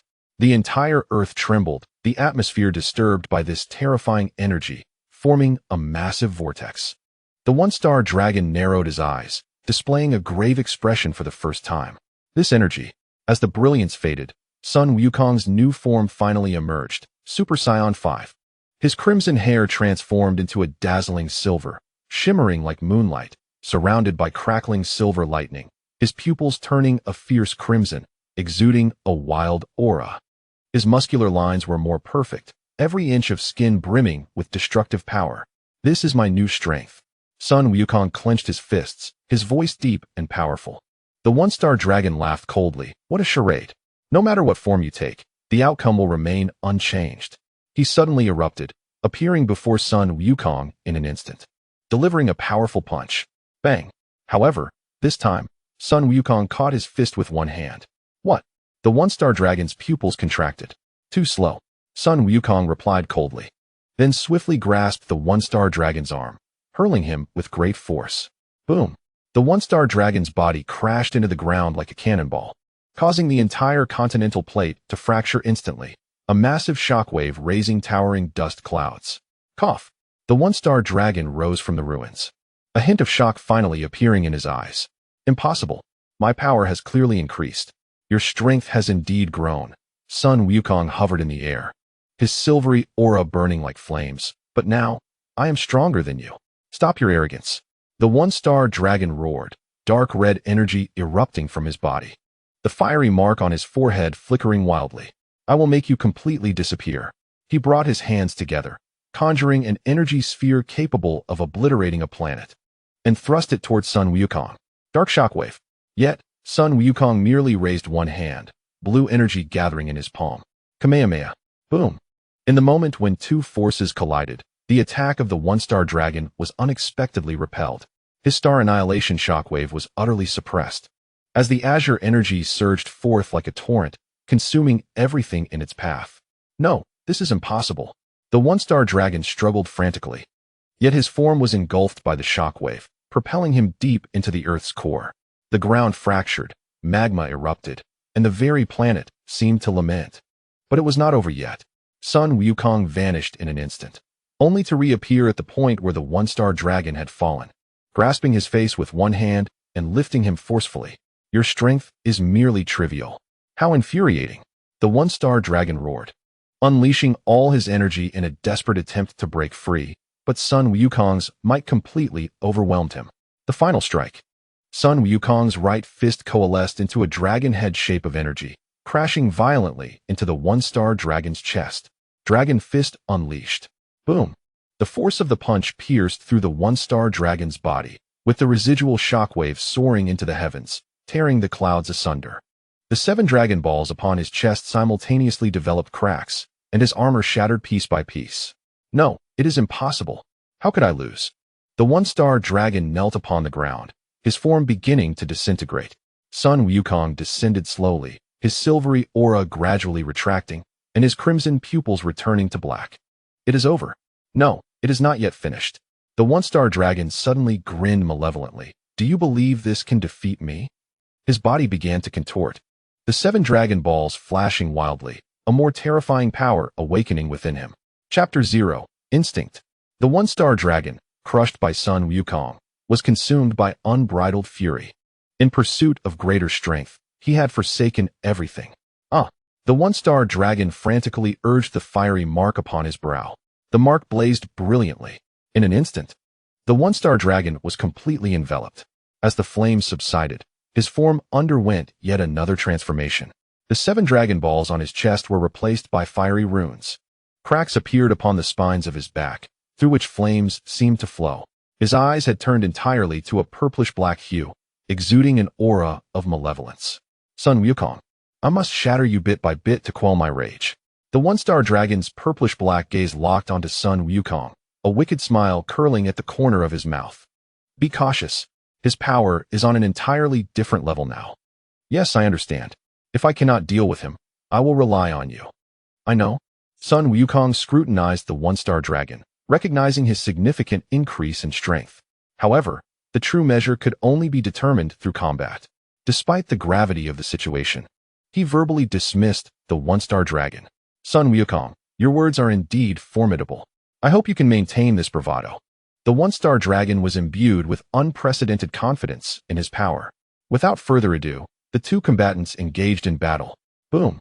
The one-star dragon's figure vanished in an instant, leaving only the scorched traces of flames in the air. Sun Wukong's pupils constricted suddenly, instinctively sidestepping. Bang! A purplish-black fist grazed his cheek, the force of the punch leveling distant mountains. The fierce wind ruffled Sun Wukong's silvery hair, leaving a crimson streak across his face. Quite impressive, he thought with a grin, his fighting spirit igniting further. This is merely the beginning. The voice of the one-star dragon echoed like a whisper from the depths of the abyss, its purplish-black eyes gleaming with ominous light. Both combatants erupted simultaneously. The silvery and dark figures collided in the void, each clash distorting the very fabric of space. In an instant of impact, spiderweb-like fissures spread outward, only to gradually mend under the influence of universal laws. Dragon Fist. Sun Wukong's right fist, entwined with the phantom of a silver dragon, aimed directly at the one-star dragon's face. The latter did not flinch or evade. Instead, fiery runes on its chest flared brightly, absorbing all the energy of the dragon fist. What? It's my turn now. The one-star dragon grinned wickedly, the runes on its chest reversing, unleashing the absorbed energy back with even greater ferocity. Boom! Sun Wukong was struck by his own technique, plummeting into the ocean like a shooting star. The sea surface evaporated instantly, revealing the ocean floor thousands of meters deep. But it's not over yet. The one-star dragon clasped its hands together, summoning countless fiery spears behind it, the Spear of Annihilation. Whoosh, whoosh, whoosh. The flaming spears rained down like a torrential storm, each bearing the power to obliterate stars. From the depths of the sea, Sun Wukong suddenly raised his head, pushing forth a protective barrier with both palms. Just as the silvery shield formed, the fiery spears descended upon him. The explosive flames boiled the entire ocean, sending columns of water soaring into the stratosphere. Got you. The one-star dragon appeared behind Sun Wukong like a wraith, its claws, ablaze with purple flames, aimed for his back. In a moment of dire peril, Sun Wukong spun around, crossing his arms to block. Crack! The sound of shattered bones rang clear. Sun Wukong grunted, propelled backward by the force, adjusting his posture midair. Can you escape? The one-star dragon followed closely, purplish-black energy coalescing in its palm. Dark annihilation wave. Swish! The energy beam sliced through space like shattered glass. Sun Wukong gritted his teeth and dodged, but his left shoulder was still grazed, turning his silvery hair singed and blackened. What's the matter? Where's that arrogance from before? The one-star dragon taunted, its movements relentless. It lunged towards Sun Wukong, delivering a knee strike to his abdomen. Bang! Sun Wukong barely managed to block, but was immediately swept off his feet by a spinning kick to his waist. The sound of his spine straining under the pressure echoed, his body soaring away like a marionette with severed strings. Boom, boom, boom. After crashing through 3 mountain peaks, Sun Wukong finally steadied himself. Blood trickled from the corner of his mouth, and the brilliance of his Super Saiyan 5 silvery hair dimmed slightly. It seems I underestimated you. Sun Wukong wiped away the blood, his breath slightly labored. It's not too late to concede now. The one-star dragon gradually approached, dark purple energy swirling around its form. I shall ensure your demise is swift, it declared. Do you surrender? Sun Wukong suddenly laughed. That word does not exist in my lexicon. The silvery flames surged once more as Sun Wukong transformed into a streak of light, charging at the one-star dragon. In the fraction of a second, they exchanged blows innumerable times, the shockwaves from their strikes reshaping the landscape for miles around. Countless silvery fist shadows enveloped the one-star dragon. Unperturbed, it manifested fiery runes that deflected every assault. Futile, the one-star dragon coldly remarked, suddenly seizing Sun Wukong's wrist. This must come to an end. What? The dark purple energy coursed up Sun Wukong's arm, draining his strength. The one-star dragon revealed a cruel smile, its other hand forming a knife-like point, aimed directly at Sun Wukong's chest. With a sickening thrust, blood gushed forth as Sun Wukong's eyes widened, the silvery flames flickering like a candle in the wind. I mentioned. The one-star dragon whispered into his ear that I would crush you bit by bit. The dark purple energy erupted, and Sun Wukong plummeted to the earth like a meteor. As the dust settled, he was seen kneeling on one knee, gasping for breath. My power is certainly not inferior to his, yet his speed is overwhelming. Sun Wukong's face contorted with frustration. Suddenly, he recalled GT Wukong's words during his battle with Beerus. He resolved to give it a try, rising to his feet, lowering his defenses, and gazing calmly at the one-star dragon. Sun Wukong slowly straightened, his silvery hair dancing gently in the energy storm. He closed his eyes, exhaling deeply to release the tension, his muscles relaxing completely. What's this? Have you relinquished resistance? The one-star dragon scoffed, dark purple energy flickering at its fingertips. Or have you resigned yourself to fate? Sun Wukong remained silent, standing still, even relinquishing the most basic defensive stance. His breathing steadied, becoming long and smooth, as if he merged with the surrounding cosmos. Playing tricks. A flicker of irritation crossed the one-star dragon's eyes, and it vanished in an instant. Boom. A dark purple fist struck Sun Wukong squarely in the face. Blood sprayed forth as his body flew backward like a severed kite, carving a deep trench in the ground. Coughing up blood, Sun Wukong maintained his calm demeanor. He rose once more, the silvery flames around him nearly extinguished. How dull, the one-star dragon huffed, instantly appearing behind Sun Wukong, its hand a blazing blade descending with ferocity. Bang! This strike should have cleaved Sun Wukong in two, yet at the last moment, he slightly sidestepped, leaving only a deep gash on his shoulder. The one-star dragon furrowed its brow but pressed on, executing a sweeping kick with unrelenting force. In this instance, Sun Wukong's body gracefully reclined like willow catkins, narrowly evading a fatal strike. His movements appeared languid, yet they were perfectly timed to circumvent the attack. Merely a coincidence. The first star dragon roared with fury, his assault accelerating dramatically. His fists transformed into a tempest of purple-black fury, enveloping Sun Wukong entirely. However, a shocking scene unfolded. Sun Wukong began to sway with an uncanny rhythm, each motion precisely dodging the lethal blows. Although many strikes still landed upon him, they were significantly less damaging than before. What could this mean? The first star dragon gazed in disbelief as his attacks repeatedly missed their mark. Sun Wukong remained with his eyes closed, yet his body seemed to possess a consciousness of its own. As the first star dragon's fists approached, his muscles instinctively contracted to evade. When energy waves neared, his body would instinctively find the safest position. Infuriating. The first star dragon seethed, the fiery runes on his chest flashing wildly. I wonder how long you can keep this up. Ultimate Dark Annihilation. A colossal purple-black energy pillar, spanning dozens of meters, erupted forth. This strike contained the full force of the first star dragon, tearing the very fabric of space apart in its wake. In the face of such a cataclysmic attack, Sun Wukong still did not open his eyes. Just as the energy pillar was about to make contact with him. Chapter 0. The Ultimate State of Freedom. In the instant the first star dragon's attack was set to strike Sun Wukong, whoosh.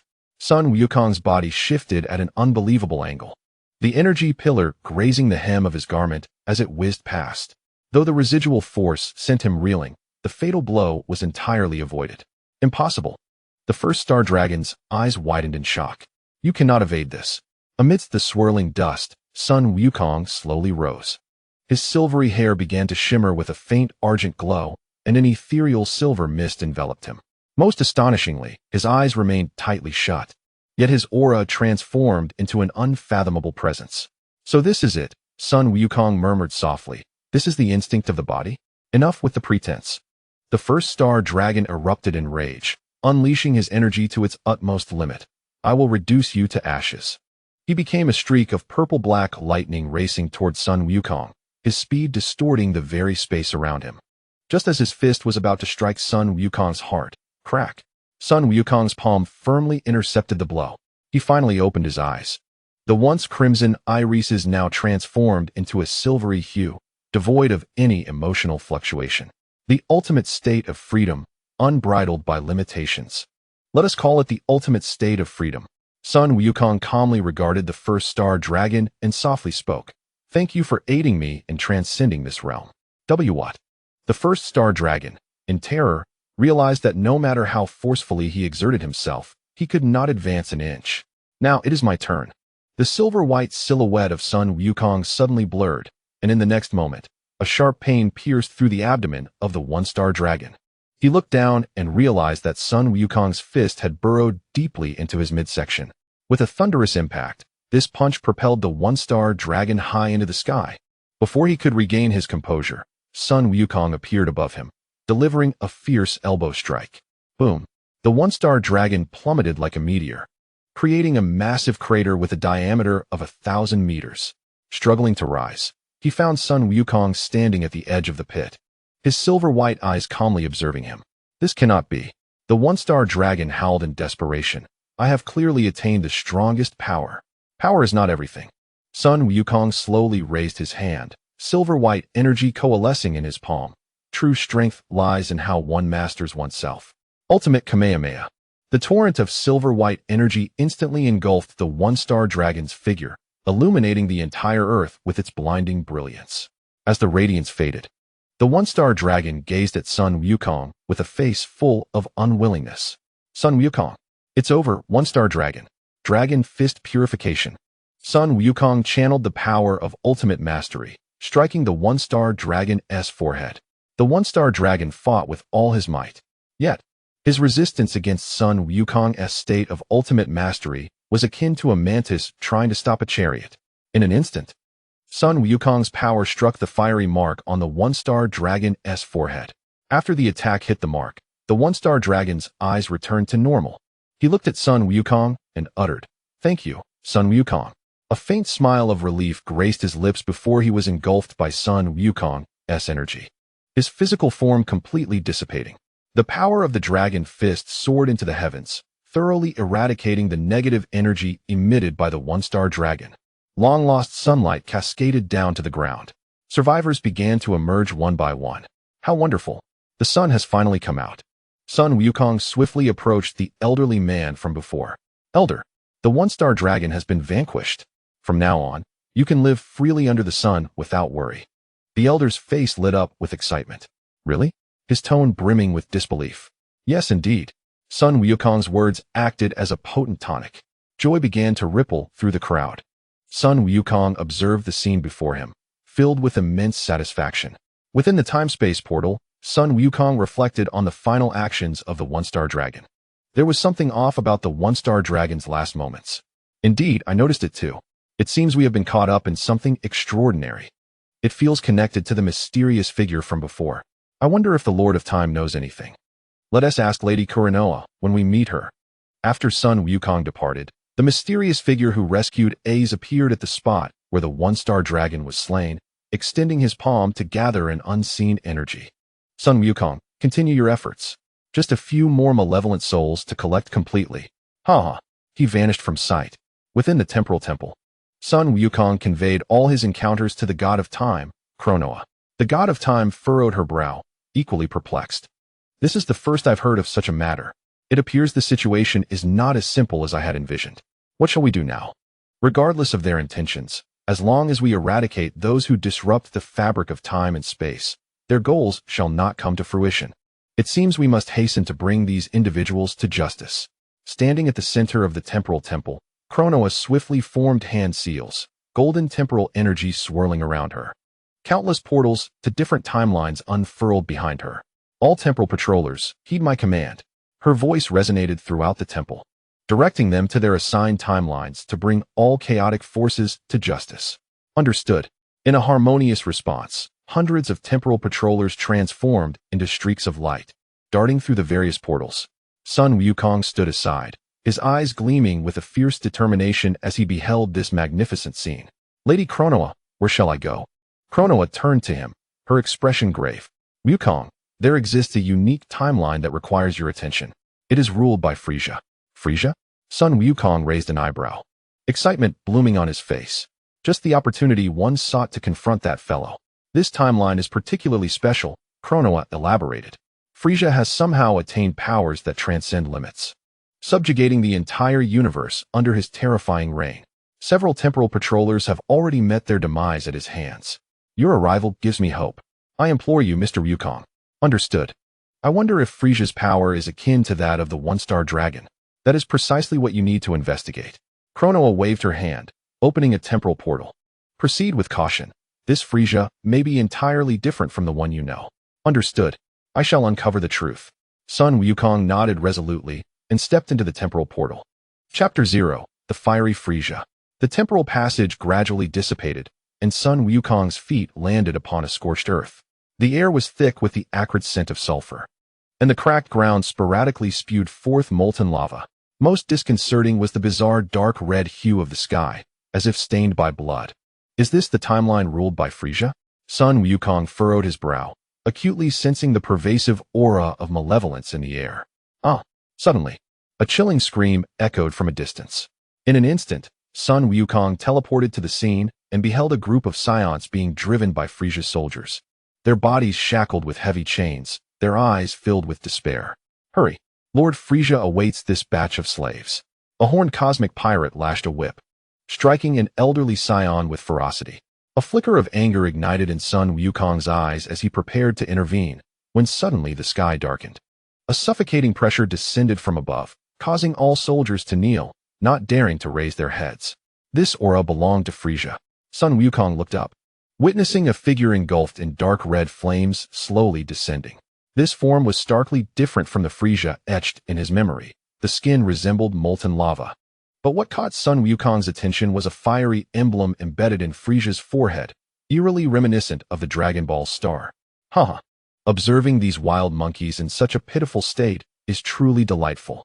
Frieza, with one hand covering his mouth, gazed down at the subjugated Saiyan race. Frieza, one day, our surviving kin will surely avenge us. A Saiyan, resembling a leader, struggled to raise his gaze toward Frieza in the sky. You Saiyans. The legendary Super Saiyans are no match for me. Such foolish dreams.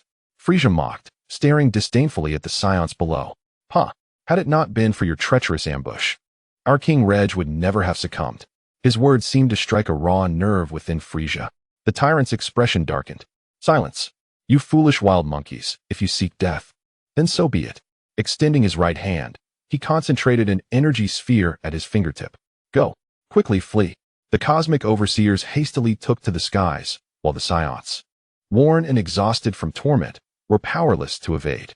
They could only watch helplessly as the energy sphere descended upon them. In this dire moment, a figure flashed before the beleaguered Saiyans, intercepting the energy sphere. Who dares? Frieza's face darkened as he glared at the blocked energy. Just then, a voice, deeply ingrained in Frieza's very being, resonated from behind the energy sphere. Frieza, you are indeed beyond redemption. Upon hearing this voice, Frieza clenched his teeth, glaring hatefully at the figure behind the energy sphere, enunciating a name with venomous intent. Sun Wukong. With a mere touch, the energy sphere dissipated, revealing the one Frieza despised to his core, Sun Wukong. Sun Wukong. Frieza's scream nearly tore through the air, dark red flames swirling chaotically around him. How could you possibly be here? Sun Wukong landed steadily, turning to the Saiyans behind him with a gentle smile. Are you all right? The leader of the Saiyans stared blankly at the unexpected savior, his voice trembling. Are you truly a Saiyan? But why? The sinister laughter of Frieza interrupted their exchange. How ironic. In this world, to prevent unforeseen occurrences, I took it upon myself to eradicate the Saiyans, yet here you are, emerging once more. You truly are an unrelenting specter. Goku turned his gaze back to Frieza, his eyes sharpening. Frieza, what is the significance of the mark upon your forehead? Oh, you noticed? Frieza smugly caressed the fiery insignia on his brow. This is the divine mark that has bestowed upon me newfound powers. I am far more formidable now than the Frieza you once knew. Once again, Goku furrowed his brow at the mention of this mark. It appears you, much like the one-star dragon, are being manipulated by some force. Manipulated? Frieza chuckled as if he had heard a jest. Huh, you are mistaken. This is a power I voluntarily acquired. To utterly annihilate all Saiyans. Before he could finish, Frieza suddenly raised his hand, unleashing a dark crimson energy wave directly at the Saiyans below. Boom. Goku instantaneously teleported to intercept, deflecting the energy wave with one hand. Frieza, your adversary is me. Just as I wished. Frieza's tail flicked with excitement. Let me see if the you from this timeline can truly entertain me. Both warriors unleashed their energies. The terrifying waves of power causing the very earth to tremble. The enslaved Saiyans gazed at the scene in terror, having never experienced such a cataclysmic clash of might. Fall back, Goku shouted without turning, instantly transforming into Super Saiyan 4. Leave this to me. Humph. Do you still have the leisure to concern yourself with others? Frieza suddenly appeared behind Goku, his fiery fist descending with ferocity. Boom. Goku swiftly turned to block, yet the force of the blow sent him staggering back several meters. He shook his numbed arm, acknowledging the increase in strength. This is merely the beginning. Frieza cackled, rapidly conjuring a massive fireball with both hands. Taste this. Death Energy Sphere. The fireball hurtled toward him, and Goku clasped his hands together. Kamehameha. The two energies collided in midair, resulting in a cataclysmic explosion. Amidst the smoke and debris, Frieza suddenly charged forth, his tail lashing like a whip toward Goku's face. Crack! Goku deftly seized the incoming tail, swinging Frieza down toward the ground with great force. Boom! The earth was cratered by the impact, yet Frieza immediately leapt from the pit, declaring, Meteor Flame. Countless fiery meteors rained down from the sky as Goku swiftly dodged, seeking an opportunity to counterattack. Goku perish. Not a chance. Goku accelerated suddenly, his form transforming into a golden streak, encircling Frieza. Four-way punch. Four Sun Wukongs emerged simultaneously, launching their assaults from various directions. Frieza, taken aback, struggled to respond, but was still struck by a powerful blow to the chin. Infuriated, Frieza unleashed a surge of energy, dispersing his duplicates. You shall pay dearly for this. The mark upon his forehead erupted with dark red energy, and his form began to transform. The lava-like patterns on his skin became more pronounced, and his physique swelled. The fire form was fully awakened. Frieza's voice deepened, now gravelly, prepare to witness true power. Sun Wukong felt the searing heat wave wash over him, his expression turning grave. It appeared that he must take this seriously. I shall transcend to Super Saiyan 4. The two charged at one another once more, and this collision caused the ground within a several-kilometer radius to collapse. The battle had officially entered a fever pitch. Chapter 0. The Unhinged Frieza. Boom. Two terrifying energies collided in midair, the shockwave lifting magma across the vast expanse. Sun Wukong and Frieza's silhouettes intertwined amidst the explosive smoke, each carving hundreds of meters of trenches into the ground.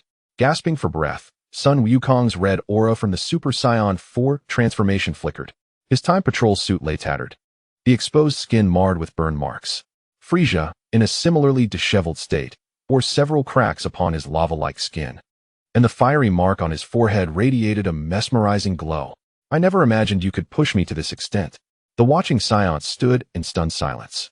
The elderly Saiyan leader trembled. Is this the power of a Super Saiyan? No, this surpasses that of an ordinary Super Saiyan. A young Saiyan warrior's eyes sparkled with hope. That noble one must be the legendary Super Saiyan God. On the battlefield, Frieza suddenly surged forward, his flame-enshrouded tail whipping towards Sun Wukong like a long whip. Wham! Sun Wukong deftly seized the approaching tail, swinging Frieza violently down to the ground. Boom, boom, boom. 3 consecutive impacts created 3 immense craters. Yet Frieza, grinning wickedly, propelled himself out of the last pit, his flaming fist aimed squarely at Sun Wukong's face.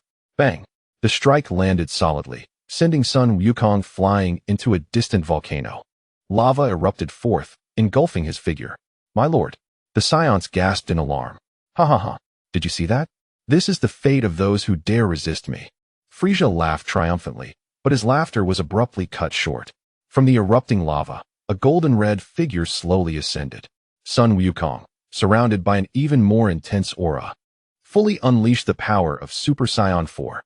Frieza, with a voice deep and powerful, declared that this farce must come to an end. Arrogance! Frieza roared as he charged forward, and the two resumed their fierce close-quarters combat. The shockwaves from their colliding fists and feet relentlessly tore apart the surrounding space, causing the watching Saiyans to retreat further and further. Dragon Fist unleashed. Seizing the moment, Goku's right fist, enveloped in the shimmering illusion of a golden dragon, struck fiercely at Frieza's abdomen. Gushing blood, Frieza bent over, his body contorting in agony. Goku pressed his advantage, delivering an uppercut that sent Frieza soaring into the sky. Tenfold Kamehameha. A dazzling torrent of blue energy surged skyward, completely engulfing Frieza. As the brilliance faded, Frieza plummeted from the heavens, charred and battered, crashing heavily to the ground. Did he win? The Saiyans watched in disbelief. In the swirling dust, Frieza struggled to rise, rage burning in his eyes, almost tangible. No, it cannot be. How could I lose to a Saiyan? Trembling, he caressed the radiant flame mark on his forehead, his expression gradually becoming frenzied. If so, then let us perish together. Stop! Frieza! Goku sensed something amiss and shouted urgently. That mark will control your consciousness. Ha ha ha! Control my consciousness? What of it? Frieza laughed maniacally. As long as I can kill you, any price is worth paying. He unleashed the mark on his forehead, dark red energy erupting like a volcano. Ah! This is bad. Goku immediately assumed a defensive stance, but it was too late. A terrifying shockwave hurled him away, crashing him against a distant mountainside. As the dust settled, a monstrous new form emerged before all. Frieza had swollen in size, his body covered in pitch-black scales, his tail bristling with barbs. The flame mark on his forehead had spread across his face, forming grotesque patterns. Most horrifyingly, his eyes had transformed into a blood-red hue, devoid of any glimmer of reason. What manner of monster is this? The Saiyans recoiled in terror. Frieza was utterly consumed by that mark's influence. Goku struggled to crawl from the rubble, wiping the blood from the corner of his mouth. Now he was merely a shell, driven by malevolent thoughts. Annihilate all Saiyans. The monstrous Frieza emitted a growl that resembled no human sound, slowly turning his gaze towards Goku. Starting with you. Boom. Without warning, the monster Frieza appeared before Goku. A colossal fist ablaze with black flames crashing down. Bang! Goku barely managed to block the blow, but the ground beneath him crumbled instantly. He was astounded to discover that Frieza's strength had multiplied several times over. Die! Die! Die! The monstrous Frieza ferociously swung his fists, each strike imbued with cataclysmic force. Goku found himself compelled to retreat, as even the might of Super Saiyan 4 proved insufficient against Frieza's current power. Be careful! Shouted the Saiyans in the distance. Goku narrowly dodged a sweeping blow, but the creature's tail suddenly struck from an unexpected angle, delivering a crushing blow to his back. Gasping, Goku expelled a mouthful of blood, his body hurtling like a severed kite into a massive mountain. Ha ha! Perish! Frieza roared, opening his gaping maw to unleash a torrent of black flames, dozens of meters wide, aimed directly at Goku. In that moment, Goku, embedded within the mountain, let out a thunderous roar that resonated across the heavens. Ah! An overwhelming surge of power radiated forth, instantly nullifying Frieza's might. The form of Super Saiyan 5 Goku emerged before the astonished onlookers. Frieza, the true battle has only just begun. With a resounding boom, silver-white energy clashed violently with dark red flames in the sky, shockwaves lifting molten rock for miles around. Goku's silver hair danced amidst the energy storm, his crimson beastly eyes locked onto his adversary. Annihilate the Saiyans. Frieza's grotesque visage bore a flickering flame mark that glimmered with an eerie light. Frieza, Goku declared with a grave tone, look at your current state. This is not the true you. The true me? Frieza's voice grated like metal on metal. This is the power I so desire. How could I, the Emperor of the Universe, be defeated by you, a wretched monkey? Unforgivable. Suddenly, he lunged forward, his spiked tail striking like lightning. Whoosh, whoosh, whoosh. Goku dodged deftly, narrowly evading the lethal assault. Yet, the tail's barbs left a crimson mark upon his cheek. Ha ha, keep dodging. How long can you evade? Frieza cackled maniacally, conjuring spheres of pitch-black energy with both hands. Death Meteor. A deluge of black energy balls rained down like a storm. Goku quickly employed the four-way fist technique, creating 4 simultaneous images to intercept the incoming spheres. Amidst the explosive flames, Goku's true form surged forward toward Frieza. Dragon Fist unleashed. Boom. A heavy fist, entwined with the ethereal image of a golden dragon, struck Frieza squarely in the chest, propelling him into the distant mountains. Did we win? The Saiyans watching from afar held their breath. Suddenly, the entire mountain began to tremble violently. Ha ha. Delightful. Frieza erupted from the mountain, the concave area of his chest rapidly mending with the energy surging from the flame mark. Now this is more like it. His forehead mark suddenly blazed with intensity, and his speed multiplied exponentially. The fists, ablaze with black flames, descended like rain. Bang, bang, bang. Sun Wukong struggled to parry, yet each strike sent a numbing jolt through his arms. A sudden, forceful kick struck his abdomen. Poof! Sun Wukong coughed up a mouthful of blood, his body hurtling through 3 volcanoes like a cannonball. Master! The Saiyans exclaimed in horror. Amidst the molten lava, Sun Wukong fought to rise. Wiping the blood from the corner of his mouth, a fierce determination ignited in his eyes. It appeared that he must resort to his true power. With that, he closed his eyes, and upon reopening them, his gaze had transformed into one of profound clarity. In a state of utmost freedom, a silvery aura surged upwards, and Sun Wukong's speed escalated to its zenith. He became a streak of light, unleashing a tempest of punches and kicks upon Frieza. Bang, bang, bang, bang. Frieza was forced to retreat, his ebony scales fracturing under the relentless assault. Each of Sun Wukong's strikes was deftly evaded with minimal movement. How infuriating! How could this be possible? The monstrous Frieza seethed, his teeth clenched as he glared at the fiery Sun Wukong, each syllable of his name dripping with venom. Sun Wukong, I will surely kill you. With that, he recklessly summoned the fiery mark on his forehead. A surge of formidable power erupted from Frieza's being. But the cost was his complete loss of reason. Frieza's eyes, devoid of pupils, emitted a primal roar. How pitiable! Frieza, once an insufferable tyrant, had transformed into this monstrous form in pursuit of power. Sun Wukong reflected on Frieza's current state, his heart heavy with melancholy. I shall grant you release, he declared, channeling energy into his palms, the Kamehameha surging forth with tremendous force towards the beast that was Frieza. Sensing the fatal threat, Frieza, with his pupilless gaze, turned towards Sun Wukong, roaring instinctively as he gathered energy to resist. Roar! Boom! The azure and crimson energies clashed in midair. The collision unleashed shockwaves that upheaved the ground, scattering sand and stones. The spectators were forced to retreat from the sheer power of the energy. It's over, Frieza. Huh? Sun Wukong intensified his energy output, relentlessly pressing the attack against Frieza, enveloping him in a maelstrom of force. Under the onslaught of the state of utmost freedom, the mark on Frieza's forehead shattered. Frieza's gaze returned to normal. Though defeated, there was no trace of panic on his face. Instead, it bore an expression of liberation, reminiscent of a fallen dragon. Ha ha ha! Amidst a peculiar laughter, the reign of the cosmic emperor Frieza came to a close. We have won. This is wonderful. We are saved. Ha ha! The long-oppressed Saiyans below erupted in jubilant cheers. After vanquishing Frieza, Sun Wukong returned directly to the Time-Space Temple. Following this intense battle, he needed to rest and assimilate the experiences he had gained during this tumultuous time. In the primary timeline, since the departure of Sun Wukong, the safety of Earth has been entrusted entirely to Vegeta and Son Gohan. In response to the resistance from various cosmic races, the Frieza Force, in a state of desperation, resurrected Frieza. Upon his revival, Frieza engaged in unprecedented training and subsequently sought vengeance against Sun Wukong on Earth. With Sun Wukong absent, Son Gohan bravely stepped forward to confront him. Initially, Son Gohan prevailed with overwhelming strength, but Frieza transformed once more, declaring himself Golden Frieza. And Son Gohan's mysterious form ultimately succumbed to defeat. In a moment of dire urgency, Vegeta arrived, having been summoned by the god of destruction, and eliminated Frieza in his Super Saiyan Blue form. For a time, peace was restored to Earth. On a particular day, a gathering was held at Bulma's residence.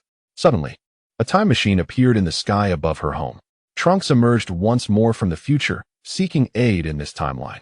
As the hatch of the time machine opened, Trunks stumbled out, his battle attire tattered and his face marred with fresh blood. "Trunks!" Bulma gasped, rushing towards him. "What has happened? Why are you injured again?" "Mom." Trunks weakly lifted his head. "A new crisis has arisen in the future." Vegeta, furrowing his brow, stepped forward. "Clarify the situation, boy. What kind of enemy has forced you into this state?" A flicker of fear crossed Trunks' eyes. "It is a being who looks exactly like Uncle Wukong. He calls himself Evil Wukong." "What?" Son Gohan exclaimed, his eyes widening in shock. "He resembles my father?" "Indeed," Trunks recalled painfully. "He wears a black martial arts uniform and bears a strange mark on his forehead. His power is terrifying." Vegeta snorted dismissively. "Humph, a pretentious fool. What is he doing now?" "Massacring," Trunks' voice quivered. "He is ruthlessly slaughtering humans across the future world." Bulma clutched her son tightly. "Do not fear, we will resolve this issue." Son Gohan clenched his fists. "We must stop him. My father has yet to return from the Kaioshin realm, and we are all that remains." Trunks shook his head. "There is no time. Evil Wukong has already decimated 1/3 of the cities, and he claims he is coming for this timeline's Wukong. What he has done in my timeline is merely an appetizer." "What?" Vegeta's pupils constricted sharply. "Such audacity." "Father," Trunks implored, "please accompany me and Gohan back to the future. Only you two can thwart him." Vegeta scoffed. "Humph, my hands have been itching for action. Gohan, prepare yourself. We shall depart immediately." Son Gohan nodded. "I will inform Videl." 3 hours later, the three stood before the time machine. Trunks meticulously calibrated the machine. "I have adjusted the coordinates. It will take us directly to the location where the malevolent Goku has most recently appeared." "Mother, please exercise caution," Trunks expressed with concern. "Do not worry." Bulma replied with a feeble smile. "With Chi-Chi and Videl around, we will be fine. Moreover, Goku should return shortly." Vegeta, impatient, interjected, "Enough with the idle chatter. Let us depart." At that moment, Piccolo stepped forward. "Wait, I shall accompany you." However, Gohan attempted to dissuade him. Piccolo raised his hand, cutting him off. "Gohan, I am not so weak as to require protection. Even if I cannot assist you directly, I can still save lives." Seeing this, Gohan ceased his objections. The four boarded the time machine, and with a brilliant flash of light, they vanished from their original location. As the radiance faded, they beheld a desolate wasteland. The once thriving city now lay in ruins, the air thick with the acrid scent of charred remnants. Chapter 0, Malevolent Goku. Is this the handiwork of the malevolent Goku? Gohan gasped in disbelief at the devastation before him. Trunks nodded gravely, stating, "He claims this is to forge a better new world." Suddenly, Vegeta lifted his head sharply. A formidable energy is approaching. In the distance, a dark figure leisurely soared through the sky, clad in a black martial arts uniform with a deep crimson belt. A fiery emblem glimmered on his forehead, and a chilling smile adorned his face.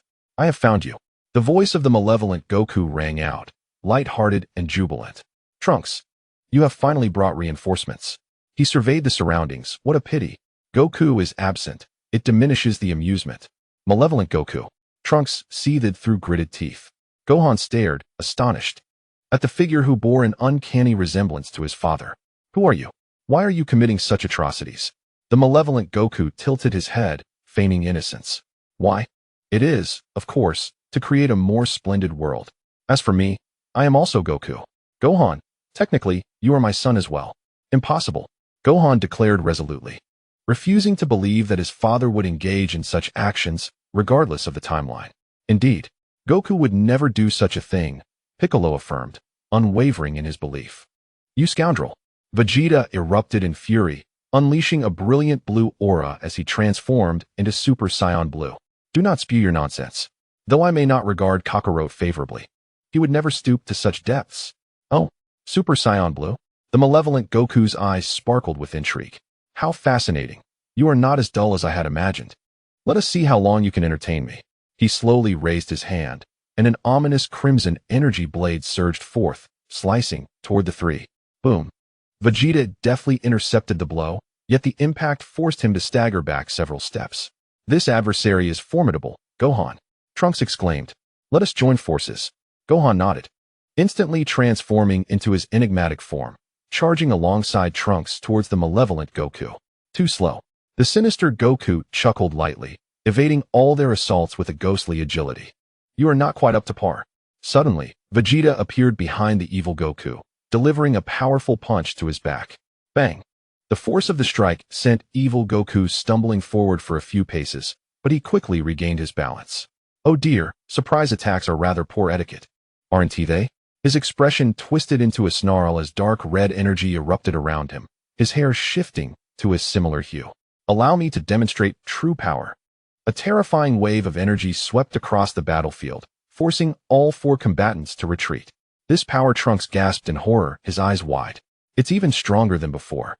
The evil Goku ascended slowly, looking down upon the trio. Let the games begin. Let us have some fun.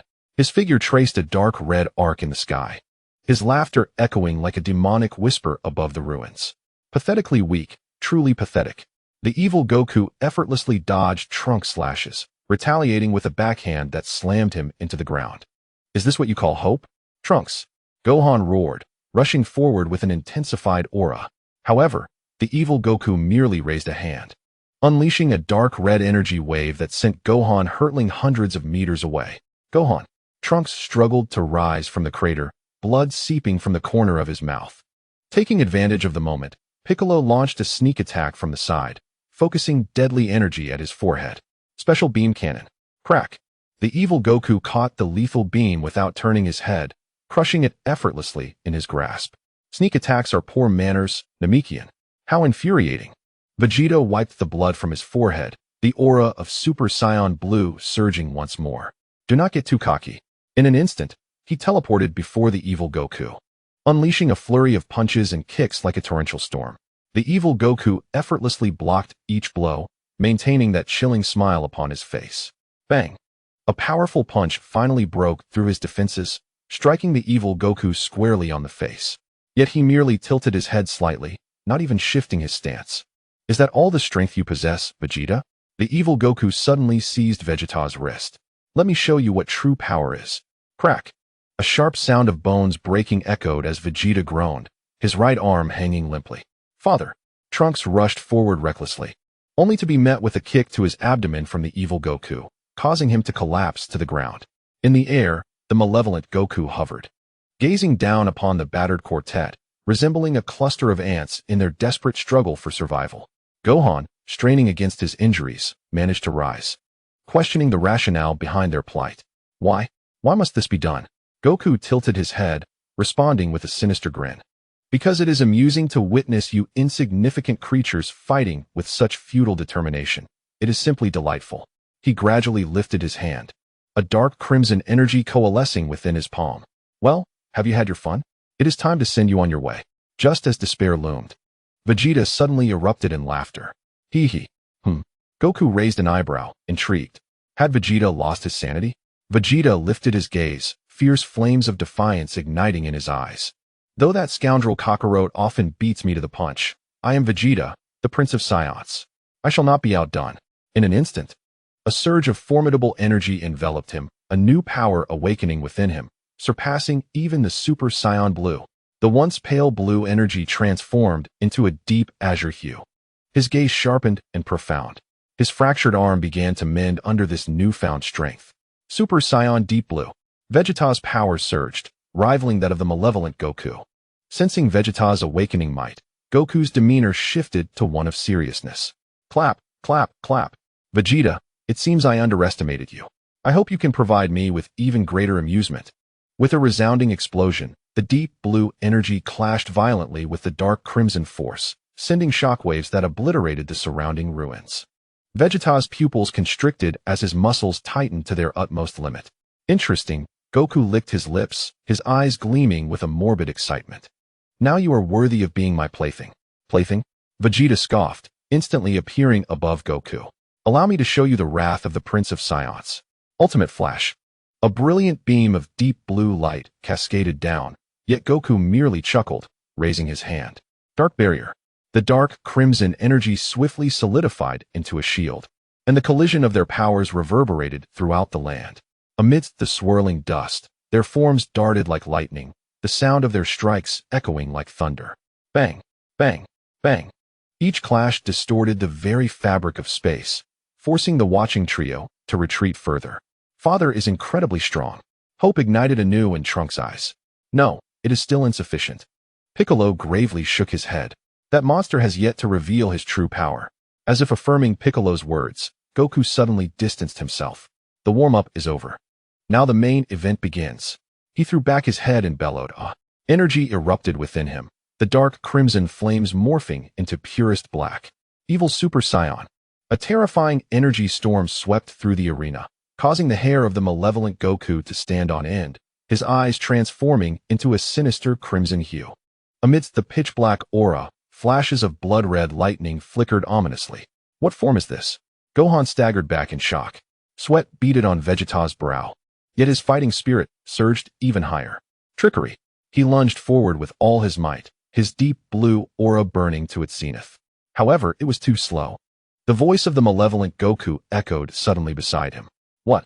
Before Vegeta could react, a searing pain erupted in his abdomen. The fist of the malevolent Goku had sunk deeply into his gut. Gah! Vegeta coughed up blood, his body hurtling backwards like a cannonball, crashing through 3 hills before coming to a halt. Uncle Vegeta. Gohan attempted to rush forward, but an invisible force pinned him in place, rendering him immobile. Don't be anxious. Your turn will come yet. The malevolent Goku chuckled lightly, his finger curling slightly, causing Vegeta's body to rise uncontrollably from the rubble. Cough, nonsense. Vegeta struggled to break free, only to discover that his energy was rapidly depleting. Do you sense the disparity? The malevolent Goku floated closer, his dark aura warping the very fabric of space. This is the true power of a Saiyan, pure evil and destruction. He grasped Vegeta by the throat. Fear not. I shan't end your life so swiftly. I want you to witness them fall one by one into despair. Vegeta suddenly erupted, gathering a purple energy sphere in his left hand. Destruction. Boom. The explosion at close range separated the two. Vegeta fell to one knee, gasping for breath, while the malevolent Goku merely brushed off the burn on his chest. Oh, a god of destruction's technique. Alas, his wounds healed at a visibly rapid pace. In this form, I am invincible. The malevolent Goku suddenly appeared behind Vegeta, delivering a sweeping kick that sent him soaring into the sky. Dark energy blasts. Countless black energy orbs rained down upon the airborne Vegeta. The fiery explosions blackened the sky, the deep blue aura within it dwindling. Father! Trunks cried out with a heart-wrenching scream. As the smoke cleared, Vegeta's battered figure plummeted from the sky. The malevolent Goku leisurely floated below, raising his foot to crush him from behind. The final blow. A sphere of energy suddenly surged from behind. The malevolent Goku sidestepped just in time. Stop it! Gohan, swaying unsteadily, stood up, his gaze locked fiercely on the malevolent Goku. With my father gone, I will protect everyone. Oh, you think you can? The malevolent Goku regarded the unsteady Gohan with keen interest, his tone dripping with disdain. My father once said, as long as I am angry, there is no enemy I cannot defeat. Gohan recalled Goku's words, resolutely fixing his gaze on the malevolent Goku. Ever since my father departed with the supreme Kai of time, I have remained steadfast in my training. This time, I am resolutely determined to protect everyone. After Gohan declared this, he began to push beyond his limits. With an unwavering desire to safeguard his loved ones, he found himself engulfed in a crisis due to his insufficient strength. Anger surged within him for having neglected his training. He could have resolved the crisis directly, yet his arrogance led to his father's demise. He was furious at his own hubris. Despite the numerous expectations placed upon him, he repeatedly failed to live up to their trust. In this state of mind, Gohan's fury shattered the confines of his heart. A primal power began to awaken within him. Ah! A roar erupted from his mouth. The very earth trembled as Gohan broke through his limits. The heavens shifted in hue, and lightning danced across the sky. Evil Goku observed this transformation with a newfound gravity in his gaze. How fascinating! Truly, Gohan, let me witness just how strong you can become. Do not disappoint me. With that, a wicked smile curled upon his lips, fully igniting his battle lust. Ah! Gohan's roar resembled the bellow of an ancient beast, sending tremors through the ground. A blue-white aura erupted from his body like a volcanic eruption, instantly lifting the surrounding ruins high into the air. What kind of energy is this? Trunks was compelled to raise his arms to shield himself from the oncoming wave of energy, as the ground beneath him continued to crack. Sweat beaded on Piccolo's green skin as he sensed Gohan's Saiyan bloodline undergoing a profound transformation. Within the blue-white aura, crimson energy began to intertwine, and Gohan's muscles visibly swelled. His physique expanding considerably. His hair grew wildly, shooting upward like steel rebar, each strand pulsating with ferocious energy.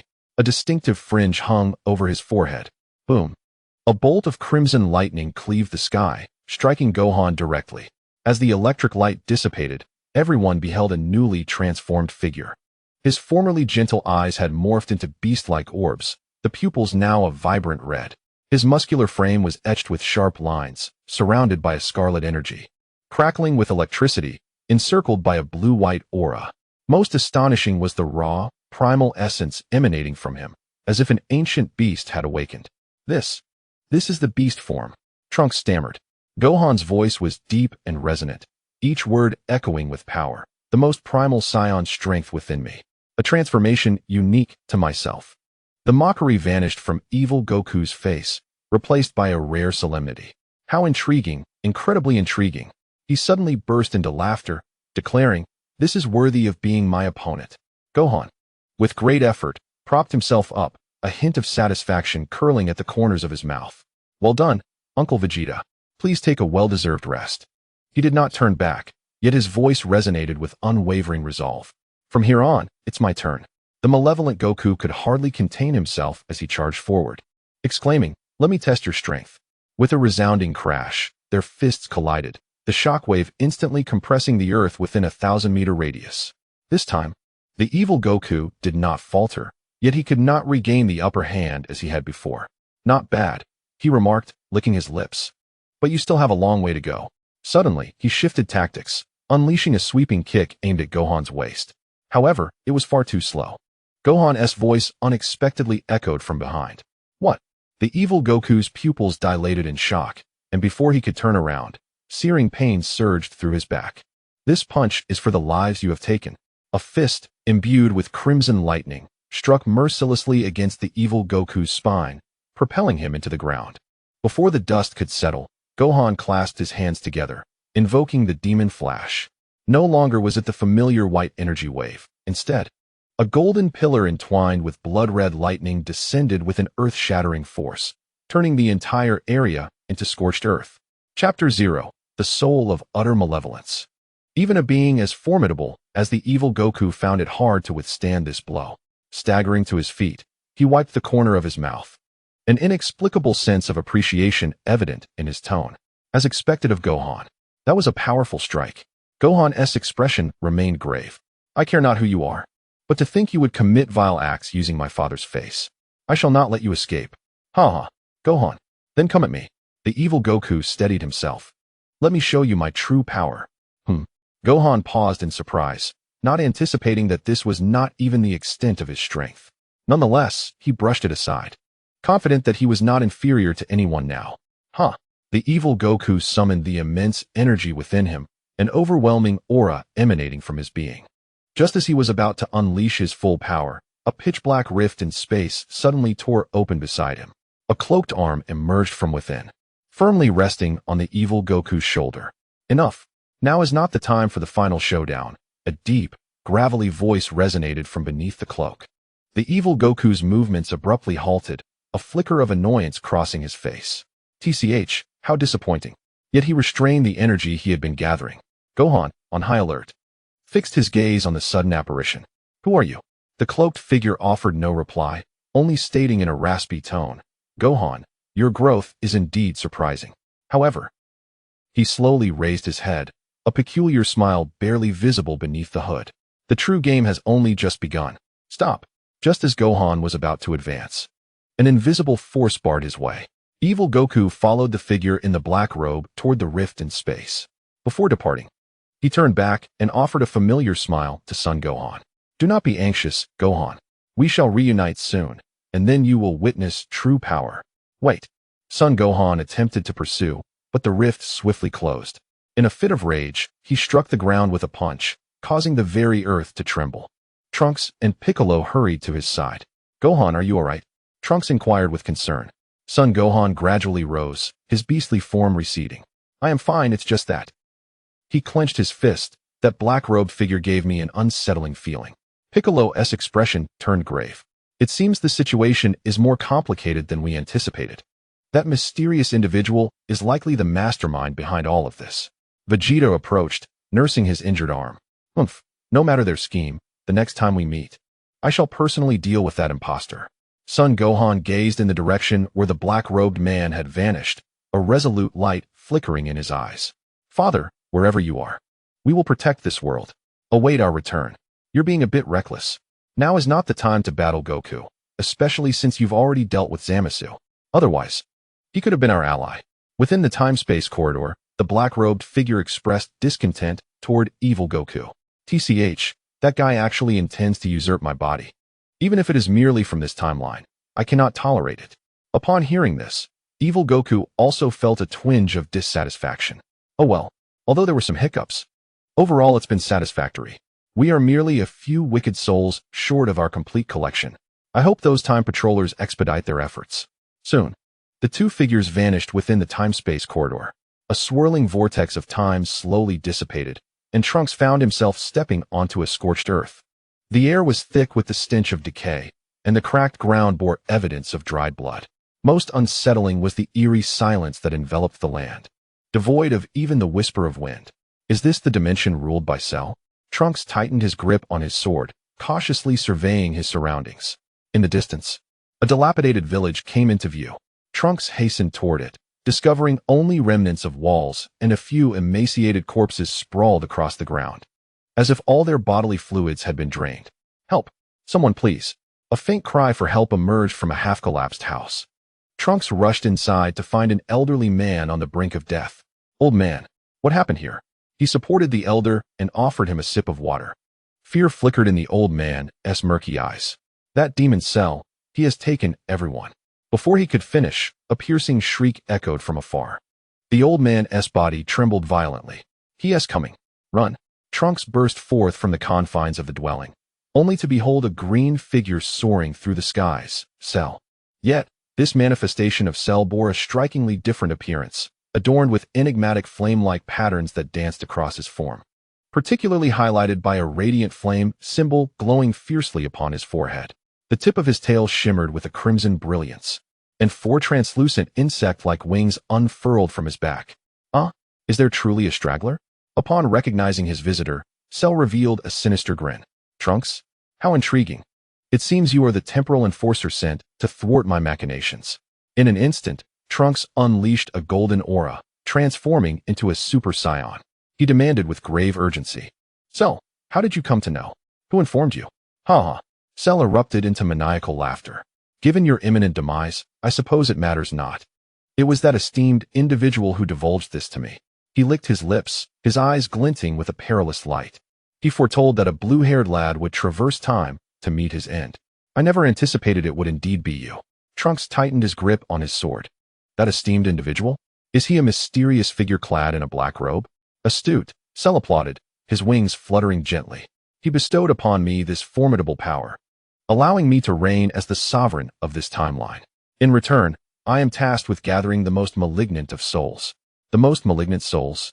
Trunks keenly grasped the crux of the matter, slowly raising his hand to coalesce a dark red energy within his palm. "Enough of this dialogue."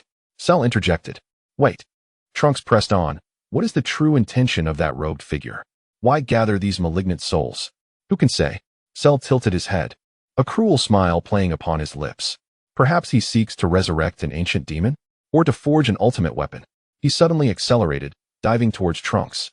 "But none of that is of consequence, for you are about to meet your end." Trunks hastily raised his sword to defend himself, the collision of their powers unleashing a thunderous roar. "You cannot best me, boy." Cell's tail struck with a cunning angle. "I have absorbed all the Z fighters, including your father."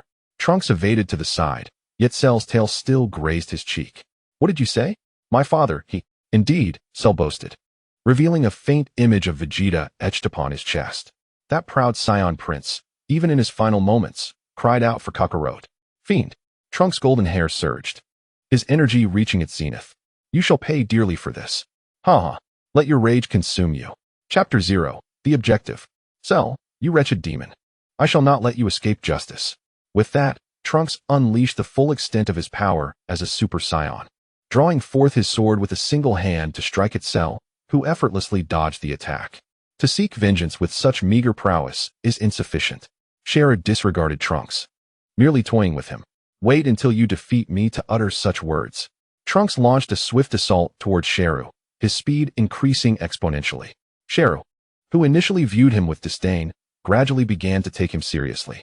Trunks, it seems I underestimated you. You are far stronger than the Saiyans of this timeline. The two figures wove through the air, their movements creating a cacophony that reverberated through the heavens. The sound of their fists and feet colliding was thunderous, instilling awe in all who bore witness.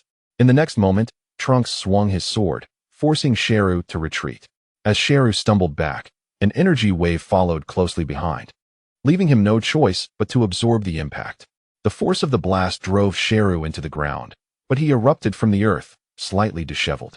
Trunks regarded him with scorn. Is this all you can do, Shenron? Do not get too cocky. Allow me to demonstrate my true power. Don't be stunned. By the end of his declaration, Shenron regained his confidence. Now this is interesting.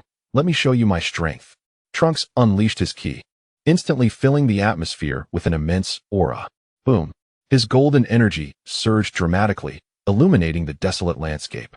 His muscles expanded, and crimson fur sprouted from beneath his skin, with his golden hair cascading down to his waist, transforming him into Super Saiyan 4. This is my full power. Clenching his fists, Trunks felt the torrent of energy surge within him. Shenron's pupils constricted slightly. Oh. Super Saiyan 4? Intriguing. He licked his lips. Then I shall take this seriously. Suddenly, Shenron's body erupted in a brilliant golden light, his green exoskeleton morphing into a radiant gold. The insectal wings on his back sharpened, and most astonishingly, the fiery mark on his forehead turned a pure black, exuding an oppressive aura of malevolence. Golden Shenron, at your service. He cackled, as golden flames intertwined with streams of black energy enveloped him. The two vanished simultaneously, and the next instant, BM. The collision of their fists unleashed shockwaves that uprooted the ground for miles around. Trunks' sword clashed fiercely with Shenron's tail, sparks flying in all directions. Too slow. Shenron suddenly changed tactics, delivering a whip-like kick aimed at Trunks' waist. Anticipating the move, Trunks blocked with his left hand while thrusting his sword towards Shenron's throat. Flash. The blade gleamed as it carved a deep wound across Shenron's neck, green blood gushing forth.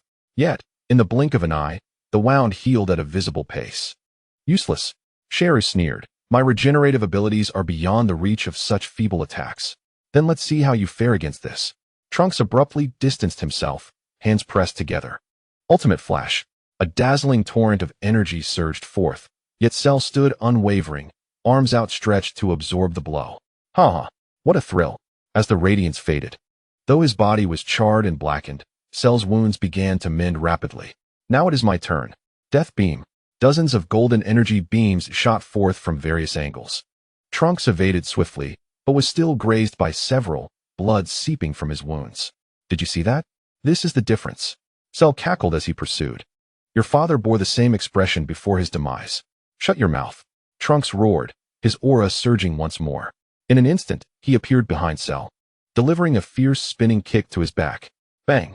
Cell staggered forward from the blow but quickly regained his stance. Haven't you eaten? That little strength is hardly enough to tickle me. He abruptly spun around, his tail striking out like a venomous serpent. Taste this. Puncturing through Trunks' shoulder. The tail's stinger released a potent toxin that began to spread immediately. Gritting his teeth, Trunks severed the stinger and staggered backward. Ha! How does it feel to be poisoned? Cell boasted, swinging his newly regrown tail. This is a specially formulated neurotoxin for Saiyans. Trunks fell to one knee, his vision beginning to blur. Suddenly, he produced a senza bean from his pocket and consumed it, his injuries healing instantaneously. What? Cell's expression shifted. You still have senza beans. The last one, Trunks declared, rising with a more solidified aura. Now it is time to end this. Grasping his sword with both hands, he channeled the full power of Super Saiyan 4 into the blade, which erupted in radiant golden light. Dragon God Slash. A golden sword energy, resembling a dragon, howled forth. And though Cell raised his arms in defense, he was cleaved in two. No, this is impossible. Cell's upper half writhed. Fear in his eyes as he watched his lower half disintegrate into ashes. Trunks approached, the tip of his sword aimed at the fiery mark upon Cell's forehead. Tell me, where is the man in the black robe? Ha ha. Cell suddenly burst into maniacal laughter. Do you think this is the end? The fiery mark on his forehead flickered wildly. No. Before Cell could reform, Trunks concentrated energy in both hands, targeting him directly. Ultimate Flash. No. The golden energy engulfed Cell, and in an instant, his essence vanished completely. It is finally over. Trunks exhaled deeply. Just as he believed all was settled, a fissure appeared in the sky. A figure in a black robe emerged from the rift, reclaiming the extinguished fiery mark into his palm. Trunks, thanks to you time patrollers. The wicked soul has finally been gathered. Who are you? Why must we collect the souls of utter malevolence? Fear not, for the answer shall soon reveal itself. Strangely, the figure cloaked in black did not launch an attack on Trunks this time. Instead, he turned and retreated into the temporal rift. Halt! Trunks pursued the dark figure. Yet he was a moment too late. The rift vanished as soon as the figure crossed into it. Cursed be his escape. Poor Cell, until his last breath, remained oblivious to the fact that he was but a pawn in another's game. Trunks sheathed his sword, sighing deeply as he returned to his usual demeanor. I must hasten back to the Time Temple to relay this information to Lord Cronoa. After informing the survivors of Cell's demise, he activated his temporal metal and stepped into the time corridor. Within the Time Temple, Trunks disclosed all the information he had gathered to the Supreme Kai of Time. Trunks, the information you have brought is of great significance. At last, we comprehend why the temporal fabric has been so chaotic of late. Chapter 0. The Dragon of Doom. It appears that the figure cloaked in black is the mastermind behind it all. Supreme Kai Cronoa clasped his hands beneath his chin, his brow furrowed. The purpose behind his collection of malevolent souls seems far from simple. Trunks wiped the sweat from his brow before his demise. Cell had mentioned that the cloaked figure sought to resurrect some ancient demon. He hesitated momentarily. I can't shake the feeling that the aura of that figure is somewhat familiar. At that instant, an alarm blared throughout the Time Temple. The piercing sound echoed through the Grand Hall. What is happening? Cronoa hastily summoned the surveillance feed. Countless temporal rifts appeared across various timelines, and a surge of malevolent energy poured forth. This is dire. Cronoa rose abruptly. He has begun. All temporal patrolmen, mobilize at once. Trunks, come with me. The pair swiftly arrived at the central console of the temple. Cronoa formed intricate hand seals, and a massive temporal gate slowly opened. We must thwart the cloaked figure before he completes his ritual. Trunks gripped the hilt of his sword tightly, but we have no knowledge of his current location. I can trace the flow of malevolent souls, Cronoa declared, his eyes shimmering with divine light. He is at the end of time, in the Genesis Temple. The Genesis Temple? Is that not? Indeed, it is the fabled birthplace of the Super Dragon Balls. Cronoa's expression turned grave. His aim may very well be the Super Dragon Balls. I hope it is not as I fear, for that would spell catastrophe for the entire world. Trunks inhaled sharply. Then what shall we do? We have no time to lose. Let us proceed. Cronoa seized Trunks, and together they leaped into the temporal gateway. Traversing the vibrant tunnel of time, they arrived at an ancient temple suspended in the void. 7 enormous Super Dragon Balls encircled the central altar where the cloaked figure stood, cradling the final soul of utter malevolence. Halt! Trunks charged forward, shouting fervently. The figure in the black cloak slowly turned, revealing a sinister smile within the shadows of the hood. You have finally arrived. I have awaited you for a long time. He gradually removed his hood, unveiling a visage that left both Trunks and Kuranoya utterly astounded. How is this possible?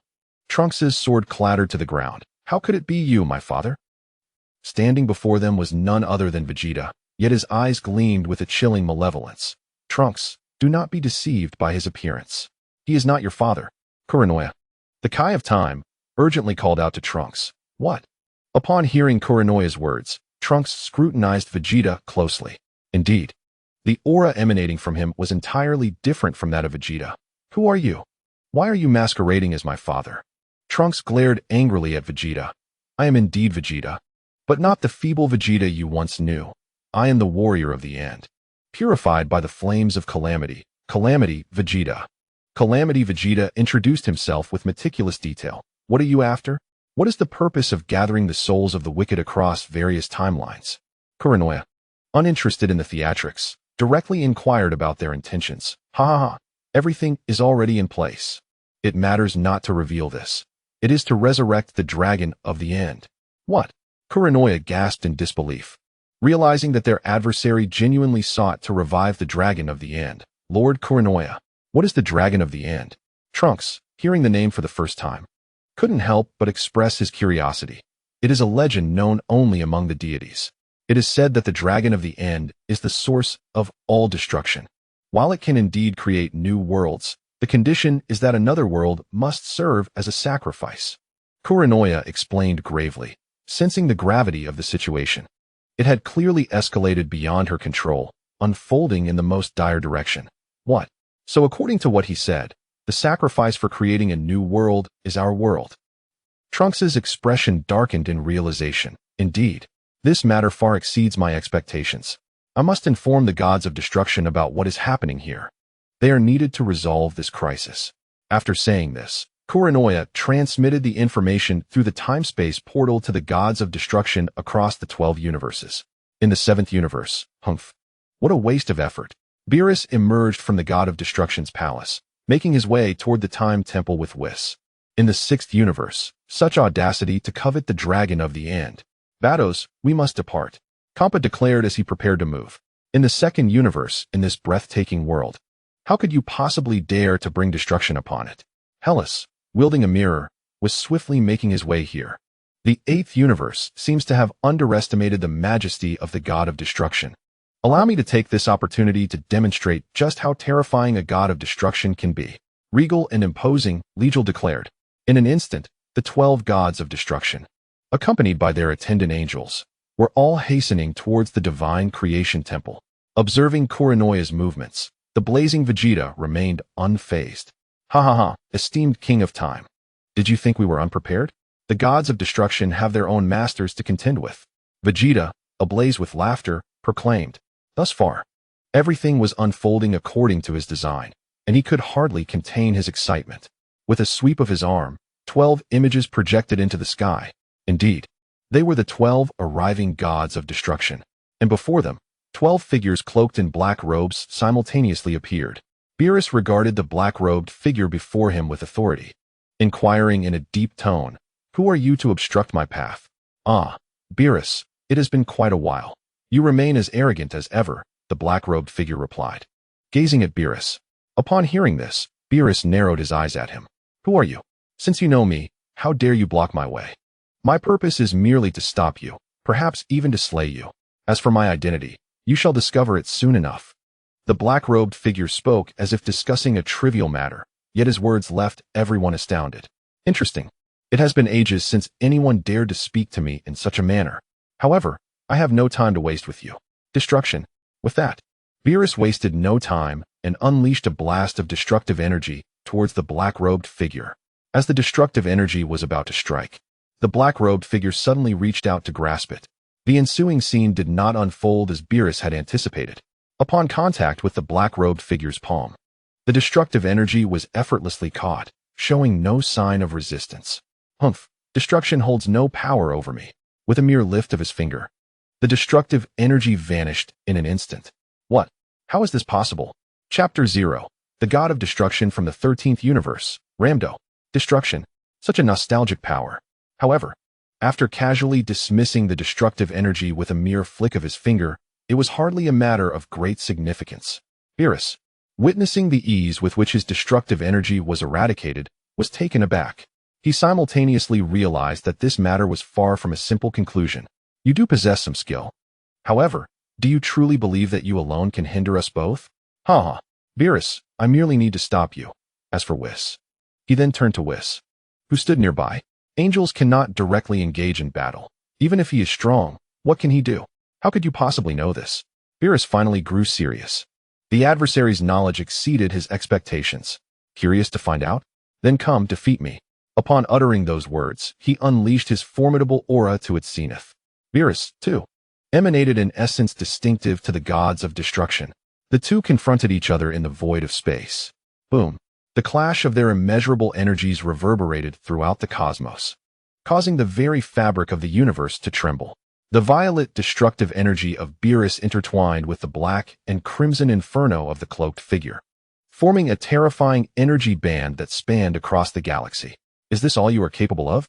The cloaked figure sneered, thrusting his hands forward, igniting the heavens. A surging tide of black flames morphed into countless fearsome dragon forms, surging towards Beerus from all directions.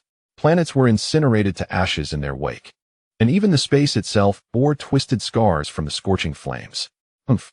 Beerus crossed his arms over his chest, a perfect sphere of violet energy coalescing before him. The absolute realm of destruction. Rumble! The dark fire dragons collided with the violet barrier, unleashing a brilliance bright enough to illuminate entire star systems. Nearby stars were extinguished in an instant, reduced to cosmic dust. Hiding within such a shell is hardly your style, Beerus, the cloaked figure mocked, lightly tapping the void, shattering it. Crack! Suddenly, fissures appeared in Beerus's shield, and black flames slithered in like venomous serpents. Beerus's pupils constricted, he evaded in an instant. Yet a fiery tongue grazed his arm. Hiss! Beerus gazed at the charred wound on his arm, a flicker of astonishment crossing his eyes. Could he truly inflict harm upon me? Surprised? The cloaked figure slowly raised his hand, coalescing a pitch-black energy sphere in his palm. The inferno could even scorch the Omni King, let alone a mere god of destruction like you. Such audacity! Beerus roared in fury, his violet energy surging, allowing you to witness the true power of a god of destruction. He clasped his hands together, a colossal violet energy sphere forming above his head. Destruction Starfall.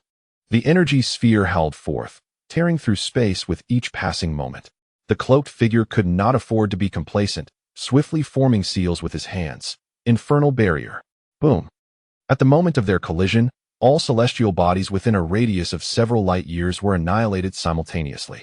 The shockwave of the explosion even reverberated through neighboring universes, the very structure of time and space lamenting. Amidst the swirling dust, Beerus's figure surged forth like lightning. Perish. Bang, bang, bang, bang. A relentless barrage of hundreds of punches, exceeding the speed of light, rained down upon the cloaked figure. Each strike contained the power to obliterate galaxies. The cloaked figure, though managing to block some, was still forced to retreat under the relentless assault. "What's the matter? Weren't you quite arrogant just a moment ago?" Beerus taunted, his onslaught growing ever more ferocious.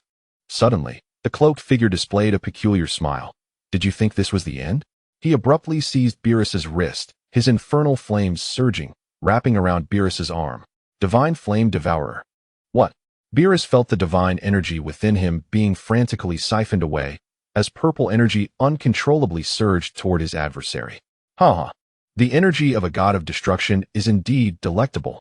The figure in the black robe reveled in the absorption, expressing gratitude for the feast. In this dire moment, a flicker of resolve flashed in Beerus's eyes. "You wish to consume? Then I shall let you indulge to your heart's content." He suddenly channeled even more destructive energy into his foe. The divine skill of energy conversion unleashed a continuous torrent of power toward the figure in black, soon exceeding their capacity to endure. No, wait. The black-robed figure, in terror, realized their body began to swell as the black-red energy clashed violently with the purple energy within. A thunderous explosion erupted, propelling both combatants apart. Beerus gasped for breath, a trickle of blood seeping from his lips. The figure in black fared worse. Half of their body shattered, yet the infernal flames surrounding them flickered violently, hastily mending their wounds. "Damn it!" The black-robed figure ground their teeth in frustration. "How dare you silence?" Beerus wiped away the blood. "With my next strike, I shall end you." He raised both hands high above his head, summoning the destructive energy of the entire universe to converge upon him. Countless purple motes of light surged from various galaxies, gradually coalescing into a colossal sphere of energy capable of engulfing the Milky Way. Divine punishment. Seeing this, the figure in black began to gather all their strength. Black-red infernal flames erupted from the void, forming a monstrous dragon-like silhouette behind them. The infernal end has arrived. Die, be annihilated. The two ultimate forces were unleashed simultaneously, colliding with a cataclysmic roar at the heart of the universe. The indescribable explosion illuminated the entirety of the multiverse. The barrier of Universe 7 cracked under the shockwave, with the neighboring Universe 6 and Universe 8 also feeling its repercussions. As the brilliance faded, the battlefield was left with a void several million light-years in diameter. All matter, energy, and even the fabric of time itself had been utterly erased. Cough, cough. Beerus struggled to float in the emptiness, his divine robe tattered. This must be the end. However, a wisp of black smoke suddenly coalesced from the void, gradually taking on a humanoid form. The figure in black re-emerged, but now was feeble, their infernal flames dimmed. The black robe enveloping them vanished, revealing their true appearance. Impossible. How are you still alive? Upon recognizing the visage of the black-robed figure, Beerus gasped in astonishment. Humph, Beerus. This time you have triumphed. Impossible, Lemudor. How can you still be alive? You were supposed to have been erased along with the Universe 13 under the decree of the Omni King. How did you survive? From Beerus's words, it became clear that the one who intercepted him was none other than Lemudor, the god of destruction of the now-extinct Universe 13. Humph. It was merely a whim of the Omni King that led to the complete obliteration of our 6 universes. In our moments of despair, we unexpectedly encountered the legendary flicker of hope amidst desolation, a purifying fire that liberated us from the grasp of the All-King. Wait, are you saying that? Yes. Indeed, we have all acquired the power of this purifying fire. At this juncture, Rumdo suddenly let out a chilling laugh. Beerus, savor these final moments. The next time we meet, it shall be either your demise or mine. With that, his form shattered into countless black embers, dispersing into the cosmos. Quick on his feet, Beerus spat in disdain, finally unable to endure, kneeling on one knee in the void. Whis, hurry over. A flash of blue light appeared, and Whis, wielding his staff, materialized beside Beerus. Oh dear, Lord Beerus, you truly went all out this time. Less chatter, restore me at once. Whis pointed his staff at Beerus, and with a burst of light, Beerus was instantly revitalized. Rising to his feet, he surveyed the devastation that surrounded him in the cosmos. Whis, I understand, Lord Beerus. With a gentle tap of the staff against the void, time rewound, reverting everything to the moments before the great battle commenced. The situation was far more complex than anticipated. We must hasten to the Creation God Temple. Indeed, the two transformed into a streak of light, vanishing from their location. Chapter 0. The Battle at the Creation God Temple. Like Beerus, the other gods of destruction faced formidable adversaries, unable to arrive at the Creation God Temple in time. Conversely, at the Creation God Temple, the purifying fire Vegeta waved his hand, dispersing images of the various gods of destruction, casting a triumphant glance at Kurenoia and Tenix. What now? You have no more tricks up your sleeves. The two of you cannot thwart us, no matter what. Kurenoia gritted his teeth while gazing at purifying fire Vegeta. Even if the gods of destruction cannot reach here, warriors of justice from various timelines will come to stop you. With that, he formed hand seals, causing temporal rifts to manifest in the sky. In the name of the Kaioshin of time, Kurenoia, I summon warriors of justice from all timelines to combat the forces of evil. His words traversed the temporal pathways, reaching across dimensions. Main Timeline, Universe 7. Indeed, something tremendous is occurring. It must be connected to the previous black-robed figure. We cannot remain idle. Gohan resolutely approached the temporal portal. Humph. Let me see just how strong the enemy Kakarot faces. Vegeta also stepped into the portal. AF Timeline. Father came here to rescue us before. It must have been with the aid of this Kaioshin of time. It seems they require assistance. With determination, Gohan stepped into the portal. Main Timeline. Universe 11. The sudden departure of the Sublime Beauty. Could it be related to this?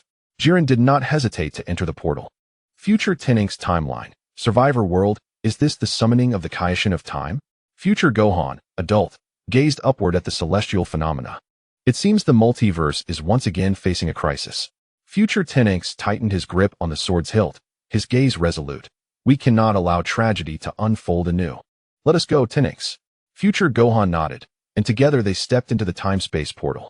In the whimsical realm of Dragon Ball SD, excitement bubbled within Mini Goku as he exclaimed, "Wow, it seems there's an incredibly intense battle calling us."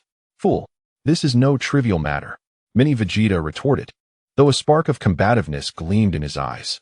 Regardless, we cannot lag behind. The two joyfully leaped into the time-space portal. In the alternate realm of Dragon Ball, Where Piccolo and Goku remained fused, a powerful presence beckoned. It appears our strength is required. The Super Fusion Warrior, Leg, declared, crossing his arms as green and red auras intertwined around him. Within the Dragon Ball illusion realm, a flash of a sword illuminated the air as the Sword Master Aid emerged. His blade pointed resolutely ahead. Evil shall be severed by my sword. In the Genesis Temple, an array of powerful figures descended as countless time-space rifts shimmered with light. Humph. It seems we have quite a few allies, Evil Fire Vegeta scoffed, but no number of weaklings can alter the outcome. Is that so? Super Blue Vegeta clenched his fists. His fighting spirit ignited. Let us see.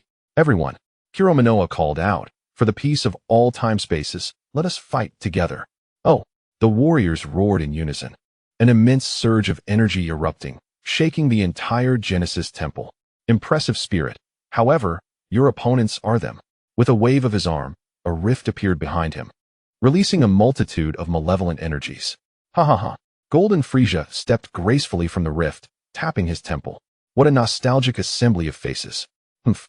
How dare defeated foes show themselves? Main Timeline Vegeta erupted with deep blue energy.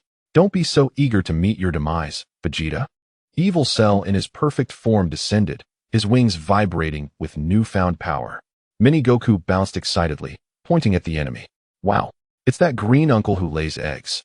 Fool, that guy is extremely dangerous. Mini Vegeta chastised, yet he had already assumed a battle stance. Interesting. Ace slithered out of the rift, his gaze locking onto Gohan from the AF timeline. Gohan, this time I shall ensure your demise. That is precisely my intention. Gohan instantaneously entered a battle-ready state. The next visage that appeared left the unaware warriors in disbelief. Gohan, let us continue our previous battle. It was evil Goku. This time, I will not let you escape. Gohan stepped forward, eager to gauge the prowess of the warriors from the current 12 universes. A figure cloaked in black emerged, silently approaching Jiren, without uttering a word. In a fleeting moment, each warrior found their respective adversary. The malevolence shall be severed by my own hand. The Swordmaster Ed surged forward, confronting a shadowy figure in a black robe wielding a sword. In the blink of an eye, the two engaged in fierce combat. The clash erupted instantaneously. Golden Frieza launched an offensive against Vegeta, who transformed into his deep blue form to counter the assault. Impossible.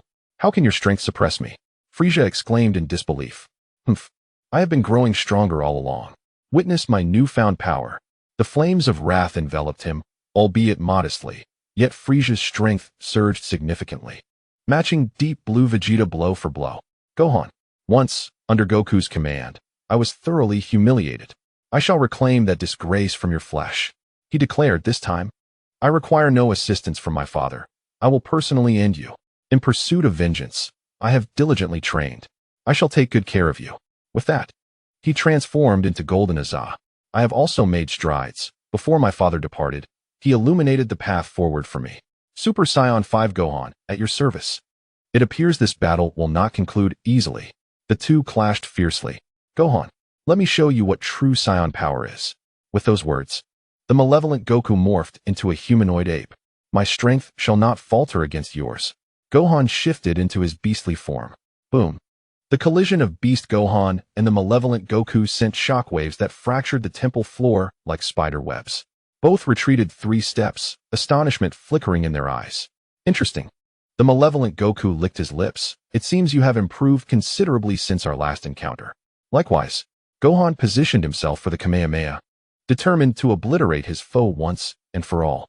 Meanwhile, the battle between Golden Frieza and Deep Blue Vegeta had reached a stalemate. Vegeta delivered a powerful punch that sent Frieza staggering back, only for the latter to retaliate with an even fiercer assault. The sword duel between Swordmaster Ed and the figure in black was a mesmerizing spectacle as their blades clashed, producing blinding sparks and etching deep grooves into the ground. Your swordsmanship feels familiar, Ed remarked, furrowing his brow. Because it is your own technique, the figure in black sneered, suddenly unleashing Ed's unique skill, Dimensional Slash.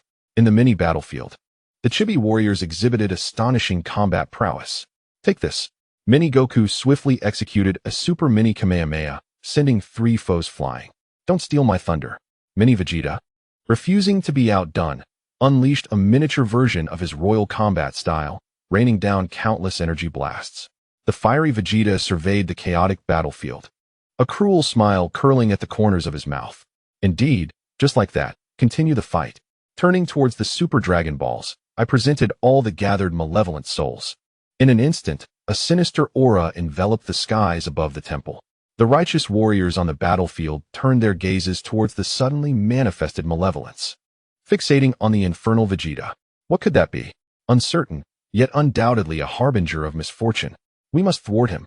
The wicked Goku and his companions impeded the others, declaring, "Your adversary lies before you." Infernal Vegeta approached the Super Dragon Balls, a frenzied glint igniting in his eyes. "Awaken, Dragon of Annihilation," he proclaimed, preparing to infuse the malevolent souls into the Super Dragon Balls.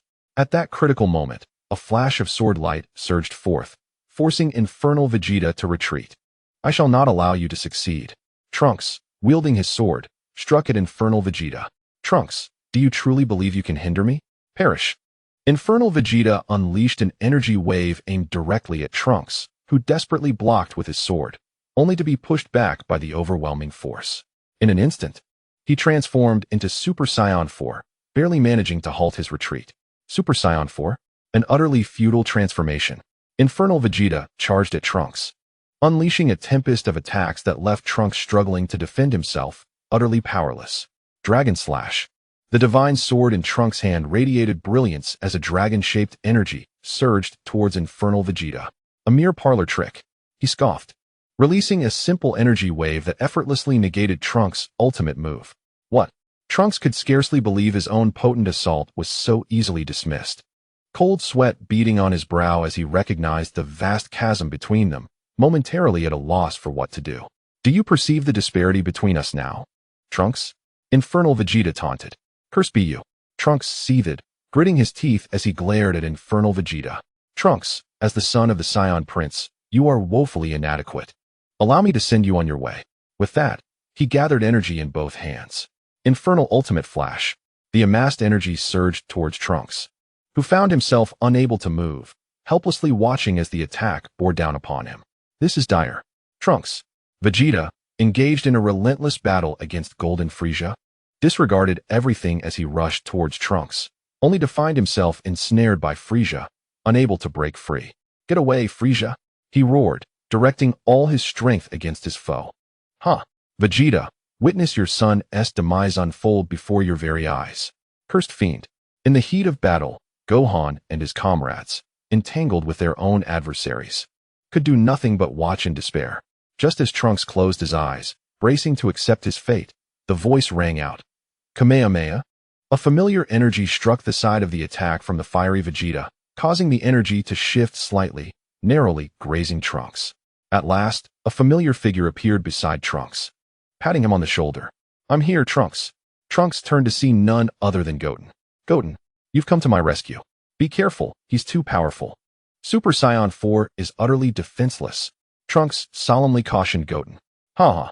Fortunately, Lord Kaioshin had the foresight. Look at this." Goten opened his right hand to reveal a pair of earrings resting in his palm. The Potera earrings, how splendid. Upon recognizing their significance, a spark of hope reignited in Trunks' eyes. "Trunks, let us do this together." He tossed one of the earrings to Trunks. "Then we will both transform into Super Saiyan 4. We shall merge in our strongest form and will not be defeated." Indeed, receiving the earring, Trunks gazed at the fiery Vegeta. Next is the second round, the final battle. With that, he donned the earring on his ear, while Goten similarly affixed his on the opposite ear. The earrings emitted a brilliant light, and their bodies uncontrollably moved toward each other.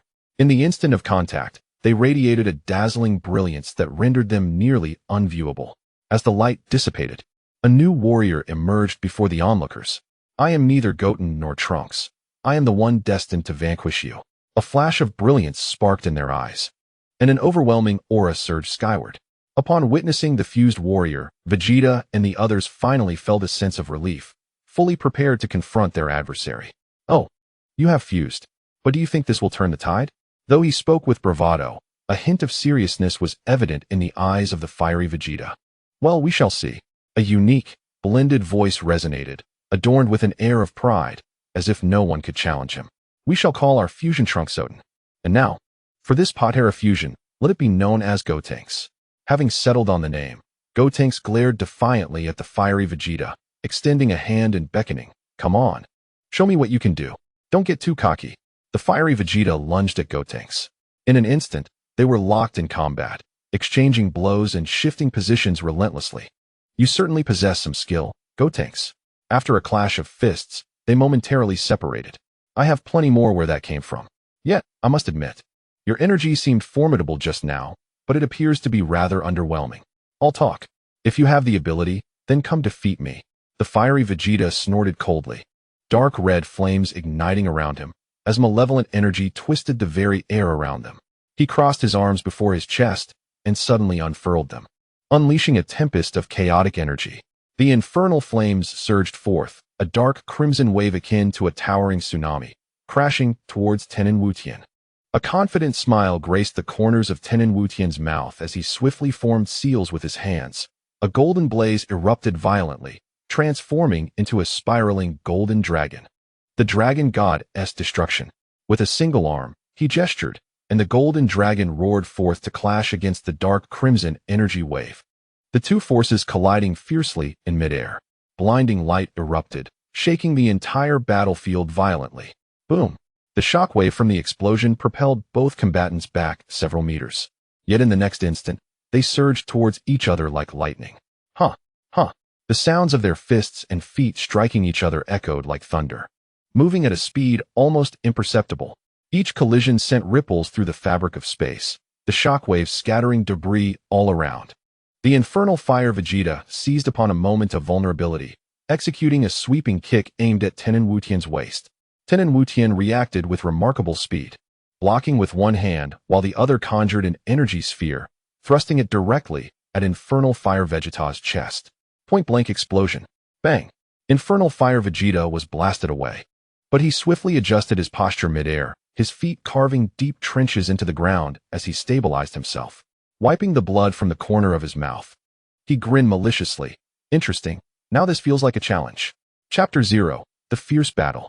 The clash between Tenin Wutian and Infernal Fire Vegeta drew the attention of Evil Goku. That fellow Vegeta certainly stirred up quite a ruckus. He then turned to Gohan, a bloody grin curling his lips. Gohan, let me join in the excitement. Under the guise of your father, wreaking havoc everywhere, I shall not let you escape. In his beastly form, Gohan radiated an aura that sent shivers down the spine. The two ceased their dialogue.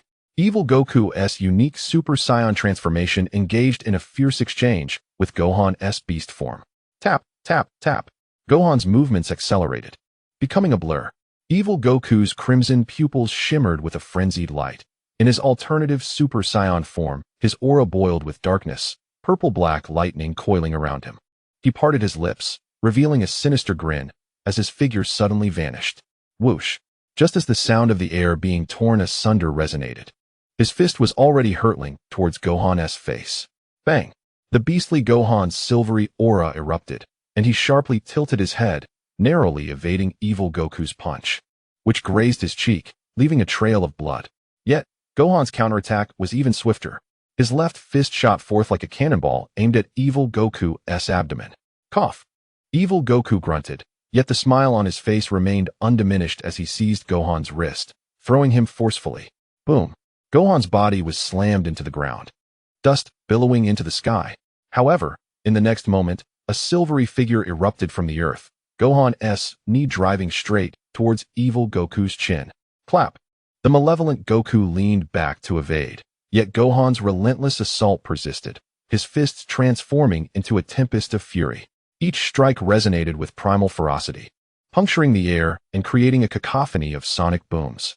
The wicked Goku crossed his arms in defense, compelled to retreat repeatedly, yet his grin grew increasingly sinister. Now, this is more like it. He suddenly unleashed a surge of violet-black energy, forcefully repelling Gohan's flurry of attacks, followed by a sweeping roundhouse kick. Boom! Gohan raised his arms to shield himself, but still found himself propelled hundreds of meters away, his feet carving deep furrows into the ground. Just as he regained his footing, the wicked Goku was upon him, fists clenched like hammers, crashing down with ferocity. Perish! Gohan's eyes narrowed, swiftly sidestepping, as Goku's heavy blow missed its mark. causing the ground to collapse with a thunderous roar, debris scattering in all directions. Seizing this fleeting moment, Gohan concentrated wild energy in his right hand and unleashed a devastating strike towards Goku's back. Demonic flash. Boom. A torrent of silvery energy engulfed the wicked Goku, creating a colossal crater in the earth, shockwaves radiating outward, scattering the clouds above. Yet, from the smoke, Goku's figure slowly rose, his hair singed by the energy.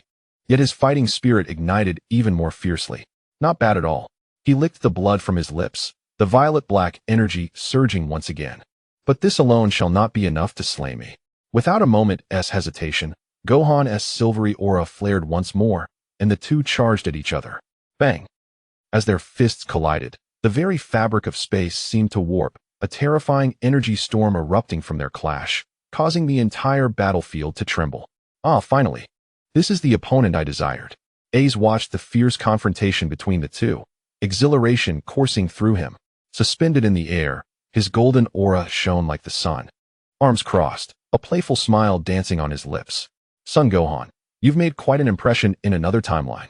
I hope you can replicate it here. The AF Super Saiyan Gohan's silvery hair whipped violently in the energy storm, his pupils ablaze with icy wrath. His aura transformed from pure silver to a blend of profound blue lightning, an exclusive Super Saiyan form of the AF universe, far surpassing conventional limits. Ace, enough talk. Let us battle. Gohan's voice was deep and oppressive. You dared to strike at Fong back then. I shall not forgive you. Oh, let me witness how much power your fury can summon. Ace's smile abruptly vanished, his golden form disappearing in an instant. Whoosh. The air split apart as Ace's fist drew near to Gohan's chest. Boom. Gohan stood resolute, absorbing the blow without flinching, the ground beneath him collapsing under the impact. Yet he remained unyielding. Ace's pupils constricted. This fellow's strength exceeded his expectations. Now it's my turn. With a fierce snarl, Gohan seized Ace's wrist with his right hand, unleashing a thunderous left punch. The impact contorted Ace's cheek, sending his body hurtling through the air like a cannonball as he struggled to regain his balance mid-flight. Wiping away the golden blood from the corner of his mouth, a flicker of surprise danced in his eyes, quickly transforming into exhilaration. Ha ha ha, now this is interesting. His golden aura surged dramatically, and his figure split into dozens of afterimages, launching a simultaneous assault from all directions. The Golden Phantom Assault. Each afterimage bore a genuine intent to kill, raining down blows like a torrential storm. Gohan's gaze sharpened as his body spun violently, a silver-blue aura coalescing into a swirling vortex. Boom. All afterimages were instantly dispersed, forcing Ace's true form to reveal itself. Just as Gohan seized the opportunity to deliver a sweeping kick. Thud. Ace crossed his arms to block. Yet the force of the strike still sent him retreating hundreds of meters, carving deep furrows into the ground beneath his feet. Just as he steadied himself, Gohan was upon him, both hands converging to form a volatile energy sphere. Demon Flash. Boom. The colossal energy sphere engulfed Ace, the explosive shockwave fracturing the temple floor. However, amidst the smoke, a golden figure slowly ascended. Though Ace was significantly injured, his aura did not diminish. It intensified instead. Impressive power, but still far from sufficient. His hands clasped together abruptly, golden energy swirling furiously. Golden obliteration wave. A blinding beam of golden light surged toward Gohan, distorting the very fabric of space in its wake. Gohan's gaze intensified as he crossed his arms before his chest, the silver-blue aura forming an impenetrable barrier. Boom. The moment the two forces collided, the world dimmed. An energy storm swept across the battlefield, the ground beneath the temple fracturing, and the clouds above torn asunder. Gohan exerted himself fiercely, forcefully redirecting the golden obliteration wave. Ace's pupils constricted in alarm as he hastily dodged, yet the residual energy grazed his shoulder, leaving a trail of golden blood. Damn it! Ace gritted his teeth.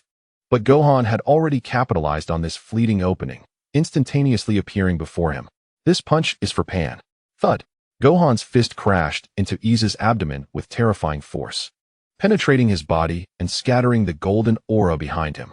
Ace's eyes widened in shock as he spat out a mouthful of blood, plummeting like a severed kite. Boom. The ground was smashed into a massive crater, with Ace lying at the bottom. Struggling to lift himself, he gazed up at Gohan, who hovered above. A flicker of fear finally surfacing in his eyes. How is this possible? How could you be this strong? Gohan descended slowly, the silver-blue aura still ablaze. His voice cold and resolute. Those who harm what I hold dear must pay the price. A's lips twitched as he suddenly erupted into manic laughter. Ha ha! Did you think this was the end? His body unleashed a final burst of golden energy, enveloping the entire battlefield in a blinding radiance. The explosion of golden energy. Gohan's expression sharpened, and he swiftly retreated, simultaneously conjuring the most formidable protective barrier with his hands. Boom. Chapter 0. God of Destruction of Infernal Flames. The self-detonation of A's energy affected the entire temple. To prevent the ritual of awakening the End Dragon from being thwarted, the God of Destruction, Vegeta, exerted all his strength to force back Goten, soaring above the explosion. The infernal barrier, a protective shield, covered the blast zone. What chaos! Vegeta observed A's on the battlefield, furrowing his brow, then shifted his gaze to the others in the fray. It was then he realized the situation was decidedly unfavorable for them. Boom. The aftershocks of the explosion reverberated within the infernal barrier, causing it to tremble violently. Sweat beaded on Vegeta's forehead, clearly indicating that maintaining this shield was no easy feat. Damn it! He scanned the battlefield, noticing that Golden Frieza was being relentlessly pushed back by Vegeta, while the clash between Evil Goku and Beast Gohan yielded no advantage. Even those diminutive creatures had dispatched numerous evil warriors. It seemed a change in strategy was imperative. A glimmer of determination flashed in Vegeta's eyes as he abruptly withdrew the barrier, allowing the explosive aftermath to ravage the temple. In the ensuing chaos, he transformed into a streak of black light, rushing towards the location of the Super Dragon Balls. Not good. Kuranoa was the first to react. Intent on forcibly initiating the awakening ritual, Goten immediately pursued, only to be blocked by a sudden onslaught of evil warriors. Get lost. He swept his arm, sending dozens of foes flying, yet more evil warriors surged forth relentlessly. Vegeta stood at the center of the 7 Super Dragon Balls, his hands swiftly forming intricate seals. By my soul as a guide, with countless malevolent thoughts as offerings, awaken, End Dragon. Dark energy surged forth from his being, wrapping around each Dragon Ball like a living entity. The Super Dragon Balls began to tremble violently, grotesque fissures appearing on their surfaces, with dark crimson light seeping through the cracks. There was no time left. Beast Gohan suddenly appeared at the forefront, commanding, "Everyone, focus your power on me." The warriors understood implicitly, placing their hands on Beast Gohan's shoulders. A torrent of energy coalesced, and Beast Gohan's form began to radiate light. Spirit Cannon, a colossal energy beam, over 10 meters in diameter, shot directly towards Vegeta of Infernal Flames. Just as it was about to strike, a figure emerged. How dare mere mortals attempt to thwart my plans? The God of Destruction of Universe 13, Rambo, appeared, standing before Vegeta of Infernal Flames. He extended his hand, effortlessly absorbing the assault from Beast Gohan. This is impossible. Kuranoa's pupils dilated as he staggered back a step. Lord Rambo, you were clearly dead when you were eliminated in the 13th universe. Rambo slowly raised his arm, entwined with black flames, his dark robe billowing without a breeze. It is thanks to the power of the infernal fire that I have managed to survive under the eradication of the Omni King until now. The battlefield fell into a profound silence. The combined radiance of Ten and Wutian flickered slightly, and the orange aura of Beast Gohan wavered uneasily. The legendary power of infernal fire is immune to the Omni King's eradication? Kuranoa's voice trembled. Rambo revealed a chilling smile. At the moment the Omni King raised his hand, I felt an unprecedented despair, but the emergence of the infernal fire reignited my hope. That power has allowed me to cling to life in the crevices of the universe for millions of years. He suddenly tore open his divine robe, exposing the grotesque black flame patterns on his chest. Behold, this is the mark bestowed upon me by the Omni King himself. Nonsense, Kuranoa retorted sharply. Even if you survived by luck, assisting the awakening of the End Dragon is merely repeating the mistakes of all universes, is it not?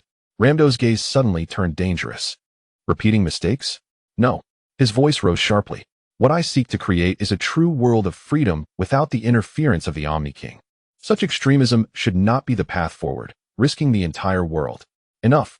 Ramdo's voice thundered, causing the entire temple to tremble violently.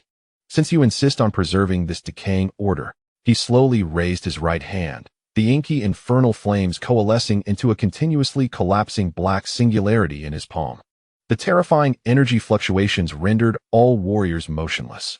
Beast Gohan gritted his teeth, yet could not even move a finger, while the combined radiance of Ten and Wu-Tien flickered violently, but remained ensnared by this oppressive force. Die, Ramdo pronounced softly as the black singularity began to expand rapidly. Boom. A purple energy blast suddenly descended from the heavens, striking Ramdo's arm with precision. The black singularity veered off course, erupting into a massive spatial rift in the distance. What? Ramdo exclaimed, looking up sharply. Ramdo. The figure of Beerus descended slowly from the rift, surrounded by swirling purple destructive energy, his gaze sharper than ever. This time, I will personally end you. Lord Beerus. Krinoya exclaimed in delight. Beerus did not glance back, merely gesturing. Whis, protect them.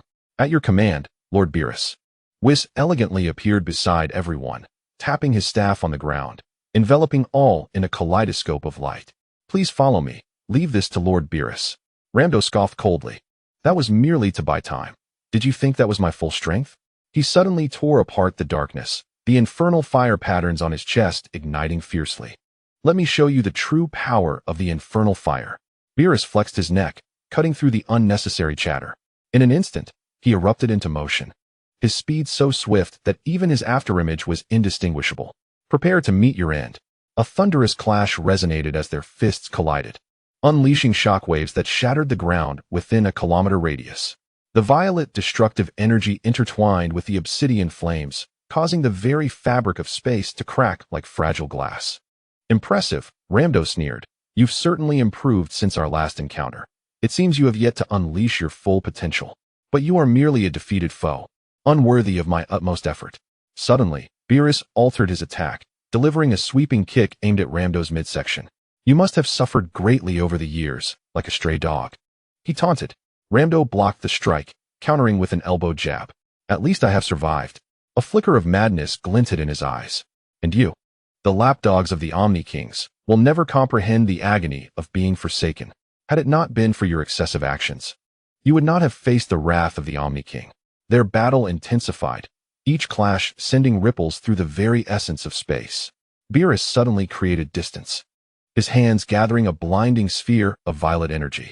Destruction of worlds.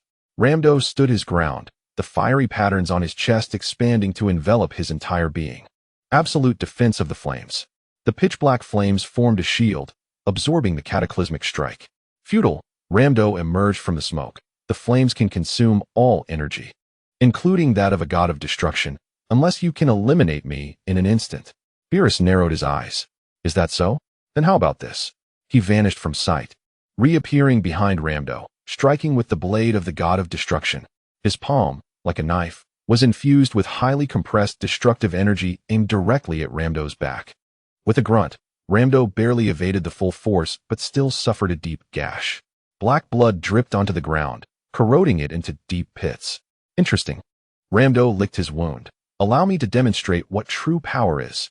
Suddenly, the black flame patterns on his chest began to writhe, as if alive. Behold, he roared. This is the true form of a god of destruction, fiery, divine form. Boom.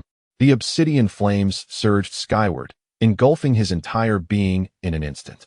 Lightning of crimson hue crackled within the flames. The face was reduced to 2 scarlet slits for eyes, with the corners of the mouth torn back to the roots of the ears, revealing jagged teeth.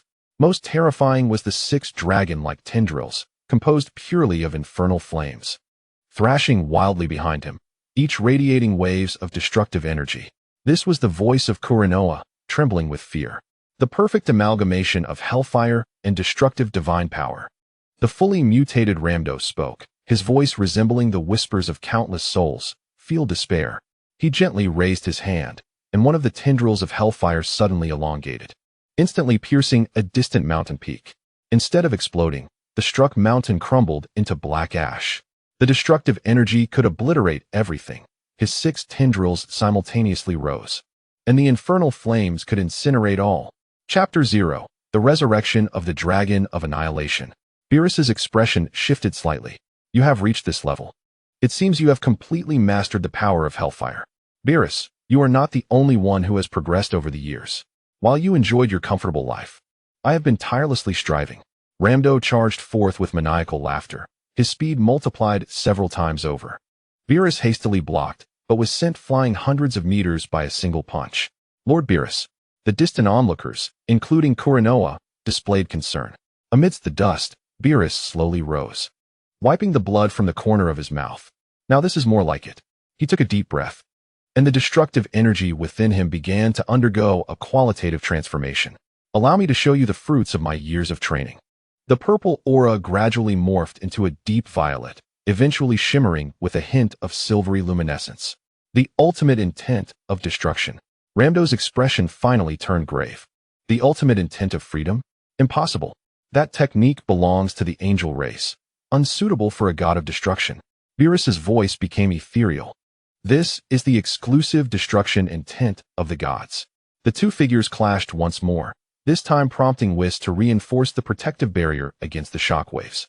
The pillars of the temple began to crumble, and the tremors of the Super Dragon Balls grew increasingly intense. Futile. Rambo cackled amidst the fierce battle. The Dragon of Annihilation is about to awaken. When that time comes, everything will be rewritten. Boom. Beerus's fist, enveloped in silver-violet destructive energy, struck fiercely against Rambo's chest. The Hellfire armor shattered, only to be instantly replenished by newly born black flames. Futile.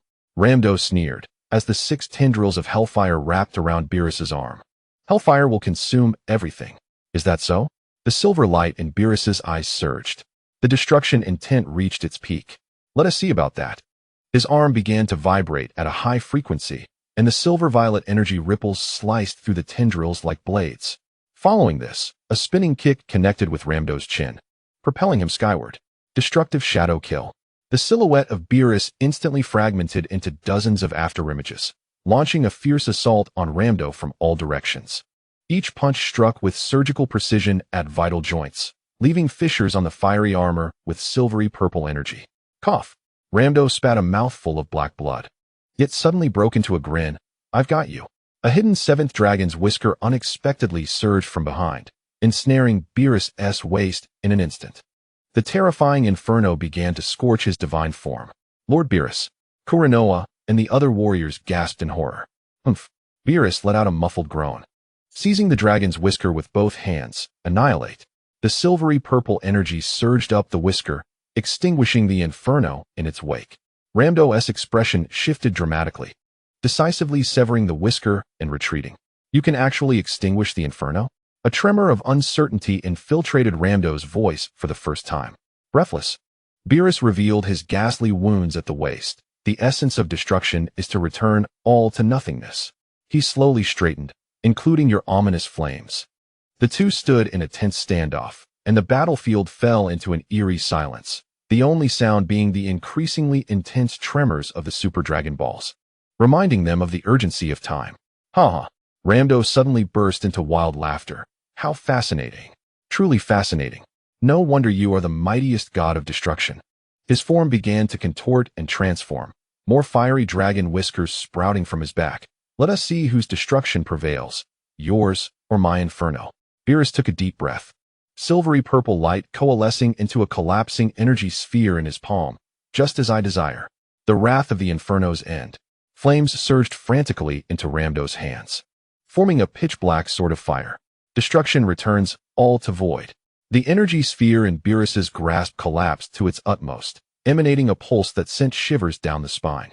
The entire temple began to crumble, the fabric of space shattering like fragile glass. The onlookers were forced to retreat to the edge of the protective barrier upheld by Whis. The final strike. Both warriors roared in unison. At this critical moment, a crisp cracking sound reverberated across the battlefield. The 7 Super Dragon Balls erupted in blinding crimson light, viscous black liquid seeping through the cracks on their surfaces. What? Rambo gasped in disbelief. The black liquid intertwined like a living entity, forming a massive cocoon in the air.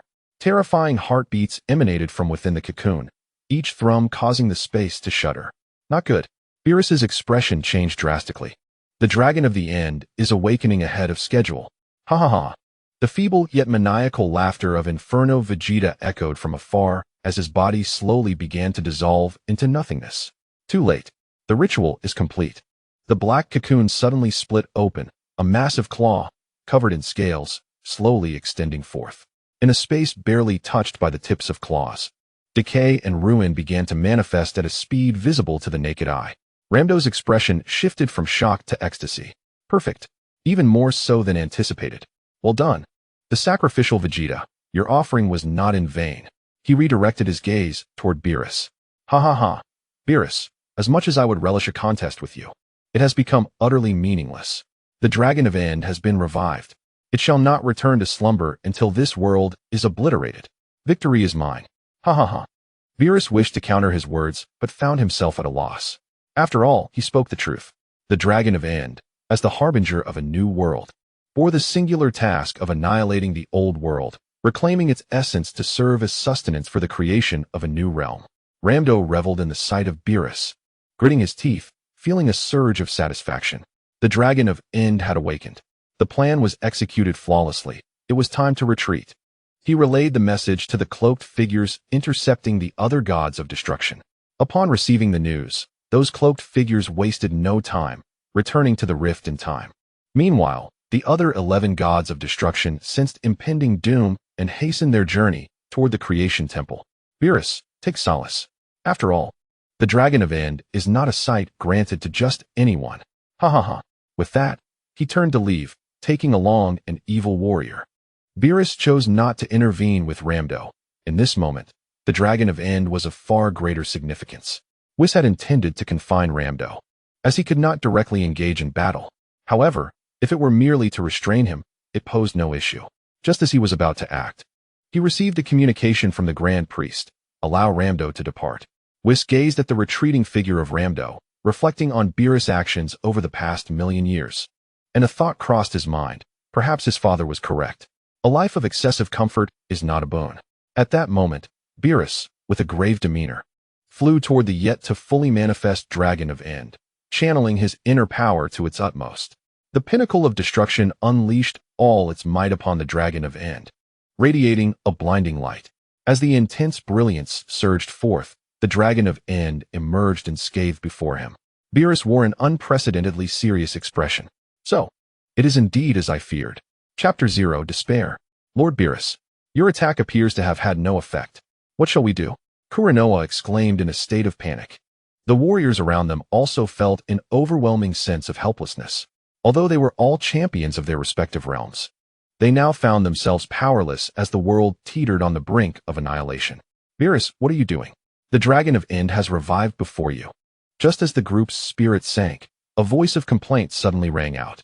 Then, 11 radiant beams of light descended before Beerus. As the illumination dissipated, the figures within revealed their true forms, none other than the other 11 gods of destruction and their accompanying angels. The one who just spoke is Katra, the god of destruction from the 4th universe. He has always had a contentious relationship with Beerus, and he certainly wouldn't miss the opportunity to mock him at this moment. How tiresome. Arriving so late, how dare you speak? Beerus retorted sharply to Katra. Humph. The god of destruction from the 6th universe, Kampa, waddled forward, stating, Beerus, you remain as useless as ever. You allowed the Dragon of Apocalypse to revive to such an extent. Veins bulged on Beerus's forehead as he snapped. Shut up. If it weren't for your tardiness. All right, interjected the god of destruction from the 11th universe, Vermouth, waving his hand gracefully. Now is not the time for bickering. The angel of the 7th universe, Whis, added with a smile, Lord Vermouth is correct. Our priority is to address the Dragon of Apocalypse. Humph. Both Beerus and Kampa turned their faces away simultaneously. The god of destruction from the 3rd universe, Moscow, spoke in an electronic tone. Everyone, the revival of the Dragon of Apocalypse is now inevitable. We must act immediately. Hey, don't be so serious, remarked Sidra, the god of destruction from the 9th universe, lazily leaning against his angel. Can't we just tackle this together? The god of destruction from the 2nd universe, Helis, elegantly adjusted her dress. Sidra, it's not that simple. The Dragon of Apocalypse can devour the entire multiverse. TCH. The god of destruction from the 10th universe, Ramses, scoffed. It's just a dragon. Watch me obliterate it with a single punch. Lord Ramses, his angel sighed in exasperation. Everyone. Kuranoa interjected anxiously. The Dragon of Apocalypse is accelerating its revival. If this continues, upon hearing this, the 12 gods of destruction finally grew serious. Katra turned to Beerus. Hey, Beerus, you arrived first. What is the situation? Beerus's expression turned grave. This time, we have a serious problem. I just used all my power to attack the Dragon of Apocalypse, and it didn't inflict a single scratch. What? Only then did they truly grasp the gravity of the situation. Though they may not have favored Beerus, it was undeniable that his strength was the most formidable among them. Now, we can only wait for the Dragon of Apocalypse to fully revive and reveal its true form before we can defeat it completely. Beerus articulated his plan. For now, that's all we can do. The others nodded in agreement. TCH, who would have thought I would one day fight alongside you? Katra glared ominously at Beerus. Do you think I wish to battle alongside you? With that, Beerus turned away, ignoring Katra. Once Beerus dismissed him, Katra felt a wave of disinterest and shifted his gaze toward the reviving Dragon of Apocalypse. Crack! A crisp shattering sound echoed through the temple. The surface of the 7 Super Dragon Balls suddenly fractured simultaneously, and a viscous black liquid surged forth like blood. This liquid intertwined in the air, gradually coalescing into a colossal black vortex. It is approaching. Beerus tensed, the purple energy of destruction coursing across his form. At the vortex's center, a dragon claw, adorned with dark golden scales, slowly emerged. The moment the claw tip was revealed, the entire sanctuary began to warp and distort. The air was thick with a decaying aura, and even the light was devoured. Roar! The deafening roar of the dragon caused the very fabric of time and space to tremble. A second dragon claw ripped through the vortex, followed by a dragon head covered in bony spikes. The 6 blood-red vertical pupils of the Dragon of Apocalypse opened sequentially, each eye reflecting a world on the brink of collapse. This was the voice of the Dragon of Apocalypse, Kuranoa, trembling with power. The instant the Dragon of Apocalypse fully broke free from the vortex's confines, the 12 gods of destruction acted simultaneously. Purple energy of destruction poured down like a torrential rain, painting the entire space in vibrant hues. Boom! The shockwave of the explosion engulfed the area. When the dust settled, a shocking scene unfolded. The Dragon of Apocalypse hovered in the air, completely unscathed, not a single scratch upon its scales. How is this possible? Kompa stared wide-eyed. The 6 eyes of the Dragon of Apocalypse flashed with a strange light simultaneously. Suddenly, its form began to contract and reshape, the scales reconfiguring, the bony spikes retracting, transforming in an instant into a 2-meter-tall humanoid being. Dark golden skin flowed with black patterns. 6 eyes fanned out across its forehead, clad in armor conjured from dragon scales. 6 black orbs of energy floated behind it, each orb subtly revealing a world on the brink of destruction. Ants, spoke the Dragon of Apocalypse, its voice resonating like the lamentations of countless worlds intertwining. Is this your welcoming ceremony? Beerus was the first to react. Enough arrogance. He appeared before the Dragon of Apocalypse in an instant, his fist, enveloped in purple energy, striking directly at its face. The Dragon of Apocalypse merely raised a hand, firmly catching the blow with ease. Too weak. What? Before Beerus could respond, he was sent flying hundreds of meters by a swift kick. Everyone attack! Quitella roared as he charged forward, and the other gods of destruction quickly followed suit. The 12 gods of destruction simultaneously besieged the Dragon of Apocalypse, the scene extraordinarily grand. Beerus and Kompa flanked it. With grace, Vados danced her hands, unleashing purple energy of destruction. Rum's fists fell like torrential raindrops. Initially, it seemed as though the Dragon of Apocalypse was indeed being suppressed. Its defenses began to show cracks, and it gradually bore wounds. It's working, Helles exclaimed joyfully. However, as the battle raged on, a bizarre turn of events unfolded. The movements of the Dragon of Endings have accelerated, its strength growing ever more formidable. In stark contrast, the Destroyer gods find their offensive waning. Something is amiss. Beerus gasps, my power is diminishing. The other Destroyer gods also sense the anomaly. Moscow, amidst the chaos, states, analysis reveals that it is siphoning our divine energy. The Dragon of Endings suddenly erupts into maniacal laughter. Have you finally realized? It spreads its arms wide. Each time you wield destructive energy, you nourish me. As if to affirm its words, The 6 black orbs of energy behind it begin to whirl rapidly. With each rotation, the dragon's aura intensifies, while the power of the destroyer gods correspondingly diminishes. How can we fight like this? Sidra exclaims, barely evading a black energy beam. Beerus grits his teeth and turns to Whis. Is there any way? Whis's expression is notably grave. The Dragon of Endings was summoned to gather the world's essence. The power of the destroyer gods is intertwined with that essence, rendering you incapable of inflicting harm upon it, while inadvertently supplying it with energy. Gohan's urgent voice interrupts Whis. If the power of the gods is insufficient, can the strength of mortals prevail? Whis shakes his head. To defeat it, one must wield a power of the same origin. Damn it, then we are utterly helpless. We can only watch as it annihilates the world. Beerus clenches his jaw, feeling an unprecedented sense of helplessness. I shall confront it. Chapter 0, Goku arrives. Just as despair envelopes the group, a voice they could always rely on resonates through the air. Everyone, I will take it on. Goku's figure emerges on the battlefield. Dad, Kakarot, Goku. The arrival of Goku elicits the greatest excitement among the Z fighters. He always rekindles hope in moments of utter despair. Everyone, do not worry, I have a plan to deal with it. At that moment, Beerus steps before Goku, scrutinizing him carefully. While you are indeed strong now, the Dragon of Endings cannot simply be confronted with strength alone. I understand. Yet I believe there is no one more suitable than I. Before Beerus can respond, Whis interjects unexpectedly. Lord Beerus, perhaps he is indeed the most fitting candidate. Beerus comprehends Whis's implication and nods. Do not let us down. He turns back towards the other destroyer gods. Who is he? A curious destroyer god inquires. Perhaps he is the one who can create miracles. Upon hearing Beerus's words, the destroyer gods refocus their attention on Goku, examining him closely.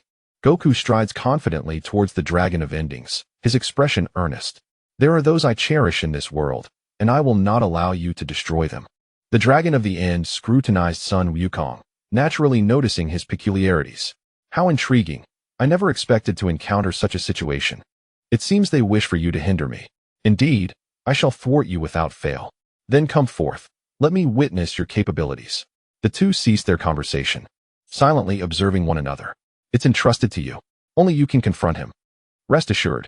GT Wukong took control of the body, his gaze instantly transforming, his aura shifting as well. Observing this transformation, the Dragon of the End comprehended everything, a cold smirk gracing his lips. So it is. Let us see what you can do. GT Wukong summoned all his energy. GT Wukong let out a mighty roar, a silver-white divine aura soaring into the heavens. His silver hair instantly elongated to his waist, each strand entwined with resplendent golden energy. 7 ethereal dragon balls formed a radiant halo behind him, emanating a spectrum of colors.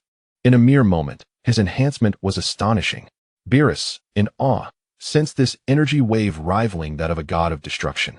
The 6 vertical pupils of the Dragon of the End simultaneously contracted.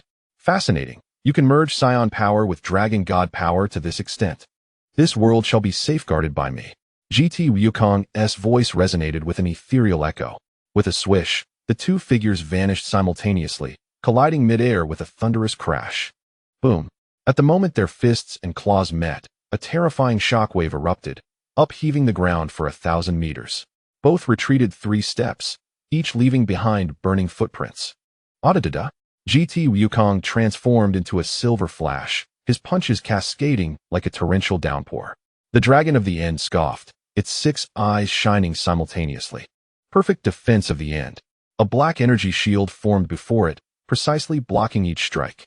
As the final punch descended, the Dragon of the End suddenly counterattacked. Tail of the End Dragon. The dark golden tail lashed out like a whip, and GT Wukong swiftly sidestepped, yet was grazed on the shoulder, his silver hair immediately singeing. Daddy! The two-son Gohan on the battlefield exclaimed anxiously. No worries. GT Wukong grinned, the wound healing rapidly under the power of the Dragon God. The warm-up is over. He clasped his hands together, the Dragon Ball halo spinning rapidly. Dragon God energy circular slash. Countless circular, multicolored energy blades whistled forth. The Dragon of the End remained unperturbed, drawing circles with its hands, devouring whirlpool of the End. The black vortex absorbed all the energy blades. Both leapt simultaneously, engaging in a dazzling close-quarters battle in the air. Bang, bang, bang. The sounds of fists and feet colliding echoed like thunder. GT Wukong executed a sweeping kick aimed at the head, but the dragon of the end ducked, its tail following through toward Wukong's waist. As Wukong executed a mid-air somersault, he propelled himself off the ground with his hands and delivered a forceful kick. Thud! His foot struck the chin of the Dragon of Desolation, yet simultaneously, a claw slashed across Wukong's chest, causing both combatants to be hurled backward. Ha! What a thrill! The Dragon of Desolation wiped the black blood from the corner of its mouth, surprised to encounter such an intriguing opponent upon its revival. GT Wukong gasped, adjusting his stance. You're not too shabby yourself. Suddenly, he vanished from sight, reappearing behind the Dragon of Desolation. I shall not be defeated by you. Too slow. The Dragon of Desolation anticipated his move, turning swiftly as its 6 eyes unleashed beams of light. GT Wukong quickly altered his approach, crossing his arms to form a protective barrier. The beams collided with the barrier, resulting in a blinding explosion of light. The two fighters retreated, cautiously eyeing one another. It appeared that ordinary techniques could not determine the victor. The Dragon of Desolation began to gather energy, its 6 eyes turning a deep crimson. GT Wukong assumed the stance for the Kamehameha as the Dragon Ball aura floated between his hands. Dragon Goddess Ultimate Kamehameha. Desolation S Annihilation Light.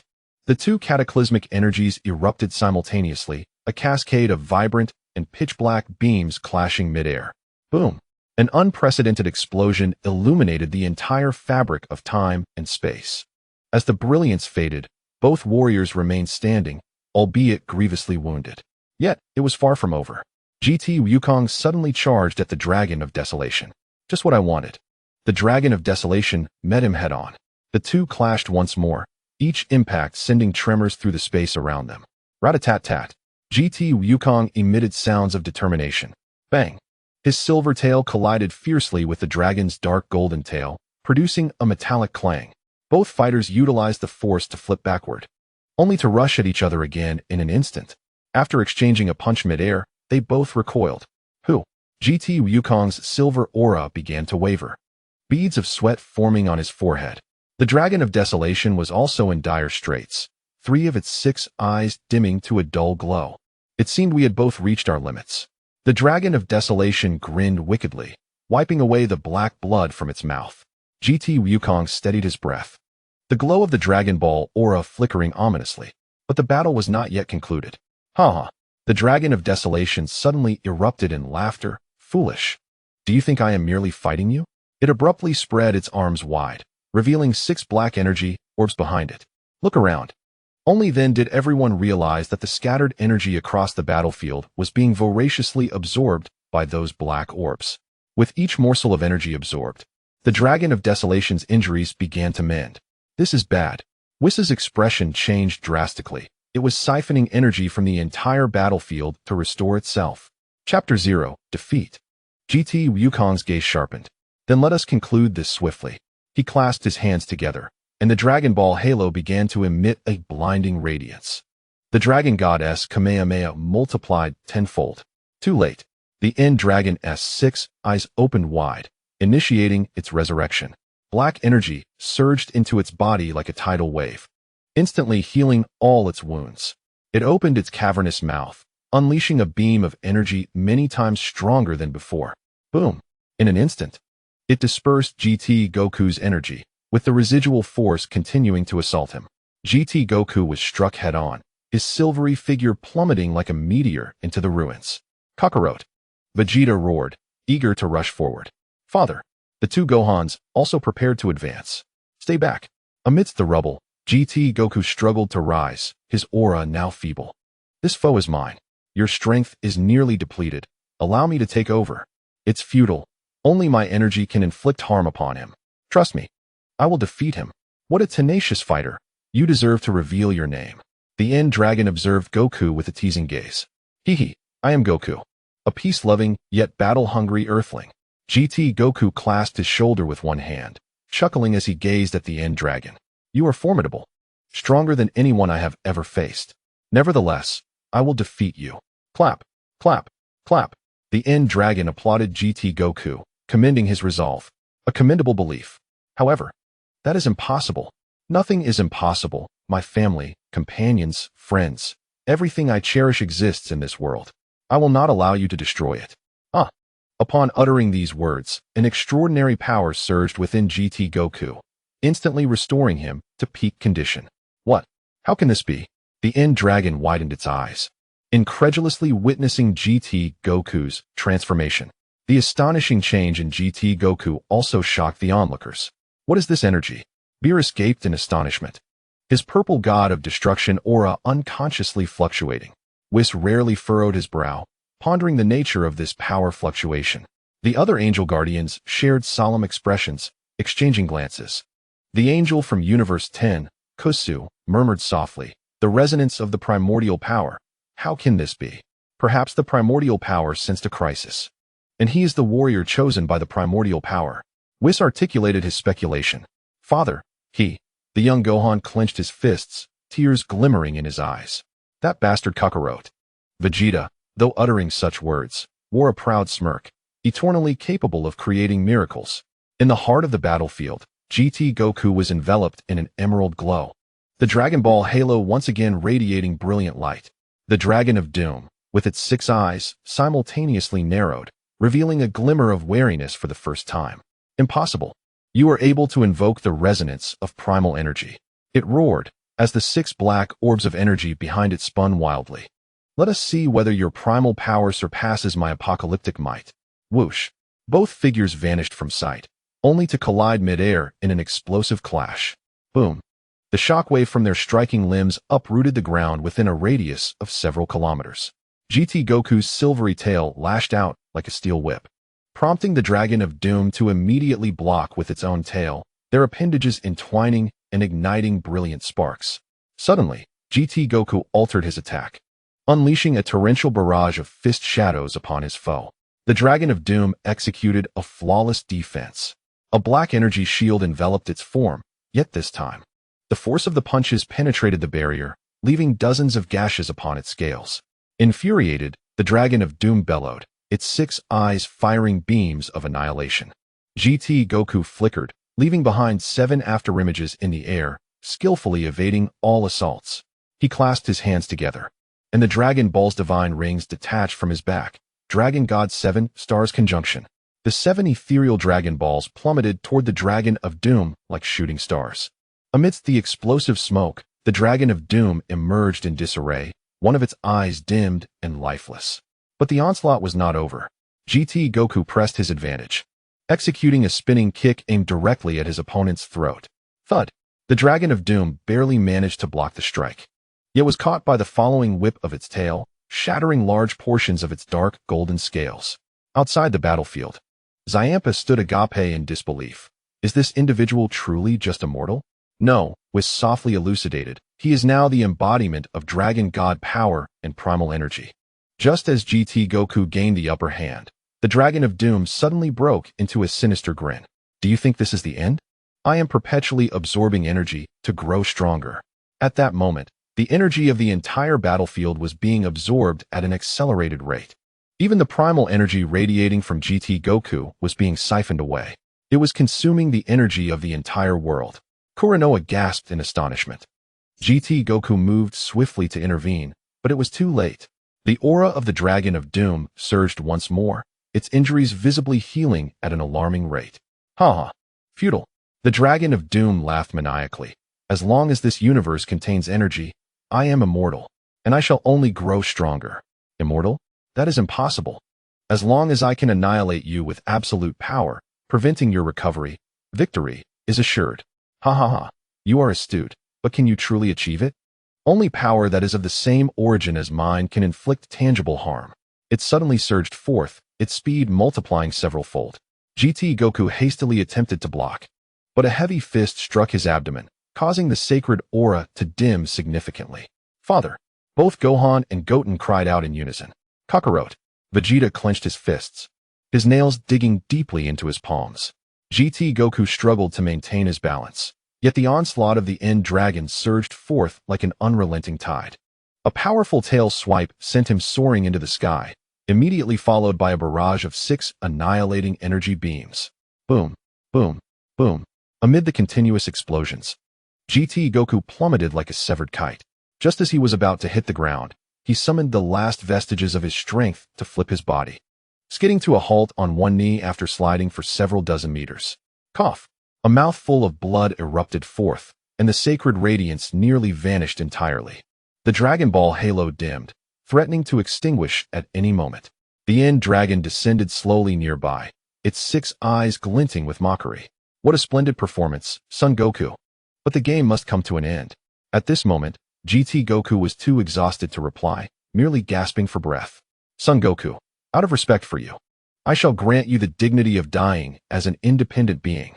With that, the End Dragon approached the half-kneeling GT Goku, extending its right hand toward the top of GT Goku's head. Soul Extraction. Chapter 0. Soul Extraction. Stop, Beast. The two Son Gohans from different timelines rushed toward the End Dragon, desperate to save Son Goku, but unfortunately, they could not even breach the protective barrier of the End Dragon. Get lost, ants. The End Dragon waved its left hand without looking back, and a black energy storm instantly hurled the two Son Gohans hundreds of meters away. Dad. The beast Son Gohan struggled to rise, his beastly aura raging fiercely, yet still unable to shake the impenetrable dark barrier. Damn it.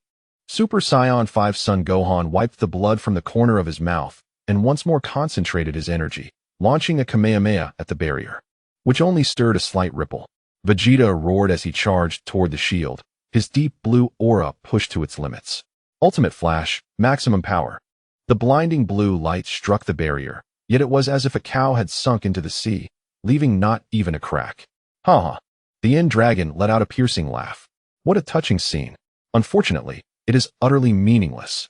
After separating, Trunks and Goten transformed into Super Saiyan 4 simultaneously, their energies intertwining in the air. Dragon Slash. Kamehameha. A yellow dragon shape surrounded the blue energy, colliding with the barrier, but it too returned empty-handed. Futile. The End Dragon mockingly shook its head. Your energies are far too feeble. Miniature versions of Goku and Vegeta leaped onto the barrier, frantically pounding on the transparent wall. Let Kakarot go, you bastard. The End Dragon barely acknowledged them, continuing the extraction of GT Goku's soul. GT Goku's body began to twitch slightly. Stop it. Finally, unable to contain himself, Beerus gathered purple destructive energy in his palm. Destruction Energy Ball. Lord Beerus. Whis attempted to intervene, but it was too late. The Destruction Energy Ball crashed against the barrier, only to be rebounded. What? Beerus hastily evaded, yet still fell victim to the residual energy. His right arm instantly drenched in blood.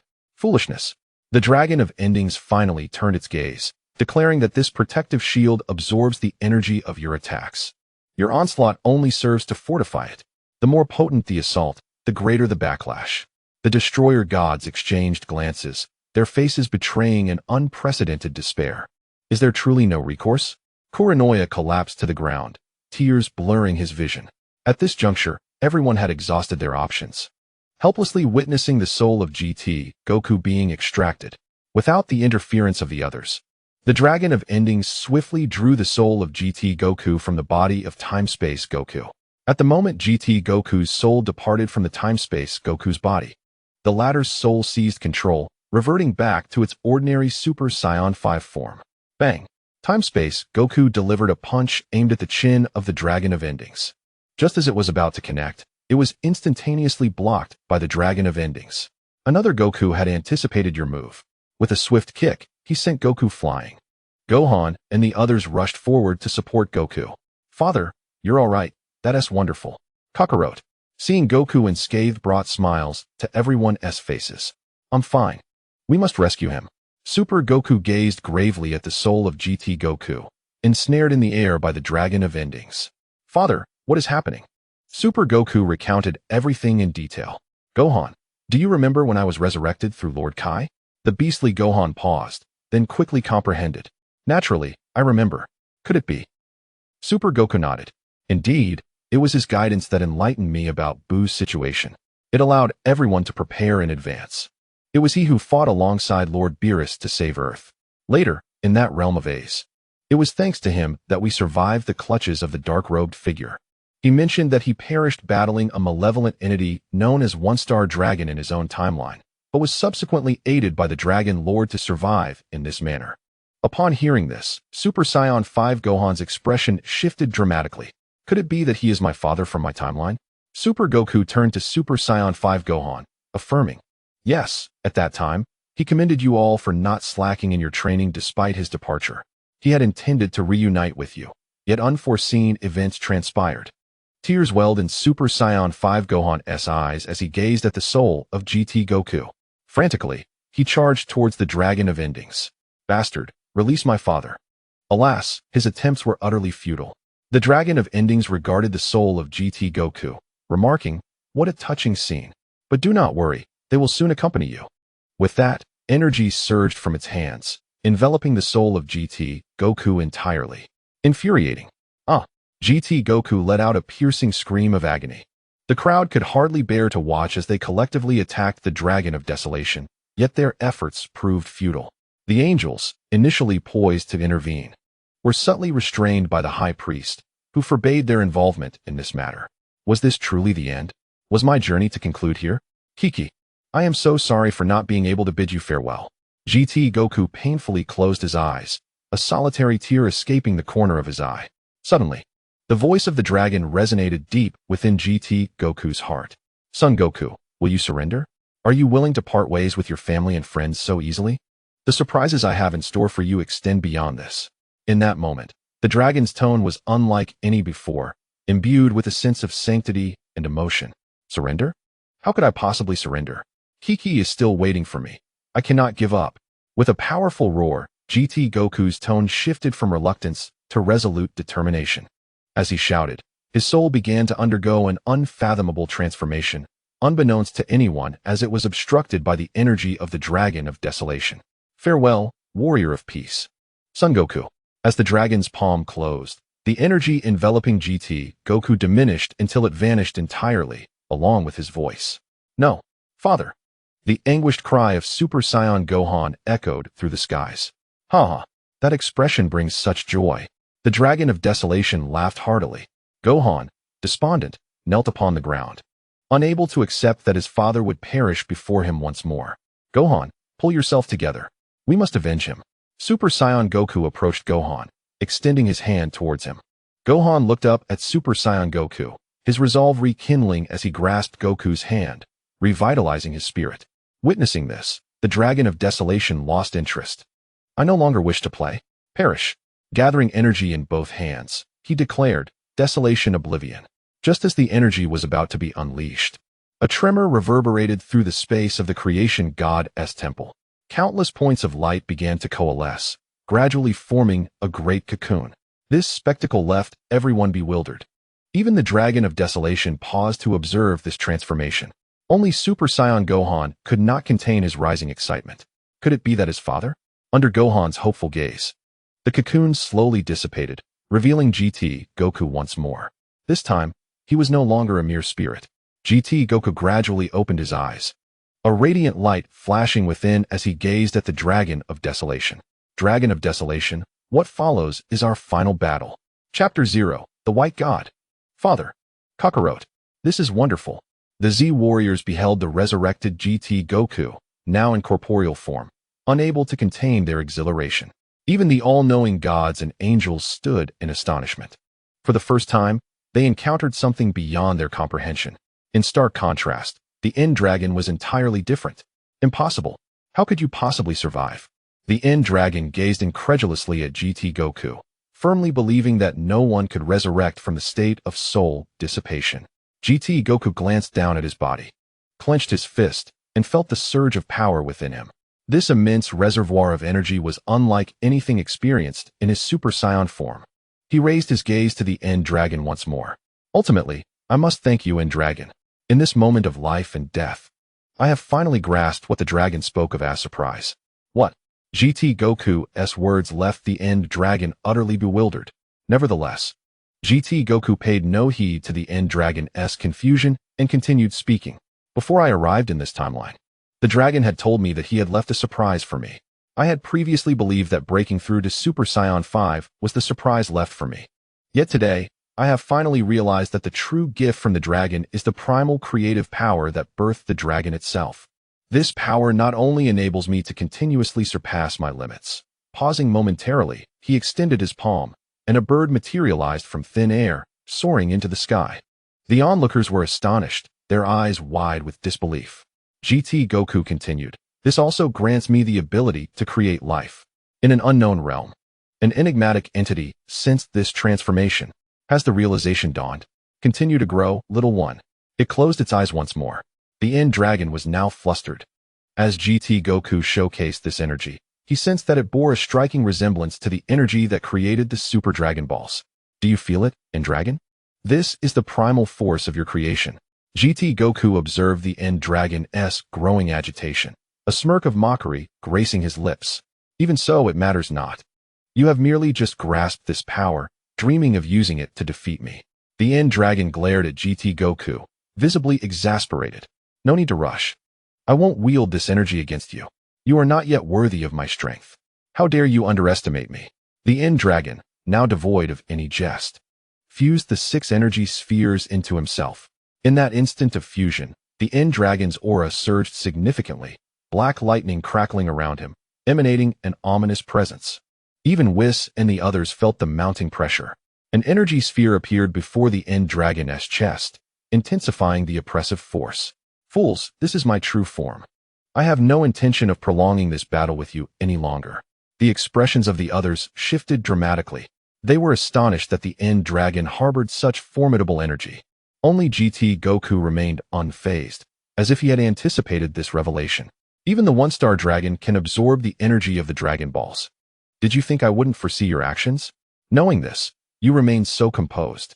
I, on the contrary, am eager to witness the source of your confidence. Since that is the case, allow me to reveal the power I possess after transcending my limits." GT Goku unleashes all the strength within his being. His body undergoes an unfathomable transformation from within. The aura surrounding him surges wildly. The very space of the creation temple begins to tremble under the might of GT Goku. White lightning fills the sky. The ominous presence emanating from the Dragon of the End is entirely overshadowed and obliterated by GT Goku's aura. The Grand Minister, who has been observing the battlefield from the King's temple, reveals a satisfied smile. At last, he has reached this realm. As GT Goku releases his energy, the impact of his breakthrough extends from the creation temple to all 12 universes. Suddenly, a myriad of colors illuminates the cosmos. The divine aura compels mortals to kneel in reverence, offering fervent prayers. The deities, witnessing this magnificent scene, are left in utter astonishment, realizing that an extraordinary being has emerged within the universe. The old Kai of Universe 7 gazes at the changes in the sky, and the image of Sun Wukong unexpectedly flashes in his mind, as if he senses a connection. Meanwhile, within the creation temple, GT Goku fully unleashes his power, enveloped in white energy, forming a luminous cocoon. As this cocoon envelopes him, GT Goku undergoes further transformations. His hair turns entirely white, with 2 strands cascading down from his forehead, framing his face. His white eyes exude an air of sacredness that demands reverence. A red symbol materializes at the center of his forehead, bisected by 2 horizontal lines. A crimson beam radiates from his heart, extending to both arms. As the brilliance fades, a new GT Goku stands before everyone. Even in his stillness, he emanates an invisible pressure, akin to the crushing weight of life itself. The deities, feeling the oppressive aura emanating from GT Goku, break into a cold sweat. It is inconceivable that a mere mortal could possess such immense power. They gaze upon the transcending GT Goku with a mix of admiration and disbelief. "Whis, has this fellow Sun Wukong truly reached that realm?" Beerus inquires, his eyes filled with anticipation as he looks at Whis. Rarely stirred, Whis' usually calm visage betrays a hint of excitement. "Indeed, Lord Beerus, this force, along with its divine aura and grace, unmistakably indicates that he has surpassed the gods and angels, reaching the pinnacle of divinity." The gods, who had merely speculated, are now confirmed by Whis' words, leaving them momentarily speechless in astonishment. The Z fighters, on the other hand, watch GT Goku with exhilaration. "This is incredible. This power must ensure our victory." GT Goku gazes at the dazed Dragon of the End. "Dragon of the End, this is the power I wield after breaking my limits. I shall call it the first ascension of the White God. As he speaks, he touches the rune on his forehead, awakening the dragon of the End from its stupor. Swallowing hard, he spoke in a panic. No, it cannot be. How can your power be so formidable? Nothing is impossible. The moment I comprehended the essence of creation, my existence underwent a transformative leap in its very essence. Mastering this power was inevitable. With that, he took a step forward. Boom. GT Goku ne? At this moment, he should be referred to as the White God Goku. With just a gentle step forward, the entire creation temple trembled violently. The ground beneath him spontaneously revealed golden runes. With each step he took, a lotus-shaped halo of white light blossomed forth. The Dragon of Apocalypse, overwhelmed by the elevation of life, retreated uncontrollably, its 6 eyes quivering in madness. The 6 energy orbs upon its chest began to oscillate erratically, black lightning flickering in and out of existence. Chapter 0 Victory. The Dragon of Apocalypse. It is time to end this. The dragon, suppressed by the White God Goku, felt its pupils constrict sharply upon hearing this proclamation. Do not jest. I shall not be annihilated without the destruction of this world. The Dragon of Apocalypse was thrown into disarray, its desperate roar a feeble attempt at self-reassurance. No, no, no. This is impossible. This cannot be. It howled in a frenzy, its 6 crimson eyes spinning wildly. The 6 energy orbs on its chest trembled violently, unleashing 6 beams of obliterating black light capable of annihilating galaxies. The White God Goku merely raised his left hand, a glimmer of white light shimmering at his fingertips. In that instant, the cataclysmic assault met the white light and melted away like snowflakes under the scorching sun. My full force strike. The voice of the Dragon of Apocalypse began to quiver. It looked down at its trembling claws, unable to move even a single step. Do not waste your efforts. It is futile. The voice of the White God Goku was chillingly calm, his white eyes reflecting the dragon's disheveled form. Silence. Silence. Silence. The Dragon of Apocalypse descended into utter madness, its dark golden body contorting and twisting. I will tear you apart. I will devour you. Apocalypse Dragon devour the heavens. Suddenly, its form fractured into thousands of shadowy dragons, each radiating an aura of destruction. The entire sky was instantly shrouded in darkness, as if the apocalypse had arrived. Die! Thousands of dragons surged toward the White God Goku, their piercing roars reverberating painfully in the ears of onlookers. At last, the White God Goku made his move. He merely exhaled softly, and that breath transformed into pure white light, like a gentle spring breeze caressing a wheat field. Wherever it passed, the shadowy dragons dissolved into mere motes of light. No, this cannot be. The Dragon of Apocalypse reformed its shape, its 6 eyes bloodshot with fury. I am an entity meant to obliterate worlds. How can this be happening? Suddenly, it lunged, its tail striking like lightning towards the face of the White God Goku. Bang! With a dull thud, the dragon's tail was caught effortlessly in the White God Goku's grasp, immovable. Why? Why can I not harm you? The Dragon of Apocalypse struggled fiercely, yet could not escape the seemingly slender grasp of the White God Wukong.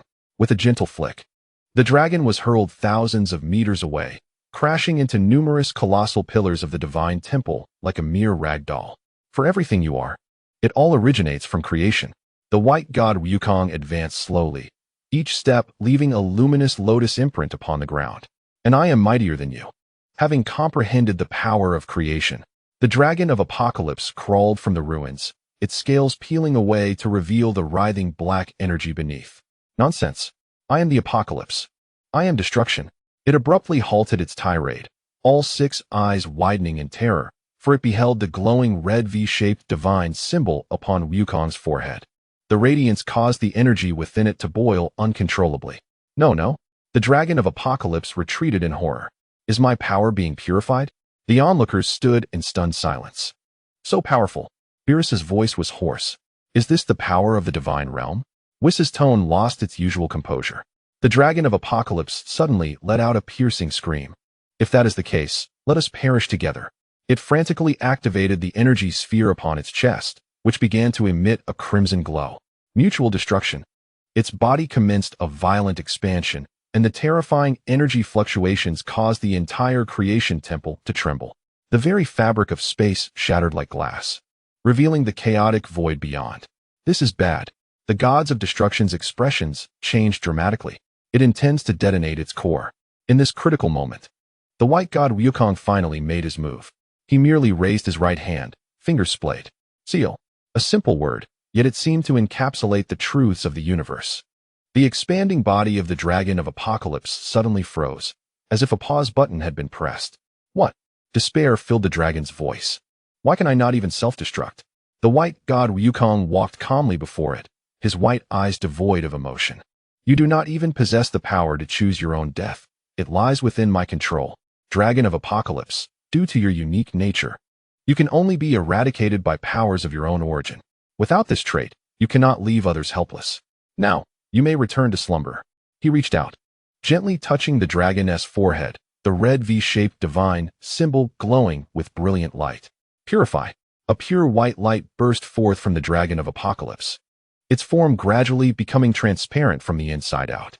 The dark energies were transformed, piece by piece, into resplendent starlight. No. The dragon's voice grew weaker. I have yet to fulfill my mission. Your mission is to return to the source. The voice of the white god Wukong resonated like celestial music. As the last vestiges of darkness were purified, the Dragon of the End transformed into countless specks of light, coalescing into a brand new galaxy within the cosmos. The gentle starlight cascaded over the 12 universes, healing the worlds ravaged by the power of annihilation. White God Goku turned to his companions, the divinity in his eyes gradually fading. Everyone, we have triumphed. Such simple words brought tears of joy to all the warriors. Vegeta, suppressing his excitement, could not help but let a smile grace his lips.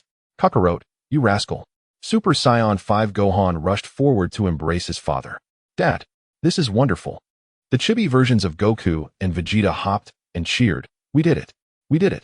Beerus approached Whis and quietly inquired, what exactly is he now? Whis gazed at the white god Goku surrounded by his companions and softly replied, he has transcended the realm of divinity. As the brilliant starlight enveloped the 12 universes, a long-awaited tranquility settled over the ruins of the creation god temple. The radiance emanating from white god Goku gradually receded, the divine patterns on his forehead slowly fading. Yet that extraordinary aura remained faintly perceptible. What an astonishing conclusion. Beerus rubbed his temples and turned to Whis. So, this fellow is now stronger than you. Time-space Goku strode confidently towards GT Goku, his eyes ablaze with fierce determination. Congratulations. Not only have you regained your body, but you have also reached such a profound state. He clenched his fists tightly. Just you wait. I will catch up. Next time we meet, I shall challenge your white god form. GT Goku beamed with a familiar radiant smile. Haha, I'll be waiting for you. But don't keep me waiting too long. The two Gokus exchanged smiles, their fists gently tapping together. This simple gesture sent ripples through the surrounding space. Chapter 0. The Call of the Omni King. Hey, Kakarot. Vegeta approached with arms crossed. Don't think this means you can stay ahead forever. I will soon surpass you. You're still the same as ever. GT Goku chuckled, shaking his head. Kuranoya stepped forward, gratitude shining in his eyes. Mr. Goku, I truly thank you. Without you. Haha, it was my duty. White God Goku scratched his head. Everyone contributed. Especially. He glanced at Time-Space Goku. If it weren't for you taking in my soul back then, I wouldn't be who I am today. The chibi version of Goku bounced over. Goku, you were so cool just now. I want to become as strong as you. Ha ha ha. Then you must train hard. White God Goku crouched down, affectionately ruffling the little Goku's hair. Whis gently tapped his staff, addressing everyone. It is time to return to your respective timelines. Prolonged presence here could disrupt the cosmic balance. Upon hearing this, the crowd nodded in agreement. The transcendent Sun Wukong cast a final glance at the white god Wukong, reminding, do not forget our pact. Of course, replied white god Wukong, giving a thumbs up. When we meet again, let us engage in a proper battle. As portals to various timelines began to open, warriors from different realms departed in succession. Jiren from Universe 11 took a deep look at GT Goku before he left. Beast Gohan waved goodbye to GT Goku, following Super Goku back through the dimensional rift. Farewell. GT Goku waved back. Super Saiyan Gohan gazed at his father, hopeful, and spoke up, wishing his father would return with him. Dad, let us go back together. GT Goku noticed Gohan's concern. All right, Gohan. We shall return together. I can hardly wait to see Chi-Chi and the others. At that moment, Beerus yawned. Finally, it's over. Whis, let us return as well. I intend to sleep like a log. Lord Beerus, Whis replied with a smile. The Omni King may wish to summon Mr. Goku. Huh. GT Goku looked bewildered. The Omni King? For me? Just then, a beam of golden light descended from the heavens. The attendant of the Omni King appeared before them. Mr. Goku. The Omni King invites you to the Omni King's palace for a discussion. GT Goku, perplexed, exclaimed the Omni King. Who is that? I do not know him. Beerus interjected before Whis could respond. The Omni King is the supreme being above all life, the ruler of this world. Wow, but why does he want to see me? GT Goku asked, astonished, for he had no prior interaction with the Omni King. It is likely to reward you for defeating the Dragon of Destruction and saving the world. Moreover, your power has surpassed that of the gods, so it is only natural for the Omni King to summon you. Not everyone gets the chance to meet the Omni King. Whis explained with a smile. Well then, let us go. I am curious to meet this Omni King. GT Goku expressed his eagerness, turning to Super Saiyan Gohan. Gohan, you return first. I will make a quick visit and be back soon. Super Saiyan Gohan felt a pang of regret for not being able to accompany his father. Yet he understood. After all, his father had become a being beyond the gods. All right, Dad, I will inform everyone about your plans to return. He then turned to the Kaioshin of time. Lord Krinoa, please. Krinoa nodded. Indeed, Mr. Gohan. Thank you for your assistance. She promptly opened a time portal. Once Gohan stepped through, the portal vanished. GT Goku, along with Beerus and others, ventured to the King of All's palace. A kaleidoscope of colors shimmered as they followed the attendants into the grand hall. The sight before him was breathtaking. Countless floating planets encircled the central palace, and vibrant nebulae danced like delicate veils in the cosmos. Wow! Exclaimed GT Goku, his childlike enthusiasm evident as he gazed around. This place was even more magnificent than the King Kai's realm. The attendant smiled gently. Please follow me. Lord Zeno is awaiting your arrival. As they traversed the corridor paved with starlight, GT Goku finally beheld the legendary King of All. He appeared diminutive, yet radiated an aura of profound respect. Beside him stood a blue-haired man, who regarded GT Goku with a soft, observant gaze. Ah, you're here, clapped the King of All joyfully. You must be the one who defeated the great black bug, Sun Wukong. GT Goku scratched his head, feeling a bit bashful. If you mean the Dragon of End, then yes, that was indeed me. The Grand Minister stepped forward with elegance. Mr. Sun Wukong, your deeds have left a lasting impression. Not only have you saved the 12 universes, but you have also grasped the essence of creation. Thank you for your kind words. GT Goku replied with a hearty laugh. But it was truly a collective effort. The King of All floated closer to GT Goku, curiously circling him. Your white hair is simply beautiful, far more appealing than Beerus's purple. Beerus rolled his eyes in the background, but wisely chose to remain silent. Lord Zeno has a proposal. The Grand Minister gently interjected. In light of your strength and accomplishments, Lord Zeno wishes for you to assume the role of God of Order, a position equivalent to mine, to jointly safeguard the balance of the 12 universes. An immediate hush fell over the hall. Beerus and Whis exchanged shocked glances, fully aware of the implications of such a position. GT Goku blinked in surprise. God of Order? Indeed, exclaimed the King of All, his excitement palpable as he waved his arms. You would oversee all the gods of destruction and Kaioshins. Plus, you could visit me anytime. GT Goku pondered for a moment, then offered an apologetic smile. I truly appreciate your kindness, Lord Zeno. However, I wish to return to Earth now, to reunite with Chi-Chi and Gohan. The King of All's expression fell instantly. Oh, please don't. The Grand Minister stepped forward to soothe the King's emotions. Lord Zeno, we must respect Mr. Sun Wukong's decision.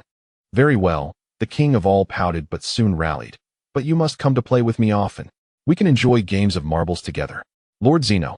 The Grand Minister sighed in exasperation.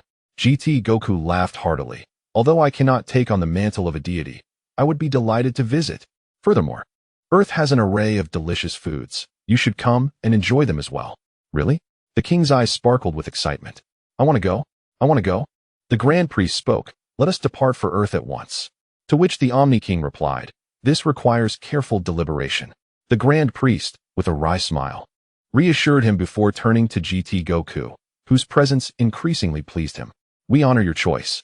However, this power carries with it a grave responsibility, and I hope you will wield it wisely. GT Goku nodded solemnly. I understand, and I will use this strength to protect those who matter most to me. As they exited the Omni King's palace, Beerus could not contain his curiosity. Hey, alternate universe Goku, do you realize what you just declined? That was a position equal to that of the Grand Priest. GT Goku gazed tenderly towards the azure earth. I am aware, but for me, sharing a meal with my family holds far greater significance than any divine rank. Chapter 0 Warmth. Upon returning from the Creation Goddess Temple, Gohan hurried to Chi-Chi. Since Goku's sacrifice, the Gohan family had relocated to the Baozi Mountain to live alongside Chi-Chi. Initially, Gohan had intended for Chi-Chi to move to the city, but she insisted on staying in the place where Goku had lived, refusing to believe he was truly gone, vowing to wait for his return there. Gohan rushed to Chi-Chi. Mom, I'm back. I have wonderful news to share. Chi-Chi, busy cooking, looked at her son with a spatula in hand. Gohan, you are already a father. You must set a good example for Xiaofang. Xiaofang, who was doing her homework, chimed in playfully. Grandma is right, Daddy. Gohan scratched his head, awkwardly smiling. I'm sorry. Mom, I'm just too excited. Videl covered her mouth, observing this heartwarming scene. Chi-Chi sighed with a smile. Now, Gohan, what has you so elated? Gohan took a deep breath, looking earnestly at Chi-Chi. Mom, Dad is not dead, and he will return soon. Clang. The spatula slipped from Chi-Chi's grasp and clattered to the floor as she stood in shock. Mom, Mom, Gohan anxiously called out, trying to rouse her from her stupor. Finally, Chi-Chi snapped back to reality, seizing Gohan's hands with excitement. Is it true, Gohan? Where's Goku? Why didn't he come back with you? Yes, Dad, where's Grandpa? Xiaofang, unable to contain her excitement upon hearing Goku was alive, eagerly looked at Gohan. Videl was equally animated. Dad has been summoned by the Omni King and is currently with him. He will be back soon. Gohan elaborated. By the way, I learned that besides our universe, there are countless other universes. As the three individuals looked on with anticipation, Sun Wukong hurriedly recounted the entire sequence of events, sharing all that he had experienced. The trio, after absorbing the astonishing news, found their minds in a state of bewilderment, struggling to assimilate the information presented by Sun Wukong. The warm glow of the setting sun bathed the small abode on Baozi Mountain in a soft, orange hue, enveloping the courtyard in a comforting embrace. In the kitchen, Chi-Chi busied herself, deftly maneuvering the spatula as delightful aromas wafted through the air, dinosaur meat, frogs, and grilled fish. She murmured to herself while serving the dishes, all of which were Goku's favorites. Xiaofang perched by the window, her eyes glued to the outside world, pondering, Grandma, will Grandpa really come back? Of course he will. Chi-Chi replied, her voice both resolute and gentle. Your father would never deceive us. Babidi assisted with setting the table, occasionally glancing towards the door. Wugohan mentioned that Dad has become stronger. I wonder what he will be like now.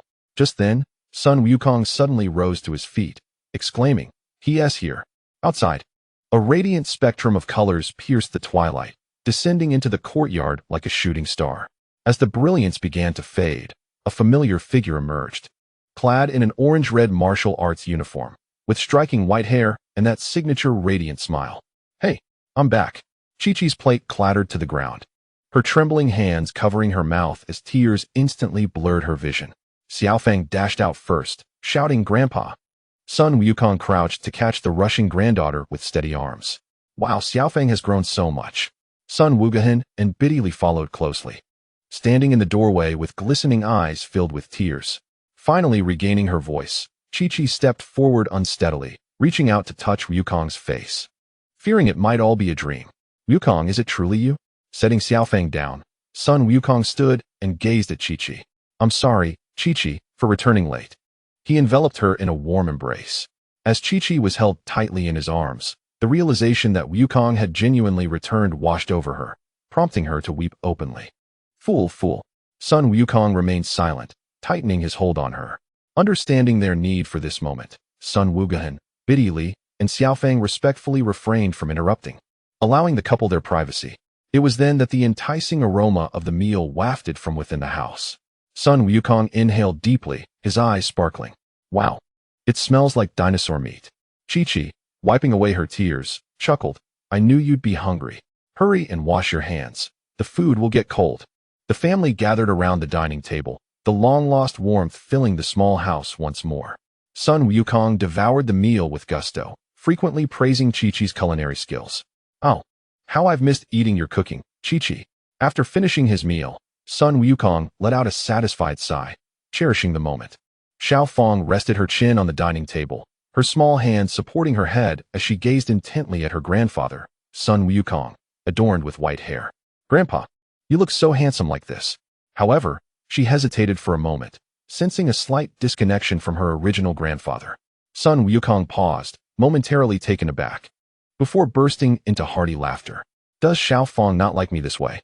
"It's not that I dislike it," she replied, shaking her head, her dark, expressive eyes reflecting her confusion. "It just feels a bit unfamiliar." Chi-Chi set down her chopsticks, her gentle gaze fixed upon Sun Wukong. Indeed, while he appeared strikingly handsome, there seemed to be an element missing. Sun Wukong stroked his silver hair, deep in thought. "I see." Closing his eyes, he summoned the power within him. Gradually, the dazzling white hair lost its luster, transforming back into the familiar, spiky black hairstyle. "Wow, you changed back." Xiao Fong clapped her hands in excitement, clearly finding her grandfather's original appearance far more endearing. Sun Wukong's son, Sun Wufan, looked on in astonishment. "Dad, you can freely control your transformations." "Indeed." Sun Wukong nodded with a smile. In his white-haired form, the physical toll was nearly negligible, and he was constantly rejuvenating. As long as he refrained from expending all his energy in battle, he could maintain this form indefinitely. Chi-Chi couldn't help but reach out to tousle her husband's black hair. Xiao Fong had fallen soundly asleep in Sun Wukong's embrace. He gently placed her in bed, covering her with a blanket with utmost care. Returning to the living room, he found Chi-Chi tidying up the dinnerware. He approached her from behind and wrapped his arms around her gently. "Chi-Chi, you have worked so hard all these years." Her hands paused momentarily, her voice choked with emotion. "Silly, as long as you come back, that's enough." Moonlight streamed through the window, casting a silvery glow upon the long-separated couple. Sun Wufan and Babidi exchanged knowing smiles before quietly exiting the room. In the yard, Sun Wukong lay upon the familiar grass, gazing at the star-studded sky. Chi-Chi leaned against his shoulder, their fingers entwined. "Wukong." "Yes, it's truly wonderful that you have returned." "Chi-Chi." "Yes, to see you again is truly a blessing."